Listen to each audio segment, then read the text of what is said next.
Chapter 1. The Mississippi is well worth reading about. It is remarkable.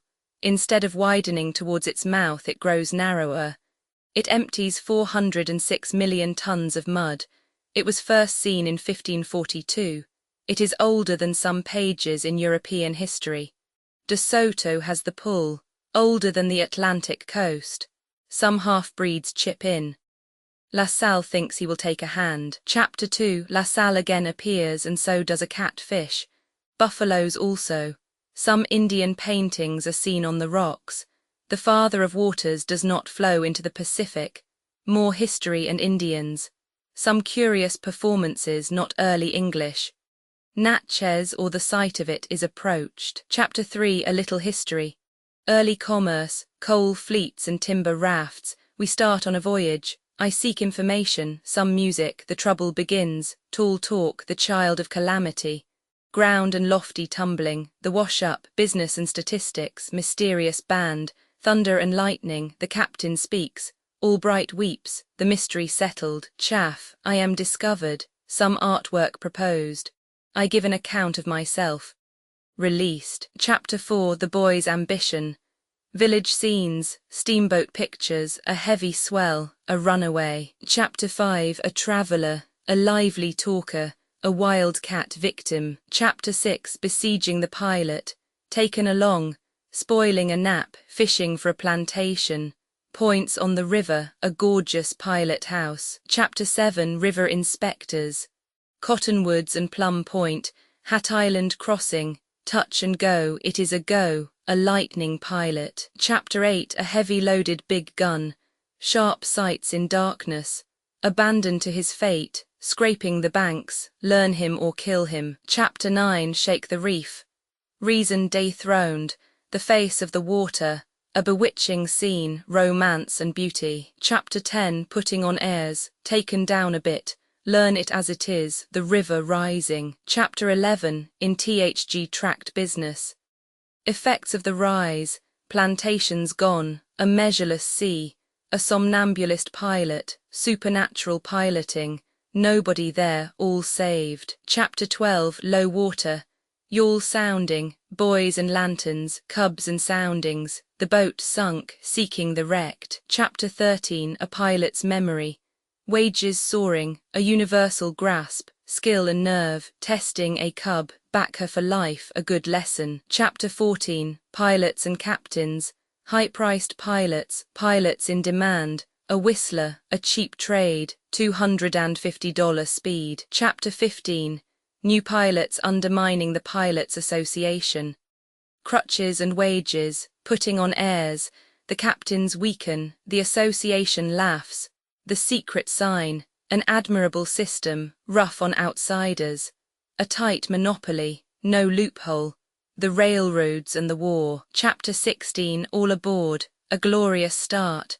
Loaded to win, bands and bugles, boats and boats, racers and racing. Chapter 17. Cut-offs, ditching and shooting, Mississippi changes. A wild night, swearing and guessing, Stephen in debt.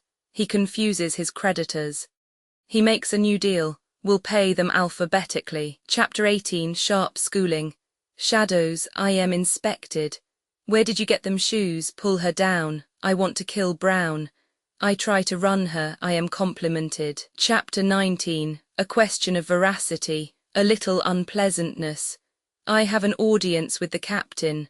Mr. Brown retires. Chapter 20. I become a passenger. We hear the news, a thunderous crash. They stand to their posts.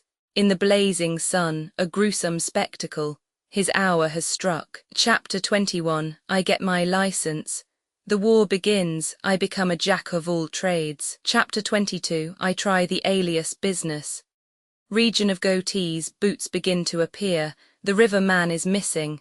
The young man is discouraged. Specimen water.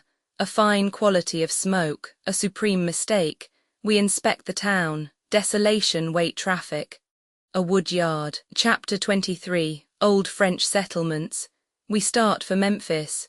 Young ladies and Russia leather bags. Chapter 24. I receive some information. Alligator boats, alligator talk, she was a rattler to go. I am found out. Chapter 25, The Devil's Oven and Table. A bombshell falls, no whitewash, 30 years on the river Mississippi uniforms, accidents and casualties, 200 wrecks, a loss to literature. Sunday schools and brick masons. Chapter 26, War Talk, I tilt over backwards, 15 shot holes, a plain story, wars and feuds, Darnell versus Watson, a gang and a woodpile, Western grammar, river changes, New Madrid, floods and falls. Chapter 27, Tourists and their notebooks. Captain Hall, Mrs. Trollope's emotions, Hon. Charles Augustus Murray's sentiment, Captain Marryat's sensations, Alexander Mackay's feelings. Mr. Parkman reports. Chapter 28, Swinging Down the River. Named for me, Plum Point again. Lights and snag boats, infinite changes, a lawless river, changes and jetties. Uncle Mumford testifies, pegging the river, what the government does, the commission, men and theories, had them bad, Jews and prices. Chapter 29, Murrell's gang, a consummate villain, getting rid of witnesses. Stuart turns traitor. I start a rebellion. I get a new suit of clothes, we cover our tracks, pluck and capacity, a good Samaritan city. The old and the new. Chapter 30, A Melancholy Picture. On the Move, River Gossip. She went by Ace Parklin. Amenities of life, a world of misinformation. Eloquence of silence, striking a snag. Photographically exact. Plank side walks. Chapter 31, Mutinous Language. The Dead House, cast iron German and flexible English. A dying man's confession. I am bound and gagged. I get myself free. I begin my search. The man with one thumb, red paint and white paper. He dropped on his knees. Fright and gratitude. I fled through the woods. A grisly spectacle. Shout, man, shout. A look of surprise and triumph. The muffled gurgle of a mocking laugh, how strangely things happen. The Hidden Money. Chapter 32, Ritter's Narrative. A Question of Money. Napoleon, Somebody is Serious. Where the Prettiest Girl Used to Live. Chapter 33, A Question of Division. A Place Where There Was No License. The Calhoun Land Company. A Cotton Planter's Estimate. Halifax and watermelons, jeweled-up barkeepers. Chapter 34, An Austere Man. A Mosquito Policy. Facts dressed in tights. A Swelled Left Ear. Chapter 35, Signs and Scars. Cannon Thunder Rages. Cave Dwellers, A Continual Sunday. A Ton of Iron and No Glass, The Ardent is Saved. Mule Meat, A National Cemetery. A Dog and a Shell. Railroads and Wealth, Wharfage Economy. Vicksburg versus the Gold Dust. A Narrative in Anticipation. Chapter 36, The Professor Spins a Yarn, An Enthusiast in Cattle. He makes a proposition, loading beeves at Acapulco. He was raised to it. He is roped in. His dull eyes lit up. 4 aces, you ass, he doesn't care for the gauze. Chapter 37, A Terrible Disaster. The Gold Dust explodes her boilers. The End of a Good Man. Chapter 38, Mr. Dickens Has a Word. Best Dwellings and Their Furniture. Albums and music, pantalettes and conch shells, sugar candy rabbits and photographs, horsehair sofas and snuffers, rag carpets and bridal chambers. Chapter 39, Rowdies and Beauty. Ice as jewelry, ice manufacture, more statistics, some drummers, Ola margarine versus butter.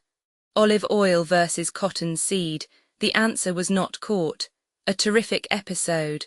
A sulphurous canopy. The demons of war. The terrible gauntlet. Chapter 40, In Flowers Like a Bride. A whitewashed castle. A southern prospectus. Pretty pictures. An alligator's meal. Chapter 41, The Approaches to New Orleans. A stirring street. Sanitary improvements. Journalistic achievements. Cisterns and wells. Chapter 42, Beautiful Graveyards. Chameleons and Panaceas. Inhumation and Infection. Mortality and Epidemics. The Cost of Funerals. Chapter 43, I Meet an Acquaintance. Coffins and Swell Houses. Mrs. O'Flaherty goes one better, epidemics and embalming, 600 for a good case, joyful high spirits. Chapter 44, French and Spanish parts of the city.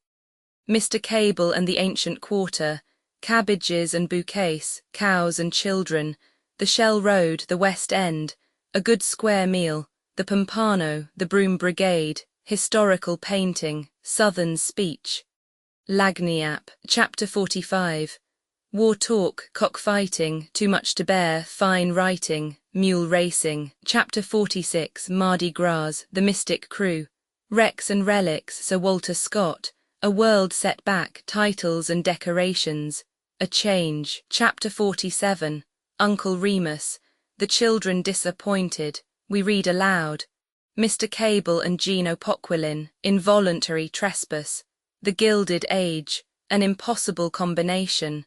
The owner materializes and protests. Chapter 48. Tight curls and springy steps.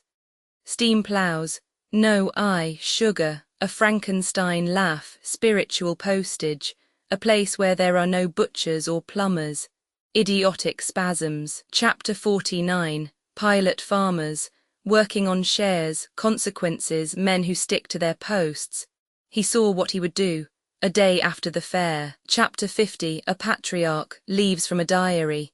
A tongue stopper, the ancient mariner, pilloried in print, petrified truth. Chapter 51. A fresh cub at the wheel. A valley storm, some remarks on construction. Sock and buskin, the man who never played Hamlet. I got thirsty. Sunday statistics. Chapter 52. I collar an idea.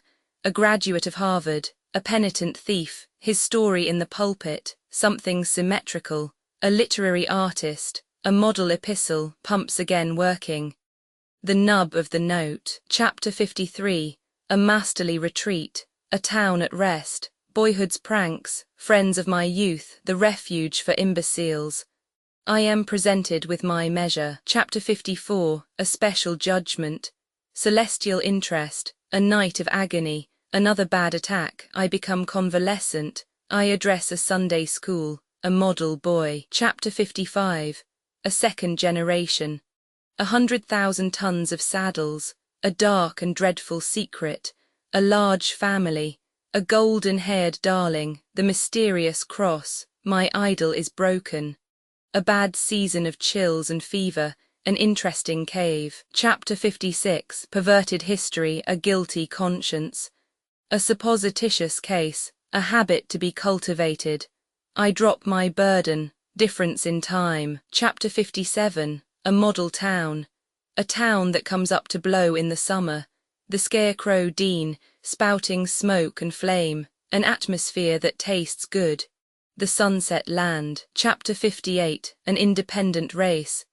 24-hour towns, enchanting scenery. The home of the plough, Black Hawk, fluctuating securities, a contrast, electric lights. Chapter 59. Indian traditions and rattlesnakes. A 3-ton word, Chimney Rock, the panorama man, a good jump, the undying head, Pebone and Seguin. Chapter 60. The head of navigation. From roses to snow, climatic vaccination, a long ride, bones of poverty, the pioneer of civilization. Jug of empire, Siamese twins, the sugar bush. He wins his bride, the mystery about the blanket. A city that is always a novelty. Home again, appendix. A BCD, the body of the nation, but the basin of the Mississippi is the body of the nation. All the other parts are but members, important in themselves, yet more important in their relations to this. Exclusive of the lake basin, and of 300,000 square miles in Texas and New Mexico, which in many aspects form a part of it, this basin contains about 1,250,000 square miles. In extent it is the second great valley of the world, being exceeded only by that of the Amazon. The valley of the frozen Obi approaches it in extent. That of La Plata comes next in space and probably in habitable capacity, having about 8/9 of its area. Then comes that of the Yenisei with about 7/9, the Lena, Amur, Hong Ho, Yangtze Kiang and Nile 5/9, the Ganges less than 1/2, the Indus less than 1/3, the Euphrates 1/5, the Rhine 1/15. It exceeds in extent the whole of Europe, exclusive of Russia, Norway, and Sweden. It would contain Austria 4 times, Germany or Spain 5 times, France 6 times, the British Islands or Italy 10 times. Conceptions formed from the river basins of Western Europe are rudely shocked when we consider the extent of the valley of the Mississippi. Nor are those formed from the sterile basins of the great rivers of Siberia, the lofty plateaus of Central Asia, or the mighty sweep of the swampy Amazon more adequate. Latitude, elevation, and rainfall all combine to render every part of the Mississippi Valley capable of supporting a dense population. As a dwelling place for civilized man, it is by far the first upon our globe. Editor's Table, Harper's Magazine, February 1863. Chapter 61. The river and its history. The Mississippi is well worth reading about. It is not a commonplace river, but on the contrary is in all ways remarkable. Considering the Missouri its main branch, it is the longest river in the world, 4,300 miles. It seems safe to say that it is also the crookedest river in the world, since in one part of its journey, it uses up 1,300 miles to cover the same ground that the crow would fly over in 675. It discharges 3 times as much water as the St. Lawrence, 25 times as much as the Rhine, and 338 times as much as the Thames. No other river has so vast a drainage basin. It draws its water supply from 28 states and territories, from Delaware, on the Atlantic seaboard, and from all the country between that and Idaho on the Pacific slope, a spread of 45 degrees of longitude. The Mississippi receives and carries to the Gulf water from 54 subordinate rivers that are navigable by steamboats, and from some hundreds that are navigable by flats and keels. The area of its drainage basin is as great as the combined areas of England, Wales, Scotland, Ireland, France, Spain, Portugal, Germany, Austria, Italy, and Turkey, and almost all this wide region is fertile. The Mississippi Valley proper is exceptionally so. It is a remarkable river in this, that instead of widening toward its mouth, it grows narrower and deeper. From the junction of the Ohio to a point halfway down to the sea, the width averages a mile in high water. Thence to the sea the width steadily diminishes, until at the passes above the mouth it is but little over half a mile. At the junction of the Ohio the Mississippi's depth is 87 feet.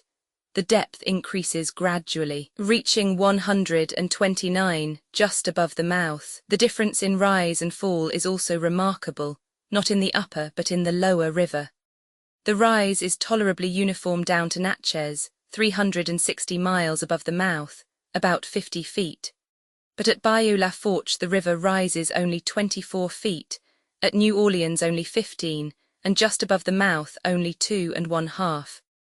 An article in the New Orleans Times-Democrat, based upon reports of able engineers, states that the river annually empties 406 million tons of mud into the Gulf of Mexico, which brings to mind Captain Marryat's rude name for the Mississippi, the Great Sewer. This mud, solidified, would make a mass a mile square and 241 feet high. The mud deposit gradually extends the land, but only gradually. It has extended it not quite a third of a mile in the 200 years which have elapsed since the river took its place in history. The belief of the scientific people is that the mouth used to be at Baton Rouge, where the hills cease, and that the 200 miles of land between there and the Gulf was built by the river. This gives us the age of that piece of country, without any trouble at all, 120,000 years. Yet it is much the youthfulest batch of country that lies around there anywhere. The Mississippi is remarkable in still another way, its disposition to make prodigious jumps by cutting through narrow necks of land, and thus straightening and shortening itself. More than once it has shortened itself 30 miles at a single jump. These cut-offs have had curious effects. They have thrown several river towns out into the rural districts and built up sand bars and forests in front of them. The town of Delta used to be 3 miles below Vicksburg. A recent cut-off has radically changed the position, and Delta is now 2 miles above Vicksburg. Both of these river towns have been retired to the country by that cut-off. A cut-off plays havoc with boundary lines and jurisdictions. For instance, a man is living in the state of Mississippi today. A cut-off occurs tonight, and tomorrow the man finds himself and his land over on the other side of the river, within the boundaries and subject to the laws of the state of Louisiana. Such a thing, happening in the upper river in the old times, could have transferred a slave from Missouri to Illinois and made a free man of him. The Mississippi does not alter its locality by cut-offs alone. It is always changing its habitat bodily, is always moving bodily sidewise. At hard times, the river is 2 miles west of the region it used to occupy. As a result, the original site of that settlement is not now in Louisiana at all, but on the other side of the river in the state of Mississippi. Nearly the whole of that 1,300 miles of old Mississippi River which La Salle floated down in his canoes 200 years ago, is good solid dry ground now. The river lies to the right of it in places, and to the left of it in other places. Although the Mississippi's mud builds land but slowly, down at the mouth, where the Gulf's billows interfere with its work, it builds fast enough in better protected regions higher up. For instance, Prophet's Island contained 1,500 acres of land 30 years ago. Since then the river has added 700 acres to it. But enough of these examples of the mighty stream's eccentricities for the present. I will give a few more of them further along in the book. Let us drop the Mississippi's physical history and say a word about its historical history, so to speak. We can glance briefly at its slumberous first epoch in a couple of short chapters, at its second and wider awake epoch in a couple more, at its flushest and widest awake epoch in a good many succeeding chapters, and then talk about its comparatively tranquil present epoch in what shall be left of the book. The world and the books are so accustomed to use, and overuse, the word new in connection with our country, that we early get and permanently retain the impression that there is nothing old about it. We do of course know that there are several comparatively old dates in American history, but the mere figures convey to our minds no just idea, no distinct realization, of the stretch of time which they represent. To say that De Soto, the first white man who ever saw the Mississippi River, saw it in 1542, is a remark which states a fact without interpreting it. It is something like giving the dimensions of a sunset by astronomical measurements and cataloguing the colors by their scientific names. As a result, you get the bald fact of the sunset, but you don't see the sunset. It would have been better to paint a picture of it. The date 1542 standing by itself means little or nothing to us, but when one groups a few neighboring historical dates and facts around it, he adds perspective and color, and then realizes that this is one of the American dates which is quite respectable for age. For instance, when the Mississippi was first seen by a white man, less than a quarter of a century had elapsed since Francis I.'s defeat at Pavia, the death of Raphael, the death of Bayard, sans peur et sans reproche, the driving out of the Knights Hospitallers from Rhodes by the Turks, and the placarding of the 95 Propositions, the act which began the Reformation. When De Soto took his glimpse of the river, Ignatius Loyola was an obscure name. The order of the Jesuits was not yet a year old. Michelangelo's paint was not yet dry on the Last Judgment in the Sistine Chapel. Mary Queen of Scots was not yet born, but would be before the year closed. Catherine de' Medici was a child. Elizabeth of England was not yet in her teens. Calvin, Benvenuto Cellini, and the Emperor Charles V. were at the top of their fame, and each was manufacturing history after his own peculiar fashion. Margaret of Navarre was writing the Heptameron and some religious books. The first survives, the others are forgotten, wit and indelicacy being sometimes better literature preservers than holiness. Lax court morals and the absurd chivalry business were in full feather, and the joust and the tournament were the frequent pastime of titled fine gentlemen who could fight better than they could spell. While religion was the passion of their ladies, and classifying their offspring into children of full rank and children, by brevet their pastime. In fact, all around, religion was in a peculiarly blooming condition.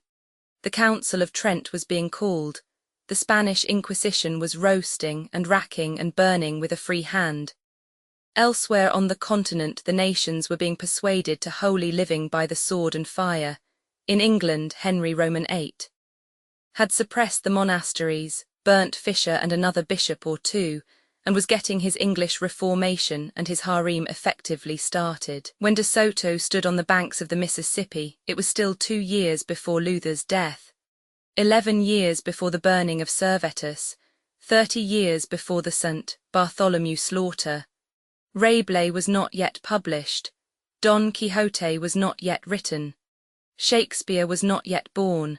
100 long years must still elapse before Englishmen would hear the name of Oliver Cromwell. Unquestionably, the discovery of the Mississippi is a datable fact which considerably mellows and modifies the shiny newness of our country, and gives her a most respectable outside aspect of rustiness and antiquity. De Soto merely glimpsed the river, then died and was buried in it by his priests and soldiers.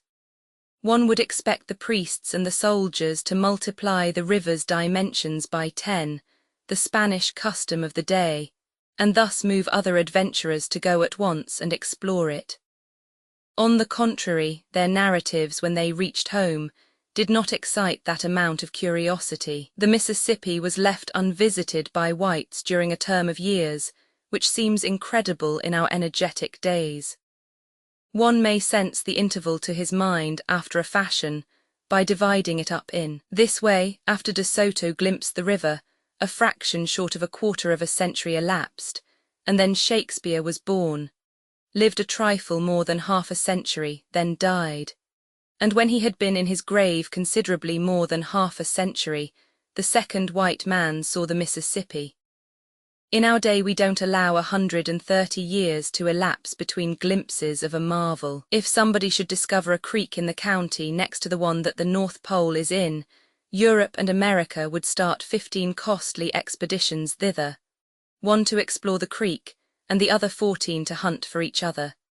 For more than 150 years there had been white settlements on our Atlantic coasts. These people were in intimate communication with the Indians. In the south, the Spaniards were robbing, slaughtering, enslaving, and converting them. Higher up, the English were trading beads and blankets to them for a consideration, and throwing in civilization and whiskey for lagniappe. And in Canada, the French were schooling them in a rudimentary way, missionarying among them, and drawing whole populations of them at a time to Quebec, and later to Montreal, to buy furs of them. Necessarily, then, these various clusters of whites must have heard of the great river of the far west, and indeed they did hear of it vaguely, so vaguely and indefinitely, that its course, proportions, and locality were hardly even guessable. The mere mysteriousness of the matter ought to have fired curiosity and compelled exploration, but this did not occur. Apparently nobody happened to want such a river, nobody needed it, nobody was curious about it, so, for a century and a half the Mississippi remained out of the market and undisturbed. When De Soto found it, he was not hunting for a river, and had no present occasion for one. Consequently he did not value it or even take any particular notice of it. But at last La Salle, the Frenchman, conceived the idea of seeking out that river and exploring it. It always happens that when a man seizes upon a neglected and important idea, people inflamed with the same notion crop up all around. It happened so in this instance. Naturally the question suggests itself, why did these people want the river now when nobody had wanted it in the 5 preceding generations? Apparently it was because at this late day they thought they had discovered a way to make it useful. for it had come to be believed that the Mississippi emptied into the Gulf of California and therefore afforded a short cut from Canada to China. Previously, the supposition had been that it emptied into the Atlantic, or Sea of Virginia. Chapter 62. The river and its explorers. La Salle himself sued for certain high privileges, and they were graciously accorded him by Louis Roman XIV of inflated memory. Chief among them was the privilege to explore far and wide and build forts and stake out continents and hand the same over to the king and pay the expenses himself, receiving in return some little advantages of one sort or another, among them the monopoly of buffalo hides. He spent several years and about all of his money in making perilous and painful trips between Montreal and a fort which he had built on the Illinois, before he at last succeeded in getting his expedition in such a shape that he could strike for the Mississippi. And meantime other parties had had better fortune. In 1673, Joliet the merchant and Marquette the priest crossed the country and reached the banks of the Mississippi. They went by way of the Great Lakes, and from Green Bay in canoes, by way of Fox River and the Wisconsin. Marquette had solemnly contracted on the Feast of the Immaculate Conception that if the Virgin would permit him to discover the great river, he would name it Conception in her honor. He kept his word. In that day all explorers traveled with an outfit of priests. De Soto had 24 with him. La Salle had several also. The expeditions were often out of meat and scant of clothes, but they always had the furniture and other requisites for the Mass. They were always prepared. As one of the quaint chroniclers of the time phrased it, to explain hell to the savages. On the 17th of June, 1673, the canoes of Joliet and Marquette and their 5 subordinates reached the junction of the Wisconsin with the Mississippi. Mr. Parkman says, "Before them a wide and rapid current coursed athwart their way by the foot of lofty heights wrapped thick in forests." He continues, "Turning southward, they paddled down the stream, through a solitude unrelieved by the faintest trace of man. A big catfish collided with Marquette's canoe and startled him, and reasonably enough, for he had been warned by the Indians that he was on a foolhardy journey, and even a fatal one, for the river contained a demon whose roar could be heard at a great distance, and who would engulf them in the abyss where he dwelt. I have seen a Mississippi catfish that was more than 6 feet long and weighed 250 pounds, and if Marquette's fish was the fellow to that one, he had a fair right to think the river's roaring demon was come. At length the buffalo began to appear, grazing in herds on the great prairies which then bordered the river, and Marquette describes the fierce and stupid look of the old bulls as they stared at the intruders through the tangled mane which nearly blinded them. The voyagers moved cautiously, landed at night and made a fire to cook their evening meal, then extinguished it, embarked again, paddled some way farther and anchored in the stream, keeping a man on the watch till morning. They did this day after day and night after night, and at the end of 2 weeks they had not seen a human being. The river was an awful solitude then, and it is now over most of its stretch. But at the close of the fortnight they one day came upon the footprints of men in the mud of the western bank, a Robinson Crusoe experience which carries an electric shiver with it yet, when one stumbles on it in print. They had been warned that the river Indians were as ferocious and pitiless as the river demon, and destroyed all comers without waiting for provocation. But no matter, Joliet and Marquette struck into the country to hunt up the proprietors of the tracks. They found them by and by, and were hospitably received and well treated, if to be received by an Indian chief who has taken off his last rag in order to appear at his level best, is to be received hospitably. And if to be treated abundantly to fish, porridge, and other game, including dog, and have these things forked into one's mouth by the ungloved fingers of Indians, is to be well treated. In the morning the chief and 600 of his tribesmen escorted the Frenchmen to the river, and bade them a friendly farewell. On the rocks above the present city of Alton they found some rude and fantastic Indian paintings, which they describe. A short distance below a torrent of yellow mud rushed furiously athwart the calm blue current of the Mississippi, boiling and surging and sweeping in its coarse logs, branches, and uprooted trees. This was the mouth of the Missouri, that savage river, which, descending from its mad career through a vast unknown of barbarism, poured its turbid floods into the bosom of its gentle sister. By and by they passed the mouth of the Ohio. They passed cane brakes, they fought mosquitoes. They floated along day after day through the deep silence and loneliness of the river, drowsing in the scant shade of makeshift awnings and broiling with the heat. They encountered and exchanged civilities with another party of Indians. And at last they reached the mouth of the Arkansas, about a month out from their starting point, where a tribe of war-whooping savages swarmed out to meet and murder them. But they appealed to the Virgin for help, so in place of a fight there was a feast and plenty of pleasant palaver and folderol. They had proved to their satisfaction that the Mississippi did not empty into the Gulf of California or into the Atlantic. They believed it emptied into the Gulf of Mexico. They turned back now and carried their great news to Canada, but belief is not proof. It was reserved for La Salle to furnish the proof. He was provokingly delayed by one misfortune after another, but at last got his expedition under way at the end of the year 1681. In the dead of winter, he and Henry de Tonti, son of Lorenzo Tonti, who invented the tontine, his lieutenant, started down the Illinois, with a following of 18 Indians brought from New England and 23 Frenchmen. They moved in procession down the surface of the frozen river, on foot, and dragging their canoes after them on sledges. At Peoria Lake they struck open water, and paddled thence to the Mississippi and turned their prows southward. They ploughed through the fields of floating ice, past the mouth of the Missouri, past the mouth of the Ohio by and by, and gliding by the wastes of bordering swamp, landed on the 24th of February near the 3rd Chickasaw Bluffs, where they halted and built Fort Prudhomme. Again, says Mr. Parkman, they embarked, and with every stage of their adventurous progress, the mystery of this vast new world was more and more unveiled. More and more they entered the realms of spring. The hazy sunlight, the warm and drowsy air, the tender foliage, the opening flowers betokened the reviving life of nature. Day by day they floated down the great bends, in the shadow of the dense forests, and in time arrived at the mouth of the Arkansas.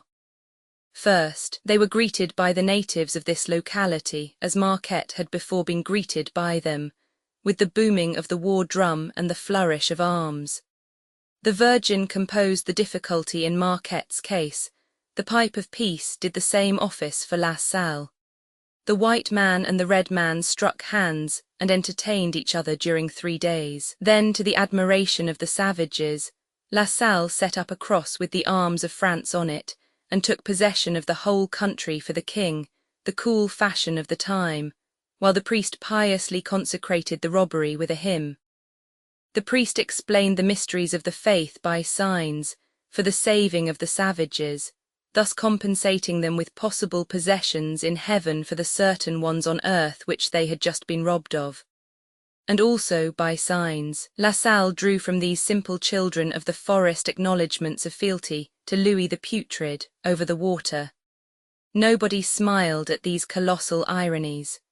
These performances took place on the site of the future town of Napoleon, Arkansas, and there the first confiscation cross was raised on the banks of the great river.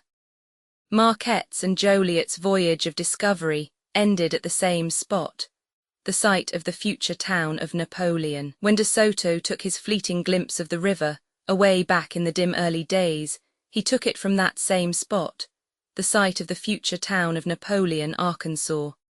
Therefore, 3 out of the 4 memorable events connected with the discovery and exploration of the mighty river occurred by accident in one and the same place.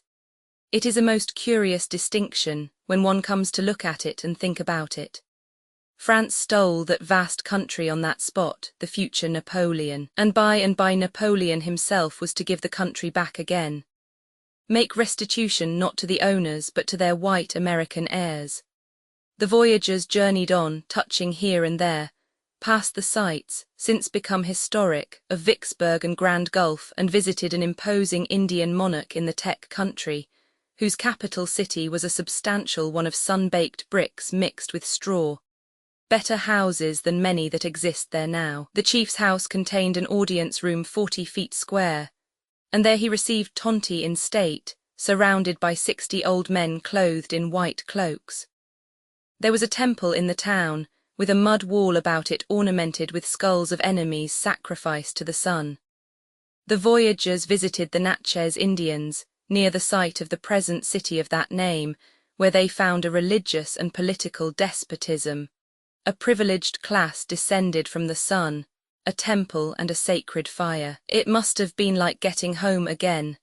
It was home with an advantage, in fact, for it lacked Louis Roman XIV. A few more days swept swiftly by, and La Salle stood in the shadow of his confiscating cross at the meeting of the waters from Delaware and from Itasca, and from the mountain ranges close upon the Pacific with the waters of the Gulf of Mexico, his task finished, his prodigy achieved.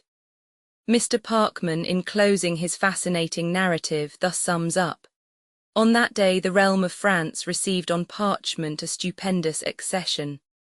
The fertile plains of Texas, the vast basin of the Mississippi, from its frozen northern springs to the sultry borders of the Gulf, from the woody ridges of the Alleghanies to the bare peaks of the Rocky Mountains, a region of savannas and forests, sun-cracked deserts and grassy prairies, watered by 1,000 rivers, ranged by 1,000 warlike tribes, passed beneath the sceptre of the Sultan of Versailles, and all by virtue of a feeble human voice, inaudible at half a mile. Chapter 63.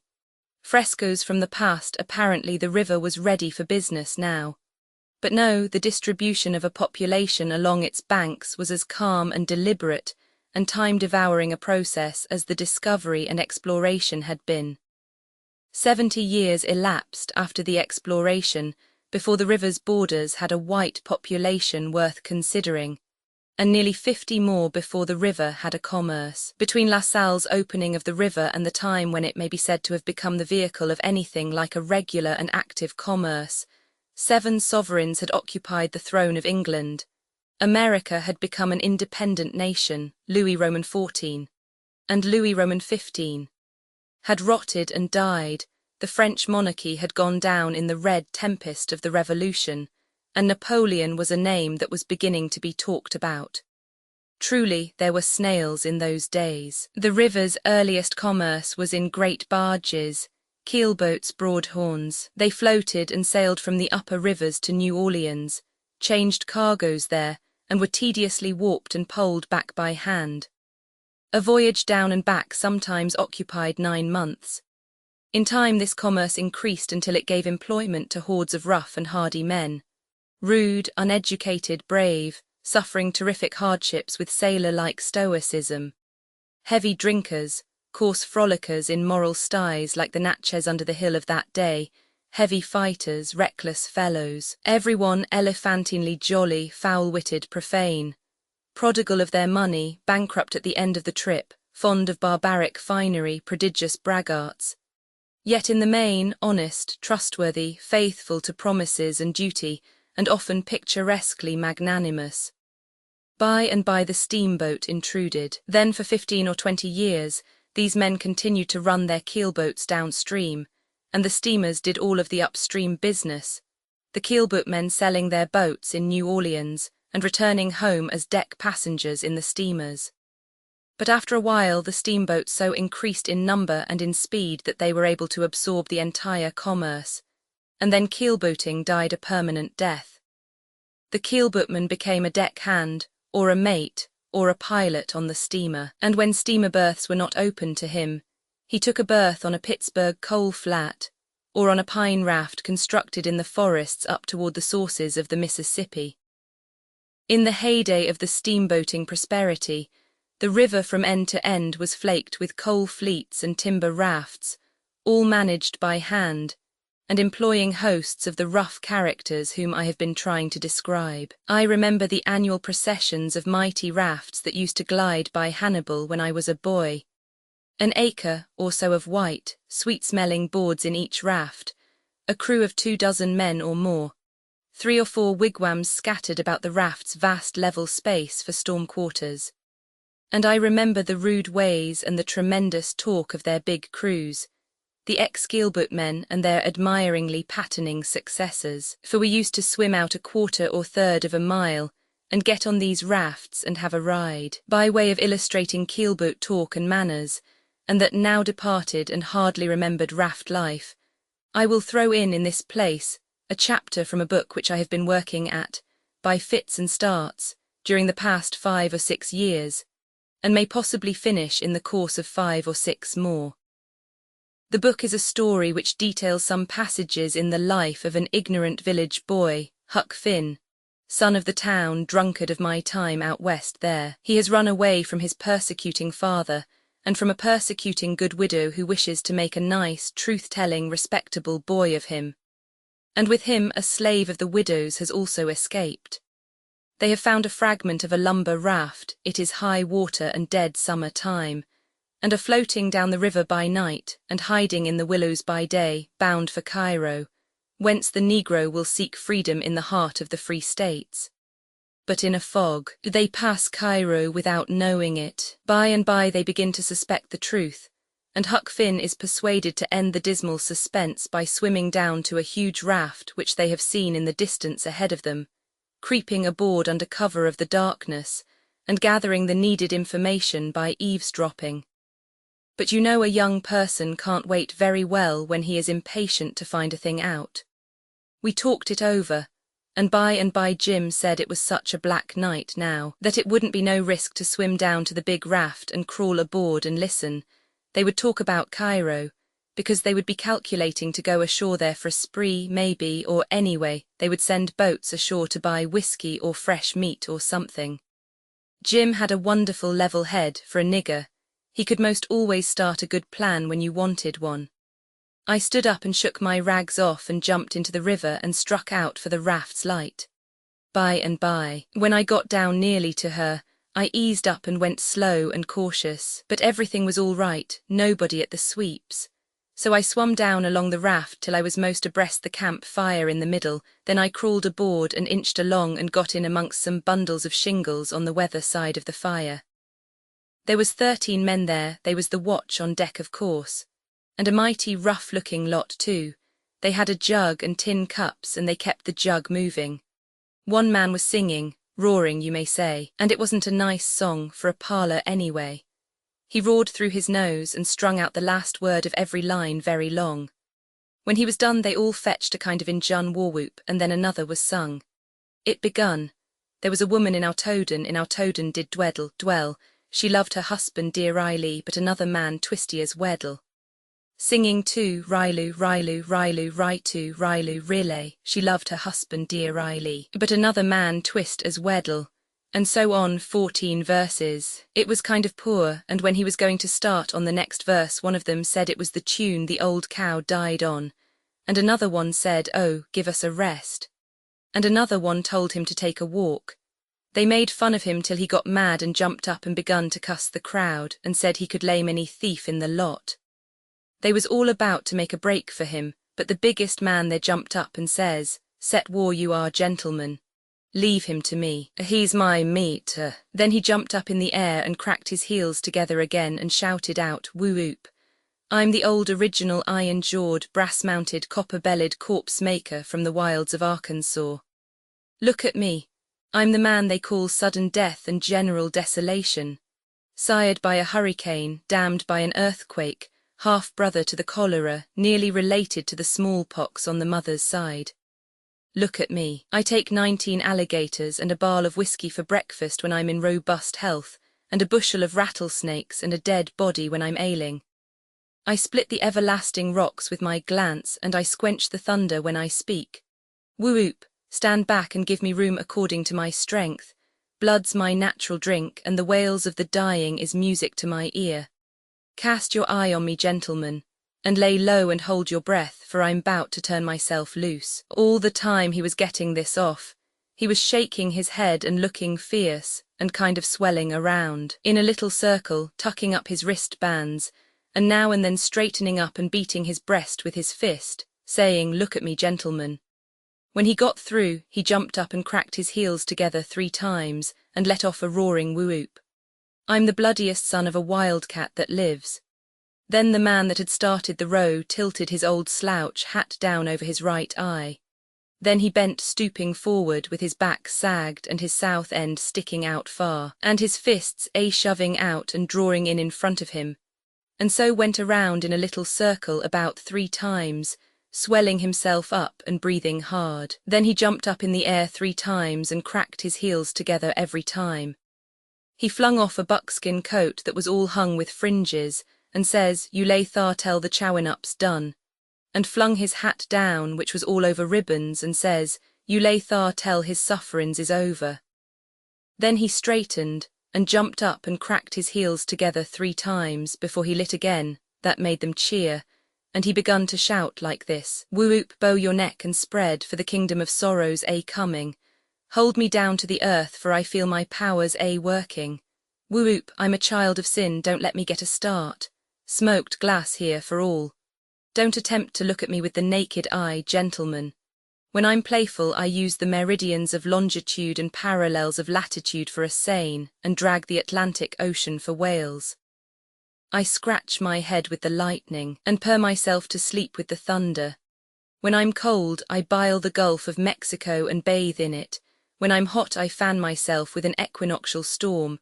When I'm thirsty, I reach up and suck a cloud dry like a sponge. When I range the earth hungry, famine follows in my tracks. Whoop, bow your neck and spread. I put my hand on the sun's face and make it night in the earth. I bite a piece out of the moon and hurry the seasons.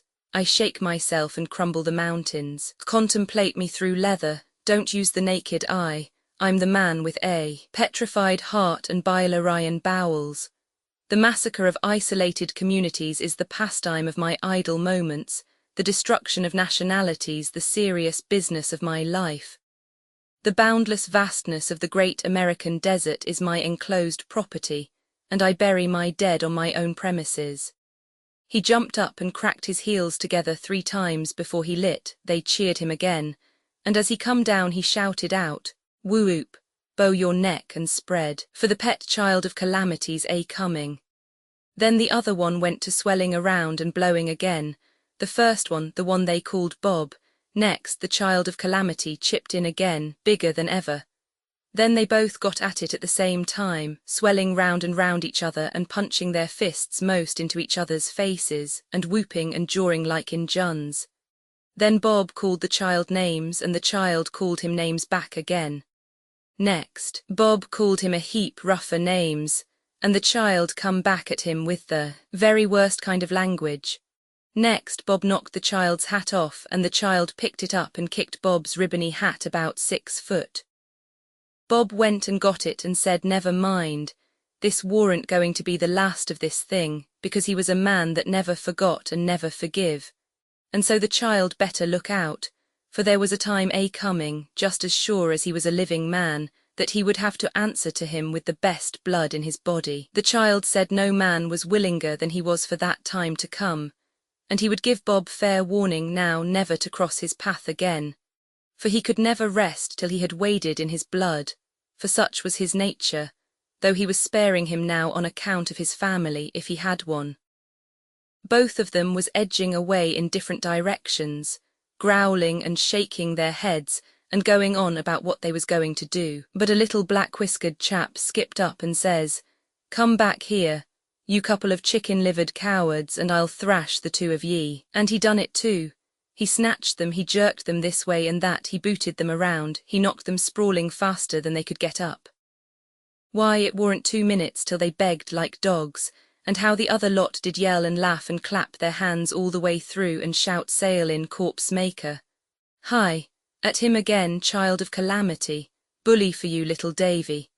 Well, it was a perfect powwow for a while. Bob and the child had red noses and black eyes when they got through. Little Davy made them own up that they were sneaks and cowards, and not fit to eat with a dog or drink with a nigger. Then Bob and the child shook hands with each other, very solemn, and said they had always respected each other, and was willing to let bygones be bygones. So then they washed their faces in the river, and just then there was a loud order to stand by for a crossing, and some of them went forward to man the sweeps there, and the rest went aft to handle the after sweeps. I laid still and waited for 15 minutes and had a smoke out of a pipe that one of them left in reach. Then the crossing was finished, and they stumped back and had a drink around and went to talking and singing again. Next they got out an old fiddle, and one played and another patted juba, and the rest turned themselves loose on a regular old-fashioned keelboat breakdown. They couldn't keep that up very long without getting winded, so by and by they settled around the jug again. They sung Jolly, Jolly Raffman's The Life for Me with a rousing chorus, and then they got to talking about differences betwixt hogs and their different kind of habits, and next about women and their different ways, and next about the best ways to put out houses that was afire, and next about what ought to be done with the injuns, and next about what a king had to do and how much he got, and next about how to make cats fight, and next about what to do when a man has fits, and next about differences betwixt clear water rivers and muddy water ones. The man they called Ed said the muddy Mississippi water was wholesomer to drink than the clear water of the Ohio. He said if you let a pint of this yaller Mississippi water settle, you would have about 1/2 to 3/4 of an inch of mud in the bottom, according to the stage of the river, and then it warn't no better than Ohio water. What you wanted to do was to keep it stirred up. And when the river was low, keep mud on hand to put in and thicken the water up the way it ought to be. The child of Calamity said that was so. He said there was nutritiousness in the mud, and a man that drunk Mississippi water could grow corn in his stomach if he wanted to. He says, you look at the graveyards, that tells the tale. Trees won't grow worth chucks in a Cincinnati graveyard, but in a St. Louis graveyard they grow upwards of 800 foot high. It's all on account of the water the people drunk before they laid up. A Cincinnati corpse don't richen a soil any, and they talked about how Ohio water didn't like to mix with Mississippi water. Ed said, if you take the Mississippi on a rise when the Ohio is low, you'll find a wide band of clear water all the way down the east side of the Mississippi for 100 miles or more, and the minute you get out 1/4 of a mile from shore and pass the line, it is all thick and yaller the rest of the way across. Then they talked about how to keep tobacco from getting mouldy, and from that they went into ghosts and told about a lot that other folks had seen. But Ed says, why don't you tell something that you've seen yourselves? Now let me have a say. 5 years ago I was on a raft as big as this, and right along here it was a bright moonshiny night, and I was on watch and boss of the stabboard or for'ard, and one of my pards was a man named Dick Albright, and he come along to where I was sitting for'ard, gaping and stretching he was, and stooped down on the edge of the raft and washed his face in the river and come and sat down by me and got out his pipe and had just got it filled when he looks up and says, why looky here, he says, ain't that Buck Miller's place over yander in the bend? Yes, says I, it is, why?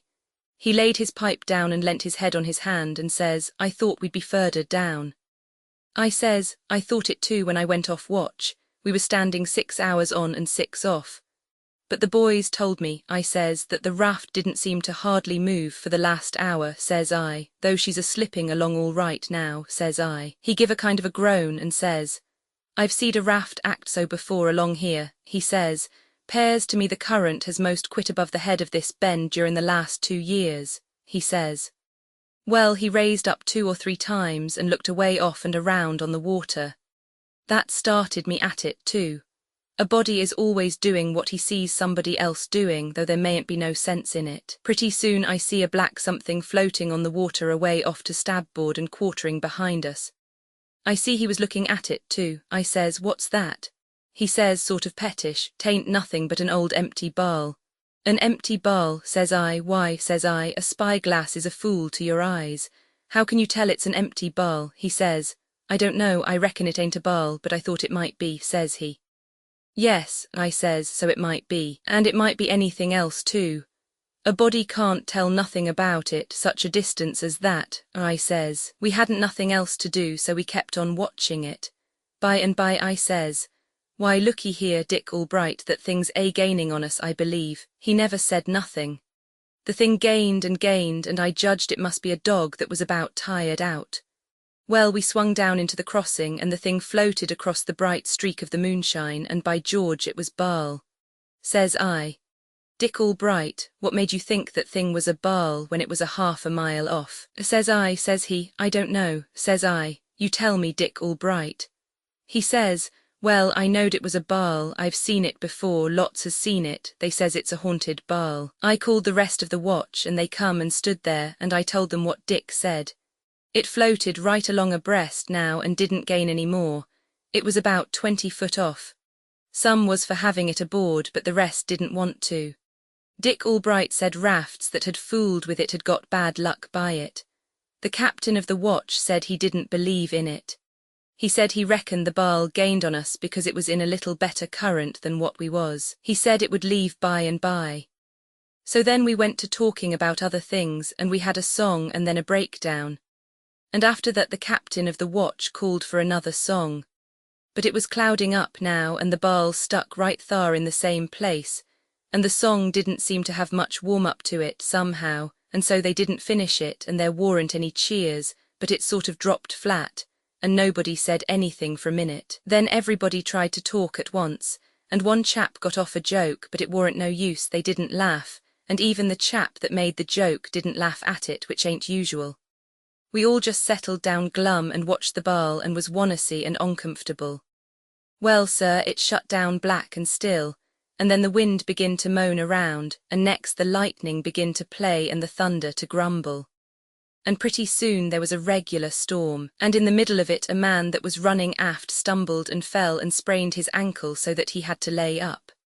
This made the boys shake their heads, and every time the lightning come, there was that Baal with the blue lights winking around it. We was always on the lookout for it, but by and by, towards dawn, she was gone. When the day come we couldn't see her anywhere, and we weren't sorry neither. But next night about 9:30, when there was songs and high jinks going on, here she comes again and took her old roost on the starboard side. There weren't no more high jinks. Everybody got solemn, nobody talked, you couldn't get anybody to do anything but set around moody and look at the Baal. It begun to cloud up again. When the watch changed, the off-watch stayed up, stead of turning in. The storm ripped and roared around all night, and in the middle of it another man tripped and sprained his ankle and had to knock off. The Baal left towards day and nobody see it go. Everybody was sober and down in the mouth all day. I don't mean the kind of sober that comes of leaving liquor alone, not that. They was quiet, but they all drunk more than usual, not together, but each man sidled off and took it private by himself. After dark the off-watch didn't turn in, nobody sung, nobody talked, the boys didn't scatter around neither, they sort of huddled together forward, and for 2 hours they sat there perfectly still, looking steady in the one direction and heaving a sigh once in a while. And then here comes the Baal again. She took up her old place. She stayed there all night, nobody turned in. The storm come on again after midnight. It got awful dark, the rain poured down, hail too. The thunder boomed and roared and bellowed. The wind blowed a hurricane, and the lightning spread over everything in big sheets of glare and showed the whole raft as plain as day. And the river lashed up white as milk as far as you could see for miles, and there was that Baal jiggering along same as ever. The captain ordered the watch to man the after sweeps for a crossing, and nobody would go, no more sprained ankles for them, they said. They wouldn't even walk aft. Well then, just then the sky split wide open with a crash and the lightning killed 2 men of the after watch and crippled 2 more. Crippled them how, says you? Why, sprained their ankles. The Baal left in the dark betwixt lightnings towards dawn. Well, not a body eat a bite at breakfast that morning. After that the men loafed around in 2s and 3s and talked low together. But none of them herded with Dick Albright. They all give him the cold shake. If he come around where any of the men was, they split up and sidled away. They wouldn't man the sweeps with him. The captain had all the skiffs hauled up on the raft, alongside of his wigwam, and wouldn't let the dead men be took ashore to be planted. He didn't believe a man that got ashore would come back, and he was right. After night come, you could see pretty plain that there was going to be trouble if that Baal come again. There was such a muttering going on. A good many wanted to kill Dick Albright because he'd seen the Baal on other trips and that had an ugly look. Some wanted to put him ashore, Some said, let's all go ashore in a pile if the Baal comes again. This kind of whispers was still going on, the men being bunched together forward watching for the Baal, when, lo and behold you, here she comes again. Down she comes, slow and steady, and settles into her old tracks. You could 'a' heard a pin drop. Then up comes the captain, and says, boys, don't be a pack of children and fools, I don't want this Baal to be dogging us all the way to Orleans, and you don't. Well then, how's the best way to stop it? Burn it up, that's the way. I'm going to fetch it aboard, he says, and before anybody could say a word in he went. He swum to it, and as he come pushing it to the raft, the men spread to one side. But the old man got it aboard and busted in the head, and there was a baby in it.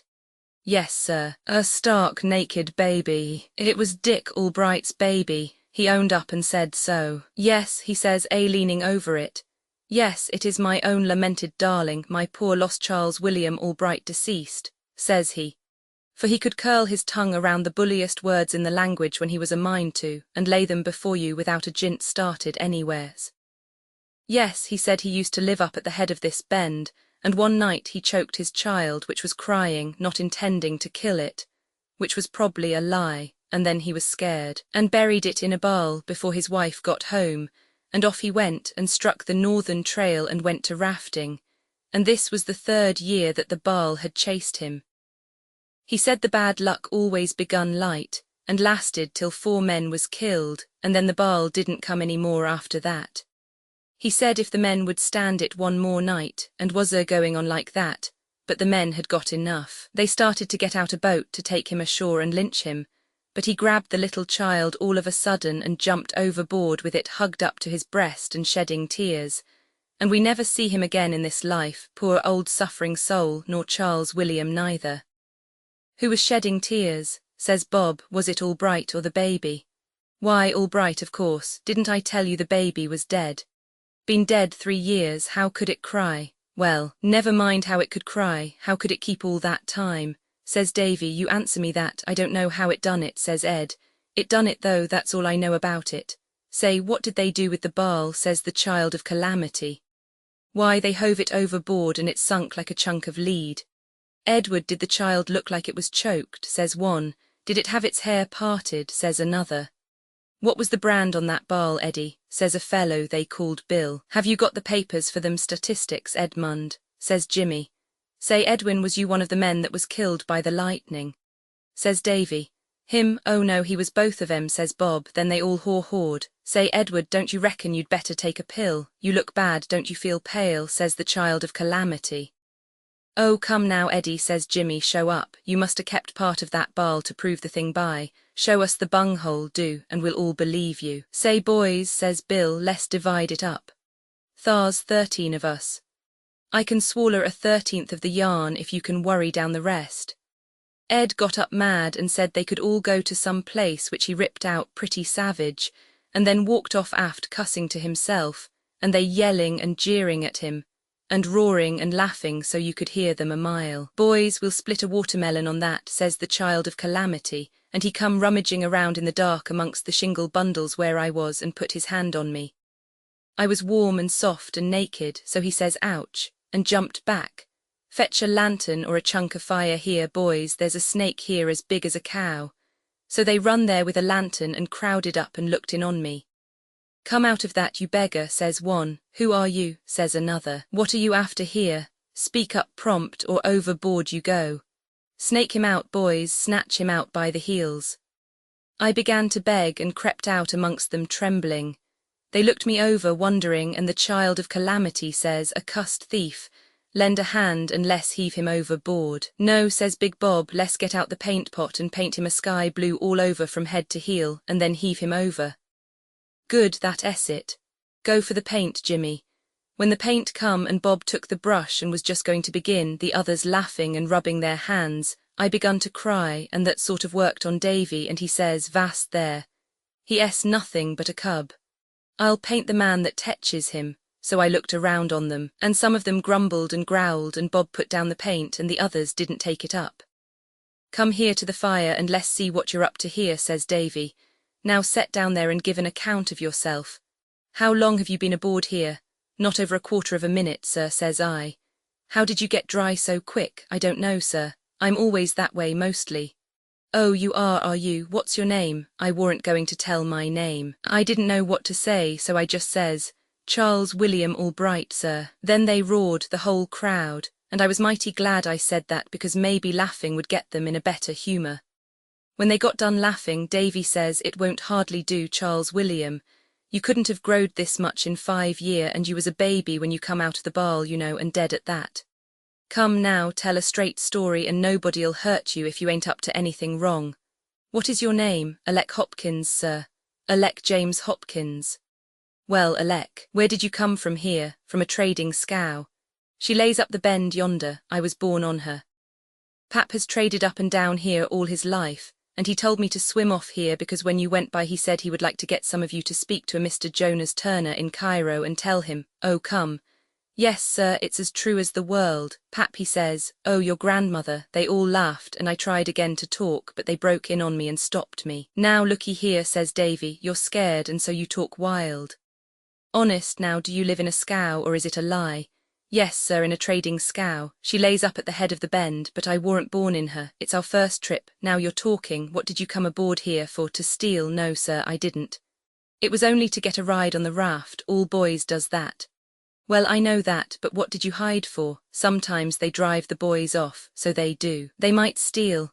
Looky here, if we let you off this time, will you keep out of these kind of scrapes hereafter? Deed I will, boss, you try me. All right then. You ain't but little ways from shore. Overboard with you, and don't you make a fool of yourself another time this way. Blast it, boy, some raftsman would rawhide you till you were black and blue. I didn't wait to kiss goodbye, but went overboard and broke for shore. When Jim come along by and by, the big raft was away out of sight around the point. I swum out and got aboard, and was mighty glad to see home again. The boy did not get the information he was after, but his adventure has furnished the glimpse of the departed raftsman and keelboatman which I desire to offer in this place. I now come to a phase of the Mississippi River life of the flush times of steamboating, which seems to me to warrant full examination, the marvellous science of piloting, as displayed there. I believe there has been nothing like it elsewhere in the world. After all these years I can picture that old time to myself now, just as it was then. The white town drowsing in the sunshine of a summer's morning, the streets empty or pretty nearly so. 1 or 2 clerks sitting in front of the Water Street stores with their splint-bottomed chairs tilted back against the wall, chins on breasts, hats slouched over their faces, asleep, with shingle shavings enough around to show what broke them down. A sow and a litter of pigs loafing along the sidewalk, doing a good business in watermelon rinds and seeds. 2 or 3 lonely little freight piles scattered about the levee. A pile of skids on the slope of the stone-paved wharf, and the fragrant town drunkard asleep in the shadow of them. 2 or 3 wood flats at the head of the wharf, but nobody to listen to the peaceful lapping of the wavelets against them. The great Mississippi, the majestic, the magnificent Mississippi, rolling its mile-wide tide along, shining in the sun, the dense forest, away on the other side. The point above the town and the point below, bounding the river glimpse and turning it into a sort of sea, and withal a very still and brilliant and lonely one. Chapter 64. The boy's ambition. When I was a boy there was but one permanent ambition among my comrades in our village. Footnote 1. Hannibal, Missouri, on the west bank of the Mississippi River. That was to be a steamboatman. We had transient ambitions of other sorts, but they were only transient. When a circus came and went, it left us all burning to become clowns. The first Negro minstrel show that came to our section left us all suffering to try that kind of life. Now and then we had a hope that if we lived and were good, God would permit us to be pirates. These ambitions faded out, each in its turn, but the ambition to be a steamboatman always remained. Once a day a cheap, gaudy packet arrived upward from St. Louis, and another downward from Keokuk. Before these events the day was glorious with expectancy. After them the day was a dead and empty thing. Not only the boys but the whole village felt this. Presently a film of dark smoke appears above one of those remote points. Instantly a Negro drayman, famous for his quick eye and prodigious voice, lifts up the cry steamboat a common. And the scene changes. The town drunkard stirs, the clerks wake up. A furious clatter of drays follows. Every house and store pours out a human contribution, and all in a twinkling the dead town is alive and moving. She is long and sharp and trim and pretty. She has 2 tall, fancy-topped chimneys with a gilded device of some kind swung between them. A fanciful pilot house, a glass and gingerbread perched on top of the Texas deck behind them. The paddle boxes are gorgeous with a picture or with gilded rays above the boat's name. The boiler deck, the hurricane deck, and the Texas deck are fenced and ornamented with clean white railings. There is a flag gallantly flying from the jack staff. The furnace doors are open and the fires glaring bravely. The upper decks are black with passengers. The captain stands by the big bell, calm, imposing, the envy of all. Great volumes of the blackest smoke are rolling and tumbling out of the chimneys. A husbanded grandeur created with a bit of pitch pine just before arriving at a town. The crew are grouped on the forecastle. The broad stage is run far out over the port bow, and an envied deckhand stands picturesquely on the end of it with a coil of rope in his hand. The pent steam is screaming through the gauge cocks. The captain lifts his hand, a bell rings, the wheels stop. Then they turn back, churning the water to foam, and the steamer is at rest. Drays, carts, men, boys, all go hurrying from many quarters to a common centre, the wharf. Assembled there, the people fasten their eyes upon the coming boat as upon a wonder they are seeing for the first time. And the boat is rather a handsome sight, too. Then such a scramble as there is to get aboard and to get ashore, and to take in freight and to discharge freight, all at one and the same time, and such a yelling and cursing as the mates facilitate it all with. 10 minutes later the steamer is under way again, with no flag on the jack staff and no black smoke issuing from the chimneys. After 10 more minutes the town is dead again, and the town drunkard asleep by the skids once more. My father was a justice of the peace, and I supposed he possessed the power of life and death over all men, and could hang anybody that offended him. This was distinction enough for me as a general thing, but the desire to be a steamboatman kept intruding nevertheless. I first wanted to be a cabin boy, so that I could come out with a white apron on and shake a tablecloth over the side, where all my old comrades could see me. Later I thought I would rather be the deckhand who stood on the end of the stage plank with the coil of rope in his hand, because he was particularly conspicuous. But these were only daydreams. They were too heavenly to be contemplated as real possibilities. By and by one of our boys went away. He was not heard of for a long time. At last he turned up as apprentice engineer or striker on a steamboat. This thing shook the bottom out of all my Sunday school teachings. That boy had been notoriously worldly, and I just the reverse. Yet he was exalted to this eminence, and I left in obscurity and misery. There was nothing generous about this fellow in his greatness.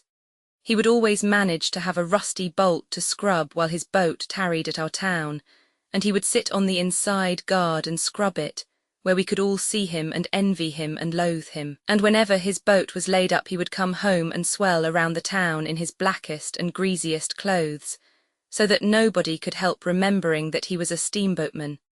And he used all sorts of steamboat technicalities in his talk, as if he were so used to them that he forgot common people could not understand them. He would speak of the labboard side of a horse in an easy, natural way that would make one wish he was dead. And he was always talking about St. Louis like an old citizen. He would refer casually to occasions when he was coming down 4th Street, or when he was passing by the planter's house, or when there was a fire, and he took a turn on the brakes of the old big Missouri. And then he would go on and lie about how many towns the size of ours were burned down there that day. 2 or 3 of the boys had long been persons of consideration among us because they had been to St. Louis once and had a vague general knowledge of its wonders, but the day of their glory was over now. They lapsed into a humble silence and learned to disappear when the ruthless cub engineer approached. This fellow had money, too, and hair oil. Also an ignorant silver watch and a showy brass watch chain. He wore a leather belt and used no suspenders. If ever a youth was cordially admired and hated by his comrades, this one was. No girl could withstand his charms. He cut out every boy in the village. When his boat blew up at last, it diffused a tranquil contentment among us such as we had not known for months. But when he came home the next week, alive, renowned, and appeared in church all battered up and bandaged, a shining hero, stared at and wondered over by everybody, it seemed to us that the partiality of Providence for an undeserving reptile had reached a point where it was open to criticism. This creature's career could produce but one result, and it speedily followed. Boy after boy managed to get on the river. The minister's son became an engineer. The doctor's and the postmaster's sons became mud clerks. The wholesale liquor dealer's son became a barkeeper on a boat. 4 sons of the chief merchant and 2 sons of the county judge became pilots. Pilot was the grandest position of all. The pilot, even in those days of trivial wages, had a princely salary from $150 to $250 a month and no board to pay. 2 months of his wages would pay a preacher's salary for a year. Now some of us were left disconsolate. We could not get on the river, at least our parents would not let us. So by and by I ran away. I said I never would come home again till I was a pilot and could come in glory. But somehow I could not manage it. I went meekly aboard a few of the boats that lay packed together like sardines at the long St. Louis wharf and very humbly inquired for the pilots, but got only a cold shoulder and short words from mates and clerks. I had to make the best of this sort of treatment for the time being, but I had comforting daydreams of a future when I should be a great and honoured pilot, with plenty of money, and could kill some of these mates and clerks and pay for them. Chapter 65. I want to be a cub pilot. Months afterward the hope within me struggled to a reluctant death, and I found myself without an ambition. But I was ashamed to go home. I was in Cincinnati, and I set to work to map out a new career. I had been reading about the recent exploration of the river Amazon by an expedition sent out by our government. It was said that the expedition, owing to difficulties, had not thoroughly explored a part of the country lying about the headwaters, some 4,000 miles from the mouth of the river. It was only about 1,500 miles from Cincinnati to New Orleans, where I could doubtless get a ship. I had $30 left. I would go and complete the exploration of the Amazon. This was all the thought I gave to the subject. I never was great in matters of detail. I packed my valise and took passage on an ancient tub called the Paul Jones for New Orleans. For the sum of $16 I had the scarred and tarnished splendours of her main saloon principally to myself, for she was not a creature to attract the eye of wiser travellers. When we presently got under way and went poking down the broad Ohio, I became a new being and the subject of my own admiration. I was a traveller. A word never had tasted so good in my mouth before. I had an exultant sense of being bound for mysterious lands and distant climes, which I never have felt in so uplifting a degree since. I was in such a glorified condition that all ignoble feelings departed out of me, and I was able to look down and pity the untravelled with a compassion that had hardly a trace of contempt in it. Still, when we stopped at villages and wood yards, I could not help lolling carelessly upon the railings of the boiler deck, to enjoy the envy of the country boys on the bank. If they did not seem to discover me, I presently sneezed to attract their attention, or moved to a position where they could not help seeing me. And as soon as I knew they saw me, I gaped and stretched, and gave other signs of being mightily bored with travelling. I kept my hat off all the time, and stayed where the wind and the sun could strike me, because I wanted to get the bronzed and weather-beaten look of an old traveller. Before the second day was half gone, I experienced a joy which filled me with the purest gratitude, for I saw that the skin had begun to blister and peel off my face and neck. I wished that the boys and girls at home could see me now. We reached Louisville in time, at least the neighbourhood of it. We stuck hard and fast on the rocks in the middle of the river, and lay there 4 days. I was now beginning to feel a strong sense of being a part of the boat's family, a sort of infant son to the captain and younger brother to the officers. There is no estimating the pride I took in this grandeur, or the affection that began to swell and grow in me for those people. I could not know how the lordly steamboatman scorns that sort of presumption in a mere landsman. I particularly longed to acquire the least trifle of notice from the big stormy mate, and I was on the alert for an opportunity to do him a service to that end. It came at last. The riotous powwow of setting a spar was going on down on the forecastle, and I went down there and stood around in the way, or mostly skipping out of it, till the mate suddenly roared a general order for somebody to bring him a capstan bar. I sprang to his side and said, "Tell me where it is, I'll fetch it." If a rag-picker had offered to do a diplomatic service for the Emperor of Russia, the monarch could not have been more astounded than the mate was. He even stopped swearing. He stood and stared down at me. It took him 10 seconds to scrape his disjointed remains together again. Then he said impressively, "Well, if this don't beat hell," and turned to his work with the air of a man who had been confronted with a problem too abstruse for solution.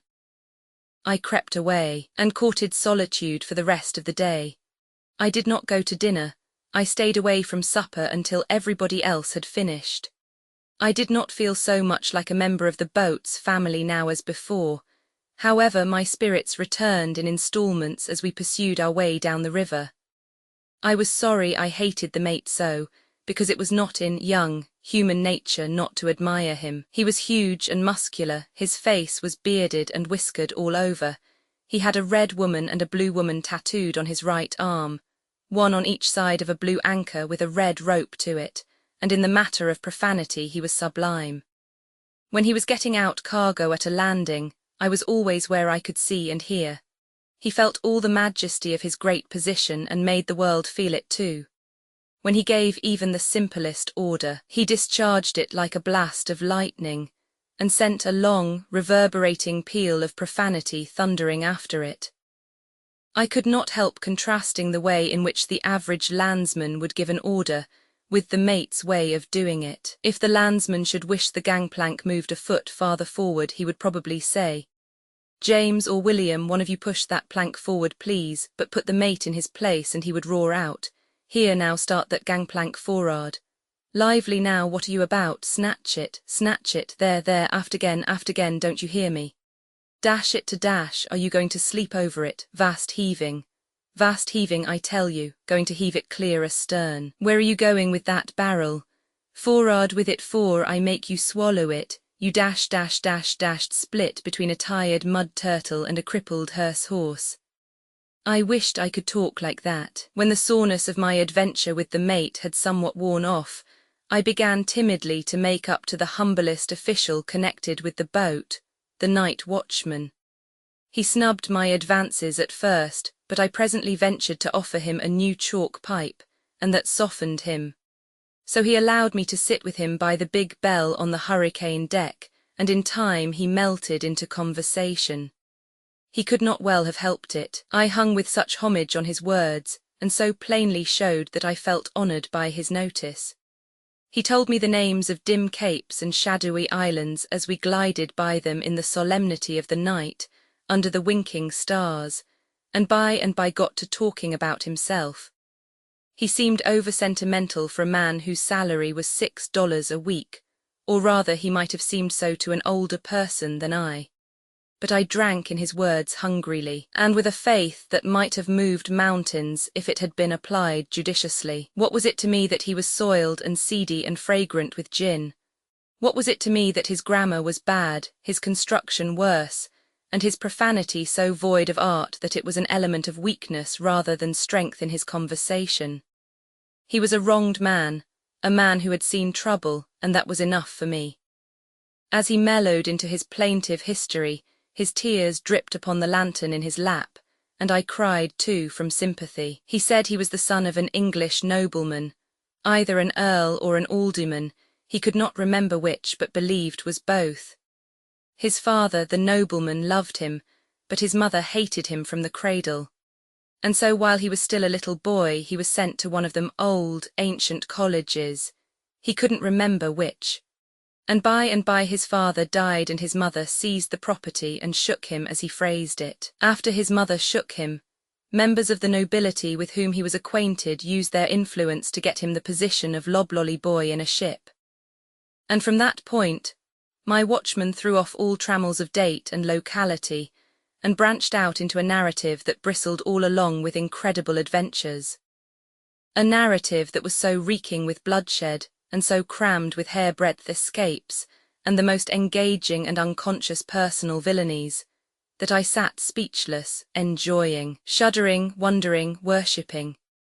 It was a sore blight to find out afterwards that he was a low, vulgar, ignorant, sentimental, half-witted humbug, an untravelled native of the wilds of Illinois, who had absorbed wildcat literature and appropriated its marvels, until in time he had woven odds and ends of the mess into this yarn, and then gone on telling it to fledglings like me, until he had come to believe it himself. Chapter 66. A cub pilot's experience. What with lying on the rocks 4 days at Louisville, and some other delays, the poor old Paul Jones fooled away about 2 weeks in making the voyage from Cincinnati to New Orleans. This gave me a chance to get acquainted with one of the pilots, and he taught me how to steer the boat, and thus made the fascination of river life more potent than ever for me. It also gave me a chance to get acquainted with a youth who had taken deck passage, more's the pity, for he easily borrowed $6 of me on a promise to return to the boat and pay it back to me the day after we should arrive. But he probably died or forgot, for he never came. It was doubtless the former, since he had said his parents were wealthy, and he only travelled deck passage because it was cooler. Footnote 1. Deck passage, i.e. steerage passage. I soon discovered 2 things. One was that a vessel would not be likely to sail for the mouth of the Amazon under 10 or 12 years, and the other was that the $9 or $10 still left in my pocket would not suffice for so imposing an exploration as I had planned, even if I could afford to wait for a ship. Therefore it followed that I must contrive a new career. The Paul Jones was now bound for St. Louis. I planned a siege against my pilot, and at the end of 3 hard days he surrendered. He agreed to teach me the Mississippi River from New Orleans to St. Louis for $500, payable out of the first wages I should receive after graduating. I entered upon the small enterprise of learning 12 or 1300 miles of the great Mississippi River with the easy confidence of my time of life. If I had really known what I was about to require of my faculties, I should not have had the courage to begin. I supposed that all a pilot had to do was to keep his boat in the river, and I did not consider that that could be much of a trick, since it was so wide. The boat backed out from New Orleans at 4 in the afternoon, and it was our watch until 8. Mr. Bixby, my chief, straightened her up, ploughed her along past the sterns of the other boats that lay at the levee, and then said, "Here, take her. Shave those steamships as close as you'd peel an apple." I took the wheel, and my heartbeat fluttered up into the hundreds, for it seemed to me that we were about to scrape the side off every ship in the line. We were so close. I held my breath and began to claw the boat away from the danger, and I had my own opinion of the pilot who had known no better than to get us into such peril, but I was too wise to express it. In half a minute I had a wide margin of safety intervening between the Paul Jones and the ships, and within 10 seconds more I was set aside in disgrace, and Mr. Bixby was going into danger again and flaying me alive with abuse of my cowardice. I was stung, but I was obliged to admire the easy confidence with which my chief loafed from side to side of his wheel, and trimmed the ship so closely that disaster seemed ceaselessly imminent. When he had cooled a little, he told me that the easy water was close ashore and the current outside, and therefore we must hug the bank upstream to get the benefit of the former and stay well out, downstream to take advantage of the latter. In my own mind, I resolved to be a downstream pilot and leave the upstreaming to people dead to prudence. Now and then Mr. Bixby called my attention to certain things. Said he, "This is 6 Mile Point." I assented. It was pleasant enough information, but I could not see the bearing of it. I was not conscious that it was a matter of any interest to me. Another time he said, this is 9 Mile Point. Later he said, this is 12 Mile Point.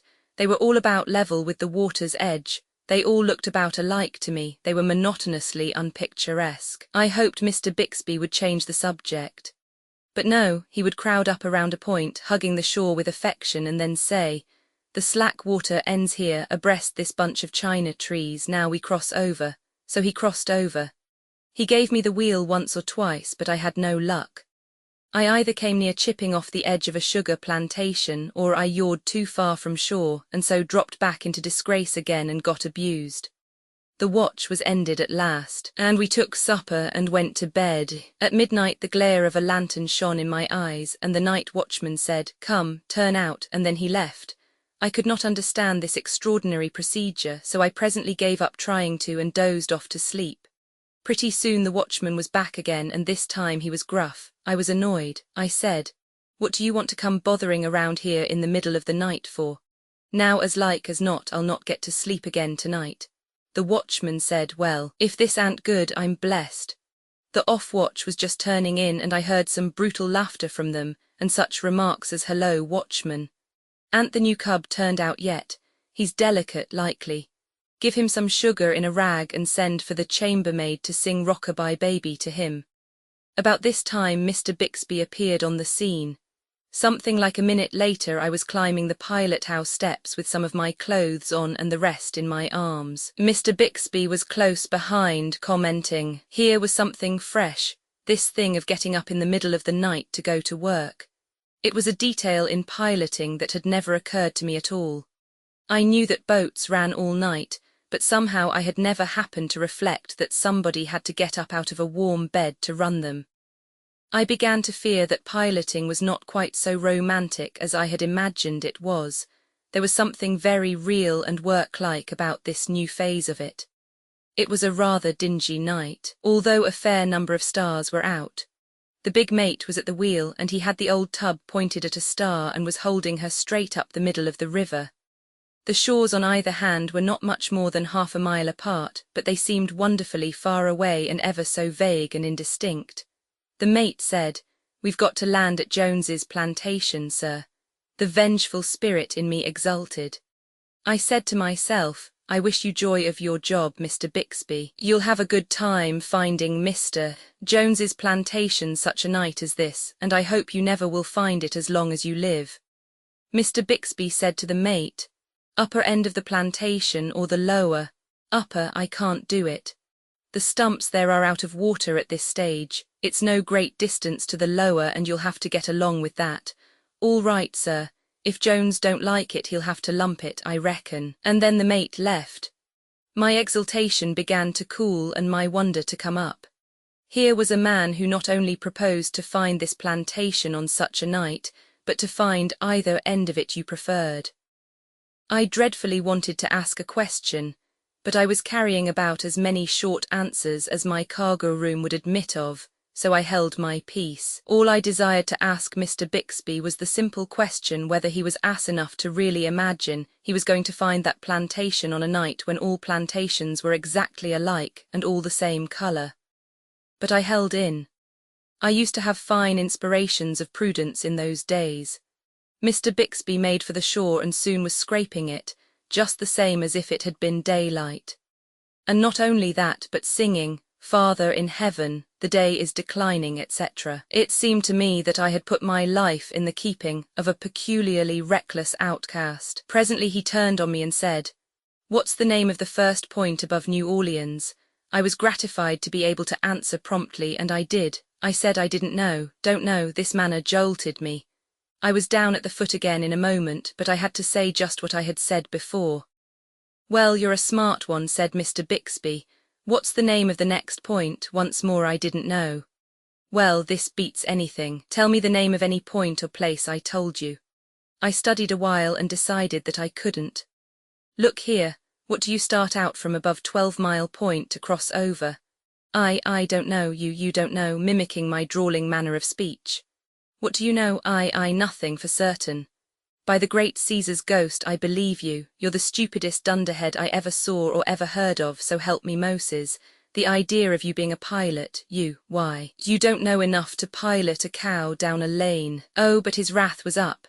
He was a nervous man, and he shuffled from one side of his wheel to the other as if the floor was hot. He would boil a while to himself and then overflow and scold me again. Look here, what do you suppose I told you the names of those points for? I tremblingly considered a moment, and then the devil of temptation provoked me to say, well, to be entertaining, I thought. This was a red rag to the bull. He raged and stormed so, he was crossing the river at the time, that I judge it made him blind, because he ran over the steering oar of a trading scow. Of course the traders sent up a volley of red-hot profanity.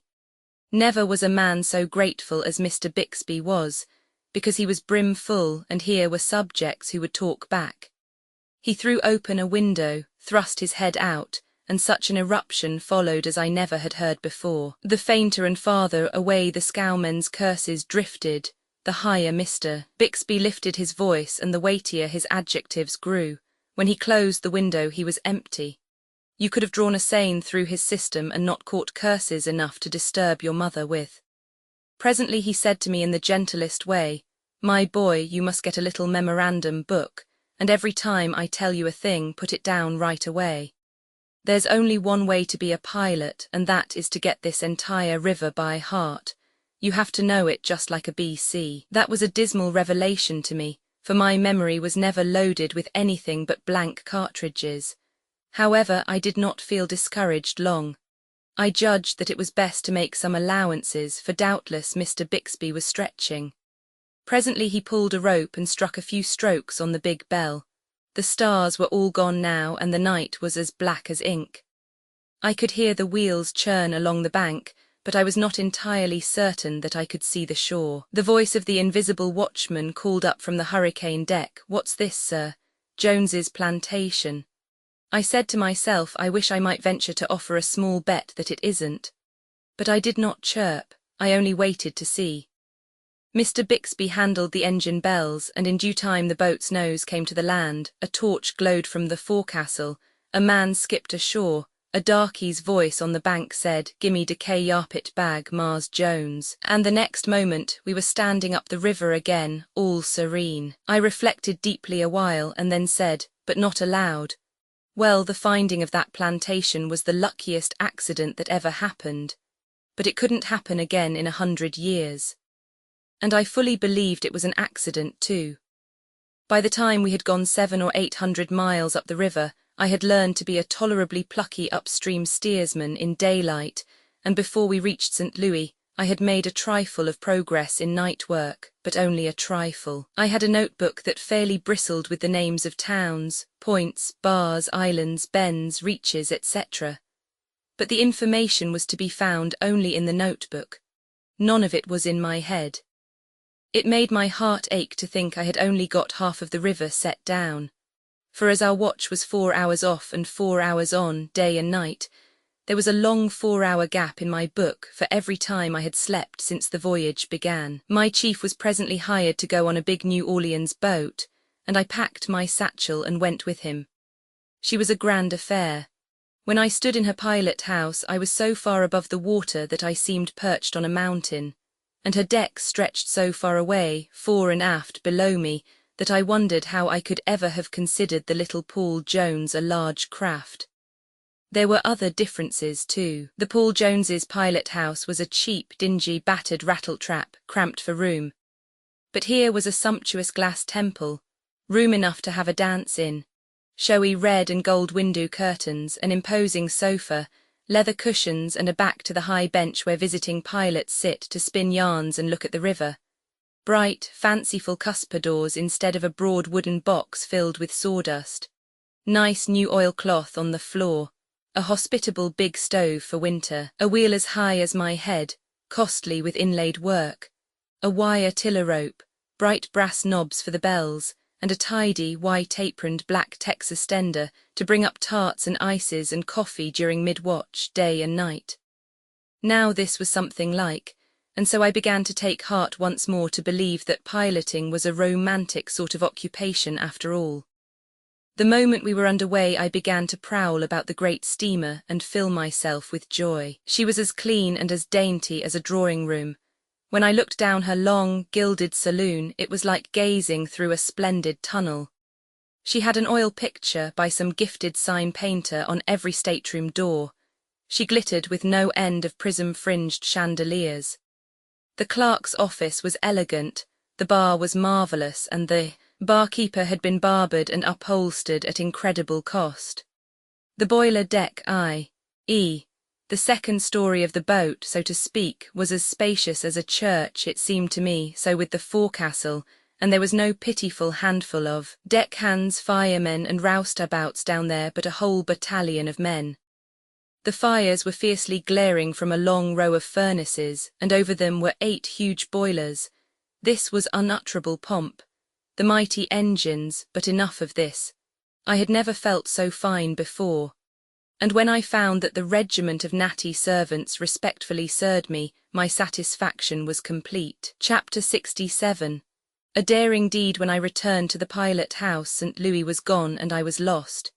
Here was a piece of river which was all down in my book, but I could make neither head nor tail of it. You understand, it was turned around. I had seen it when coming upstream, but I had never faced about to see how it looked when it was behind me.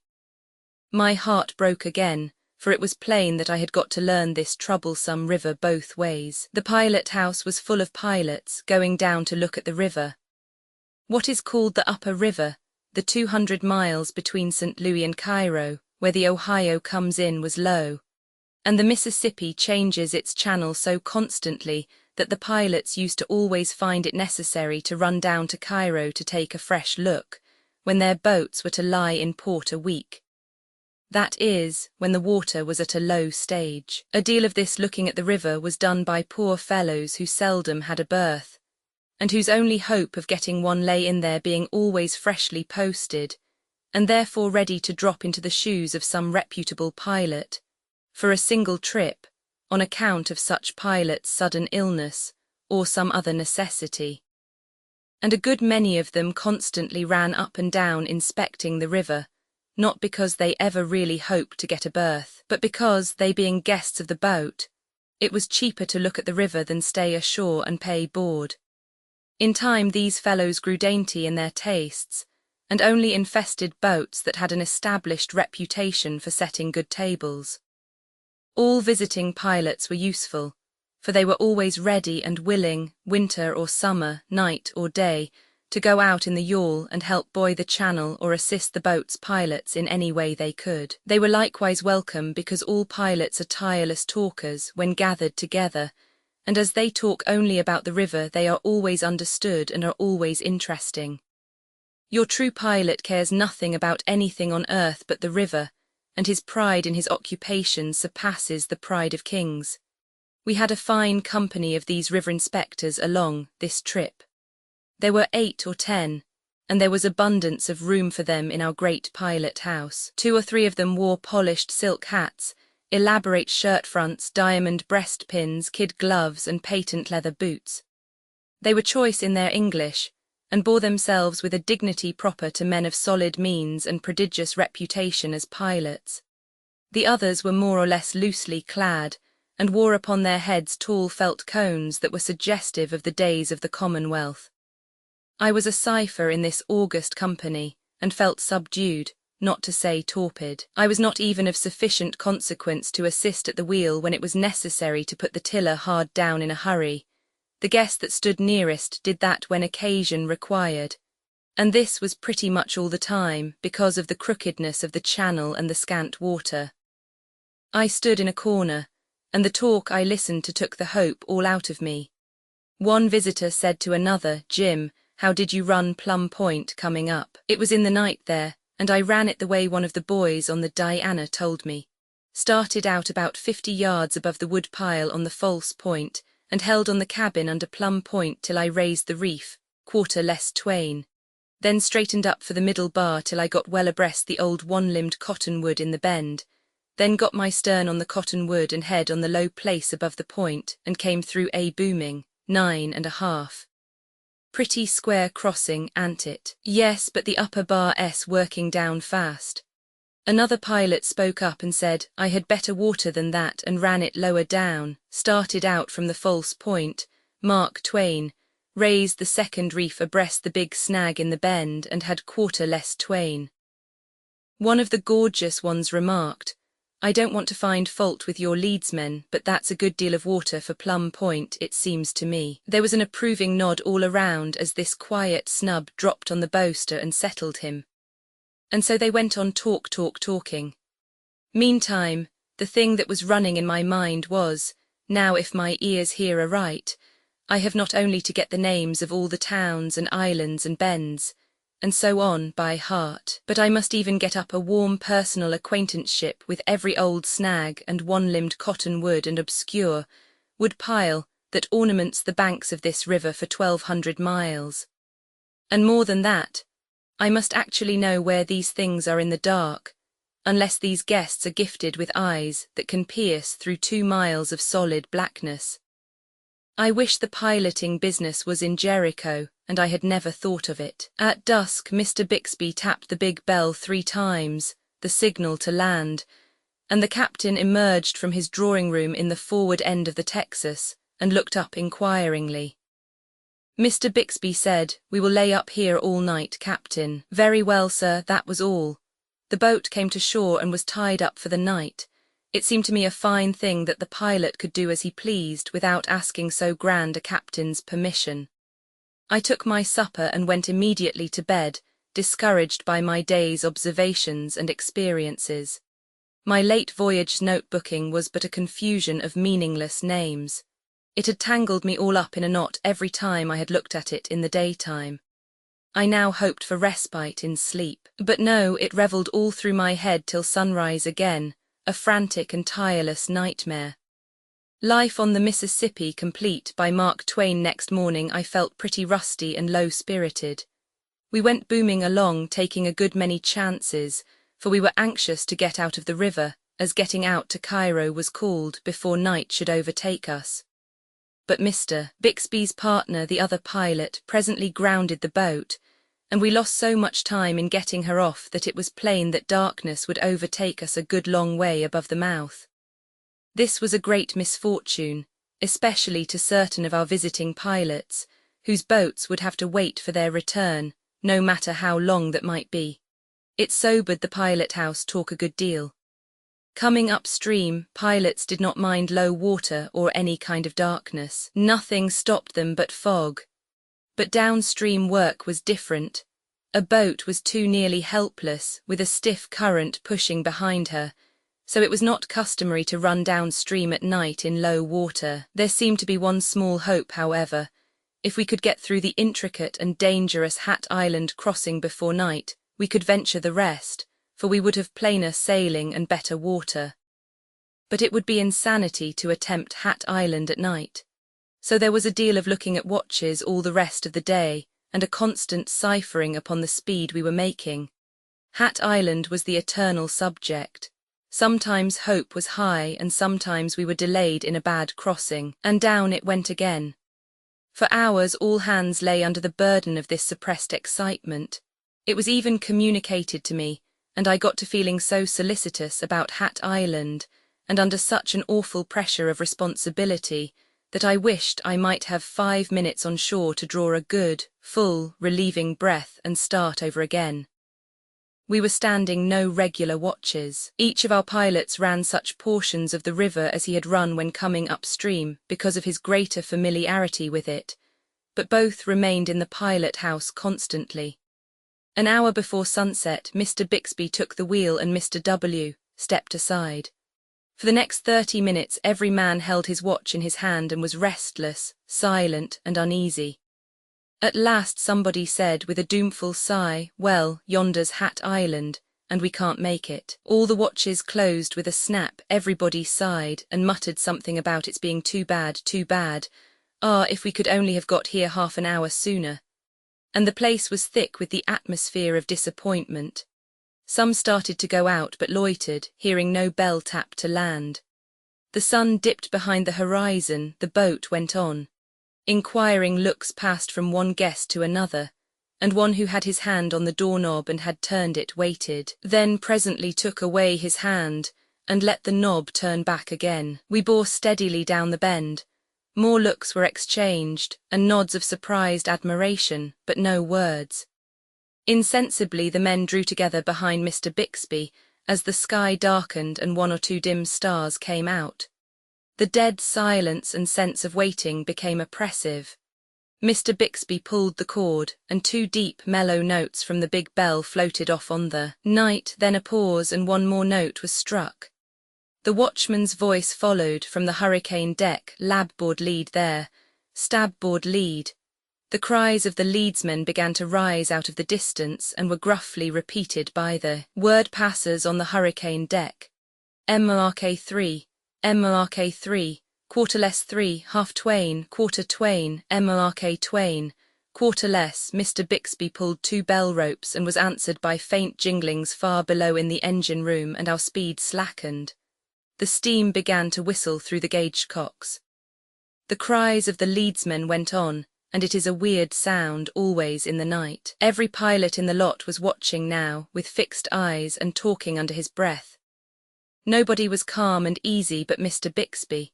He would put his wheel down and stand on a spoke, and as the steamer swung into her to me utterly invisible marks, for we seemed to be in the midst of a wide and gloomy sea, he would meet and fasten her there.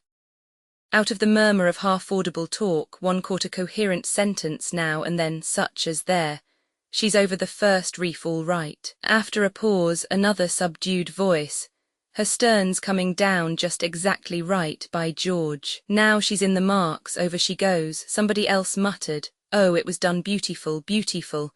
Now the engines were stopped altogether and we drifted with the current. Not that I could see the boat drift, for I could not, the stars being all gone by this time. This drifting was the dismayless work, it held one's heart still. Presently I discovered a blacker gloom than that which surrounded us. It was the head of the island. We were closing right down upon it. We entered its deeper shadow, and so imminent seemed the peril that I was likely to suffocate, and I had the strongest impulse to do something, anything, to save the vessel. But still Mr. Bixby stood by his wheel, silent, intent as a cat, and all the pilots stood shoulder to shoulder at his back. "She'll not make it," somebody whispered. The water grew shoaler and shoaler by the leadsman's cries till it was down to 8.5 EIGHT feet, EIGHT feet. 7 and Mr. Bixby said warningly through his speaking tube to the engineer, "Stand by now." "Aye, aye, sir." 7.5, 7 feet, 6 and we touched bottom. Instantly Mr. Bixby set a lot of bells ringing, shouted through the tube, "Now let her have it, every ounce you've got." Then to his partner, "Put her hard down, snatch her, snatch her." The boat rasped and ground her way through the sand, hung upon the apex of disaster a single tremendous instant, and then over she went. And such a shout as went up at Mr. Bixby's back never loosened the roof of a pilot house before. There was no more trouble after that. Mr. Bixby was a hero that night, and it was some little time, too, before his exploit ceased to be talked about by river men, fully to realize the marvelous precision required in laying the great steamer in her marks in that murky waste of water. One should know that not only must she pick her intricate way through snags and blind reefs, and then shave the head of the island so closely as to brush the overhanging foliage with her stern, but at one place she must pass almost within arm's reach of a sunken and invisible wreck that would snatch the hull timbers from under her if she should strike it, and destroy $250,000 worth of steamboat and cargo in 5 minutes, and maybe 150 human lives into the bargain. The last remark I heard that night was a compliment to Mr. Bixby, uttered in soliloquy and with unction by one of our guests. He said, "By the shadow of death, but he's a lightning pilot." Chapter 68. Perplexing lessons at the end of what seemed a tedious while. I had managed to pack my head full of islands, towns, bars, points and bends, and a curiously inanimate mass of lumber it was too. However, inasmuch as I could shut my eyes and reel off a good long string of these names without leaving out more than 10 miles of river in every 50, I began to feel that I could take a boat down to New Orleans if I could make her skip those little gaps. But of course my complacency could hardly get start enough to lift my nose a trifle into the air before Mr. Bixby would think of something to fetch it down again. One day he turned on me suddenly with this settler, "What is the shape of Walnut Bend?" He might as well have asked me my grandmother's opinion of protoplasm. I reflected respectfully, and then said I didn't know it had any particular shape. My gunpowdery chief went off with a bang, of course, and then went on loading and firing until he was out of adjectives. I had learned long ago that he only carried just so many rounds of ammunition, and was sure to subside into a very placable and even remorseful old smoothbore as soon as they were all gone. That word old is merely affectionate. He was not more than 34. I waited.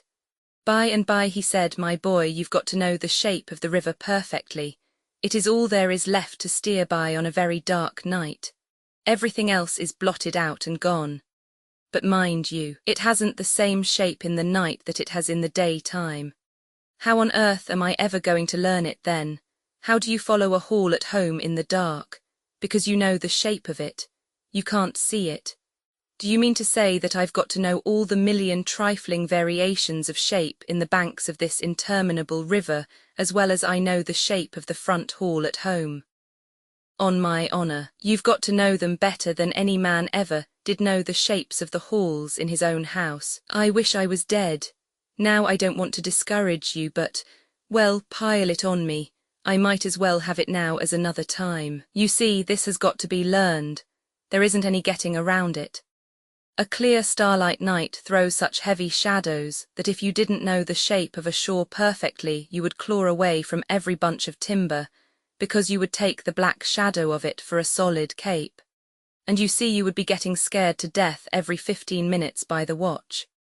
You would be 50 yards from shore all the time when you ought to be within 50 feet of it. You can't see a snag in one of those shadows, but you know exactly where it is, and the shape of the river tells you when you are coming to it. Then there's your pitch-dark night. The river is a very different shape on a pitch-dark night from what it is on a starlight night. All shores seem to be straight lines then, and mighty dim ones too, and you'd run them for straight lines only you know better. You boldly drive your boat right into what seems to be a solid, straight wall, you knowing very well that in reality there is a curve there, and that wall falls back and makes way for you. Then there's your grey mist. You take a night when there's one of these grisly, drizzly grey mists, and then there isn't any particular shape to a shore. A grey mist would tangle the head of the oldest man that ever lived. Well then, different kinds of moonlight change the shape of the river in different ways. You see, oh, don't say any more, please. Have I got to learn the shape of the river according to all these 500,000 different ways? If I tried to carry all that cargo in my head, it would make me stoop-shouldered. No, you only learn the shape of the river, and you learn it with such absolute certainty that you can always steer by the shape that's in your head, and never mind the one that's before your eyes. Very well, I'll try it, but after I have learned it, can I depend on it?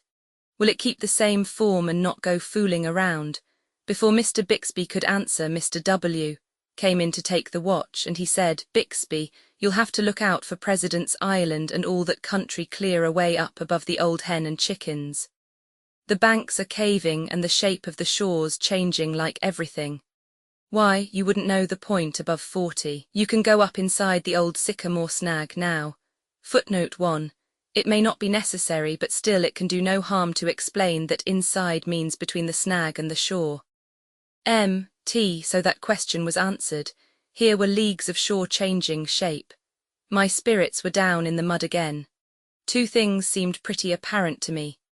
One was that in order to be a pilot, a man had got to learn more than any one man ought to be allowed to know, and the other was that he must learn it all over again in a different way every 24 hours. That night we had the watch until 12. Now it was an ancient river custom for the two pilots to chat a bit when the watch changed. While the relieving pilot put on his gloves and lit his cigar, his partner, the retiring pilot, would say something like this: "I judge the upper bar is making down a little at Hale's Point. Had quarter Twain with the lower lead and Mark Twain footnote 2 fathoms."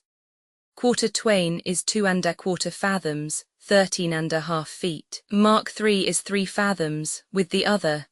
Yes, I thought it was making down a little last trip. Meet any boats? Met one abreast the head of 21, but she was away over hugging the bar and I couldn't make her out entirely. I took her for the sunny south, hadn't any skylights forward of the chimneys, and so on. And as the relieving pilot took the wheel, his partner (partner is a technical term for the other pilot) would mention that we were in such and such a bend, and say we were abreast of such and such a man's woodyard or plantation. This was courtesy. I supposed it was necessity. But Mr. W. came on watch full 12 minutes late on this particular night, a tremendous breach of etiquette. In fact, it is the unpardonable sin among pilots. So Mr. Bixby gave him no greeting whatever, but simply surrendered the wheel and marched out of the pilot house without a word. I was appalled. It was a villainous night for blackness. We were in a particularly wide and blind part of the river, where there was no shape or substance to anything, and it seemed incredible that Mr. Bixby should have left that poor fellow to kill the boat trying to find out where he was. But I resolved that I would stand by him anyway. He should find that he was not wholly friendless, so I stood around and waited to be asked where we were. But Mr. W. plunged on serenely through the solid firmament of black cats that stood for an atmosphere, and never opened his mouth. Here is a proud devil, thought I. Here is a limb of Satan that would rather send us all to destruction than put himself under obligations to me, because I am not yet one of the salt of the earth and privileged to snub captains, and lord it over everything dead and alive in a steamboat. I presently climbed up on the bench. I did not think it was safe to go to sleep while this lunatic was on watch. However, I must have gone to sleep in the course of time, because the next thing I was aware of was the fact that day was breaking, Mr. W. gone and Mr. Bixby at the wheel again. So it was 4 o'clock and all well, but me, I felt like a skinful of dry bones and all of them trying to ache at once. Mr. Bixby asked me what I had stayed up there for. I confessed that it was to do Mr. W. a benevolence, tell him where he was. It took 5 minutes for the entire preposterousness of the thing to filter into Mr. Bixby's system, and then I judge it filled him nearly up to the chin, because he paid me a compliment, and not much of a one either. He said, "Well, taking you by and large, you do seem to be more different kinds of an ass than any creature I ever saw before." What did you suppose he wanted to know for? I said I thought it might be a convenience to him. Convenience D-nation. Didn't I tell you that a man's got to know the river in the night the same as he'd know his own front hall?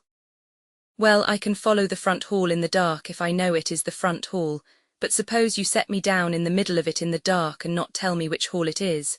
How am I to know? Well, you've got to on the river, all right.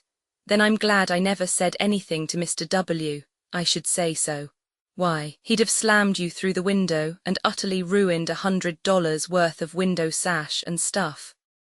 I was glad this damage had been saved, for it would have made me unpopular with the owners. They always hated anybody who had the name of being careless and injuring things. I went to work now to learn the shape of the river, and of all the eluding and ungraspable objects that ever I tried to get mind or hands on, that was the chief. I would fasten my eyes upon a sharp, wooded point that projected far into the river some miles ahead of me, and go to laboriously photographing its shape upon my brain. And just as I was beginning to succeed to my satisfaction, we would draw up toward it, and the exasperating thing would begin to melt away and fold back into the bank. If there had been a conspicuous dead tree standing upon the very point of the cape, I would find that tree inconspicuously merged into the general forest, and occupying the middle of a straight shore when I got abreast of it. No prominent hill would stick to its shape long enough for me to make up my mind what its form really was, but it was as dissolving and changeful as if it had been a mountain of butter in the hottest corner of the tropics. Nothing ever had the same shape when I was coming downstream that it had borne when I went up. I mentioned these little difficulties to Mr. Bixby. He said that's the very main virtue of the thing. If the shapes didn't change every 3 seconds, they wouldn't be of any use. Take this place where we are now, for instance. As long as that hill over yonder is only one hill, I can boom right along the way I'm going. But the moment it splits at the top and forms a V, I know I've got to scratch to starboard in a hurry, or I'll bang this boat's brains out against a rock. And then the moment one of the prongs of the V swings behind the other, I've got to waltz to larboard again, or I'll have a misunderstanding with a snag that would snatch the keelson out of this steamboat as neatly as if it were a sliver in your hand. If that hill didn't change its shape on bad nights, there would be an awful steamboat graveyard around here inside of a year. It was plain that I had got to learn the shape of the river in all the different ways that could be thought of.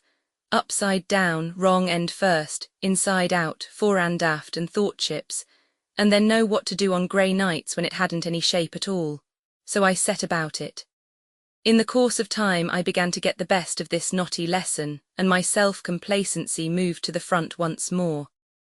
Mr. Bixby was all fixed, and ready to start it to the rear again. He opened on me after this fashion: how much water did we have in the middle crossing at Hole-in-the-Wall trip before last?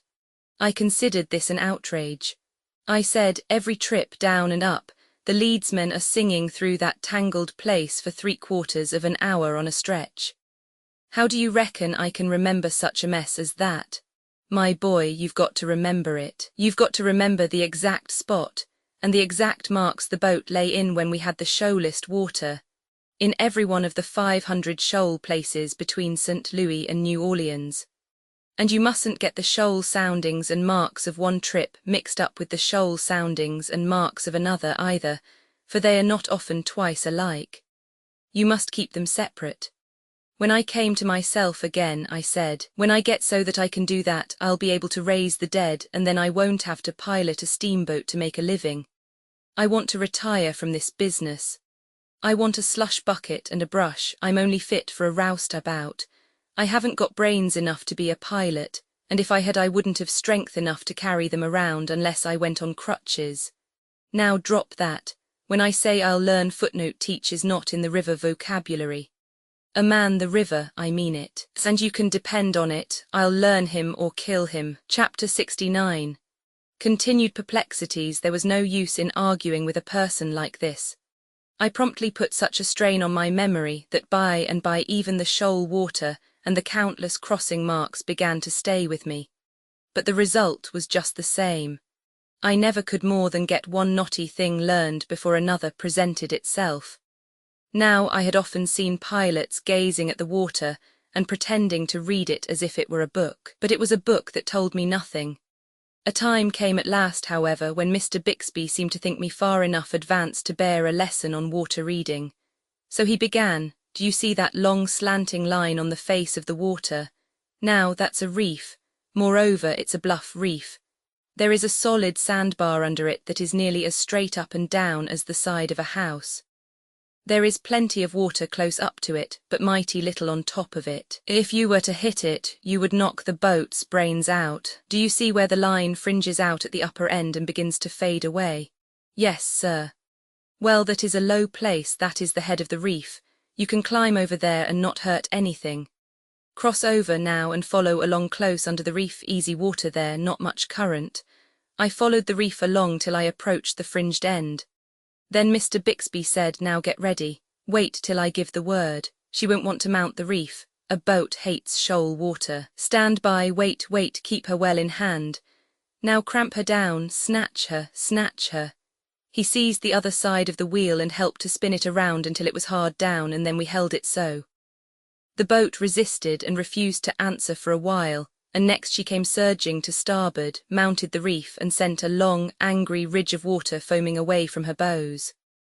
Now watch her like a cat, or she'll get away from you. When she fights strong and the tiller slips a little, in a jerky, greasy sort of way, let up on her a trifle.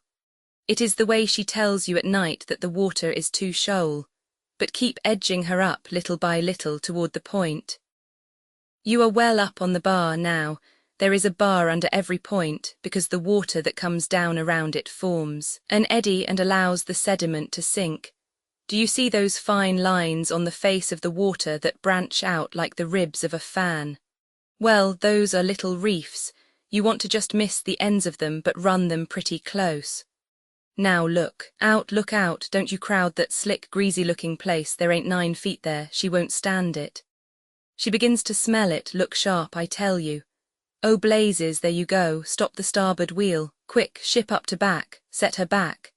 The engine bells jingled and the engines answered promptly, shooting white columns of steam far aloft out of the scape pipes, but it was too late. The boat had smelt the bar in good earnest. The foamy ridges that radiated from her bows suddenly disappeared, a great dead swell came rolling forward and swept ahead of her. She careened far over to larboard, and went tearing away toward the other shore as if she were about scared to death. We were a good mile from where we ought to have been, when we finally got the upper hand of her again. During the afternoon watch the next day, Mr. Bixby asked me if I knew how to run the next few miles. I said, go inside the first snag above the point, outside the next one, start out from the lower end of Higgins's woodyard, make a square crossing and that's all right. I'll be back before you close up on the next point, but he wasn't. He was still below when I rounded it and entered upon a piece of river which I had some misgivings about. I did not know that he was hiding behind a chimney to see how I would perform. I went gaily along, getting prouder and prouder, for he had never left the boat in my sole charge such a length of time before. I even got to setting her and letting the wheel go entirely, while I vaingloriously turned my back and inspected the stem marks and hummed a tune, a sort of easy indifference which I had prodigiously admired in Bixby and other great pilots. Once I inspected rather long, and when I faced to the front again, my heart flew into my mouth so suddenly that if I hadn't clapped my teeth together I should have lost it. One of those frightful bluff reefs was stretching its deadly length right across our bows. My head was gone in a moment, I did not know which end I stood on, I gasped and could not get my breath. I spun the wheel down with such rapidity that it wove itself together like a spider's web. The boat answered and turned square away from the reef, but the reef followed her. I fled and still it followed, still it kept, right across my bows. I never looked to see where I was going, I only fled. The awful crash was imminent, why didn't that villain come? If I committed the crime of ringing a bell I might get thrown overboard, but better that than kill the boat. So in blind desperation I started such a rattling shivery down below as never had astounded an engineer in this world before, I fancy. Amidst the frenzy of the bells the engines began to back and fill in a furious way, and my reason forsook its throne. We were about to crash into the woods on the other side of the river. Just then Mr. Bixby stepped calmly into view on the hurricane deck. My soul went out to him in gratitude. My distress vanished. I would have felt safe on the brink of Niagara with Mr. Bixby on the hurricane deck. He blandly and sweetly took his toothpick out of his mouth between his fingers as if it were a cigar. We were just in the act of climbing an overhanging big tree, and the passengers were scudding astern like rats, and lifted up these commands to me ever so gently: stop the starboard, stop the larboard, set her back on both. The boat hesitated, halted, pressed her nose among the bows a critical instant, then reluctantly began to back away. Stop the larboard, come ahead on it. Stop the starboard, come ahead on it. Point her for the bar. I sailed away as serenely as a summer's morning. Mr. Bixby came in and said with mock simplicity, "When you have a hail, my boy, you ought to tap the big bell 3 times before you land so that the engineers can get ready." I blushed under the sarcasm and said I hadn't had any hail. "Ah, then it was for wood, I suppose. The officer of the watch will tell you when he wants to wood up." I went on consuming and said I wasn't after wood. "Indeed? Why, what could you want over here in the bend then? Did you ever know of a boat following a bend upstream at this stage of the river? No, sir, and I wasn't trying to follow it. I was getting away from a bluff reef." "No, it wasn't a bluff reef. There isn't one within 3 miles of where you were, but I saw it. It was as bluff as that one yonder. Just about, run over it. Do you give it as an order?" "Yes, run over it. If I don't, I wish I may die." "All right, I am taking the responsibility." I was just as anxious to kill the boat now as I had been to save her before. I impressed my orders upon my memory to be used at the inquest and made a straight break for the reef. As it disappeared under our bows, I held my breath, but we slid over it like oil. Now don't you see the difference? It wasn't anything but a wind reef. The wind does that, so I see, but it is exactly like a bluff reef. How am I ever going to tell them apart? I can't tell you. It is an instinct. By and by you will just naturally know one from the other, but you never will be able to explain why or how you know them apart. It turned out to be true. The Face of the Water in time became a wonderful book. A book that was a dead language to the uneducated passenger, but which told its mind to me without reserve, delivering its most cherished secrets as clearly as if it uttered them with a voice. And it was not a book to be read once and thrown aside, for it had a new story to tell every day. Throughout the long 1,200 miles there was never a page that was void of interest, never one that you could leave unread without loss, never one that you would want to skip, thinking you could find higher enjoyment in some other thing. There never was so wonderful a book written by man, never one whose interest was so absorbing, so unflagging, so sparkingly renewed with every reperusal. The passenger who could not read it was charmed with a peculiar sort of faint dimple on its surface, on the rare occasions when he did not overlook it altogether. But to the pilot that was an italicized passage. Indeed, it was more than that. It was a legend of the largest capitals, with a string of shouting exclamation points at the end of it. For it meant that a wreck or a rock was buried there that could tear the life out of the strongest vessel that ever floated. It is the faintest and simplest expression the water ever makes, and the most hideous to a pilot's eye. In truth, the passenger who could not read this book saw nothing but all manner of pretty pictures in it painted by the sun and shaded by the clouds, whereas to the trained eye these were not pictures at all, but the grimmest and most dead earnest of reading matter. Now, when I had mastered the language of this water, and had come to know every trifling feature that bordered the great river as familiarly as I knew the letters of the alphabet, I had made a valuable acquisition. But I had lost something too. I had lost something which could never be restored to me while I lived. All the grace, the beauty, the poetry had gone out of the majestic river. I still keep in mind a certain wonderful sunset which I witnessed when steamboating was new to me. A broad expanse of the river was turned to blood. In the middle distance the red hue brightened into gold, through which a solitary log came floating, black and conspicuous. In one place a long, slanting mark lay sparkling upon the water. In another the surface was broken by boiling, tumbling rings that were as many-tinted as an opal. Where the ruddy flush was faintest was a smooth spot that was covered with graceful circles and radiating lines, ever so delicately traced. The shore on our left was densely wooded, and the summer shadow that fell from this forest was broken in one place by a long, ruffled trail that shone like silver.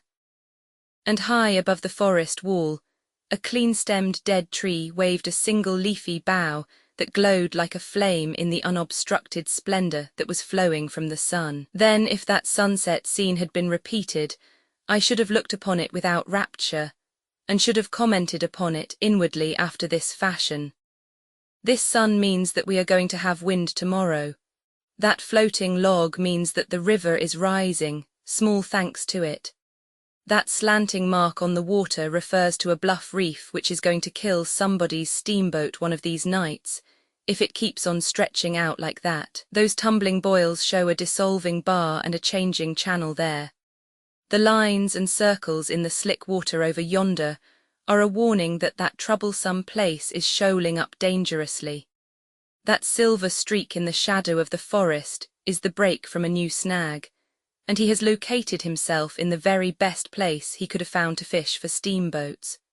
That tall dead tree, with a single living branch, is not going to last long. And then how is a body ever going to get through this blind place at night, without the friendly old landmark? There were graceful curves, reflected images, woody heights, soft distances, and over the whole scene far and near the dissolving lights drifted steadily, enriching it every passing moment with new marvels of colouring.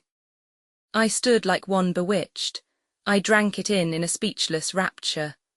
The world was new to me, and I had never seen anything like this at home.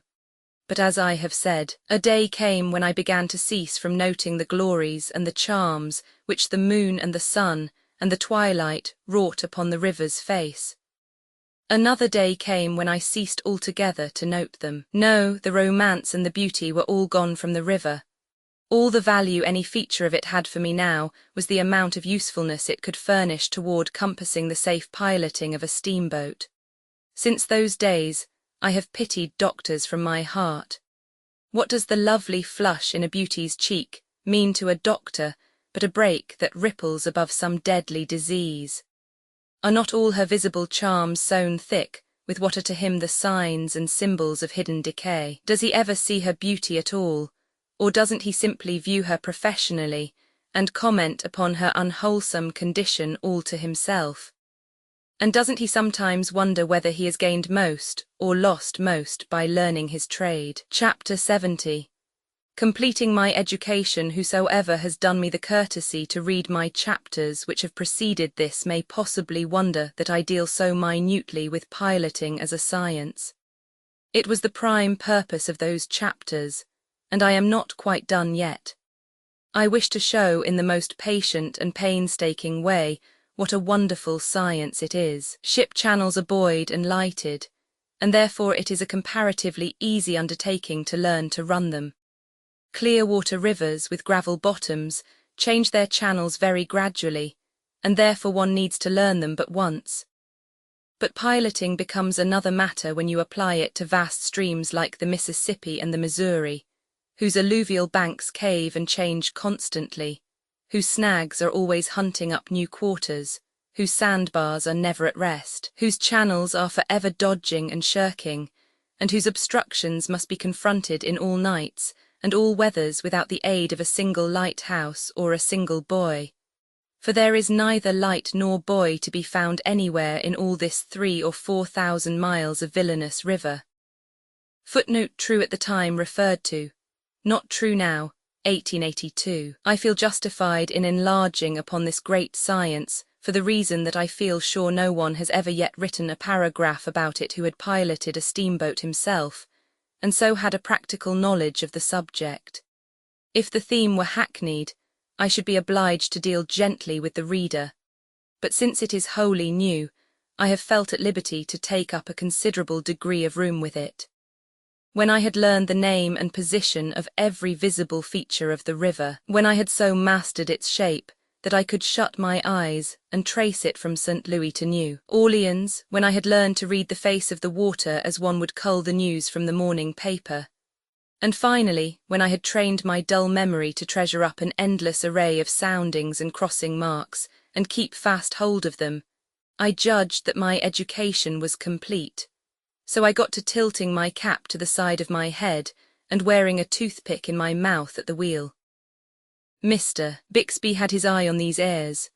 One day he said, "What is the height of that bank yonder at Burgess's?" "How can I tell, sir? It is 3/4 of a mile away." "Very poor eye, very poor, take the glass." I took the glass and presently said, "I can't tell, I suppose that bank is about 1.5 feet high." "1.5 feet, that's a 6-foot bank. How high was the bank along here last trip?" "I don't know, I never noticed." "You didn't? Well, you must always do it hereafter." "Why?" "Because you'll have to know a good many things that it tells you. For one thing, it tells you the stage of the river, tells you whether there's more water or less in the river along here than there was last trip. The leads tell me that. I rather thought I had the advantage of him there." "Yes, but suppose the leads lie. The bank would tell you so, and then you'd stir those leadsmen up a bit. There was a 10-foot bank here last trip, and there is only a 6-foot bank now. What does that signify? That the river is 4 feet higher than it was last trip." "Very good. Is the river rising or falling?" "Rising. No, it ain't. I guess I am right, sir. Yonder is some driftwood floating down the stream. A rise starts the driftwood, but then it keeps on floating a while after the river is done rising. Now the bank will tell you about this. Wait till you come to a place where it shelves a little. Now here, do you see this narrow belt of fine sediment that was deposited while the water was higher? You see the driftwood begins to strand too. The bank helps in other ways. Do you see that stump on the false point? Aye, aye, sir. Well, the water is just up to the roots of it. You must make a note of that. Why? Because that means that there's 7 feet in the chute of 103. But 103 is a long way up the river yet. That's where the benefit of the bank comes in. There is water enough in 103 now, yet there may not be by the time we get there, but the bank will keep us posted all along. You don't run close chutes on a falling river upstream, and there are precious few of them that you are allowed to run at all downstream. There's a law of the United States against it. The river may be rising by the time we get to 103, and in that case we'll run it. We are drawing how much? 6 feet aft, 6.5 forward. Well, you do seem to know something, but what I particularly want to know is if I have got to keep up an everlasting measuring of the banks of this river, 1,200 miles, month in and month out, of course. My emotions were too deep for words for a while. Presently I said, and how about these chutes? Are there many of them? I should say so. I fancy we shan't run any of the river this trip as you've ever seen it run before, so to speak. If the river begins to rise again, we'll go up behind bars that you've always seen standing out of the river, high and dry like the roof of a house. We'll cut across low places that you've never noticed at all, right through the middle of bars that cover 300 acres of river. We'll creep through cracks where you've always thought was solid land. We'll dart through the woods and leave 25 miles of river off to one side. We'll see the hind side of every island between New Orleans and Cairo. Then I've got to go to work and learn just as much more river as I already know. Just about twice as much more, as near as you can come at it. Well, one lives to find out. I think I was a fool when I went into this business. Yes, that is true, and you are yet, but you'll not be when you've learned it. Ah, I never can learn it, I will see that you do. By and by I ventured again. Have I got to learn all this thing just as I know the rest of the river, shapes and all, and so I can run it at night? Yes, and you've got to have good fair marks from one end of the river to the other that will help the bank tell you when there is water enough in each of these countless places, like that stump, you know. When the river first begins to rise, you can run 6 of the deepest of them. When it rises a foot more you can run another dozen. The next foot will add a couple of dozen and so on. So you see you have to know your banks and marks to a dead moral certainty and never get them mixed. For when you start through one of those cracks, there's no backing out again as there is in the big river. You've got to go through, or stay there 6 months if you get caught on a falling river. There are about 50 of these cracks which you can't run at all, except when the river is brim full and over the banks. This new lesson is a cheerful prospect, cheerful enough, and mind what I've just told you when you start into one of those places you've got to go through. They are too narrow to turn around in, too crooked to back out of, and the shoal water is always up at the head, never elsewhere. And the head of them is always likely to be filling up little by little so that the marks you reckon their depth by this season may not answer for next. Learn a new set then every year, exactly. Cramp her up to the bar. What are you standing up through the middle of the river for? The next few months showed me strange things. On the same day that we held the conversation above narrated, we met a great rise coming down the river. The whole vast face of the stream was black with drifting dead logs, broken boughs, and great trees that had caved in and been washed away. It required the nicest steering to pick one's way through this rushing raft, even in the daytime, when crossing from point to point. And at night the difficulty was mightily increased. Every now and then a huge log, lying deep in the water, would suddenly appear right under our bows, coming head-on. No use to try to avoid it then. We could only stop the engines, and one wheel would walk over that log from one end to the other, keeping up a thundering racket and careening the boat in a way that was very uncomfortable to passengers. Now and then we would hit one of these sunken logs a rattling bang, dead in the centre, with a full head of steam, and it would stun the boat as if she had hit a continent. Sometimes this log would lodge and stay right across our nose and back the Mississippi up before it. We would have to do a little crawfishing then to get away from the obstruction. We often hit white logs in the dark, for we could not see them till we were right on them. But a black log is a pretty distinct object at night. A white snag is an ugly customer when the daylight is gone. Of course, on the great rise, down came a swarm of prodigious timber rafts from the headwaters of the Mississippi, coal barges from Pittsburgh, little trading scows from everywhere, and broad horns from Posey County, Indiana, freighted with fruit and furniture, the usual term for describing it, though in plain English the freight thus aggrandized was hoop poles and pumpkins. Pilots bore a mortal hatred to these craft, and it was returned with usury. The law required all such helpless traders to keep a light burning, but it was a law that was often broken. All of a sudden, on a murky night, a light would hop up, right under our bows almost, and an agonized voice with the backwards wang to it would wail out, "Warn the, you go into. Can't you see nothin', you dashed, egg-suckin', sheep-stealin', one-eyed son of a stuffed monkey?" Then for an instant, as we whistled by, the red glare from our furnaces would reveal the scow and the form of the gesticulating orator as if under a lightning flash, and in that instant our firemen and deckhands would send and receive a tempest of missiles and profanity. One of our wheels would walk off with the crashing fragments of a steering oar, and down the dead blackness would shut again. And that flatboatman would be sure to go into New Orleans and sue our boat, swearing stoutly that he had a light burning all the time, when in truth his gang had the lantern down below to sing and lie and drink and gamble by, and no watch on deck. Once at night, in one of those forest-bordered crevices behind an island, which steamboat men intensely describe with the phrase as dark as the inside of a cow, we should have eaten up a Posey County family, fruit, furniture, and all, but that they happened to be fiddling down below, and we just caught the sound of the music in time to sheer off, doing no serious damage, unfortunately, but coming so near it that we had good hopes for a moment.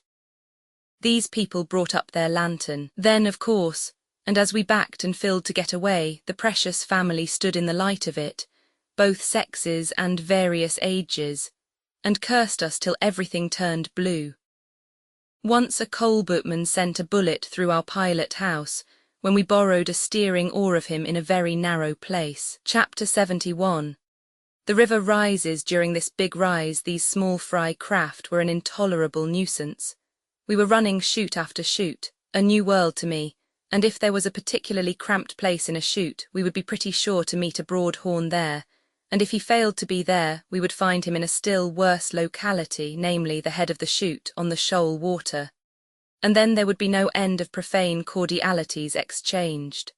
Sometimes, in the big river, when we would be feeling our way cautiously along through a fog, the deep hush would suddenly be broken by yells and a clamour of tin pans, and all in instant a log raft would appear vaguely through the webby veil close upon us. And then we did not wait to swap knives, but snatched our engine bells out by the roots and piled on all the steam we had, to scramble out of the way. One doesn't hit a rock or a solid log craft with a steamboat when he can get excused. You will hardly believe it, but many steamboat clerks always carried a large assortment of religious tracts with them in those old departed steamboating days. Indeed, they did. 20 times a day we would be cramping up around a bar, while a string of these small fry rascals were drifting down into the head of the bend away above and beyond us a couple of miles. Now a skiff would dart away from one of them and come fighting its laborious way across the desert of water. It would ease all in the shadow of our forecastle, and the panting oarsmen would shout, "Gimme a parapet." As the skiff drifted swiftly astern, the clerk would throw over a file of New Orleans journals. If these were picked up without comment, you might notice that now a dozen other skiffs had been drifting down upon us without saying anything. You understand, they had been waiting to see how one was going to fare. One making no comment, all the rest would bend to their oars and come on, now. And as fast as they came, the clerk would heave over neat bundles of religious tracts, tied to shingles. The amount of hard swearing which 12 packages of religious literature will command when impartially divided up among 12 raftsmen's crews, who have pulled a heavy skiff 2 miles on a hot day to get them, is simply incredible. As I have said, the big rise brought a new world under my vision. By the time the river was over its banks, we had forsaken our old paths and were hourly climbing over bars that had stood 10 feet out of water before. We were shaving stumpy shores like that at the foot of Madrid Bend, which I had always seen avoided before. We were clattering through chutes like that of 82, where the opening at the foot was an unbroken wall of timber, till our nose was almost at the very spot. Some of these chutes were utter solitudes. The dense, untouched forest overhung both banks of the crooked little crack, and one could believe that human creatures had never intruded there before. The swinging grapevines, the grassy nooks and vistas glimpsed as we swept by, the flowering creepers waving their red blossoms from the tops of dead trunks, and all the spendthrift richness of the forest foliage, were wasted and thrown away there. The chutes were lovely places to steer in. They were deep except at the head. The current was gentle. Under the points the water was absolutely dead, and the invisible banks so bluff that where the tender willow thickets projected you could bury your boats broadside in them as you tore along, and then you seemed fairly to fly. Behind other islands we found wretched little farms and wretcheder little log cabins. There were crazy rail fences sticking a foot or two above the water, with 1 or 2 jeans-clad, chills-racked, yellow-faced male miserables roosting on the top rail, elbows on knees, jaws in hands, grinding tobacco and discharging the result at floating chips through crevices left by lost teeth, while the rest of the family and the few farm animals were huddled together in an empty wood flat riding at her moorings close at hand. In this flatboat the family would have to cook and eat and sleep for a lesser or greater number of days, or possibly weeks, until the river should fall 2 or 3 feet, and let them get back to their log cabin and their chills again. Chills being a merciful provision of an all-wise providence to enable them to take exercise without exertion. And this sort of watery camping out was a thing which these people were rather liable to be treated to a couple of times a year. By the December rise out of the Ohio, and the June rise out of the Mississippi. And yet these were kindly dispensations, for they at least enabled the poor things to rise from the dead now and then, and look upon life when a steamboat went by.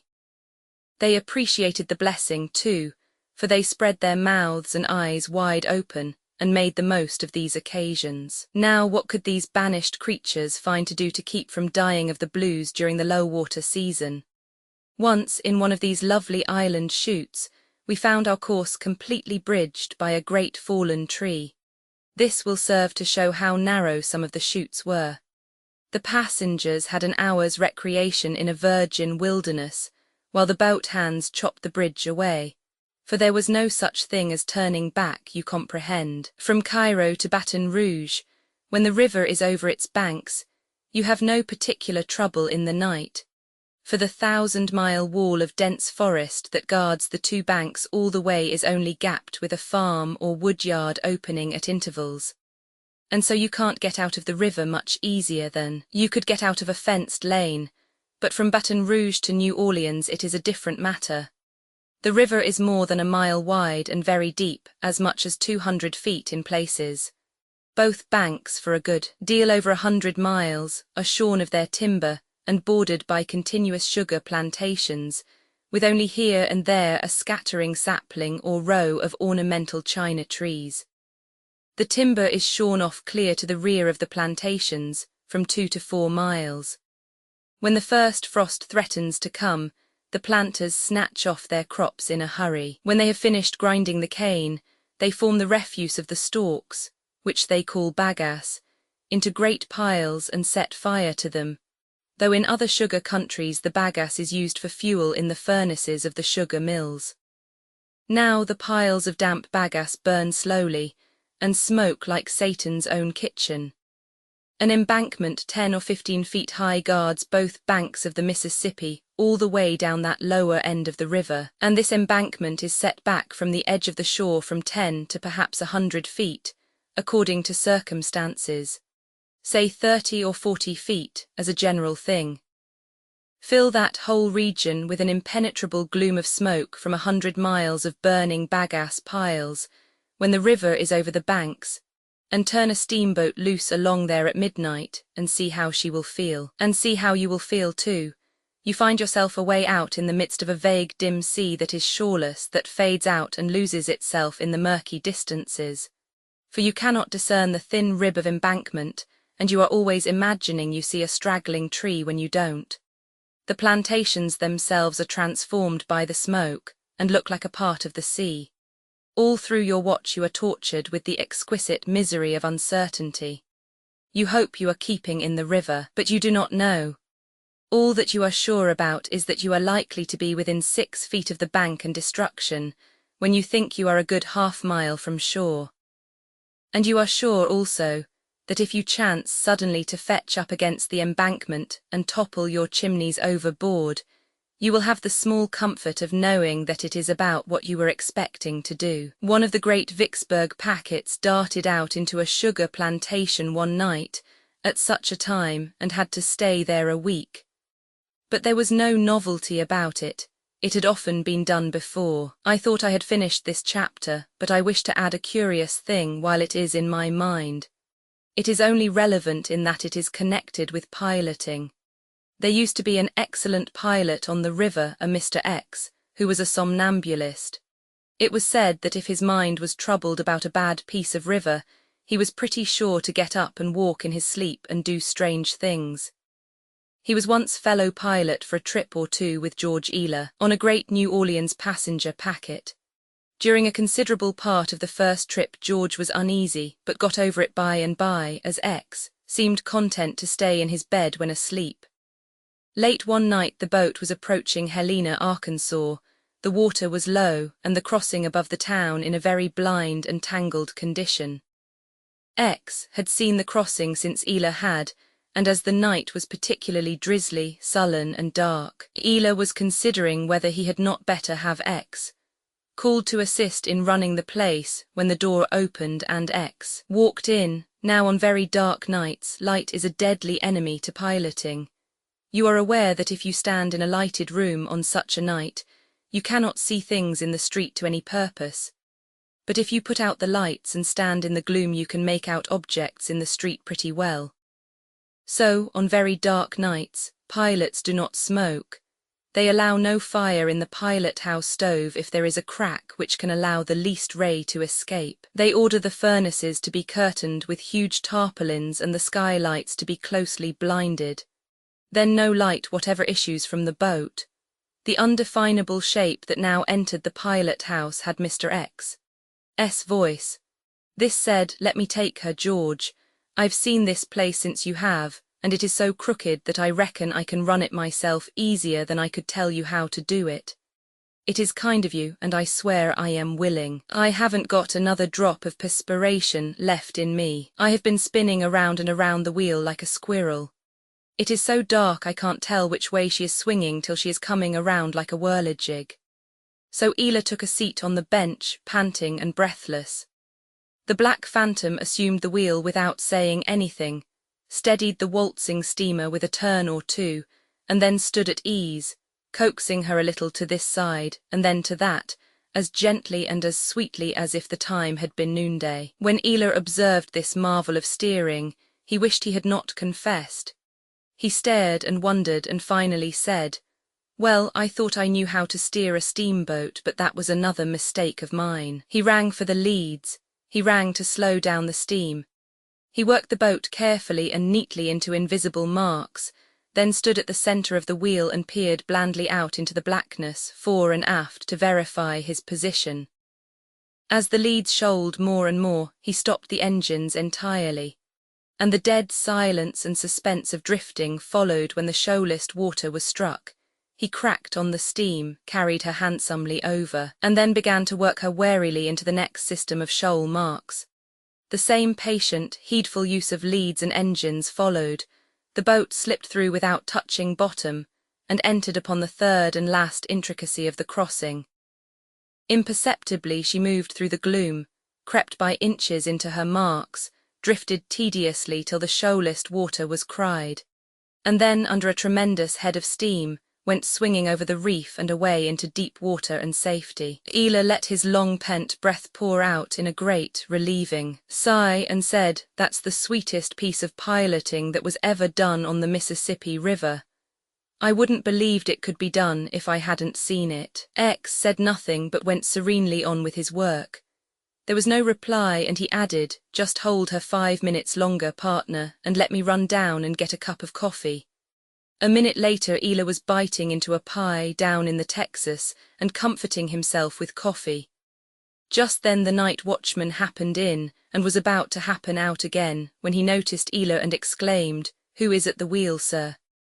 X. Dart for the pilot house quicker than lightning. The next moment both men were flying up the pilot house companion-way, 3 steps at a jump. Nobody there. The great steamer was whistling down the middle of the river at her own sweet will. The watchman shot out of the place again. Ela seized the wheel, set an engine back with power, and held his breath while the boat reluctantly swung away from a towhead which she was about to knock into the middle of the Gulf of Mexico. By and by the watchman came back and said, "Didn't that lunatic tell you he was asleep when he first came up here?" "No." "Well, he was. I found him walking along on top of the railings just as unconcerned as another man would walk a pavement. And I put him to bed. Now just this minute there he was again, away astern, going through that sort of tightrope deviltry the same as before. Well, I think I'll stay by, next time he has one of those fits. But I hope he'll have them often. You just ought to have seen him take this boat through Helena Crossing. I never saw anything so gaudy before. And if he can do such gold leaf, kid glove, diamond breastpin piloting when he is sound asleep, what couldn't he do if he was dead?" Chapter 72. Sounding when the river is very low and one's steamboat is drawing all the water there is in the channel, or a few inches more, as was often the case in the old times. One must be painfully circumspect in his piloting. We used to have to sound a number of particularly bad places almost every trip when the river was at a very low stage. Sounding is done in this way. The boat ties up at the shore just above the shoal crossing. The pilot not on watch takes his cub or steersman and a picked crew of men, sometimes an officer also, and goes out in the yawl. Provided the boat has not that rare and sumptuous luxury, a regularly devised sounding boat, and proceeds to hunt for the best water, the pilot on duty watching his movements through a spy-glass meantime, and in some instances assisting by signals of the boat's whistle, signifying try higher up or try lower down. For the surface of the water, like an oil painting, is more expressive and intelligible when inspected from a little distance than very close at hand. The whistle signals are seldom necessary, however. Never, perhaps, except when the wind confuses the significant ripples upon the water's surface. When the yawl has reached the shoal place, the speed is slackened. The pilot begins to sound the depth with a pole 10 or 12 feet long, and the steersman at the tiller obeys the order to hold her up to starboard, or let her fall off to larboard. Footnote: the term larboard is never used at sea now to signify the left hand, but was always used on the river in my time, or steady, steady as you go. When the measurements indicate that the yawl is approaching the shoalest part of the reef, the command is given to ease all. Then the men stop rowing and the yawl drifts with the current. The next order is stand by with the buoy. The moment the shallowest point is reached, the pilot delivers the order, let go the buoy, and over she goes. If the pilot is not satisfied, he sounds the place again. If he finds better water higher up or lower down, he removes the buoy to that place. Being finally satisfied, he gives the order, and all the men stand their oars straight up in the air, in line. A blast from the boat's whistle indicates that the signal has been seen. Then the men give way on their oars and lay the yawl alongside the buoy. The steamer comes creeping carefully down, is pointed straight at the buoy, husbands her power for the coming struggle, and presently at the critical moment, turns on all her steam and goes grinding and wallowing over the buoy and the sand, and gains the deep water beyond. Or maybe she doesn't, maybe she strikes and swings. Then she has to while away several hours or days sparring herself off. Sometimes a buoy is not laid at all, but the yawl goes ahead, hunting the best water, and the steamer follows along in its wake. Often there is a deal of fun and excitement about sounding, especially if it is a glorious summer day or a blustering night. But in winter the cold and the peril take most of the fun out of it. A buoy is nothing but a board 4 or 5 feet long with one end turned up. It is a reversed schoolhouse bench, with one of the supports left and the other removed. It is anchored on the shoalest part of the reef by a rope with a heavy stone made fast to the end of it. But for the resistance of the turned-up end of the reversed bench, the current would pull the buoy under water. At night, a paper lantern with a candle in it is fastened on top of the buoy, and this can be seen a mile or more, a little glimmering spark in the waste of blackness. Nothing delights a cub so much as an opportunity to go out sounding. There is such an air of adventure about it. Often there is danger. It is so gaudy and man-of-war-like to sit up in the stern sheets and steer a swift yawl.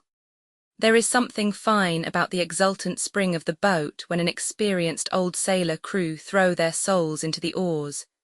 It is lovely to see the white foam stream away from the bows. There is music in the rush of the water. It is deliciously exhilarating in summer to go speeding over the breezy expanses of the river when the world of wavelets is dancing in the sun. It is such grandeur too to the cub to get a chance to give an order, for often the pilot will simply say, "Let her go about," and leave the rest to the cub, who instantly cries in his sternest tone of command, "Ease starboard. Strong on the larboard, starboard give way. With a will, men." The cub enjoys sounding for the further reason that the eyes of the passengers are watching all the yawl's movements with absorbing interest if the time be daylight. And if it be night, he knows that those same wondering eyes are fastened upon the yawl's lantern as it glides out into the gloom and dims away in the remote distance. One trip, a pretty girl of 16 spent her time in our pilot house with her uncle and aunt, every day and all day long. I fell in love with her. So did Mr. Thornburg's cub, Tom G. Tom and I had been bosom friends until this time, but now a coolness began to arise. I told the girl a good many of my river adventures, and made myself out a good deal of a hero. Tom tried to make himself appear to be a hero too, and succeeded to some extent, but then he always had a way of embroidering. However, virtue is its own reward, so I was a barely perceptible trifle ahead in the contest. About this time something happened which promised handsomely for me. The pilots decided to sound the crossing at the head of 21. This would occur about 9 or 10 o'clock at night when the passengers would be still up.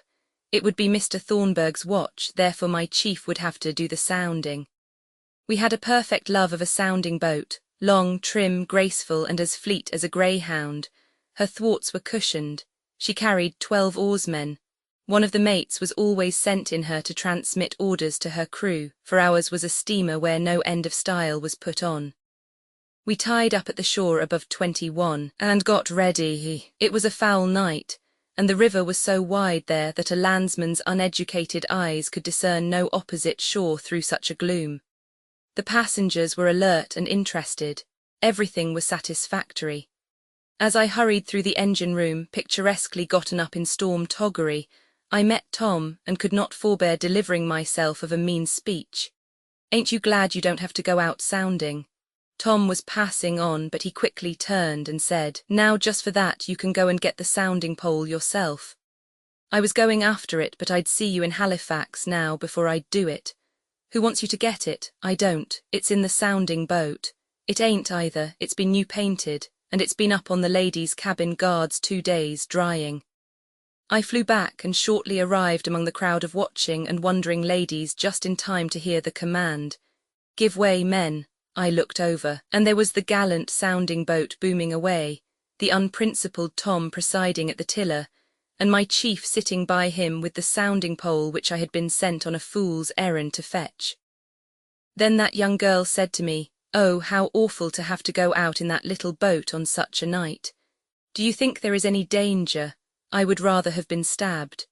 I went off, full of venom, to help in the pilot house. By and by the boat's lantern disappeared, and after an interval a wee spark glimmered upon the face of the water a mile away.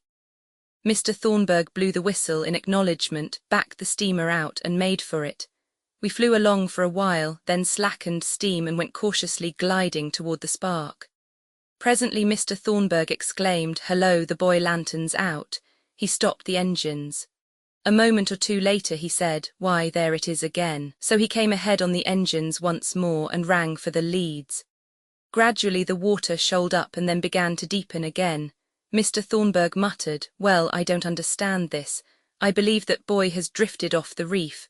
Seems to be a little too far to the left. No matter, it is safest to run over it anyhow." So in that solid world of darkness we went creeping down on the light. Just as our bows were in the act of ploughing over it, Mr. Thornburg seized the bell ropes, rang a startling peal, and exclaimed, "My soul, it's the sounding boat." A sudden chorus of wild alarms burst out far below, a pause, and then the sound of grinding and crashing followed. Mr. Thornburg exclaimed, "There, the paddle wheel has ground the sounding boat to lucifer matches. Run, see who is killed." I was on the main deck in the twinkling of an eye. My chief and the third mate and nearly all the men were safe. They had discovered their danger when it was too late to pull out of the way. Then, when the great guards overshadowed them a moment later, they were prepared and knew what to do. At my chief's order they sprang at the right instant, seized the guard, and were hauled aboard. The next moment the sounding yawl swept aft to the wheel and was struck and splintered to atoms. 2 of the men and the cub Tom were missing, a fact which spread like wildfire over the boat. The passengers came flocking to the forward gangway, ladies and all, anxious-eyed, white-faced, and talked in awed voices of the dreadful thing. And often and again I heard them say, "Poor fellows, poor boy, poor boy." By this time the boat's yawl was manned and away to search for the missing. Now a faint call was heard off to the left. The yawl had disappeared in the other direction. Half the people rushed to one side to encourage the swimmer with their shouts. The other half rushed the other way to shriek to the yawl to turn about. By the callings, the swimmer was approaching, but some said the sound showed failing strength. The crowd massed themselves against the boiler deck railings, leaning over and staring into the gloom, and every faint and fainter cry wrung from them such words as, "Ah, poor fellow, poor fellow, is there no way to save him?" But still the cries held out and drew nearer, and presently the voice said pluckily, "I can make it. Stand by with a rope." What a rousing cheer they gave him. The chief mate took his stand in the glare of a torch basket, a coil of rope in his hand, and his men grouped about him. The next moment the swimmer's face appeared in the circle of light, and in another one the owner of it was hauled aboard, limp and drenched, while cheer on cheer went up. It was that devil Tom. The yawl crew searched everywhere but found no sign of the 2 men. They probably failed to catch the guard, tumbled back, and were struck by the wheel and killed. Tom had never jumped for the guard at all, but had plunged head first into the river and dived under the wheel. It was nothing. I could have done it easy enough, and I said so. But everybody went on just the same, making a wonderful to-do over that ass, as if he had done something great. That girl couldn't seem to have enough of that pitiful hero the rest of the trip, but little I cared. I loathed her anyway. The way we came to mistake the sounding boat's lantern for the buoy light was this. My chief said that after laying the buoy he fell away and watched it till it seemed to be secure. Then he took up a position 100 yards below it and a little to one side of the steamer's course, headed the sounding boat upstream and waited. Having to wait some time, he and the officer got to talking. He looked up when he judged that the steamer was about on the reef, saw that the buoy was gone but supposed that the steamer had already run over it. He went on with his talk. He noticed that the steamer was getting very close on him, but that was the correct thing. It was her business to shave him closely for convenience in taking him aboard. He was expecting her to sheer off until the last moment. Then it flashed upon him that she was trying to run him down, mistaking his lantern for the buoy light. So he sang out, "Stand by to spring for the guard, men." And the next instant the jump was made. Chapter 73. A pilot's needs, but I am wandering from what I was intending to do, that is, make plainer than perhaps appears in the previous chapters, some of the peculiar requirements of the science of piloting. First of all, there is one faculty which a pilot must incessantly cultivate until he has brought it to absolute perfection. Nothing short of perfection will do. That faculty is memory. He cannot stop with merely thinking a thing is so and so, he must know it, for this is eminently one of the exact sciences. With what scorn a pilot was looked upon in the old times, if he ever ventured to deal in that feeble phrase I think, instead of the vigorous one I know. One cannot easily realize what a tremendous thing it is to know every trivial detail of 1,200 miles of river, and know it with absolute exactness. If you will take the longest street in New York, and travel up and down it, conning its features patiently, until you know every house and window and door and lamp post, and big and little sign by heart, and know them so accurately that you can instantly name the one you are abreast of when you are set down at random in that street, in the middle of an inky black night, you will then have a tolerable notion of the amount and the exactness of a pilot's knowledge who carries the Mississippi River in his head. And then if you will go on until you know every street crossing, the character, size and position of the crossing stones, and the varying depth of mud in each of those numberless places, you will have some idea of what the pilot must know in order to keep a Mississippi steamer out of trouble. Next, if you will take half of the signs in that long street and change their places once a month, and still manage to know their new positions accurately on dark nights, and keep up with these repeated changes without making any mistakes, you will understand what is required of a pilot's peerless memory by the fickle Mississippi. I think a pilot's memory is about the most wonderful thing in the world. To know the Old and New Testaments by heart, and be able to recite them glibly, forward or backward, or begin at random anywhere in the book and recite both ways and never trip or make a mistake, is no extravagant mass of knowledge, and no marvelous facility, compared to a pilot's massed knowledge of the Mississippi and his marvelous facility in the handling of it. I make this comparison deliberately and believe I am not expanding the truth when I do it. Many will think my figure too strong, but pilots will not. Let a leadsman cry half Twain, half Twain, half Twain, half Twain, half Twain, until it become as monotonous as the ticking of a clock. Let conversation be going on all the time and the pilot be doing his share of the talking and no longer consciously listening to the leadsman. And in the midst of this endless string of half-twains let a single quarter twain be interjected without emphasis, and then the half-twain cry go on again, just as before. 2 or 3 weeks later that pilot can describe with precision the boat's position in the river when that quarter twain was uttered, and give you such a lot of head marks, stern marks and side marks to guide you, that you ought to be able to take the boat there and put her in that same spot again yourself. The cry of quarter twain did not really take his mind from his talk, but his trained faculties instantly photographed the bearings, noted the change of depth, and laid up the important details for future reference without requiring any assistance from him in the matter. And how easily and comfortably the pilot's memory does its work, how placidly effortless is its way, how unconsciously it lays up its vast stores, hour by hour, day by day, and never loses or mislays a single valuable package of them all. Take an instance.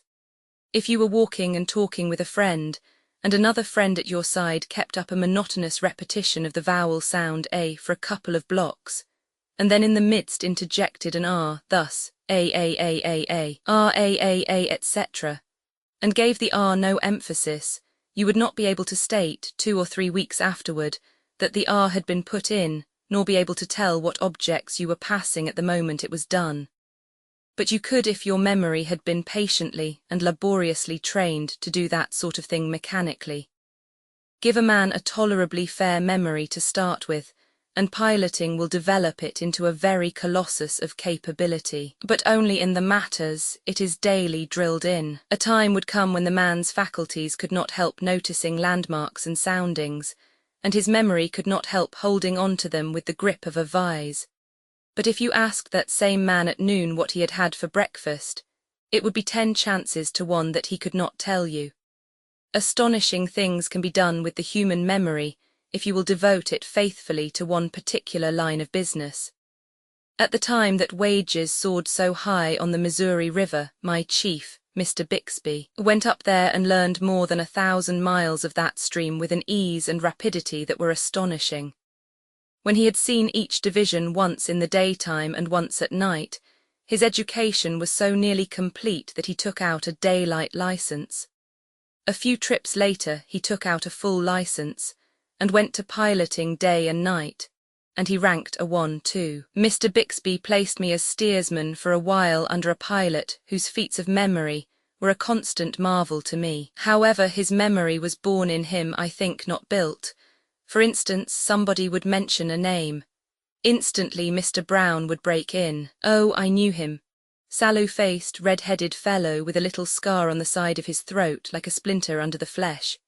He was only in the Southern trade 6 months. That was 13 years ago. I made a trip with him. There was 5 feet in the upper river then. The Henry Blake grounded at the foot of Tower Island drawing 4.5. The George Eliot unshipped her rudder on the wreck of the Sunflower. Why, the Sunflower didn't sink until, I know when she sunk. It was 3 years before that, on the 2nd of December. Asa Hardy was captain of her and his brother John was first clerk, and it was his first trip in her too. Tom Jones told me these things a week afterward in New Orleans. He was first mate of the Sunflower. Captain Hardy stuck a nail in his foot the 6th of July of the next year and died of the lockjaw on the 15th. His brother died 2 years after 3rd of March, Cyplers. I never saw either of the Hardys. They were Allegheny River men, but people who knew them told me all these things. And they said Captain Hardy wore yarn socks winter and summer just the same, and his first wife's name was Jane Shook. She was from New England, and his second one died in a lunatic asylum. It was in the blood. She was from Lexington, Kentucky. Name was Horton before she was married. And so on by the hour the man's tongue would go. He could not forget anything. It was simply impossible. The most trivial details remained as distinct and luminous in his head, after they had lain there for years, as the most memorable events. His was not simply a pilot's memory. Its grasp was universal. If he were talking about a trifling letter he had received 7 years before, he was pretty sure to deliver you the entire screed from memory, and then without observing that he was departing from the true line of his talk. He was more than likely to hurl in a long-drawn parenthetical biography of the writer of that letter. And you were lucky indeed if he did not take up that writer's relatives, one by one, and give you their biographies too. Such a memory as that is a great misfortune. To it, all occurrences are of the same size. Its possessor cannot distinguish an interesting circumstance from an uninteresting one. As a talker, he is bound to clog his narrative with tiresome details and make himself an insufferable bore. Moreover, he cannot stick to his subject. He picks up every little grain of memory he discerns in his way, and so is led aside. Mr. Brown would start out with the honest intention of telling you a vastly funny anecdote about a dog. He would be so full of laugh that he could hardly begin. Then his memory would start with the dog's breed and personal appearance, drift into a history of his owner, of his owner's family, with descriptions of weddings and burials that had occurred in it, together with recitals of congratulatory verses and obituary poetry provoked by the same. Then this memory would recollect that one of these events occurred during the celebrated hard winter of such and such a year, and a minute description of that winter would follow, along with the names of people who were frozen to death, and statistics showing the high figures which pork and hay went up to. Pork and hay would suggest corn and fodder. Corn and fodder would suggest cows and horses. Cows and horses would suggest the circus and certain celebrated bareback riders. The transition from the circus to the menagerie was easy and natural. From the elephant to equatorial Africa was but a step. Then, of course, the heathen savages would suggest religion. And at the end of 3 or 4 hours' tedious jaw, the watch would change, and Brown would go out of the pilot house muttering extracts from sermons he had heard years before about the efficacy of prayer as a means of grace. And the original first mention would be all you had learned about that dog, after all this waiting and hungering. A pilot must have a memory, but there are two higher qualities which he must also have.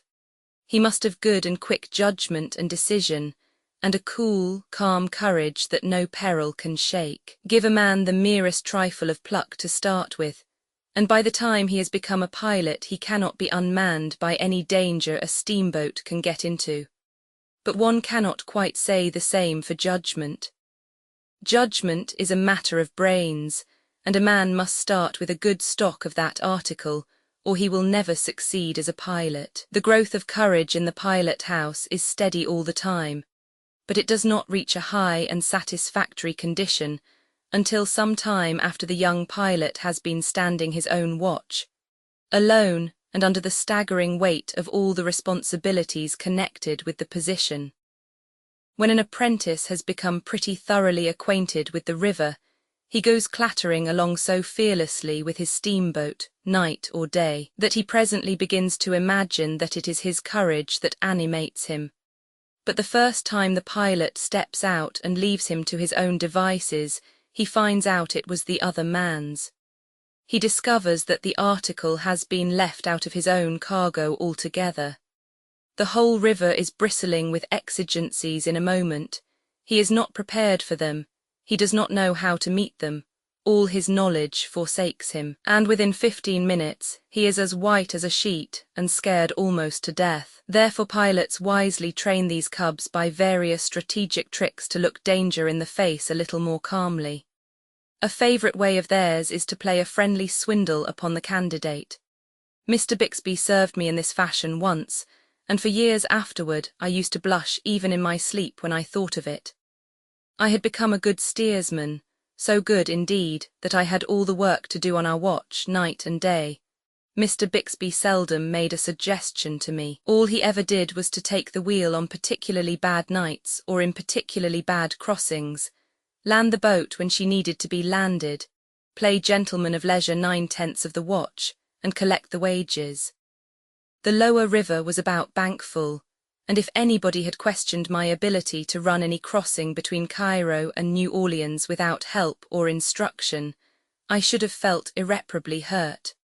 The idea of being afraid of any crossing in the lot in the daytime was a thing too preposterous for contemplation. Well, one matchless summer's day I was bowling down the bend above Island 66, brimful of self-conceit and carrying my nose as high as a giraffe's, when Mr. Bixby said, "I am going below a while. I suppose you know the next crossing." This was almost an affront. It was about the plainest and simplest crossing in the whole river. One couldn't come to any harm whether he ran it right or not, and as for depth, there never had been any bottom there. I knew all this perfectly well. Know how to run it? Why, I can run it with my eyes shut. How much water is there in it?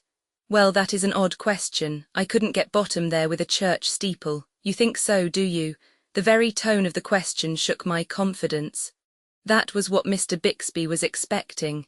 He left without saying anything more. I began to imagine all sorts of things. Mr. Bixby, unknown to me of course, sent somebody down to the forecastle with some mysterious instructions to the leadsmen. Another messenger was sent to whisper among the officers, and then Mr. Bixby went into hiding behind a smokestack where he could observe results. Presently the captain stepped out on the hurricane deck, next the chief mate appeared, then a clerk. Every moment or two a straggler was added to my audience, and before I got to the head of the island I had 15 or 20 people assembled down there under my nose. I began to wonder what the trouble was.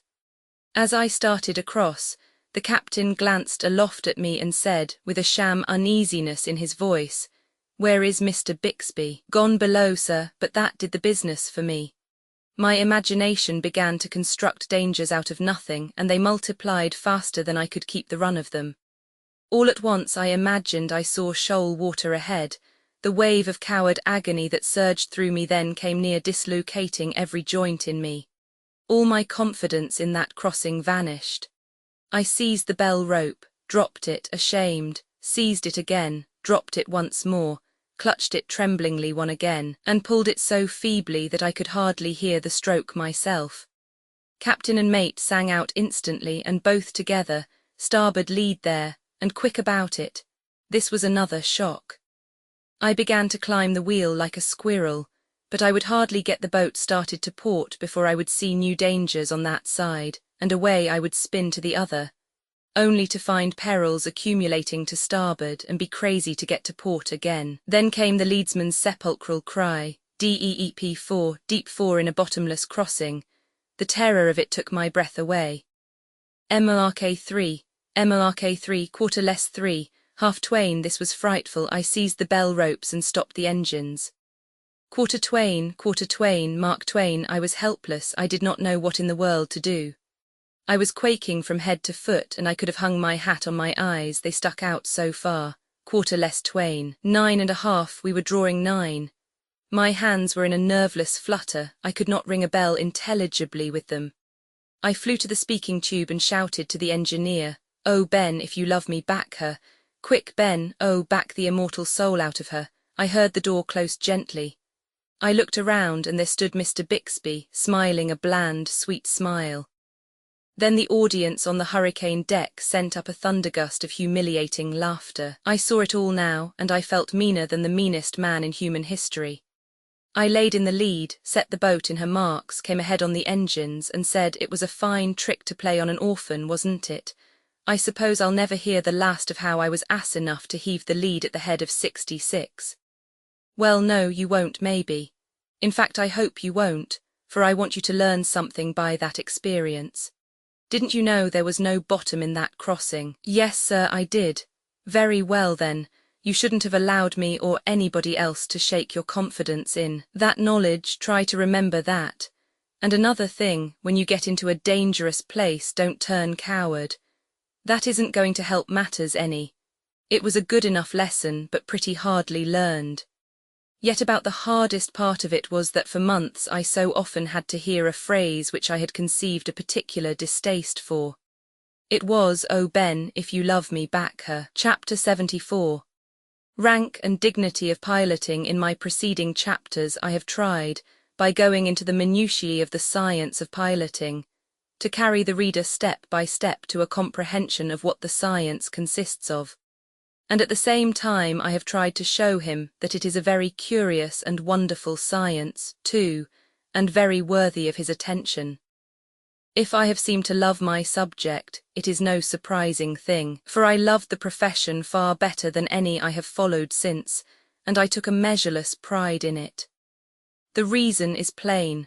A pilot in those days was the only unfettered and entirely independent human being that lived in the earth. Kings are but the hampered servants of Parliament and people. Parliaments sit in chains forged by their constituency. The editor of a newspaper cannot be independent, but must work with one hand tied behind him by party and patrons, and be content to utter only half or 2/3 of his mind. No clergyman is a free man and may speak the whole truth, regardless of his parish's opinions. Writers of all kinds are manacled servants of the public. We write frankly and fearlessly, but then we modify before we print. In truth, every man and woman and child has a master, and worries and frets in servitude. But in the day I write of, the Mississippi pilot had none. The captain could stand upon the hurricane deck in the pomp of a very brief authority, and give him 5 or 6 orders while the vessel backed into the stream, and then that skipper's reign was over. The moment that the boat was under way in the river, she was under the sole and unquestioned control of the pilot. He could do with her exactly as he pleased, run her when and whither he chose, and tie her up to the bank whenever his judgment said that that course was best. His movements were entirely free. He consulted no one. He received commands from nobody. He promptly resented even the merest suggestions. Indeed, the law of the United States forbade him to listen to commands or suggestions, rightly considering that the pilot necessarily knew better how to handle the boat than anybody could tell him. So here was the novelty of a king without a keeper, an absolute monarch who was absolute in sober truth, and not by a fiction of words. I have seen a boy of 18 taking a great steamer serenely into what seemed almost certain destruction, and the aged captain standing mutely by, filled with apprehension but powerless to interfere. His interference, in that particular instance, might have been an excellent thing, but to permit it would have been to establish a most pernicious precedent. It will easily be guessed, considering the pilot's boundless authority, that he was a great personage in the old steamboating days. He was treated with marked courtesy by the captain and with marked deference by all the officers and servants, and this deferential spirit was quickly communicated to the passengers too. I think pilots were about the only people I ever knew who failed to show, in some degree, embarrassment in the presence of travelling foreign princes. But then, people in one's own grade of life are not usually embarrassing objects. By long habit, pilots came to put all their wishes in the form of commands. It gravels me to this day to put my will in the weak shape of a request, instead of launching it in the crisp language of an order. In those old days, to load a steamboat at St. Louis, take her to New Orleans and back, and discharge cargo, consumed about 25 days on an average. 7 or 8 of these days the boat spent at the wharves of St. Louis and New Orleans, and every soul on board was hard at work except the 2 pilots. They did nothing but play gentlemen uptown, and received the same wages for it as if they had been on duty. The moment the boat touched the wharf at either city, they were ashore, and they were not likely to be seen again till the last bell was ringing and everything in readiness for another voyage. When a captain got hold of a pilot of particularly high reputation, he took pains to keep him. When wages were $400 a month on the upper Mississippi, I have known a captain to keep such a pilot in idleness, under full pay, 3 months at a time, while the river was frozen up. And one must remember that in those cheap times $400 was a salary of almost inconceivable splendor. Few men on shore got such pay as that, and when they did they were mightily looked up to.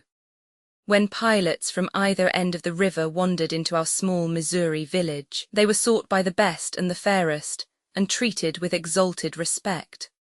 Lying in port under wages was a thing which many pilots greatly enjoyed and appreciated, especially if they belonged in the Missouri River in the heyday of that trade, Kansas times, and got $900 a trip, which was equivalent to about $1,800 a month. Here is a conversation of that day. A chap out of the Illinois River with a little stern-wheel tub accosts a couple of ornate and gilded Missouri River pilots. "Gentlemen, I've got a pretty good trip for the up-country and shall want you about a month." "How much will it be?" $1,800 apiece. "Heavens and earth, you take my boat, let me have your wages, and I'll divide." I will remark in passing that Mississippi steamboatmen were important in landsmen's eyes, and in their own too, in a degree, according to the dignity of the boat they were on. For instance, it was a proud thing to be of the crew of such stately craft as the Aleck Scott or the Grand Turk. Negro firemen, deck hands and barbers belonging to those boats were distinguished personages in their grade of life, and they were well aware of that fact too. A stalwart darky once gave offence at a Negro ball in New Orleans by putting on a good many airs. Finally one of the managers bustled up to him and said, "Who is you anyway? Who is you? Dat's what I wants to know." The offender was not disconcerted in the least, but swelled himself up and threw that into his voice which showed that he knew he was not putting on all those airs on a stinted capital. "Who is I? Who is I? I let you know mighty quick who I is. I want you niggers to understand dat I fires de middle do footnote door under Aleck Scott." That was sufficient. The barber of the Grand Turk was a spruce young Negro, who aired his importance with balmy complacency, and was greatly courted by the circle in which he moved. The young colored population of New Orleans were much given to flirting, at twilight, on the banquettes of the back streets. Somebody saw and heard something like the following one evening in one of those localities. A middle-aged Negro woman projected her head through a broken pane and shouted, very willing that the neighbors should hear and envy, "You Mary Ann come in de house dis minute. Stannin' out dar foolin' long wid dat low trash, and he's de barber offen de Grand Turk wants to conwerse wid you." My reference a moment ago to the fact that a pilot's peculiar official position placed him out of the reach of criticism or command brings Stephen W. naturally to my mind. He was a gifted pilot, a good fellow, a tireless talker, and had both wit and humour in him. He had a most irreverent independence too, and was deliciously easygoing and comfortable in the presence of age, official dignity, and even the most august wealth. He always had work, he never saved a penny, he was a most persuasive borrower, he was in debt to every pilot on the river, and to the majority of the captains. He could throw a sort of splendour around a bit of harum-scarum, devil-may-care piloting that made it almost fascinating, but not to everybody. He made a trip with good old Captain Y. once and was relieved from duty when the boat got to New Orleans. Somebody expressed surprise at the discharge. Captain Y. shuddered at the mere mention of Stephen. Then his poor, thin old voice piped out something like this. "Why, bless me, I wouldn't have such a wild creature on my boat for the world, not for the whole world. He swears, he sings, he whistles, he yells, I never saw such an injun to yell. All times of the night, it never made any difference to him. He would just yell that way, not for anything in particular, but merely on account of a kind of devilish comfort he got out of it. I never could get into a sound sleep, but he would fetch me out of bed, all in a cold sweat with one of those dreadful war-whoops. A queer being, very queer being, no respect for anything or anybody. Sometimes he called me Johnny, and he kept a fiddle and a cat. He played execrably. This seemed to distress the cat, and so the cat would howl. Nobody could sleep where that man and his family was, and reckless. There never was anything like it. Now you may believe it or not, but as sure as I am sitting here, he brought my boat tilting down through those awful snags at Chicot under a rattling head of steam, and the wind blowing like the very nation at that. My officers will tell you so. They saw it. And sir, while he was tearing right down through those snags, and I shaking in my shoes and praying, I wish I may never speak again if he didn't pucker up his mouth and go to whistling. Yes, sir. Whistling Buffalo Gals, can't you come out tonight, can't you come out tonight, can't you come out tonight? And doing it as calmly as if we were attending a funeral and weren't related to the corpse. And when I remonstrated with him about it, he smiled down on me as if I was his child, and told me to run in the house and try to be good, and not be meddling with my superiors. Once a pretty mean captain caught Stephen in New Orleans out of work and as usual out of money. He laid steady siege to Stephen, who was in a very close place, and finally persuaded him to hire with him at $125 per month, just half wages, the captain agreeing not to divulge the secret, and so bring down the contempt of all the guild upon the poor fellow. But the boat was not more than a day out of New Orleans before Stephen discovered that the captain was boasting of his exploit, and that all the officers had been told. Stephen winced but said nothing. About the middle of the afternoon the captain stepped out on the hurricane deck, cast his eye around and looked a good deal surprised. He glanced inquiringly aloft at Stephen, but Stephen was whistling placidly and attending to business. The captain stood around a while in evident discomfort and once or twice seemed about to make a suggestion, but the etiquette of the river taught him to avoid that sort of rashness, and so he managed to hold his peace. He chafed and puzzled a few minutes longer, then retired to his apartments, but soon he was out again and apparently more perplexed than ever. Presently he ventured to remark with deference, "Pretty good stage of the river now, ain't it, sir?" "Well, I should say so. Bank full is a pretty liberal stage, seems to be a good deal of current here." "Good deal don't describe it, it's worse than a mill race. Isn't it easier in toward shore than it is out here in the middle?" "Yes, I reckon it is, but a body can't be too careful with a steamboat. It's pretty safe out here, can't strike any bottom here, you can depend on that." The captain departed, looking rueful enough.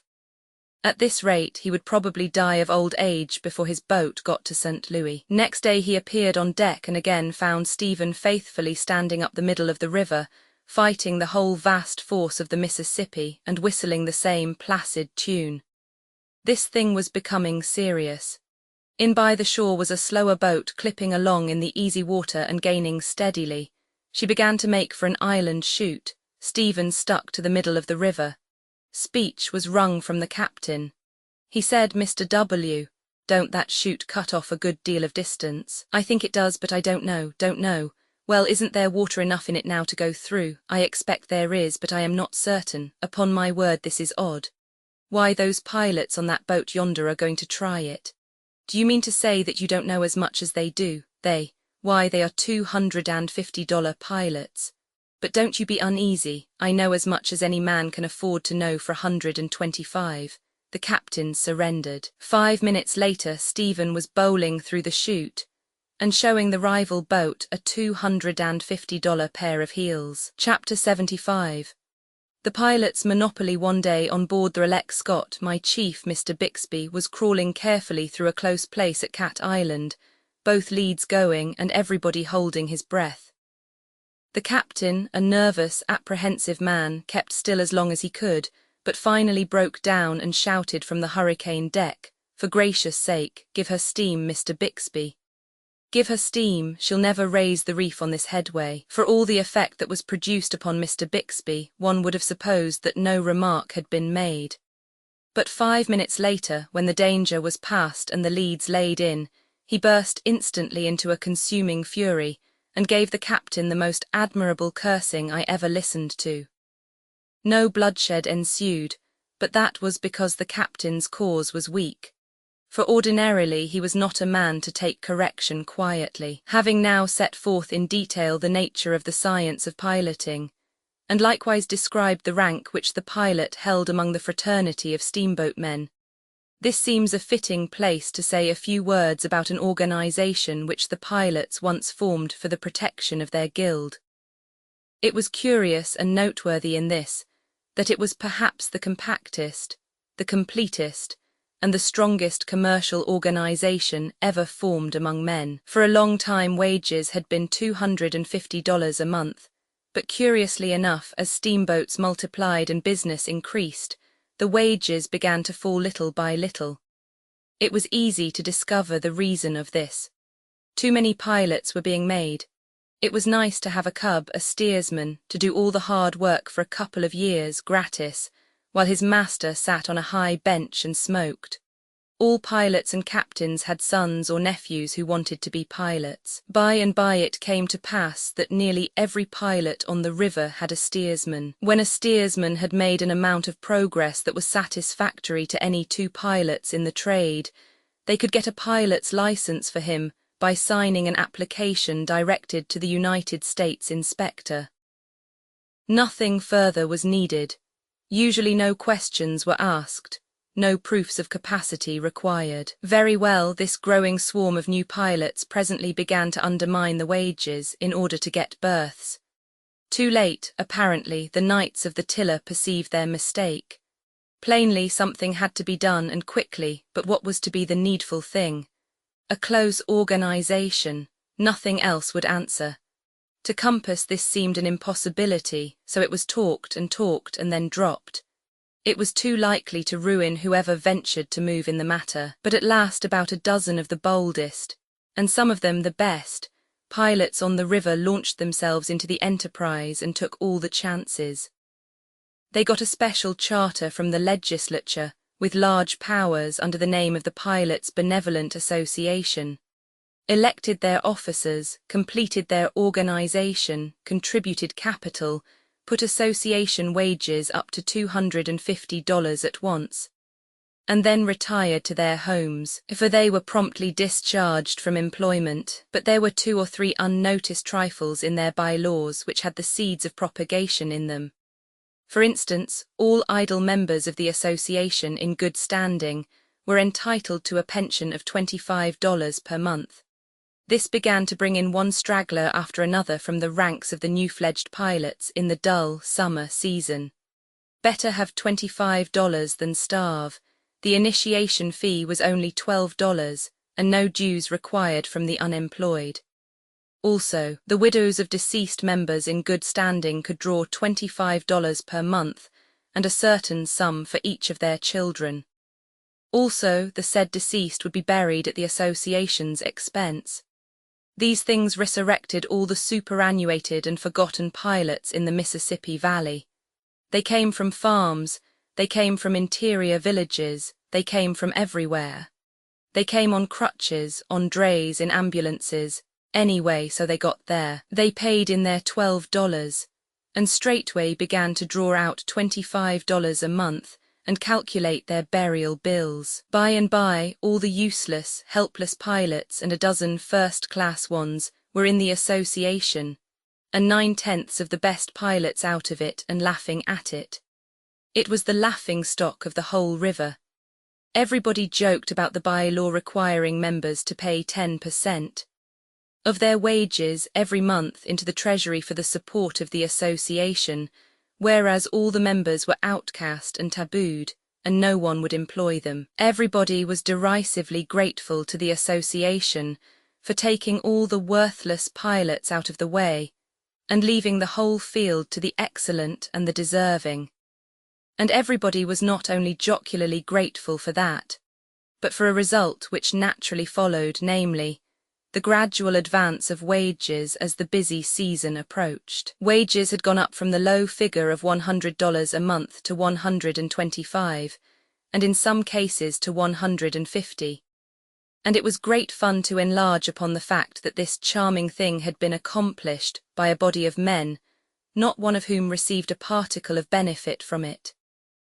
Some of the jokers used to call at the association rooms and have a good time chaffing the members, and offering them the charity of taking them as steersmen for a trip, so that they could see what the forgotten river looked like. However, the association was content, or at least it gave no sign to the contrary. Now and then it captured a pilot who was out of luck and added him to its list, and these later additions were very valuable, for they were good pilots. The incompetent ones had all been absorbed before. As business freshened, wages climbed gradually up to $250, the association figure, and became firmly fixed there, and still without benefiting a member of that body, for no member was hired. The hilarity at the association's expense burst all bounds now. There was no end to the fun which that poor martyr had to put up with. However, it is a long lane that has no turning. Winter approached. Business doubled and trebled, and an avalanche of Missouri, Illinois, and upper Mississippi River boats came pouring down to take a chance in the New Orleans trade. All of a sudden pilots were in great demand and were correspondingly scarce. The time for revenge was come. It was a bitter pill to have to accept association pilots at last, yet captains and owners agreed that there was no other way. But none of these outcasts offered. So there was a still bitterer pill to be swallowed. They must be sought out and asked for their services. Captain was the first man who found it necessary to take the dose, and he had been the loudest derider of the organization. He hunted up one of the best of the association pilots and said, "Well, you boys have rather got the best of us for a little while, so I'll give in with as good a grace as I can. I've come to hire you, get your trunk aboard right away. I want to leave at 12 o'clock, I don't know about that. Who is your other pilot? I've got I.S. Why, I can't go with him. He don't belong to the association." "What, it's so? Do you mean to tell me that you won't turn a wheel with one of the very best and oldest pilots on the river because he don't belong to your association?" "Yes, I do."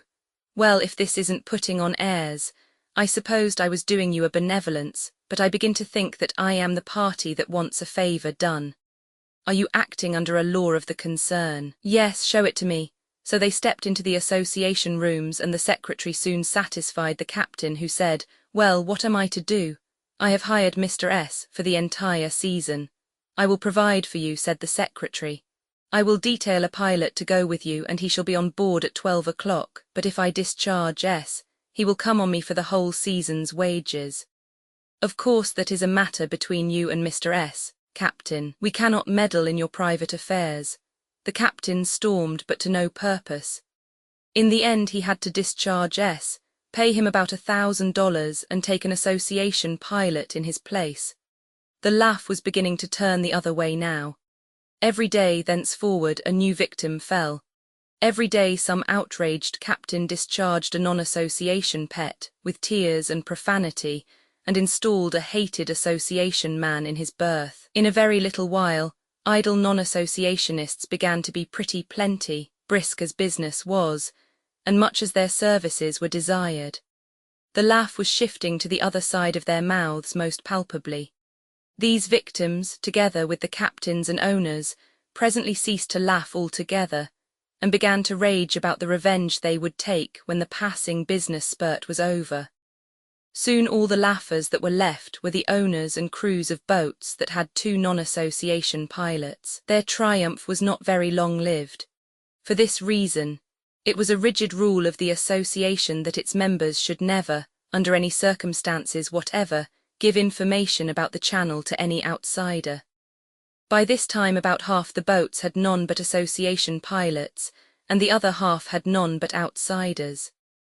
At the first glance one would suppose that when it came to forbidding information about the river, these 2 parties could play equally at that game. But this was not so. At every good-sized town from one end of the river to the other, there was a wharf boat to land at instead of a wharf or a pier. Freight was stored in it for transportation, waiting passengers slept in its cabins. Upon each of these wharf boats the association's officers placed a strong box fastened with a peculiar lock which was used in no other service but one, the United States Mail Service. It was the letter-bag lock, a sacred governmental thing. By dint of much beseeching the government had been persuaded to allow the association to use this lock. Every association man carried a key which would open these boxes. That key, or rather a peculiar way of holding it in the hand, when its owner was asked for river information by a stranger. For the success of the St. Louis and New Orleans Association had now bred tolerably thriving branches in a dozen neighboring steamboat trades, was the association man's sign and diploma of membership. And if the stranger did not respond by producing a similar key and holding it in a certain manner duly prescribed, his question was politely ignored. Life on the Mississippi Complete, by Mark Twain from the association's secretary. Each member received a package of more or less gorgeous blanks, printed like a billhead on handsome paper, properly ruled in columns. A billhead worded something like this. These blanks were filled up day by day as the voyage progressed and deposited in the several wharf boat boxes. For instance, as soon as the first crossing out from St. Louis was completed, the items would be entered upon the blank under the appropriate headings, thus St. Louis, 9½ feet. Stern on courthouse, head on dead cottonwood above woodyard until you raise the first reef, then pull up square. Then under head of remarks, go just outside the wrecks. This is important. New snag just where you straighten down, go above it. The pilot who deposited that blank in the Cairo box, after adding to it the details of every crossing all the way down from St. Louis, took out and read 6 fresh reports from upward-bound steamers concerning the river between Cairo and Memphis, posted himself thoroughly, returned them to the box, and went back aboard his boat again so armed against accident that he could not possibly get his boat into trouble without bringing the most ingenious carelessness to his aid. Imagine the benefits of so admirable a system in a piece of river 12 or 1300 miles long, whose channel was shifting every day. The pilot, who had formerly been obliged to put up with seeing a shoal place once or possibly twice a month, had 100 sharp eyes to watch it for him, now, and bushels of intelligent brains to tell him how to run it. His information about it was seldom 24 hours old. If the reports in the last box chanced to leave any misgivings on his mind concerning a treacherous crossing, he had his remedy. He blew his steam whistle in a peculiar way as soon as he saw a boat approaching. The signal was answered in a peculiar way if that boat's pilots were association men. And then the 2 steamers ranged alongside, and all uncertainties were swept away by fresh information furnished to the inquirer by word of mouth, and in minute detail. The first thing a pilot did when he reached New Orleans or St. Louis was to take his final and elaborate report to the association parlors and hang it up there, after which he was free to visit his family. In these parlors a crowd was always gathered together, discussing changes in the channel, and the moment there was a fresh arrival, Everybody stopped talking till this witness had told the newest news and settled the latest uncertainty. Other craftsmen can sink the shop sometimes and interest themselves in other matters. Not so with a pilot. He must devote himself wholly to his profession and talk of nothing else, for it would be small gain to be perfect one day and imperfect the next. He has no time or words to waste if he would keep posted. But the outsiders had a hard time of it. No particular place to meet and exchange information, no wharf boat reports, none but chance and unsatisfactory ways of getting news. The consequence was that a man sometimes had to run 500 miles of river on information that was a week or 10 days old. At a fair stage of the river that might have answered, but when the dead low water came it was destructive. Now came another perfectly logical result. The outsiders began to ground steamboats, sink them, and get into all sorts of trouble, whereas accidents seemed to keep entirely away from the association men. Wherefore even the owners and captains of boats furnished exclusively with outsiders, and previously considered to be wholly independent of the association and free to comfort themselves with brag and laughter, began to feel pretty uncomfortable. Still, they made a show of keeping up the brag, until one black day when every captain of the lot was formally ordered to immediately discharge his outsiders and take association pilots in their stead. And who was it that had the dashing presumption to do that? Alas, it came from a power behind the throne that was greater than the throne itself. It was the underwriters. It was no time to swap knives. Every outsider had to take his trunk ashore at once. Of course it was supposed that there was collusion between the association and the underwriters, but this was not so. The latter had come to comprehend the excellence of the report system of the association and the safety it secured, and so they had made their decision among themselves and upon plain business principles. There was weeping and wailing and gnashing of teeth in the camp of the outsiders now. But no matter, there was but one course for them to pursue, and they pursued it. They came forward in couples and groups and proffered their $12 and asked for membership. They were surprised to learn that several new bylaws had been long ago added. For instance, the initiation fee had been raised to $50. That sum must be tendered, and also 10%, of the wages which the applicant had received each and every month since the founding of the association. In many cases this amounted to $300 or $400. Still, the association would not entertain the application until the money was present.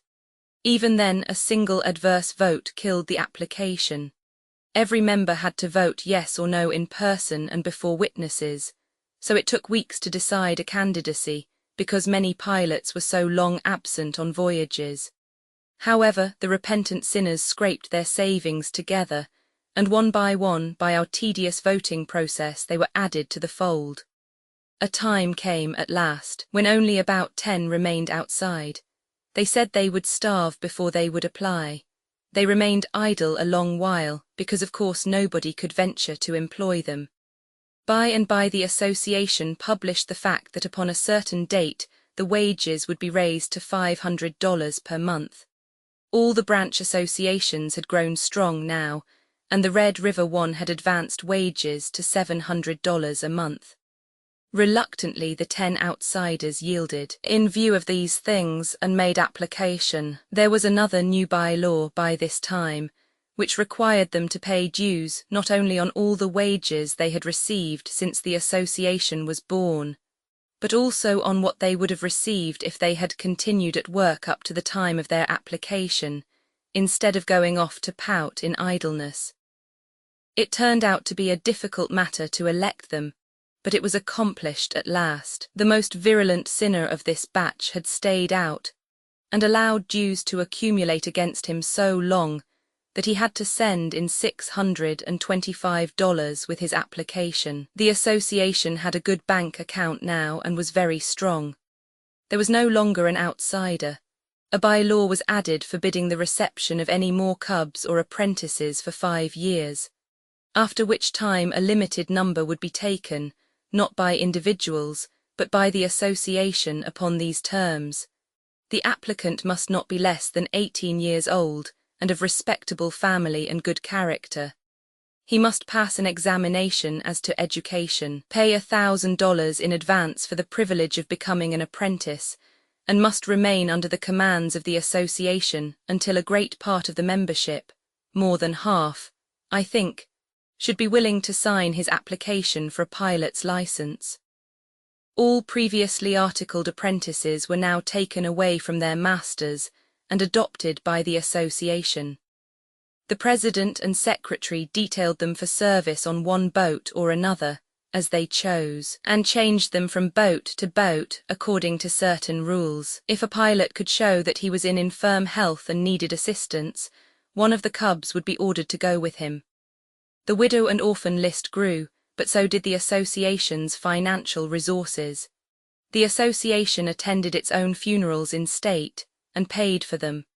When occasion demanded, it sent members down the river upon searches for the bodies of brethren lost by steamboat accidents.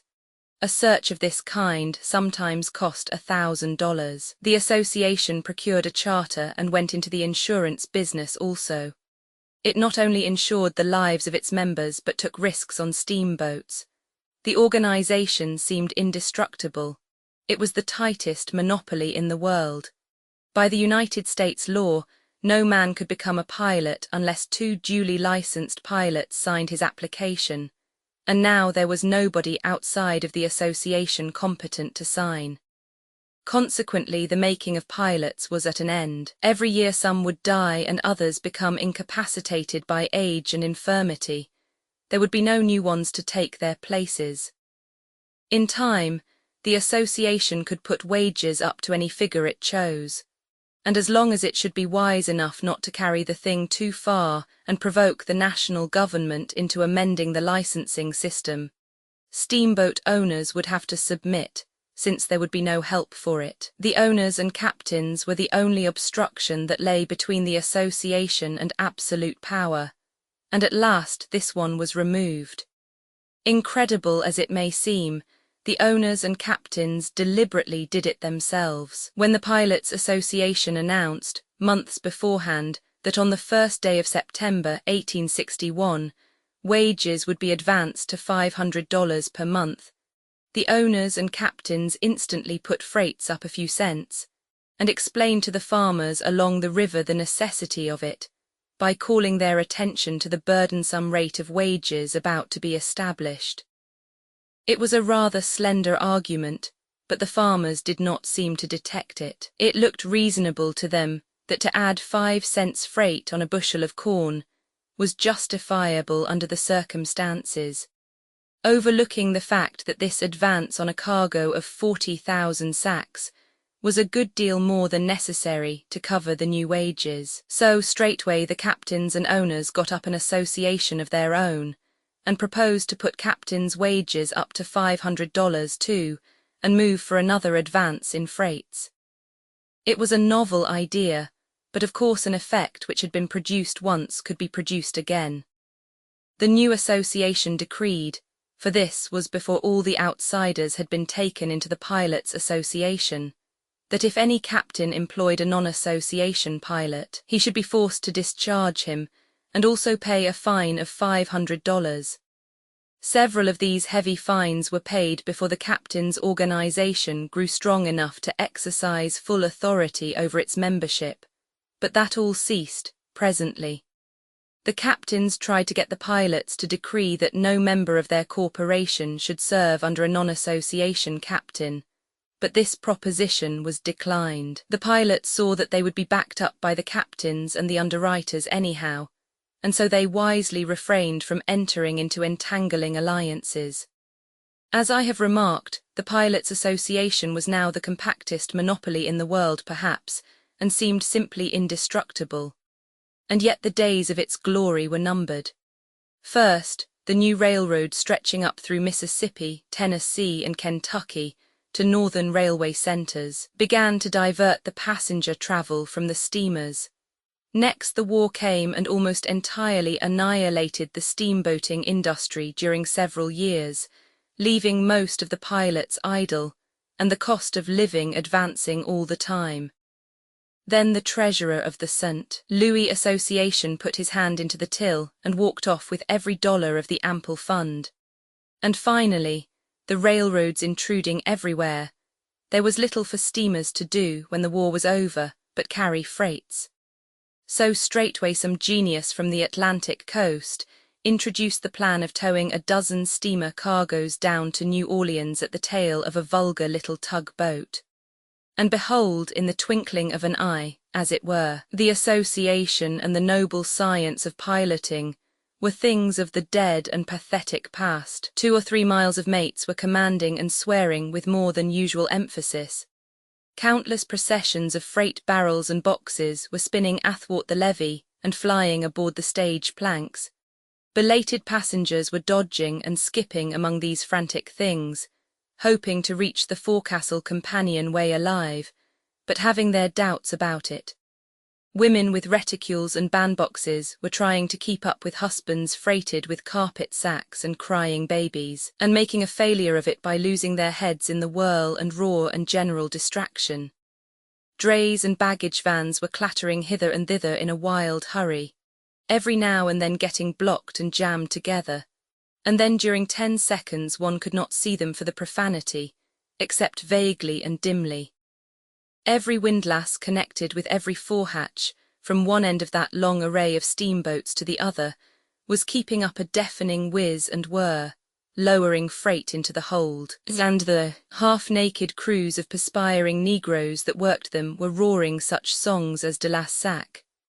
De la Sac, inspired to unimaginable exultation by the chaos of turmoil and racket that was driving everybody else mad. Chapter 76. Racing days it was always the custom for the boats to leave New Orleans between 4 and 5 o'clock in the afternoon. From 3 o'clock onward they would be burning rosin and pitch pine, the sign of preparation. And so one had the picturesque spectacle of a rank, some 2 or 3 miles long, of tall, ascending columns of coal-black smoke. A colonnade which supported a sable roof of the same smoke blended together and spreading abroad over the city. Every outward-bound boat had its flag flying at the jack-staff, and sometimes a duplicate on the verge staff astern.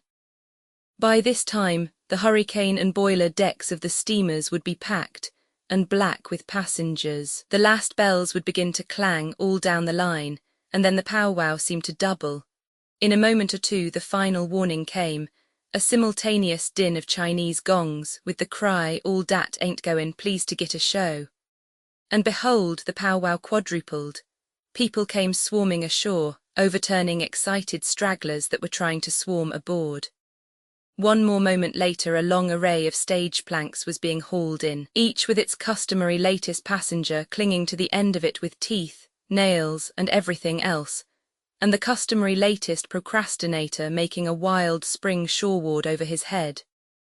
Now a number of the boats slide backward into the stream, leaving wide gaps in the serried rank of steamers. Citizens crowd the decks of boats that are not to go, in order to see the sight. Steamer after steamer straightens herself up, gathers all her strength, and presently comes swinging by under a tremendous head of steam, with flag flying, black smoke rolling, and her entire crew of firemen and deck-hands, usually swarthy negroes, massed together on the forecastle, the best voice in the lot towering from the midst being mounted on the capstan, waving his hat or a flag and all roaring a mighty chorus, while the parting cannons boom and the multitudinous spectators swing their hats and huzzah. Steamer after steamer falls into line, and the stately procession goes winging its flight up the river. In the old times, whenever 2 fast boats started out on a race with a big crowd of people looking on, it was inspiring to hear the crews sing, especially if the time were nightfall and the forecastle lit up with the red glare of the torch baskets. Racing was royal fun. The public always had an idea that racing was dangerous, whereas the opposite was the case. That is, after the laws were passed which restricted each boat to just so many pounds of steam to the square inch. No engineer was ever sleepy or careless when his heart was in a race. He was constantly on the alert, trying gauge-cocks and watching things. The dangerous place was on slow, plodding boats, where the engineers drowsed around and allowed chips to get into the doctor and shut off the water supply from the boilers. In the flush times of steamboating, a race between two notoriously fleet steamers was an event of vast importance. The date was set for it several weeks in advance, and from that time forward the whole Mississippi Valley was in a state of consuming excitement. Politics and the weather were dropped, and people talked only of the coming race. As the time approached, the two steamers stripped and got ready. Every encumbrance that added weight or exposed a resisting surface to wind or water was removed if the boat could possibly do without it.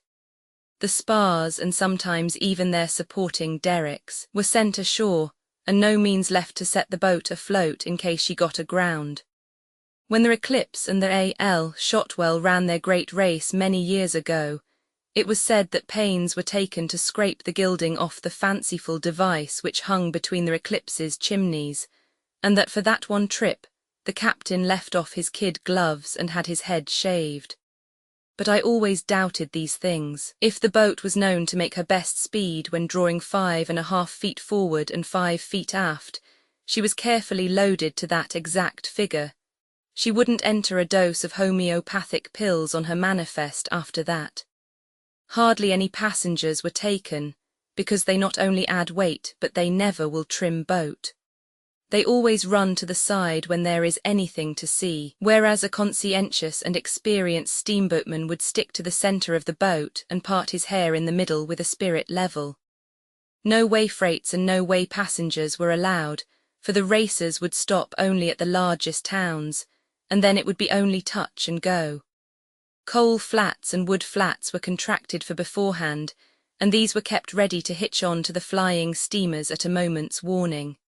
Double crews were carried, so that all work could be quickly done. The chosen date being come and all things in readiness, the two great steamers back into the stream and lie there jockeying a moment, and apparently watching each other's slightest movement like sentient creatures. Flags drooping, the pent steam shrieking through safety valves, the black smoke rolling and tumbling from the chimneys and darkening all the air. People everywhere, the shores, the housetops, the steamboats, the ships, are packed with them, and you know that the borders of the broad Mississippi are going to be fringed with humanity, thence northward 1,200 miles, to welcome these racers. Presently tall columns of steam burst from the skate pipes of both steamers. 2 guns boom a goodbye.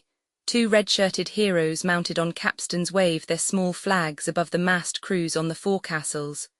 2 plaintive solos linger on the air a few waiting seconds. 2 mighty choruses burst forth, and here they come. Brass bands bray Hail Columbia, huzzah after huzzah thunders from the shores, and the stately creatures go whistling by like the wind. Those boats will never halt a moment between New Orleans and St. Louis, except for a second or two at large towns, or to hitch 30-cord wood boats alongside. You should be on board when they take a couple of those wood boats in tow and turn a swarm of men into each. By the time you have wiped your glasses and put them on, you will be wondering what has become of that wood. 2 nicely matched steamers will stay in sight of each other day after day. They might even stay side by side, but for the fact that pilots are not all alike, and the smartest pilots will win the race. If one of the boats has a lightning pilot, whose partner is a trifle his inferior, you can tell which one is on watch by noting whether that boat has gained ground or lost some during each 4-hour stretch. The shrewdest pilot can delay a boat if he has not a fine genius for steering. Steering is a very high art. One must not keep a rudder dragging across a boat stem if he wants to get up the river fast. There is a great difference in boats, of course. For a long time I was on a boat that was so slow we used to forget what year it was we left port in. But of course this was at rare intervals. Ferry boats used to lose valuable trips because their passengers grew old and died, waiting for us to get by. This was at still rarer intervals. I had the documents for these occurrences, but through carelessness they have been mislaid.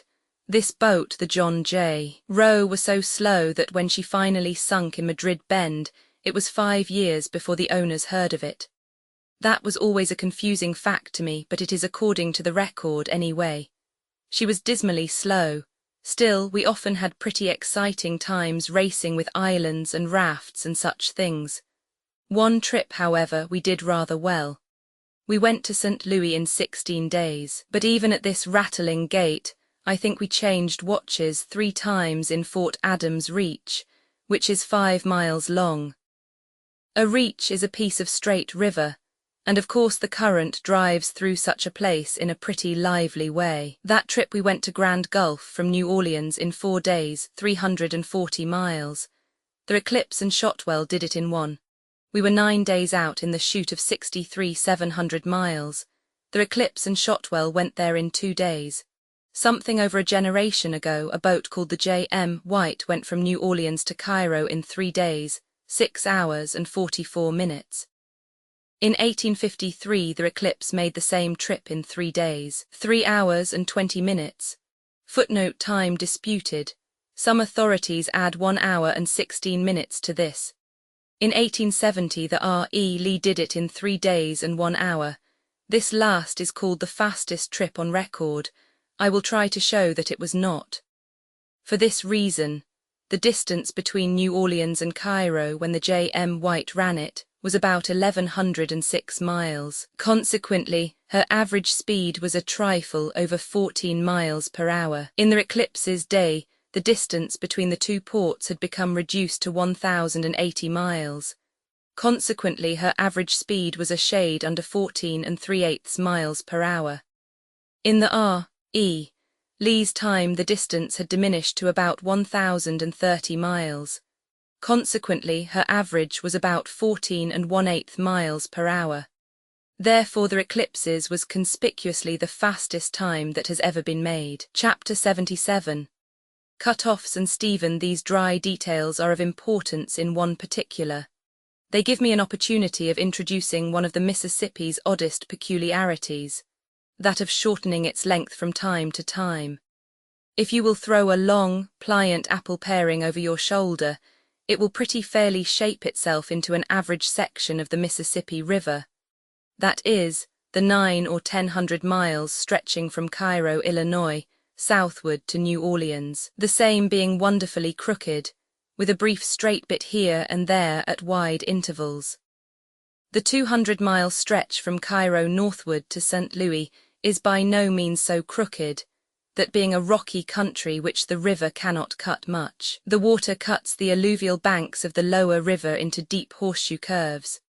So deep, indeed, that in some places if you were to get ashore at one extremity of the horseshoe and walk across the neck, 1/2 or 3/4 of a mile, you could sit down and rest a couple of hours while your steamer was coming around the long elbow, at a speed of 10 miles an hour, to take you aboard again. When the river is rising fast, some scoundrel whose plantation is back in the country and therefore of inferior value has only to watch his chance, cut a little gutter across the narrow neck of land some dark night and turn the water into it, and in a wonderfully short time a miracle has happened.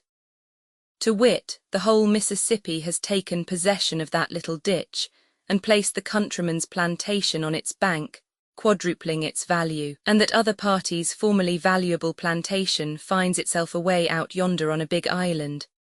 The old watercourse around it will soon shoal up, boats cannot approach within 10 miles of it, and down goes its value to 1/4 of its former worth. Watches are kept on those narrow necks at needful times, and if a man happens to be caught cutting a ditch across them, the chances are all against his ever having another opportunity to cut a ditch. Pray observe some of the effects of this ditching business. Once there was a neck opposite Port Hudson, Louisiana, which was only 1/2 a mile across in its narrowest place. You could walk across there in 15 minutes, but if you made the journey around the Cape on a raft, you travelled 35 miles to accomplish the same thing. In 1722 the river darted through that neck, deserted its old bed, and thus shortened itself 35 miles. In the same way it shortened itself 25 miles at Black Hawk Point in 1699. Below Red River Landing, Rackasai Cut-off was made, 40 or 50 years ago, I think. This shortened the river 28 miles. In our day, if you travel by river from the southernmost of these 3 cut-offs to the northernmost, you go only 70 miles. To do the same thing 176 years ago, one had to go 158 miles, a shortening of 88 miles in that trifling distance. At some forgotten time in the past, cut-offs were made above Vidalia, Louisiana, at Island 92, at Island 84, and at Hales Point. These shortened the river in the aggregate 77 miles. Since my own day on the Mississippi, cut-offs have been made at Hurricane Island, at Island 100, at Napoleon, Arkansas, at Walnut Bend, and at Council Bend. These shortened the river in the aggregate 67 miles. In my own time a cut-off was made at American Bend, which shortened the river 10 miles or more. Therefore, the Mississippi between Cairo and New Orleans was 1,250 miles long 176 years ago. It was 1,180 after the cut-off of 1722. It was 1,040 after the American Bend cut-off. It has lost 67 miles since. Consequently, its length is only 973 miles at present. Now, if I wanted to be one of those ponderous scientific people, and let on to prove what had occurred in the remote past by what had occurred in a given time in the recent past, or what will occur in the far future by what has occurred in late years, what an opportunity is here. Geology never had such a chance, nor such exact data to argue from, nor development of species either. Glacial epochs are great things, but they are vague. Please observe. In the space of 176 years, the lower Mississippi has shortened itself 242 miles. That is an average of a trifle over 1 mile and a third per year. Therefore, any calm person who is not blind or idiotic can see that in the Old-Oolitic Silurian period, just 1 million years ago next November, the lower Mississippi River was upwards of 1,300,000 miles long and stuck out over the Gulf of Mexico like a fishing rod. And by the same token, any person can see that 742 years from now the lower Mississippi will be only 1.75 miles long, and Cairo and New Orleans will have joined their streets together and be plodding comfortably along under a single mayor and a mutual board of aldermen. There is something fascinating about science. One gets such wholesale returns of conjecture out of such a trifling investment of fact. When the water begins to flow through one of those ditches I have been speaking of, it is time for the people thereabouts to move. The water cleaves the banks away like a knife. By the time the ditch has become 12 or 15 feet wide, the calamity is as good as accomplished, for no power on earth can stop it now. When the width has reached 100 yards, the banks begin to peel off in slices half an acre wide. The current flowing around the bend travelled formerly only 5 miles an hour. Now it is tremendously increased by the shortening of the distance. I was on board the first boat that tried to go through the cut-off at American Bend, but we did not get through. It was toward midnight, and a wild night it was, thunder, lightning, and torrents of rain. It was estimated that the current in the cut-off was making about 15 or 20 miles an hour. 12 or 13 was the best our boat could do, even in tolerably slack water. Therefore perhaps we were foolish to try the cut-off. However, Mr. Brown was ambitious, and he kept on trying. The eddy running up the bank under the point was about as swift as the current out in the middle, so we would go flying up the shore like a lightning express train, get on a big head of steam, and stand by for a surge when we struck the current that was whirling by the point. But all our preparations were useless. The instant the current hit us it spun us around like a top, the water deluged the forecastle, and the boat careened so far over that one could hardly keep his feet. The next instant we were away down the river, clawing with might and main to keep out of the woods. We tried the experiment 4 times. I stood on the forecastle companionway to see. It was astonishing to observe how suddenly the boat would spin around and turn tail the moment she emerged from the eddy and the current struck her nose. The sounding concussion and the quivering would have been about the same if she had come full speed against a sand bank. Under the lightning flashes one could see the plantation cabins and the goodly acres tumble into the river, and the crash they made was not a bad effort at thunder. Once, when we spun around, we only missed a house about 20 feet that had a light burning in the window, and in the same instant that house went overboard. Nobody could stay on our forecastle.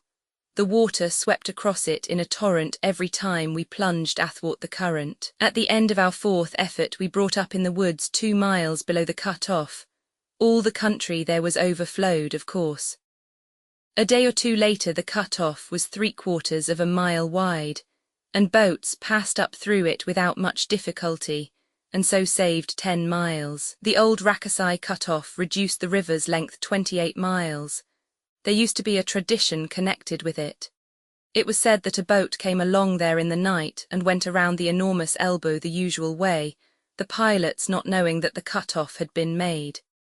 It was a grisly, hideous night, and all shapes were vague and distorted.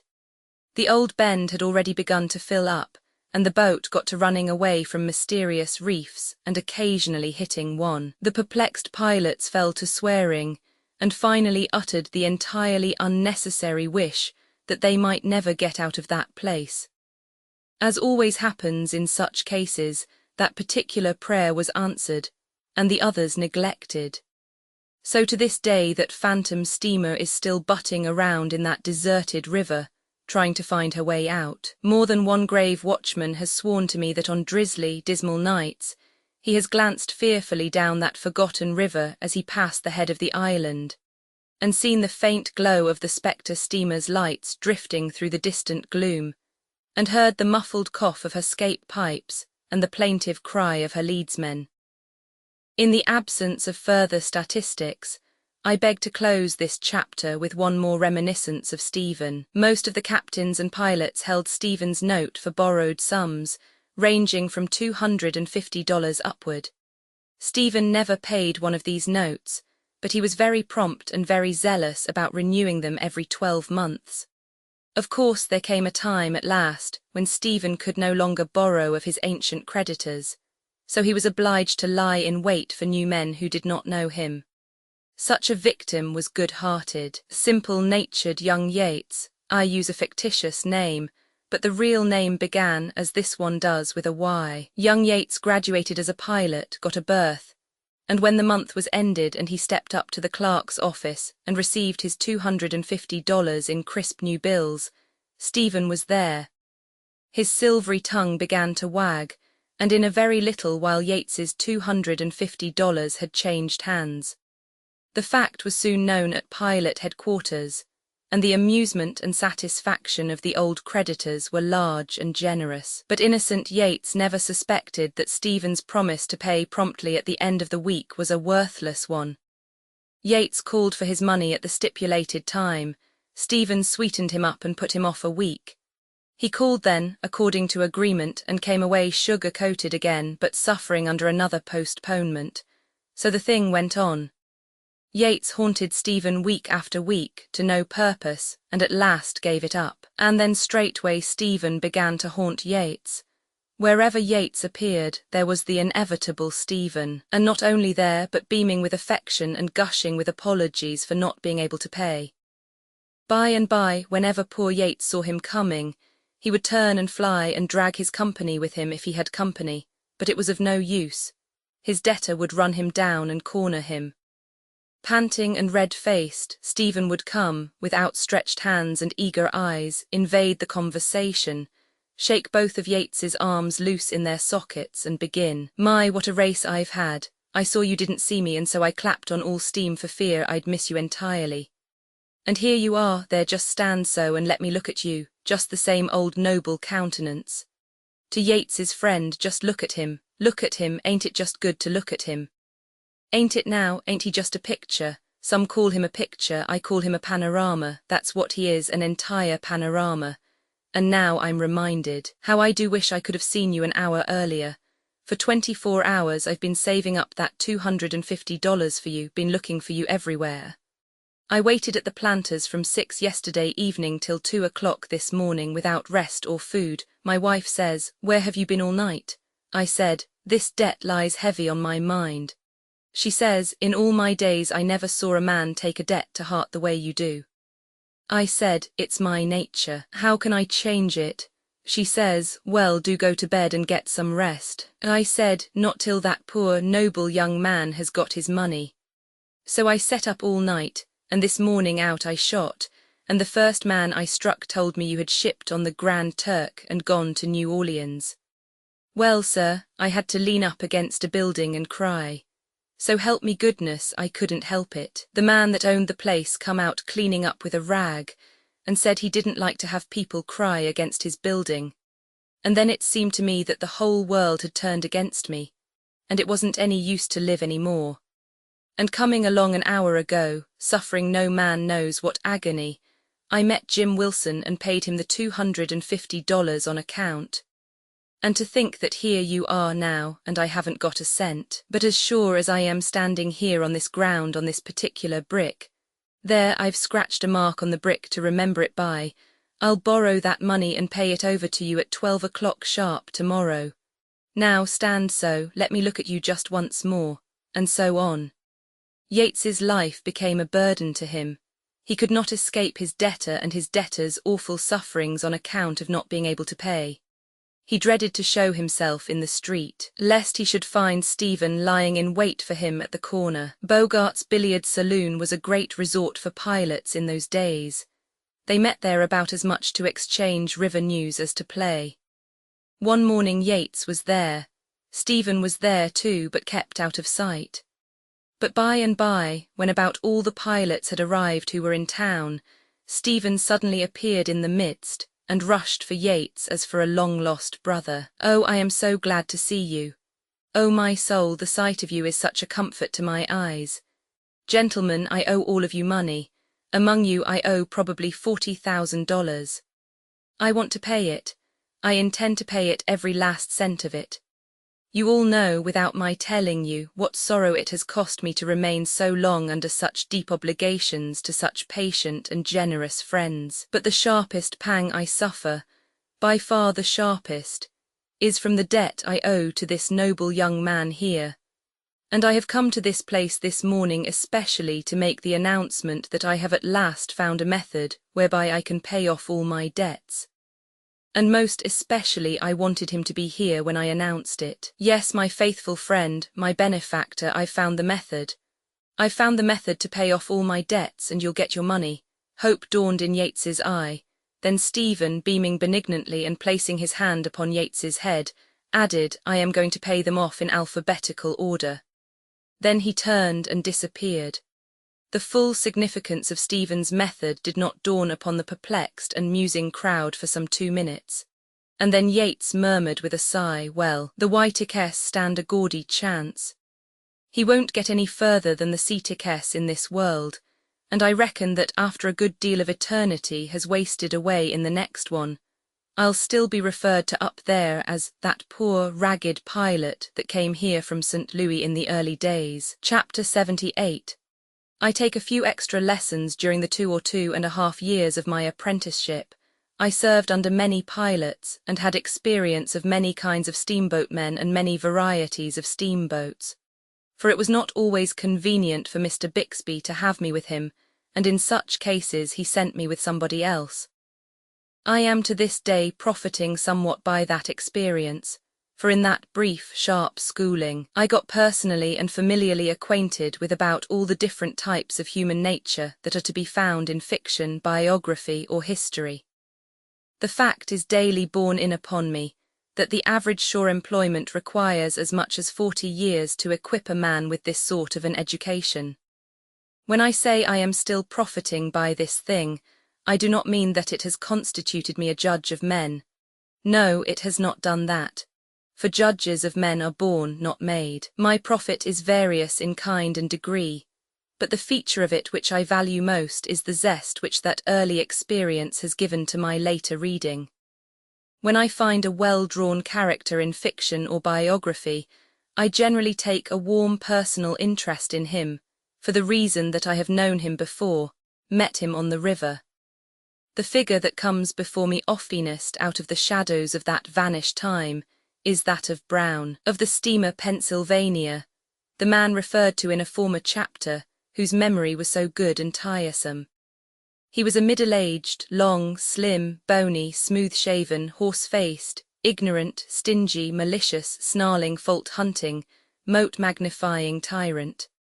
I early got the habit of coming on watch with dread at my heart.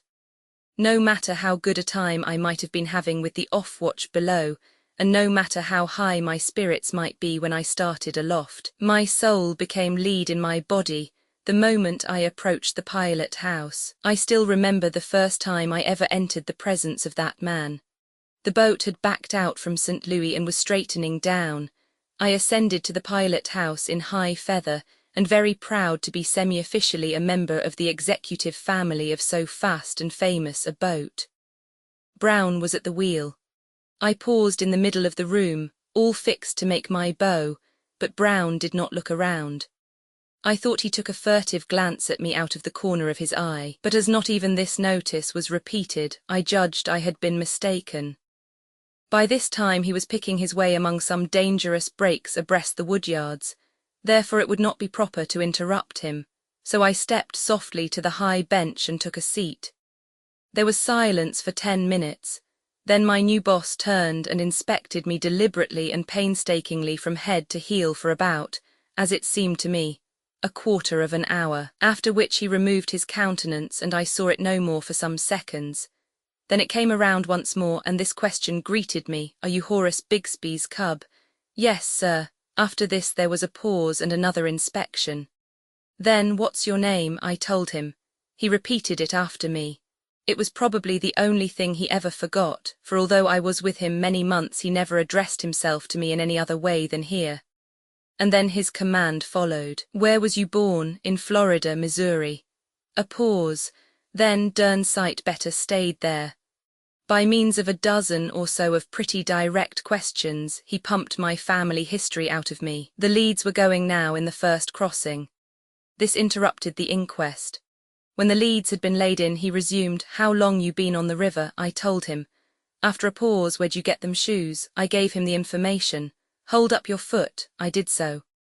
He stepped back, examined the shoe minutely and contemptuously, scratching his head thoughtfully, tilting his high sugarloaf hat well forward to facilitate the operation, then ejaculated, "Well, I'll be dod-derned," and returned to his wheel. What occasion there was to be dod-derned about it is a thing which is still as much of a mystery to me now as it was then. It must have been all of 15 minutes of dull, homesick silence, before that long horse face swung round upon me again, and then, what a change! It was as red as fire, and every muscle in it was working. Now came this shriek here. "You going to set there all day?" I lit in the middle of the floor, shot there by the electric suddenness of the surprise. As soon as I could get my voice, I said apologetically, "I have had no orders, sir. You've had no orders. My, what a fine bird we are, we must have orders. Our father was a gentleman, owned slaves, and we've been to school. Yes, we are a gentleman too, and got to have orders. Orders is it, orders is what you want. Dod-dern my skin. I'll learn you to swell yourself up and blow around here about your dod-derned orders. G-way from the wheel." I had approached it without knowing it.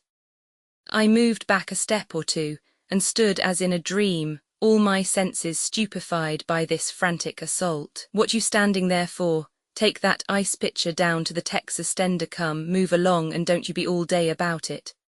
The moment I got back to the pilot house, Brown said, "Here, what was you doing down there all this time?" "I couldn't find the Texas tender, I had to go all the way to the pantry. Derned likely story, fill up the stove." I proceeded to do so. He watched me like a cat. Presently he shouted, "Put down that shovel. Deadest numbskull I ever saw, ain't even got sense enough to load up a stove." All through the watch this sort of thing went on. Yes, and the subsequent watches were much like it during a stretch of months. As I have said, I soon got the habit of coming on duty with dread. The moment I was in the presence, even in the darkest night, I could feel those yellow eyes upon me and knew their owner was watching for a pretext to spit out some venom on me.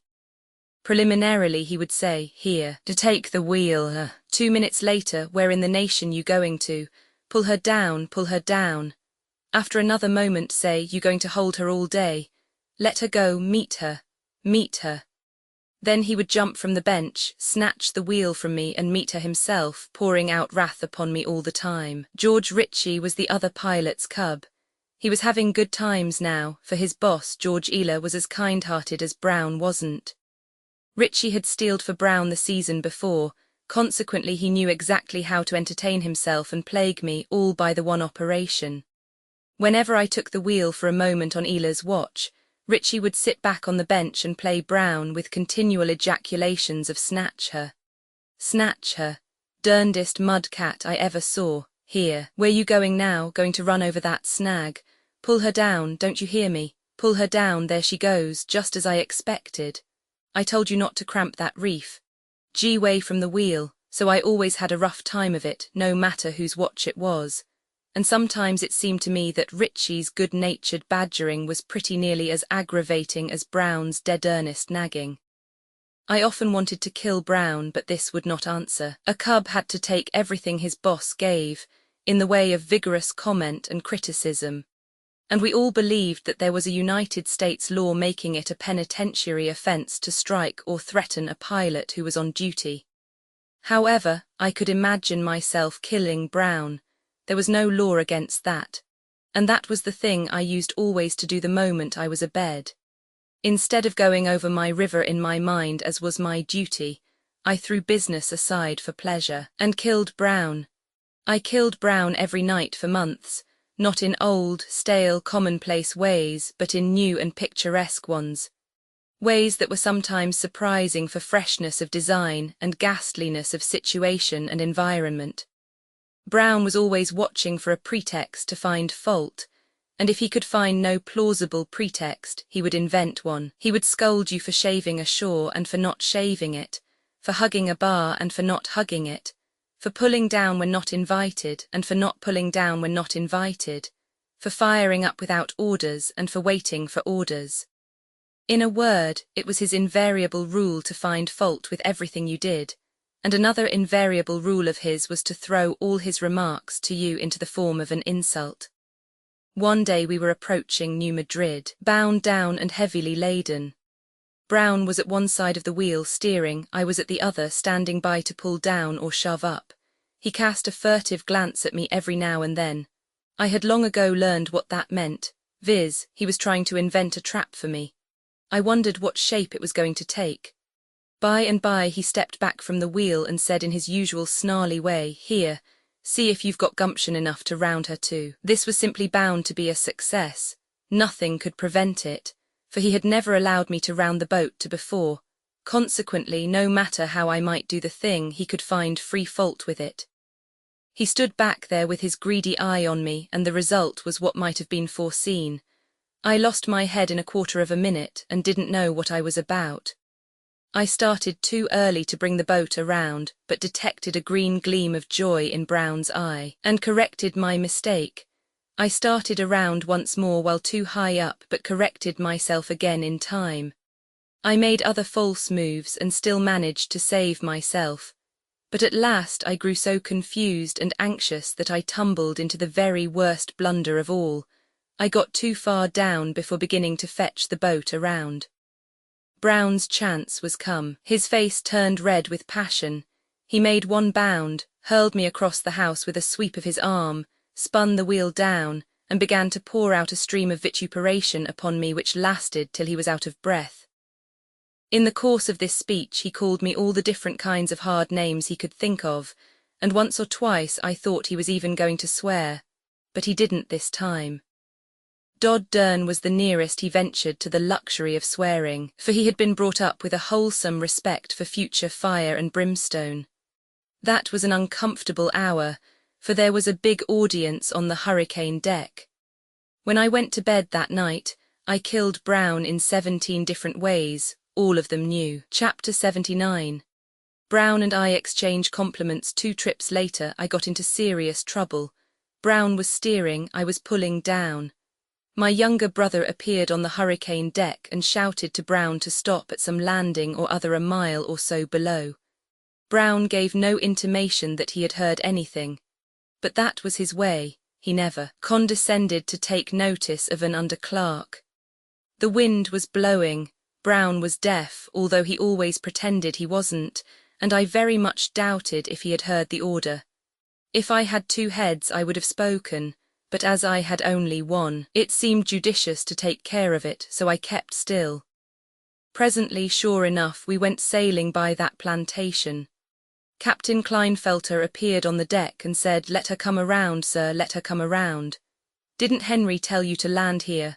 "No, sir, I sent him up to do it. He did come up, and that's all the good it done, the dod-derned fool. He never said anything." "Didn't you hear him?" asked the captain of me. Of course I didn't want to be mixed up in this business, but there was no way to avoid it, so I said, "Yes, sir." I knew what Brown's next remark would be before he uttered it. It was, "Shut your mouth, you never heard anything of the kind." I closed my mouth according to instructions.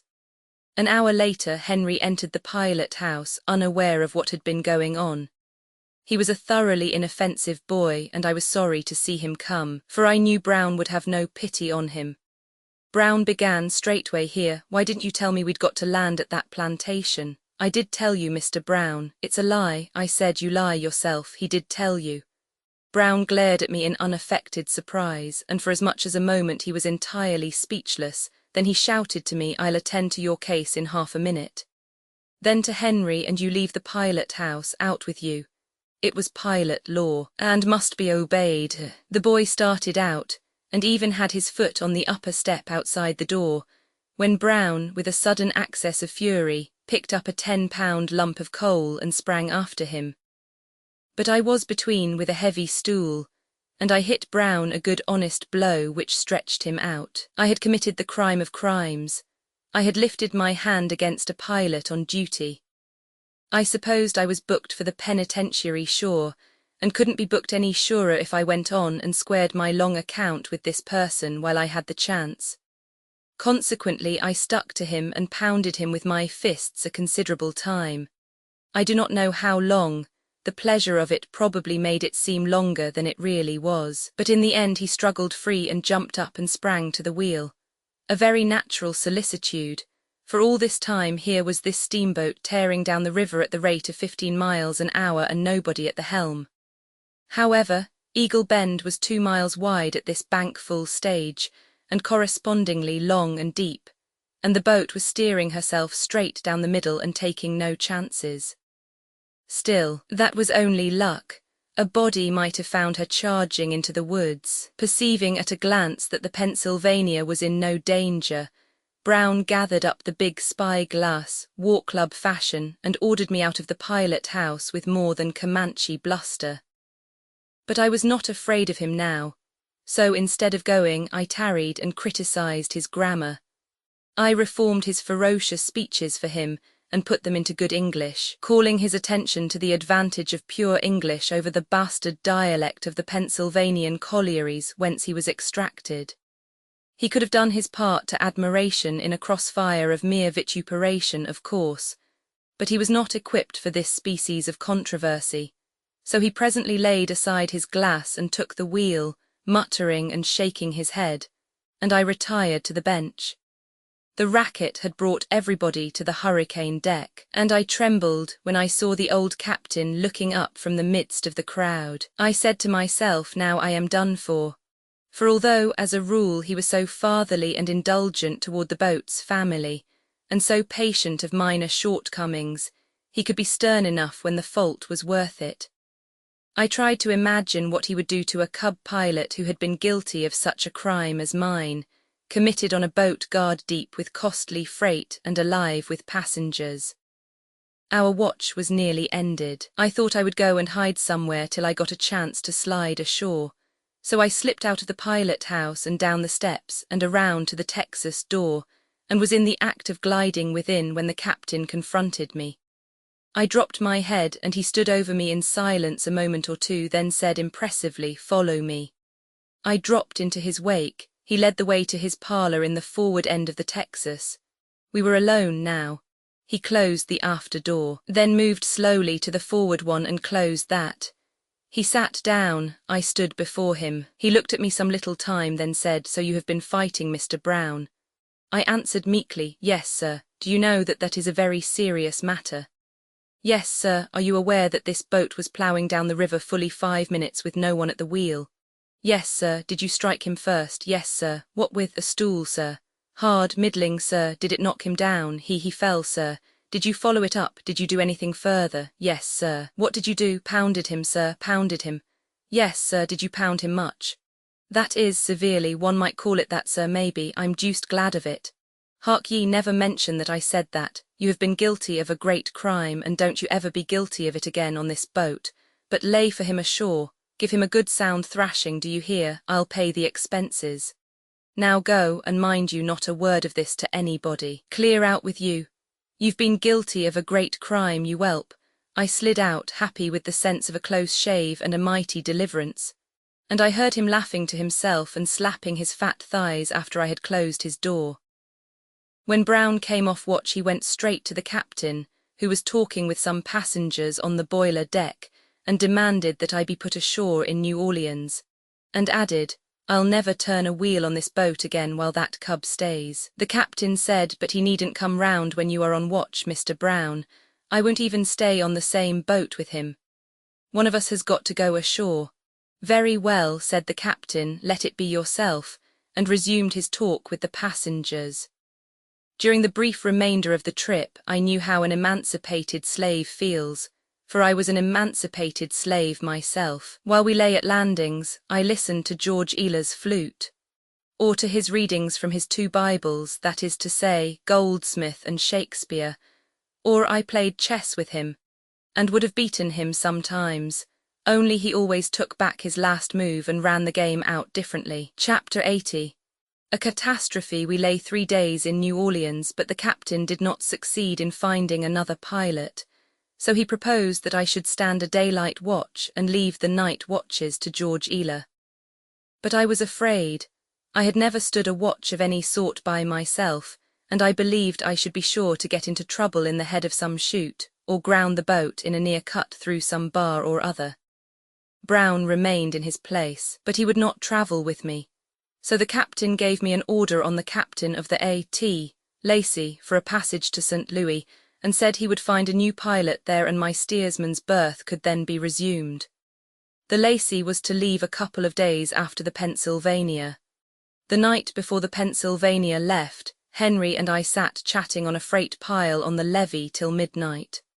The subject of the chat mainly was one which I think we had not exploited before. Steamboat disasters. One was then on its way to us, little as we suspected it. The water which was to make the steam which should cause it was washing past some point 1,500 miles up the river while we talked. But it would arrive at the right time and the right place. We doubted if persons not clothed with authority were of much use in cases of disaster and attendant panic. Still, they might be of some use, so we decided that if a disaster ever fell within our experience we would at least stick to the boat, and give such minor service as chance might throw in the way. Henry remembered this afterward when the disaster came and acted accordingly. The Lacey started up the river 2 days behind the Pennsylvania. We touched at Greenville, Mississippi, a couple of days out, and somebody shouted, "The Pennsylvania is blown up at Ship Island, and 150 lives lost." At Napoleon, Arkansas, the same evening, we got an extra, issued by a Memphis paper, which gave some particulars. It mentioned my brother and said he was not hurt. Further up the river we got a later extra. My brother was again mentioned, but this time as being hurt beyond help. We did not get full details of the catastrophe until we reached Memphis. This is the sorrowful story. It was 6 o'clock on a hot summer morning. The Pennsylvania was creeping along, north of Ship Island, about 60 miles below Memphis on a half-head of steam, towing a wood flat which was fast being emptied. George Ealer was in the pilot house alone, I think. The second engineer and a striker had the watch in the engine room. The second mate had the watch on deck. George Black, Mr. Wood, and my brother clerks were asleep, as were also Brown and the head engineer, the carpenter, the chief mate, and one striker. Captain Kleinfelter was in the barber's chair, and the barber was preparing to shave him. There were a good many cabin passengers aboard, and 300 or 400 deck passengers, so it was said at the time, and not very many of them were astir. The wood being nearly all out of the flat now, Ela rang to come ahead full steam, and the next moment 4 of the 8 boilers exploded with a thunderous crash, and the whole forward third of the boat was hoisted toward the sky. The main part of the mass with the chimneys dropped upon the boat again, a mountain of riddled and chaotic rubbish, and then after a little fire broke out. Many people were flung to considerable distances and fell in the river. Among these were Mr. Wood and my brother and the carpenter.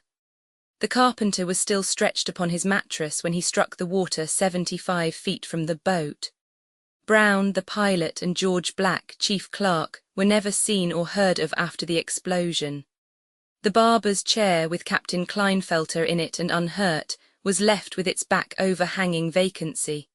Everything forward of it, floor and all, had disappeared, and the stupefied barber, who was also unhurt, stood with one toe projecting over space, still stirring his lather unconsciously, and saying not a word. When George Ela saw the chimneys plunging aloft in front of him, he knew what the matter was. So he muffled his face in the lapels of his coat, and pressed both hands there tightly to keep this protection in its place, so that no steam could get to his nose or mouth. He had ample time to attend to these details while he was going up and returning. He presently landed on top of the unexploded boilers, 40 feet below the former pilot house, accompanied by his wheel and a rain of other stuff, and enveloped in a cloud of scalding steam. All of the many who breathed that steam died, none escaped. But Ela breathed none of it. He made his way to the free air as quickly as he could, and when the steam cleared away he returned and climbed up on the boilers again, and patiently hunted out each and every one of his chessmen and the several joints of his flute. By this time the fire was beginning to threaten. Shrieks and groans filled the air. A great many persons had been scalded, a great many crippled. The explosion had driven an iron crowbar through one man's body. I think they said he was a priest. He did not die at once, and his sufferings were very dreadful. A young French naval cadet of 15, son of a French admiral, was fearfully scalded, but bore his tortures manfully. Both mates were badly scalded, but they stood to their posts nevertheless. They drew the wood boat aft, and they and the captain fought back the frantic herd of frightened immigrants till the wounded could be brought there and placed in safety first. When Mr. Wood and Henry fell in the water, they struck out for shore, which was only a few hundred yards away. But Henry presently said he believed he was not hurt, what an unaccountable error, and therefore would swim back to the boat and help save the wounded. So they parted, and Henry returned.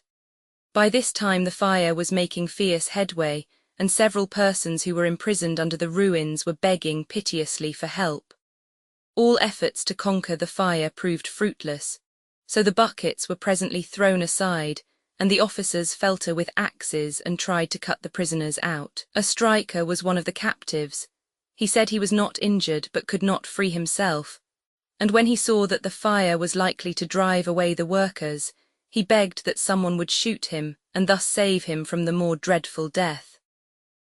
The fire did drive the axemen away, and they had to listen helpless to this poor fellow's supplications till the flames ended his miseries. The fire drove all into the wood flat that could be accommodated there.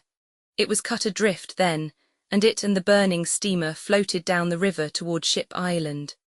They moored the flat at the head of the island, and there, unsheltered from the blazing sun, the half-naked occupants had to remain without food or stimulants or help for their hurts during the rest of the day. A steamer came along finally, and carried the unfortunates to Memphis, and there the most lavish assistance was at once forthcoming. By this time Henry was insensible. The physicians examined his injuries and saw that they were fatal, and naturally turned their main attention to patients who could be saved. 40 of the wounded were placed upon pallets on the floor of a great public hall, and among these was Henry. There the ladies of Memphis came every day, with flowers, fruits, and dainties and delicacies of all kinds, and there they remained and nursed the wounded. All the physicians stood watches there, and all the medical students, and the rest of the town furnished money or whatever else was wanted. And Memphis knew how to do all these things well, for many a disaster like the Pennsylvania's had happened near her doors, and she was experienced, above all other cities on the river, in the gracious office of the Good Samaritan. The sight I saw when I entered that large hall was new and strange to me. 2 long rows of prostrate forms, more than 40, in all, and every face and head a shapeless wad of loose raw cotton.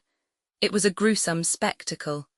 I watched there 6 days and nights, and a very melancholy experience it was. There was one daily incident which was peculiarly depressing. This was the removal of the doomed to a chamber apart. It was done in order that the morale of the other patients might not be injuriously affected by seeing one of their number in the death agony. The fated one was always carried out with as little stir as possible, and the stretcher was always hidden from sight by a wall of assistants. But no matter. Everybody knew what that cluster of bent forms, with its muffled step and its slow movement meant. And all eyes watched it wistfully, and a shudder went abreast of it like a wave. I saw many poor fellows removed to the death room and saw them no more afterward. But I saw our chief mate carried thither more than once. His hurts were frightful, especially his scalds. He was clothed in linseed oil and raw cotton to his waist, and resembled nothing human. He was often out of his mind, and then his pains would make him rave and shout and sometimes shriek. Then, after a period of dumb exhaustion, his disordered imagination would suddenly transform the great apartment into a forecastle, and the hurrying throng of nurses into the crew. And he would come to a sitting posture and shout, hump yourselves, you petrifactions, snail bellies, pall bearers. Going to be all day getting that hatful of freight out. And supplement this explosion with a firmament-obliterating eruption or profanity, which nothing could stay or stop till his crater was empty. And now and then, while these frenzies possessed him, he would tear off handfuls of the cotton and expose his cooked flesh to view. It was horrible. It was bad for the others, of course, this noise and these exhibitions, so the doctors tried to give him morphine to quiet him. But in his mind or out of it, he would not take it. He said his wife had been killed by that treacherous drug, and he would die before he would take it. He suspected that the doctors were concealing it in his ordinary medicines and in his water, so he ceased from putting either to his lips. Once, when he had been without water during 2 sweltering days, he took the dipper in his hand, and the sight of the limpid fluid and the misery of his thirst tempted him almost beyond his strength. But he mastered himself and threw it away. And after that he allowed no more to be brought near him. 3 times I saw him carried to the death room, insensible and supposed to be dying, but each time he revived, cursed his attendants and demanded to be taken back. He lived to be mate of a steamboat again, but he was the only one who went to the death room and returned alive. Dr. Peyton, a principal physician, and rich in all the attributes that go to constitute high and flawless character, did all that educated judgment and trained skill could do for Henry. But, as the newspapers had said in the beginning, his hurts were past help. On the evening of the 6th day his wandering mind busied itself with matters far away, and his nerveless fingers picked at his coverlet. His hour had struck. We bore him to the death room, poor boy. Chapter 81. A section in my biography. In due course I got my license. I was a pilot now, full-fledged. I dropped into casual employments. No misfortunes resulting, intermittent work gave place to steady and protracted engagements. Time drifted smoothly and prosperously on, and I supposed, and hoped, that I was going to follow the river the rest of my days and die at the wheel when my mission was ended. But by and by the war came, commerce was suspended, my occupation was gone. I had to seek another livelihood. So I became a silver miner in Nevada, next a newspaper reporter, next a gold miner in California, next a reporter in San Francisco, next a special correspondent in the Sandwich Islands, next a roving correspondent in Europe and the East, next an instructional torch-bearer on the lecture platform, and finally I became a scribbler of books, and an immovable fixture among the other rocks of New England. In so few words have I disposed of the 21 slow-drifting years that have come and gone since I last looked from the windows of a pilot house. Let us resume now. Chapter 82. I returned to my muttons after 21 years' absence. I felt a very strong desire to see the river again and the steamboats and such of the boys as might be left, so I resolved to go out there. I enlisted a poet for company and a stenographer to take him down and started westward about the middle of April. As I proposed to make notes with a view to printing, I took some thought as to methods of procedure. I reflected that if I were recognized on the river, I should not be as free to go and come, talk, inquire and spy around, as I should be if unknown. I remembered that it was the custom of steamboat men in the old times to load up the confiding stranger with the most picturesque and admirable lies, and put the sophisticated friend off with dull and ineffectual facts. So I concluded that, from a business point of view, it would be an advantage to disguise our party with fictitious names. The idea was certainly good, but it bred infinite bother. For although Smith, Jones, and Johnson are easy names to remember when there is no occasion to remember them, it is next to impossible to recollect them when they are wanted. How do criminals manage to keep a brand new alias in mind? This is a great mystery. I was innocent, and yet was seldom able to lay my hand on my new name when it was needed, and it seemed to me that if I had had a crime on my conscience to further confuse me, I could never have kept the name by me at all. We left per Pennsylvania Railroad at 8 a.m., April 18. Evening, speaking of dress. Grace and picturesqueness drop gradually out of it as one travels away from New York. I find that among my notes, it makes no difference which direction you take, the fact remains the same. Whether you move north, south, east or west, no matter. You can get up in the morning and guess how far you have come, by noting what degree of grace and picturesqueness is by that time lacking in the costumes of the new passengers. I do not mean of the women alone, but of both sexes. It may be that carriage is at the bottom of this thing, and I think it is, for there are plenty of ladies and gentlemen in the provincial cities whose garments are all made by the best tailors and dressmakers of New York. Yet this has no perceptible effect upon the grand fact. The educated eye never mistakes those people for New Yorkers. No, there is a godless grace and snap and style about a born and bred New Yorker which mere clothing cannot effect. April 19. This morning, struck into the region of full goatees, sometimes accompanied by a mustache, but only occasionally. It was odd to come upon this thick crop of an obsolete and uncomely fashion.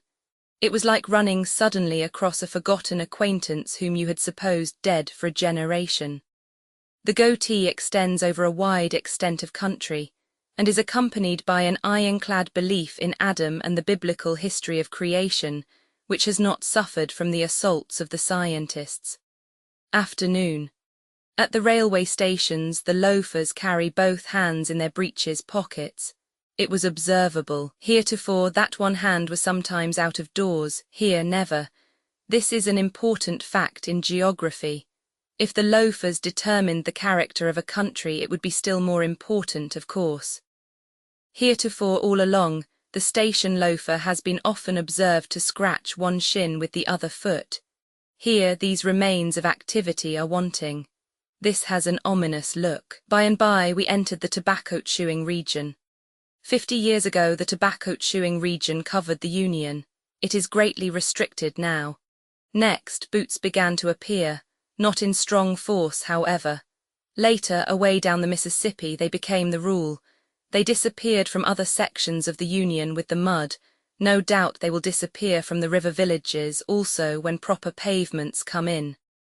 We reached St. Louis at 10 o'clock at night. At the counter of the hotel I tendered a hurriedly invented fictitious name, with a miserable attempt at careless ease. The clerk paused and inspected me in the compassionate way in which one inspects a respectable person who is found in doubtful circumstances. Then he said, "It's all right. I know what sort of a room you want. Used to clerk at the St. James in New York, an unpromising beginning for a fraudulent career." We started to the supper room, and met 2 other men whom I had known elsewhere. How odd and unfair it is. Wicked impostors go around lecturing under my nom de guerre and nobody suspects them. But when an honest man attempts an imposture, he is exposed at once. One thing seemed plain: we must start down the river the next day if people who could not be deceived were going to crop up at this rate, an unpalatable disappointment, for we had hoped to have a week in St. Louis. The Southern was a good hotel, and we could have had a comfortable time there. It is large and well conducted, and its decorations do not make one cry, as do those of the vast Palmer House in Chicago. True, the billiard tables were of the old Silurian period and the cues and balls of the post-Pliocene, but there was refreshment in this, not discomfort, for there is rest and healing in the contemplation of antiquities. The most notable absence observable in the billiard room was the absence of the river man. If he was there, he had taken in his sign. He was in disguise.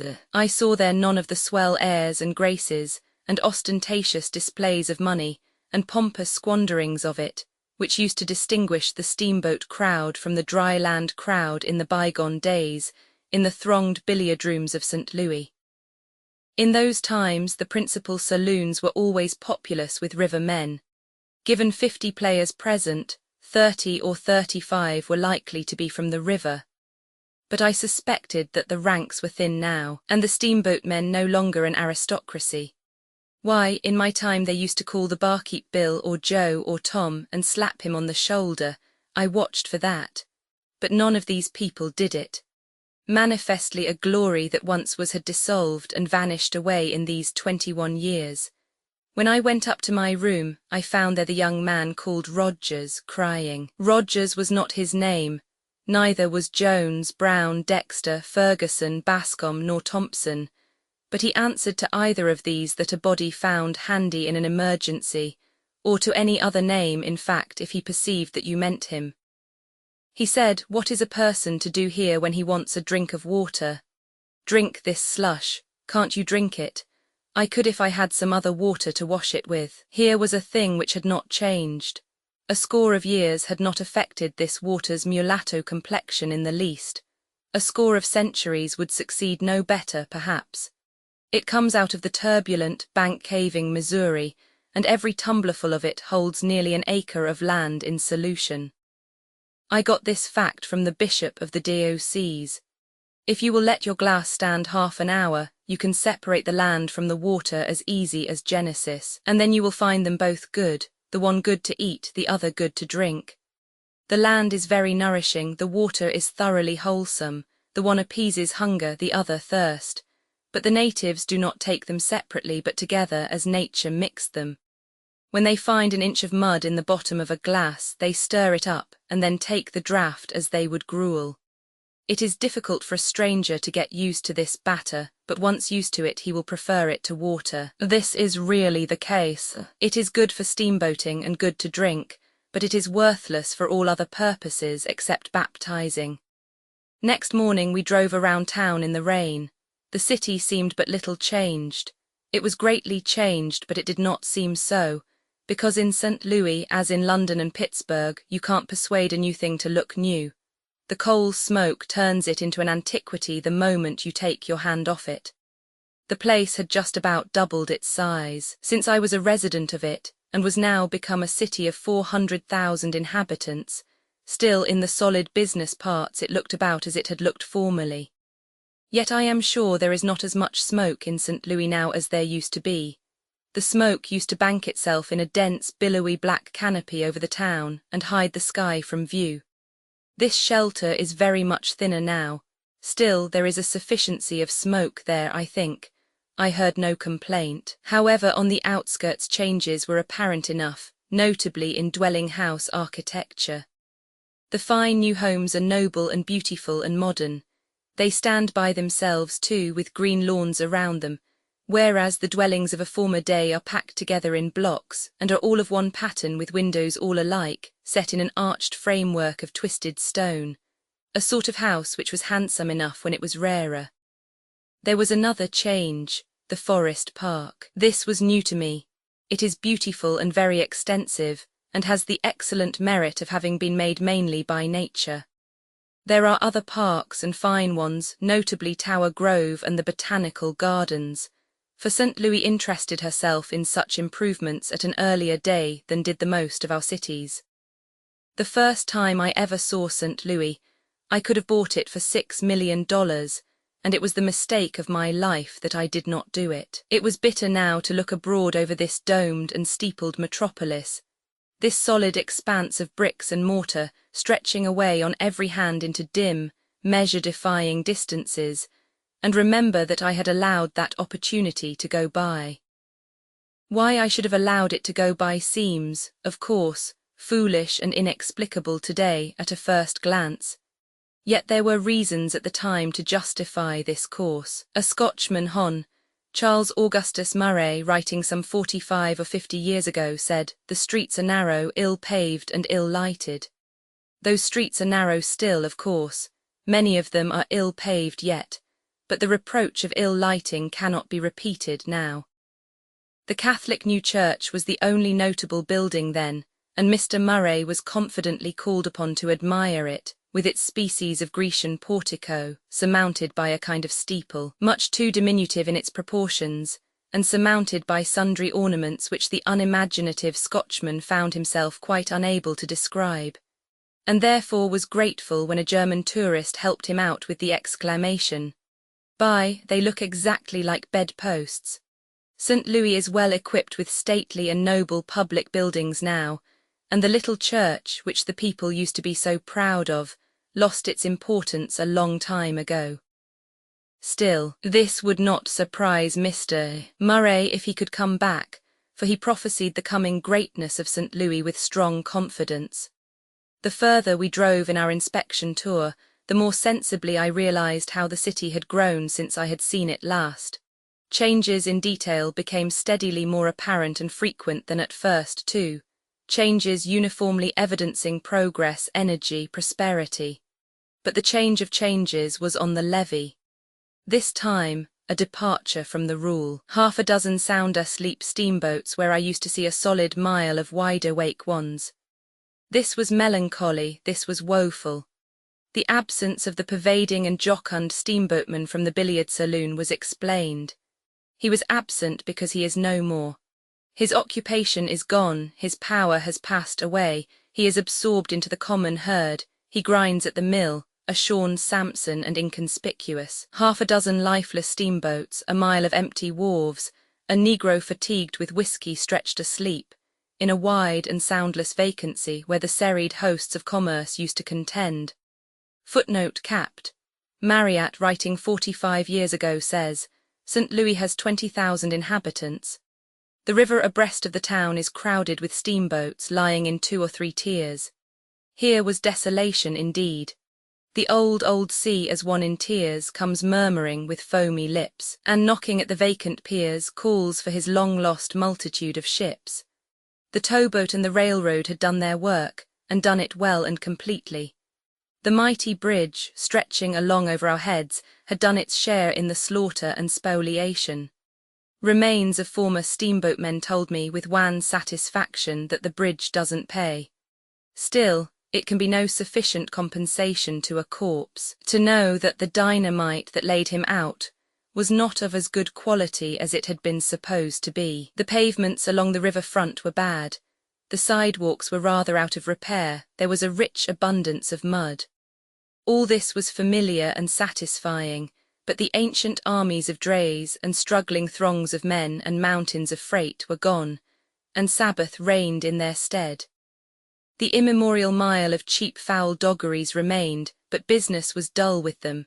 The multitudes of poison-swilling Irishmen had departed, and in their places were a few scattering handfuls of ragged Negroes, some drinking, some drunk, some nodding, others asleep. St. Louis is a great and prosperous and advancing city, but the river edge of it seems dead past resurrection. Mississippi steamboating was born about 1812. At the end of 30 years it had grown to mighty proportions, and in less than 30 more it was dead. A strangely short life for so majestic a creature. Of course it is not absolutely dead, neither is a crippled octogenarian who could once jump 22 feet on level ground, but as contrasted with what it was in its prime vigor, Mississippi steamboating may be called dead. It killed the old-fashioned keel boating by reducing the freight trip to New Orleans to less than a week. The railroads have killed the steamboat passenger traffic by doing in 2 or 3 days what the steamboats consumed a week in doing. And the towing fleets have killed the through freight traffic by dragging 6 or 7 steamer loads of stuff down the river at a time, at an expense so trivial that steamboat competition was out of the question. Freight and passenger weight traffic remains to the steamers. This is in the hands, along the 2,000 miles of river between St. Paul and New Orleans, of 2 or 3 close corporations well fortified with capital. And by able and thoroughly business-like management and system, these make a sufficiency of money out of what is left of the once prodigious steamboating industry. I suppose that St. Louis and New Orleans have not suffered materially by the change, but alas for the woodyard man. He used to fringe the river all the way. His close-ranked merchandise stretched from the one city to the other, along the banks, and he sold uncountable cords of it every year for cash on the nail. But all the scattering boats that are left burn coal now, and the seldomest spectacle on the Mississippi today is a wood pile. Where now is the once woodyard man? Chapter 83. Travelling incognito, my idea was to tarry a while in every town between St. Louis and New Orleans. To do this it would be necessary to go from place to place by the short packet lines. It was an easy plan to make, and would have been an easy one to follow 20 years ago, but not now. There are wide intervals between boats these days. I wanted to begin with the interesting old French settlements of St. Genevieve and Kaskaskia, 60 miles below St. Louis. There was only one boat advertised for that section, a Grand Tower packet. Still, one boat was enough, so we went down to look at her. She was a venerable rack heap and a fraud to boot, for she was playing herself for personal property, whereas the good honest dirt was so thickly caked all over her that she was righteously taxable as real estate. There are places in New England where her hurricane deck would be worth $150 an acre. The soil on her forecastle was quite good. The new crop of wheat was already springing from the cracks in protected places. The companionway was of a dry, sandy character, and would have been well suited for grapes, with a southern exposure and a little subsoiling. The soil of the boiler deck was thin and rocky, but good enough for grazing purposes. A coloured boy was on watch here, nobody else visible. We gathered from him that this calm craft would go as advertised if she got her trip. If she didn't get it, she would wait for it. Has she got any of her trip? Bless you no, boss, she ain't unloaded yit, she only come in dis mornin'. He was uncertain as to when she might get her trip, but thought it might be tomorrow or maybe next day. This would not answer at all, so we had to give up the novelty of sailing down the river on a farm. We had one more arrow in our quiver. A Vicksburg packet, the Gold Dust, was to leave at 5 p.m. We took passage in her for Memphis, and gave up the idea of stopping off here and there as being impracticable. She was neat, clean, and comfortable. We camped on the boiler deck and bought some cheap literature to kill time with. The vendor was a venerable Irishman with a benevolent face and a tongue that worked easily in the socket, and from him we learned that he had lived in St. Louis 34 years and had never been across the river during that period. Then he wandered into a very flowing lecture, filled with classic names and allusions, which was quite wonderful for fluency until the fact became rather apparent that this was not the first time, nor perhaps the 50th, that the speech had been delivered. He was a good deal of a character, and much better company than the sappy literature he was selling. A random remark connecting Irishmen and beer brought this nugget of information out of him. They don't drink it, sir. They can't drink it, sir. Give an Irishman lager for a month and he's a dead man. An Irishman is lined with copper and the beer corrodes it. But whiskey polishes the copper and is the saving of him, sir. At 8 o'clock promptly we backed out and crossed the river. As we crept toward the shore in the thick darkness, a blinding glory of white electric light burst suddenly from our forecastle and lit up the water and the warehouses as with a noonday glare. Another big change, this, no more flickering, smoky, pitch-dripping, ineffectual torch baskets now. Their day is past. Next, instead of calling out a score of hands to man the stage, a couple of men and a hatful of steam lowered it from the derrick where it was suspended, launched it, deposited it in just the right spot, and the whole thing was over and done with before a mate in the olden time could have got his profanity mill adjusted to begin the preparatory services. Why this new and simple method of handling the stages was not thought of when the first steamboat was built is a mystery which helps one to realize what a dull-witted slug the average human being is.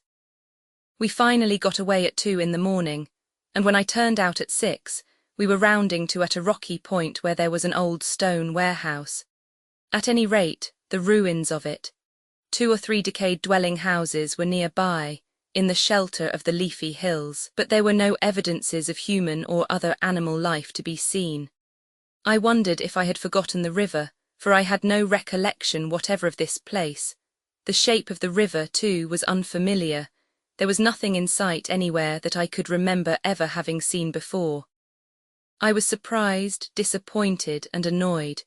We put ashore a well-dressed lady and gentleman, and 2 well-dressed, ladylike young girls, together with sundry Russia-leather bags. A strange place for such folk. No carriage was waiting. The party moved off as if they had not expected any and struck down a winding country road afoot. But the mystery was explained when we got under way again, for these people were evidently bound for a large town which lay shut in behind a towhead, i.e. New Island, a couple of miles below this landing. I couldn't remember that town, I couldn't place it, couldn't call its name, so I lost part of my temper. I suspected that it might be St. Genevieve, and so it proved to be. Observe what this eccentric river had been about. It had built up this huge useless towhead directly in front of this town, cut off its river communications, fenced it away completely, and made a country town of it. It is a fine old place, too, and deserved a better fate.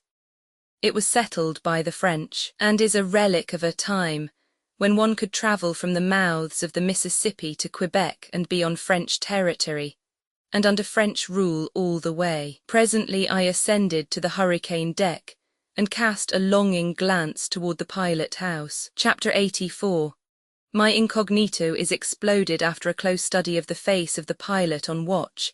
I was satisfied that I had never seen him before, so I went up there. The pilot inspected me, I re-inspected the pilot. These customary preliminaries over, I sat down on the high bench, and he faced about and went on with his work. Every detail of the pilot house was familiar to me with one exception, a large-mouthed tube under the breastboard. I puzzled over that thing a considerable time, then gave up and asked what it was for. To hear the engine bells through. It was another good contrivance which ought to have been invented half a century sooner. So I was thinking when the pilot asked, "Do you know what this rope is for?"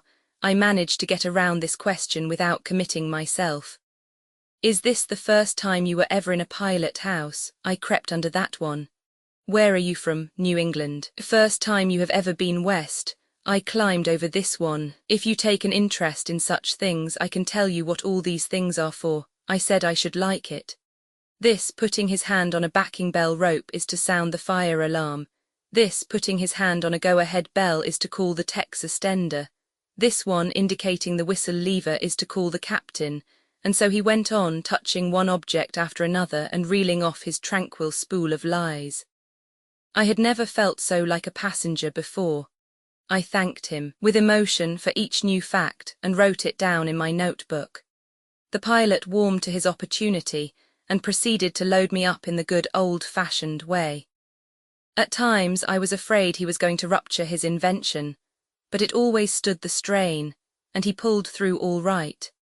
He drifted by easy stages into revealments of the river's marvellous eccentricities of one sort and another, and backed them up with some pretty gigantic illustrations. For instance, do you see that little boulder sticking out of the water yonder?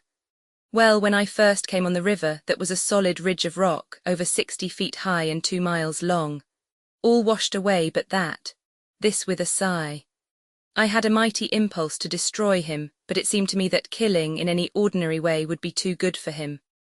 Once, when an odd-looking craft with a vast coal scuttle slanting aloft on the end of a beam was steaming by in the distance. He indifferently drew attention to it, as one might to an object grown wearisome through familiarity, and observed that it was an alligator boat.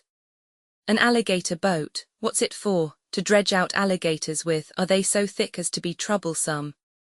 Well, not now because the government keeps them down, but they used to be. Not everywhere, but in favourite places here and there, where the river is wide and shoal-like Plum Point and Stack Island, and so on, places they call alligator beds. Did they actually impede navigation? Years ago, yes, in very low water. There was hardly a trip then that we didn't get aground on alligators. It seemed to me that I should certainly have to get out my tomahawk. However, I restrained myself and said it must have been dreadful. Yes, it was one of the main difficulties about piloting. It was so hard to tell anything about the water, the damned things shift around so, never lie still 5 minutes at a time. You can tell a wind reef straight off by the look of it, you can tell a break, you can tell a sand reef, that's all easy, but an alligator reef doesn't show up worth anything. 9 times in 10 you can't tell where the water is, and when you do see where it is, like as not it ain't there when you get there. The devils have swapped around so meantime. Of course there were some few pilots that could judge of alligator water nearly as well as they could of any other kind, but they had to have natural talent for it. It wasn't a thing a body could learn, you had to be born with it. Let me see. There was Ben Thornburg, and Beck Jolly, and Squire Bell, and Horace Bixby, and Major Downing, and John Stevenson, and Billy Gordon, and Jim Brady, and George Ealer, and Billy Youngblood, all A1 alligator pilots. They could tell alligator water as far as another Christian could tell whiskey. Read it. Ah, couldn't they though? I only wish I had as many dollars as they could read alligator water a mile and a half off. Yes, and it paid them to do it too. A good alligator pilot could always get $1,500 a month. Nights, other people had to lay up for alligators, but those fellows never laid up for alligators. They never laid up for anything but fog. They could smell the best alligator water, it was said. I don't know whether it was so or not, and I think a body's got his hands full enough if he sticks to just what he knows himself, without going around backing up other people's say-sos, though there's a plenty that ain't backward about doing it, as long as they can roust out something wonderful to tell. Which is not the style of Robert Stiles by as much as 3 fathom, maybe quarter less. My, was this Rob Stiles, this mustached and stately figure, a slim enough cub in my time, how he has improved in comeliness in 25 year, and in the noble art of inflating his facts. After these musings I said aloud, I should think that dredging out the alligators wouldn't have done much good because they could come back again right away. If you had had as much experience of alligators as I have, you wouldn't talk like that. You dredge an alligator once and he's convinced. It's the last you hear of him. He wouldn't come back for pie. If there's one thing that an alligator is more down on than another, it's being dredged. Besides, they were not simply shoved out of the way. The most of the scoopful were scooped aboard. They emptied them into the hold, and when they had got a trip, they took them to Orleans to the government works. What for? Why, to make soldier shoes out of their hides. All the government shoes are made of alligator hide. It makes the best shoes in the world. They last 5 years and they won't absorb water. The alligator fishery is a government monopoly. All the alligators are government property, just like the live oaks. You cut down a live oak and government fines you $50. You kill an alligator and up you go for misprision of treason. Lucky duck if they don't hang you too. And they will if you're a Democrat. The buzzard is the sacred bird of the South and you can't touch him. The alligator is the sacred bird of the government and you've got to let him alone. Do you ever get aground on the alligators now? Oh no, it hasn't happened for years. Well then, why do they still keep the alligator boats in service? Just for police duty, nothing more. They merely go up and down now and then. The present generation of alligators know them as easy as a burglar knows a roundsman. When they see one coming, they break camp and go for the woods. After rounding out and finishing up and polishing off the alligator business, he dropped easily and comfortably into the historical vein, and told of some tremendous feats of 6 old-time steamboats of his acquaintance, dwelling at special length upon a certain extraordinary performance of his chief favourite among this distinguished fleet. And then adding that boat was the Cyclone. Last trip she ever made, she sunk that very trip. Captain was Tom Ballou, the most immortal liar that ever I struck. He couldn't ever seem to tell the truth in any kind of weather. Why, he would make you fairly shudder. He was the most scandalous liar. I left him finally, I couldn't stand it. The proverb says, like master, like man. And if you stay with that kind of a man, you'll come under suspicion by and by, just as sure as you live. He paid first-class wages, but said I, what's wages when your reputation's in danger? So I let the wages go and froze to my reputation, and I've never regretted it. Reputation's worth everything, ain't it? That's the way I look at it. He had more selfish organs than any 7 men in the world, all packed in the stern sheets of his skull, of course, where they belonged. They weighed down the back of his head so that it made his nose tilt up in the air. People thought it was vanity, but it wasn't, it was malice. If you only saw his foot, you'd take him to be 19 feet high, but he wasn't. It was because his foot was out of drawing.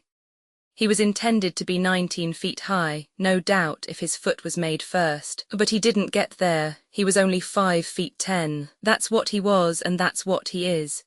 You take the lies out of him and he'll shrink to the size of your hat. You take the malice out of him and he'll disappear. That Cyclone was a rattler to go and the sweetest thing to steer that ever walked the waters. Set her amidships in a big river and just let her go, it was all you had to do.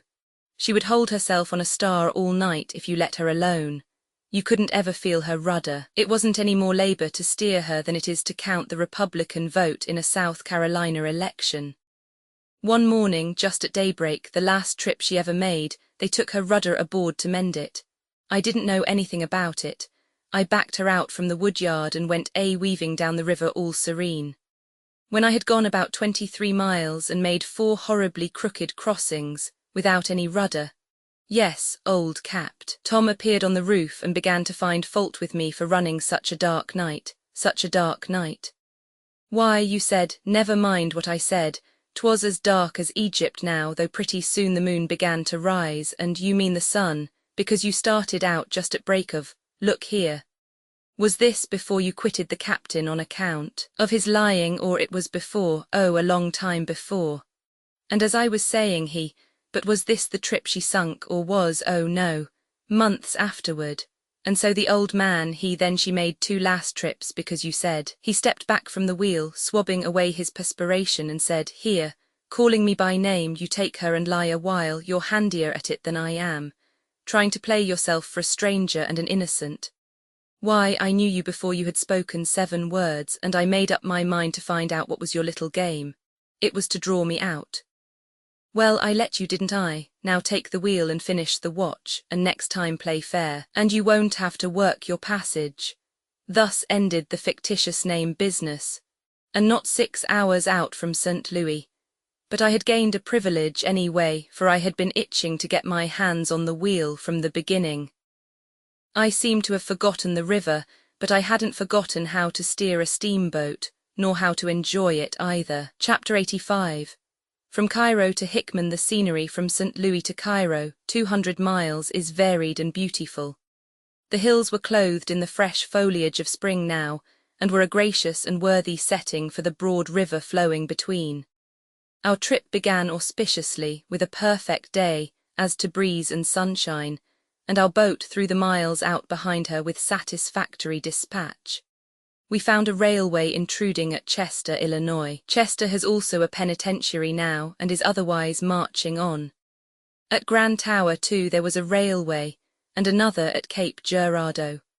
The former town gets its name from a huge, squat pillar of rock, which stands up out of the water on the Missouri side of the river, a piece of nature's fanciful handiwork, and is one of the most picturesque features of the scenery of that region. For nearer or remoter neighbours, the tower has the Devil's Bake Oven, so called perhaps because it does not powerfully resemble anybody else's bake oven, and the Devil's Tea Table, this latter a great smooth-surfaced mass of rock with diminishing wine-glass stem, perched some 50 or 60 feet above the river, beside a beflowered and garlanded precipice, and sufficiently like a tea table to answer for anybody, devil or Christian. Away down the river we have the Devil's Elbow and the Devil's Racecourse, and lots of other property of his which I cannot now call to mind.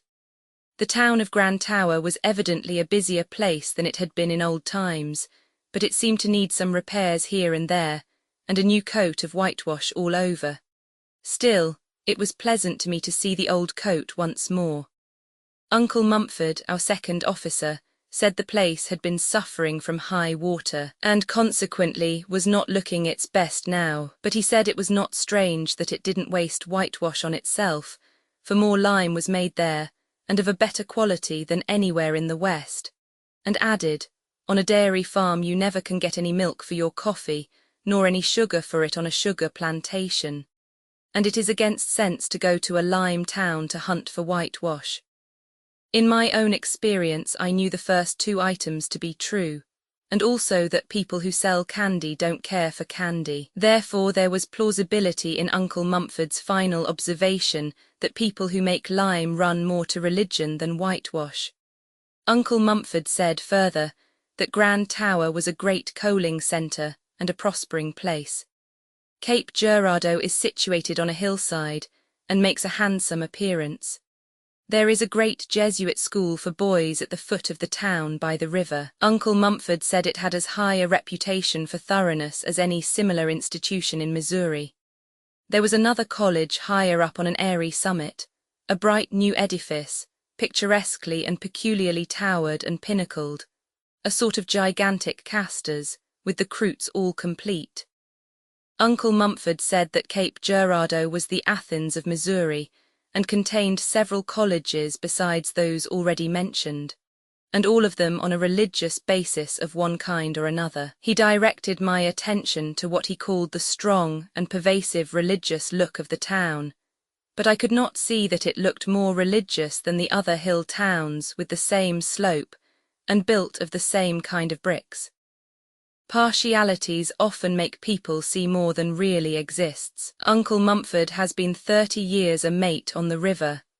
He is a man of practical sense and a level head, has observed, has had much experience of one sort and another, has opinions, has also just a perceptible dash of poetry in his composition, an easy gift of speech, a thick growl in his voice, and an oath or two where he can get at them when the exigencies of his office require a spiritual lift. He is a mate of the blessed old-time kind, and goes gravely damning around when there is work to the fore in a way to mellow the ex-steamboatman's heart with sweet soft longings for the vanished days that shall come no more. Get up there you, going to be all day. Why didn't you say you was petrified in your hind legs before you shipped? He is a steady man with his crew, kind and just but firm, so they like him and stay with him. He is still in the slouchy garb of the old generation of mates, but next trip the anchor line will have him in uniform, a natty blue naval uniform with brass buttons along with all the officers of the line, and then he will be a totally different style of scenery from what he is now.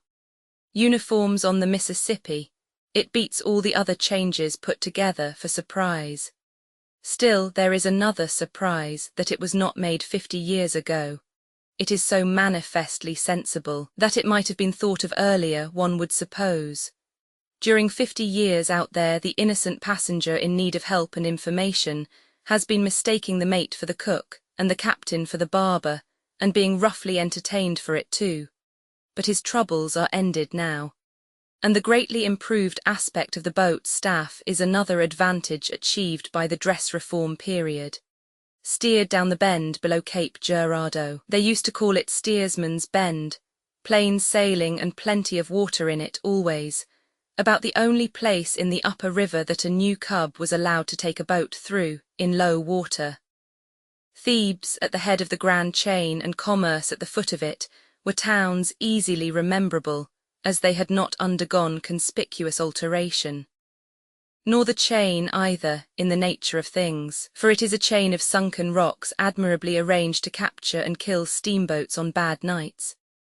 A good many steamboat corpses lie buried there out of sight, among the rest my first friend the Paul Jones, She knocked her bottom out and went down like a pot, so the historian told me, Uncle Mumford. He said she had a grey mare aboard and a preacher. To me this sufficiently accounted for the disaster, as it did, of course, to Mumford, who added, "But there are many ignorant people who would scoff at such a matter and call it superstition. But you will always notice that they are people who have never travelled with a grey mare and a preacher."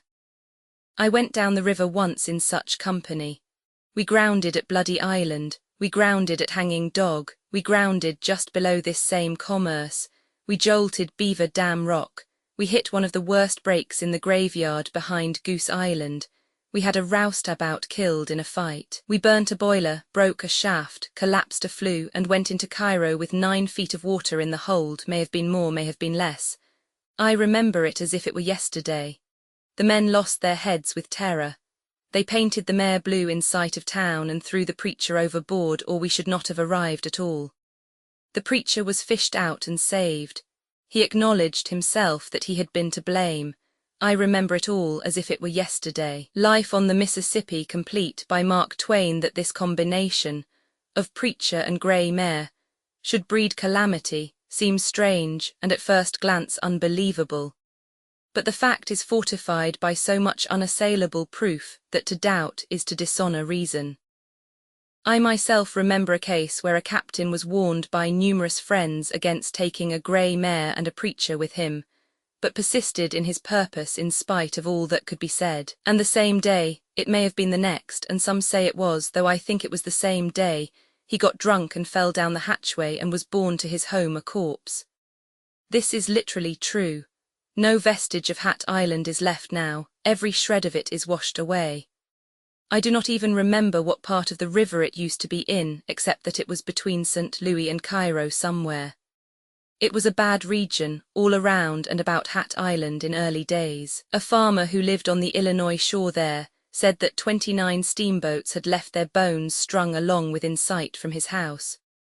Between St. Louis and Cairo, the steamboat wrecks average 1 to the mile, 200 wrecks altogether. I could recognize big changes from commerce down. Beaver Dam Rock was out in the middle of the river now and throwing a prodigious break. It used to be close to the shore, and boats went down outside of it. A big island that used to be away out in mid-river has retired to the Missouri shore, and boats do not go near it any more. The island called Jacket Pattern is whittled down to a wedge now, and is booked for early destruction. Goose Island is all gone but a little dab the size of a steamboat. The perilous graveyard, among whose numberless wrecks we used to pick our way so slowly and gingerly, is far away from the channel now, and a terror to nobody. One of the islands formerly called the Two Sisters is gone entirely. The other, which used to lie close to the Illinois shore, is now on the Missouri side, a mile away. It is joined solidly to the shore, and it takes a sharp eye to see where the seam is. But it is Illinois ground yet, and the people who live on it have to ferry themselves over and work the Illinois roads and pay Illinois taxes.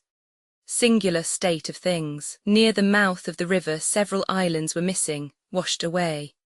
Cairo was still there, easily visible across the long, flat point upon whose further verge it stands, but we had to steam a long way around to get to it. Night fell as we were going out of the upper river and meeting the floods of the Ohio. We dashed along without anxiety, for the hidden rock which used to lie right in the way has moved upstream a long distance out of the channel, or rather, about 1 county has gone into the river from the Missouri point, and the Cairo point has made down and added to its long tongue of territory correspondingly. The Mississippi is a just and equitable river. It never tumbles one man's farm overboard without building a new farm just like it for that man's neighbour. This keeps down hard feelings. Going into Cairo, we came near killing a steamboat which paid no attention to our whistle, and then tried to cross our bows. By doing some strong backing, we saved him, which was a great loss, for he would have made good literature. Cairo is a brisk town now, and is substantially built, and has a city look about it which is in noticeable contrast to its former estate, as per Mr. Dickens's portrait of it. However, it was already building with bricks when I had seen it last, which was when Colonel, now General, Grant was drilling his first command there. Uncle Mumford says the libraries and Sunday schools have done a good work in Cairo, as well as the brick masons. Cairo has a heavy railroad and river trade, and her situation at the junction of the two great rivers is so advantageous that she cannot well help prospering. When I turned out in the morning, we had passed Columbus, Kentucky, and were approaching Hickman, a pretty town, perched on a handsome hill. Hickman is in a rich tobacco region, and formerly enjoyed a great and lucrative trade in that staple, collecting it there in her warehouses from a large area of country, and shipping it by boat. But Uncle Mumford says she built a railway to facilitate this commerce a little more, and he thinks it facilitated it the wrong way, took the bulk of the trade out of her hands by collaring it along the line without gathering it at her doors. Chapter 86. Under fire talk began to run upon the war now, for we were getting down into the upper edge of the former battle stretch by this time. Columbus was just behind us, so there was a good deal said about the famous Battle of Belmont. Several of the boat's officers had seen active service in the Mississippi War Fleet. I gathered that they found themselves sadly out of their element in that kind of business at first, but afterward got accustomed to it, reconciled to it, and more or less at home in it. One of our pilots had his first war experience in the Belmont fight, as a pilot on a boat in the Confederate service. I had often had a curiosity to know how a green hand might feel in his maiden battle, perched all solitary and alone on high in a pilot house, a target for Tom, Dick and Harry, and nobody at his elbow to shame him from showing the white feather when matters grew hot and perilous around him. So, to me, his story was valuable. It filled a gap for me which all histories had left till that time empty. The pilot's first battle, he said. It was the 7th of November. The fight began at 7 in the morning. I was on the R.H.W. Hill, took over a load of troops from Columbus, came back and took over a battery of artillery. My partner said he was going to see the fight, wanted me to go along. I said no, I wasn't anxious, I would look at it from the pilot house. He said I was a coward and left. That fight was an awful sight. General Cheatham made his men strip their coats off and throw them in a pile, and said, "Now follow me to hell or victory." I heard him say that from the pilot house, and then he galloped in at the head of his troops. Old General Pillow, with his white hair, mounted on a white horse, sailed in too, leading his troops as lively as a boy. By and by the Federals chased the rebels back, and here they came. Tearing along, everybody for himself and devil take the hindmost, and down under the bank they scrambled and took shelter. I was sitting with my legs hanging out of the pilot-house window. All at once I noticed a whizzing sound passing my ear, judged it was a bullet. I didn't stop to think about anything, I just tilted over backwards and landed on the floor and stayed there. The balls came booming around. 3 cannonballs went through the chimney. 1 ball took off the corner of the pilot house. Shells were screaming and bursting all around. Mighty warm times, I wished I hadn't come. I lay there on the pilot house floor while the shots came faster and faster. I crept in behind the big stove in the middle of the pilot house. Presently a mini ball came through the stove and just grazed my head and cut my hat. I judged it was time to go away from there. The captain was on the roof with a red-headed major from Memphis, a fine-looking man. I heard him say he wanted to leave here, but that pilot is killed. I crept over to the starboard side to pull the bell to set her back, raised up and took a look, and I saw about 15 shot holes through the window panes, had come so lively I hadn't noticed them. I glanced out on the water and the spattering shot were like a hailstorm. I thought best to get out of that place. I went down the pilot house guy head first, not feet first but head first, slid down. Before I struck the deck, the captain said we must leave there. So I climbed up the guy and got on the floor again. About that time they collared my partner and were bringing him up to the pilot house between 2 soldiers. Somebody had said I was killed. He put his head in and saw me on the floor reaching for the backing bells. He said, "Oh hell, he ain't shot," and jerked away from the men who had him by the collar and ran below. We were there until 3 o'clock in the afternoon and then got away all right. The next time I saw my partner, I said, now come out, be honest, and tell me the truth. Where did you go when you went to see that battle? He says, I went down in the hold. All through that fight I was scared nearly to death. I hardly knew anything, I was so frightened, but you see, nobody knew that but me. Next day General Polk sent for me and praised me for my bravery and gallant conduct. I never said anything, I let it go at that. I judged it wasn't so, but it was not for me to contradict a general officer. Pretty soon after that I was sick and used up and had to go off to the hot springs. When there I got a good many letters from commanders saying they wanted me to come back. I declined because I wasn't well enough or strong enough, but I kept still and kept the reputation I had made. A plain story, straightforwardly told, but Mumford told me that that pilot had gilded that scare of his in spots, that his subsequent career in the war was proof of it. We struck down through the chute of Island No. 8, and I went below and fell into conversation with a passenger, a handsome man with easy carriage and an intelligent face. We were approaching Island No. 10, a place so celebrated during the war. This gentleman's home was on the main shore in its neighbourhood. I had some talk with him about the war times, but presently the discourse fell upon feuds, for in no part of the South has the vendetta flourished more briskly or held out longer between warring families than in this particular region. This gentleman said, there's been more than one feud around here in old times, but I reckon the worst one was between the Darnells and the Watsons. Nobody don't know now what the first quarrel was about, it's so long ago. The Darnells and the Watsons don't know if there's any of them living, which I don't think there is. Some says it was about a horse or a cow. Anyway, it was a little matter. The money in it wasn't of no consequence, none in the world, both families was rich. The thing could have been fixed up, easy enough, but no, that wouldn't do. Rough words had been passed, and so nothing but blood could fix it up after that. That horse or cow, whichever it was, cost 60 years of killing and crippling.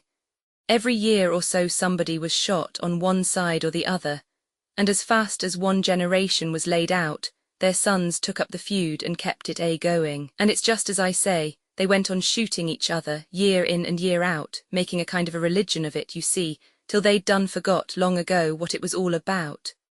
Wherever a Darnell caught a Watson, or a Watson caught a Darnell, one of 'em was going to get hurt, only question was which of them got the drop on the other. They'd shoot one another down right in the presence of the family. They didn't hunt for each other, but when they happened to meet, they puffed and begun. Men would shoot boys, boys would shoot men. A man shot a boy 12 years old, happened on him in the woods and didn't give him no chance. If he had given him a chance, the boy'd a shot him. Both families belong to the same church, everybody around here is religious. Through all this 50 or 60 years fuss, both tribes was there every Sunday to worship. They lived each side of the line, and the church was at a landing called Compromise. Half the church and half the aisle was in Kentucky, the other half in Tennessee. Sundays you'd see the families drive up, all in their Sunday clothes, men, women and children, and file up the aisle, and set down, quiet and orderly, one lot on the Tennessee side of the church and the other on the Kentucky side. And the men and boys would lean their guns up against the wall, handy, and then all hands would join in with the prayer and praise. Though they say the man next the aisle didn't kneel down, along with the rest of the family, kind of stood guard. I don't know, never was at that church in my life, but I remember that that's what used to be said. 20 or 25 years ago, one of the feud families caught a young man of 19 out and killed him. Don't remember whether it was the Darnells and Watsons or one of the other feuds, but anyway, this young man rode up, steamboat laying there at the time, and the first thing he saw was a whole gang of the enemy. He jumped down behind a woodpile, but they rode around and begun on him, he firing back and they galloping and cavorting and yelling and banging away with all their might. Think he wounded a couple of them, but they closed in on him and chased him into the river, and as he swum along downstream they followed along the bank and kept on shooting at him, and when he struck shore he was dead. Windy Marshall told me about it. He saw it.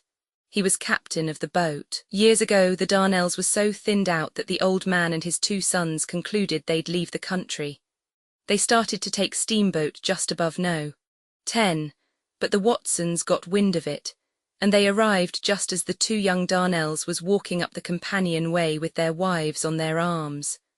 The fight begun then, and they never got no further, both of them killed. After that, old Darnell got into trouble with the man that run the ferry, and the ferryman got the worst of it and died. But his friends shot old Darnell through and through, filled him full of bullets and ended him. The country gentleman who told me these things had been reared in ease and comfort, was a man of good parts and was college bred. His loose grammar was the fruit of careless habit, not ignorance. This habit among educated men in the West is not universal, but it is prevalent in the towns, certainly if not in the cities, and to a degree which one cannot help noticing and marvelling at. I heard a Westerner who would be accounted a highly educated man in any country say, never mind, it don't make no difference anyway. A lifelong resident who was present heard it, but it made no impression upon her. She was able to recall the fact afterward when reminded of it, but she confessed that the words had not grated upon her ear at the time. A confession which suggests that if educated people can hear such blasphemous grammar from such a source, and be unconscious of the deed, the crime must be tolerably common. So common that the general ear has become dulled by familiarity with it, and is no longer alert, no longer sensitive to such affronts. No one in the world speaks blemishless grammar, no one has ever written it, no one, either in the world or out of it, taking the scriptures for evidence on the latter point. Therefore it would not be fair to exact grammatical perfection from the peoples of the valley, but they and all other peoples may justly be required to refrain from knowingly and purposely debauching their grammar. I found the river greatly changed at Island No. 10. The island which I remembered was some 3 miles long and 1/4 of a mile wide, heavily timbered, and lay near the Kentucky shore, within 200 yards of it, I should say. Now, however, one had to hunt for it with a spy-glass. Nothing was left of it but an insignificant little tuft, and this was no longer near the Kentucky shore, it was clear over against the opposite shore a mile away. In war times the island had been an important place, for it commanded the situation, and, being heavily fortified, there was no getting by it. It lay between the upper and lower divisions of the Union forces, and kept them separate, until a junction was finally effected across the Missouri neck of land. But the island being itself joined to that neck now, the wide river is without obstruction. In this region the river passes from Kentucky into Tennessee, back into Missouri, then back into Kentucky, and thence into Tennessee again. So a mile or two of Missouri sticks over into Tennessee. The town of New Madrid was looking very unwell, but otherwise unchanged from its former condition and aspect. Its blocks of frame houses were still grouped in the same old flat plain, and environed by the same old forests. It was as tranquil as formerly, and apparently had neither grown nor diminished in size. It was said that the recent high water had invaded it and damaged its looks. This was surprising news, for in low water the river bank is very high there, 50 feet, and in my day an overflow had always been considered an impossibility. This present flood of 1882 will doubtless be celebrated in the river's history for several generations before a deluge of like magnitude shall be seen. It put all the unprotected low lands under water, from Cairo to the mouth. It broke down the levees in a great many places on both sides of the river, and in some regions south, when the flood was at its highest, the Mississippi was 70 miles wide. A number of lives were lost, and the destruction of property was fearful. The crops were destroyed, houses washed away, and shelterless men and cattle forced to take refuge on scattering elevations here and there in field and forest, and wait in peril and suffering until the boats put in commission by the national and local governments and by newspaper enterprise could come and rescue them. The properties of multitudes of people were under water for months, and the poorer ones must have starved by the hundred if succor had not been promptly afforded. Footnote for a detailed and interesting description of the Great Flood, written on board of the New Orleans Times Democrat's relief boat. See Appendix The water had been falling during a considerable time now. Yet as a rule we found the banks still under water. Chapter 87. Some imported articles. We met 2 steamboats at New Madrid, 2 steamboats in sight at once, an infrequent spectacle now in the lonesome Mississippi. The loneliness of this solemn, stupendous flood is impressive and depressing. League after league and still league after league, it pours its chocolate tide along between its solid forest walls, its almost untenanted shores, with seldom a sail or a moving object of any kind to disturb the surface and break the monotony of the blank, watery solitude. And so the day goes, the night comes, and again the day. And still the same, night after night and day after day. Majestic, unchanging sameness of serenity, repose, tranquility, lethargy, vacancy, symbol of eternity, realization of the heaven pictured by priest and prophet, and longed for by the good and thoughtless. Immediately after the War of 1812, tourists began to come to America from England, scattering ones at first, then a sort of procession of them. A procession which kept up its plodding, patient march through the land during many, many years. Each tourist took notes and went home and published a book which was usually calm, truthful, reasonable, kind, but which seemed just the reverse to our tender-footed progenitors.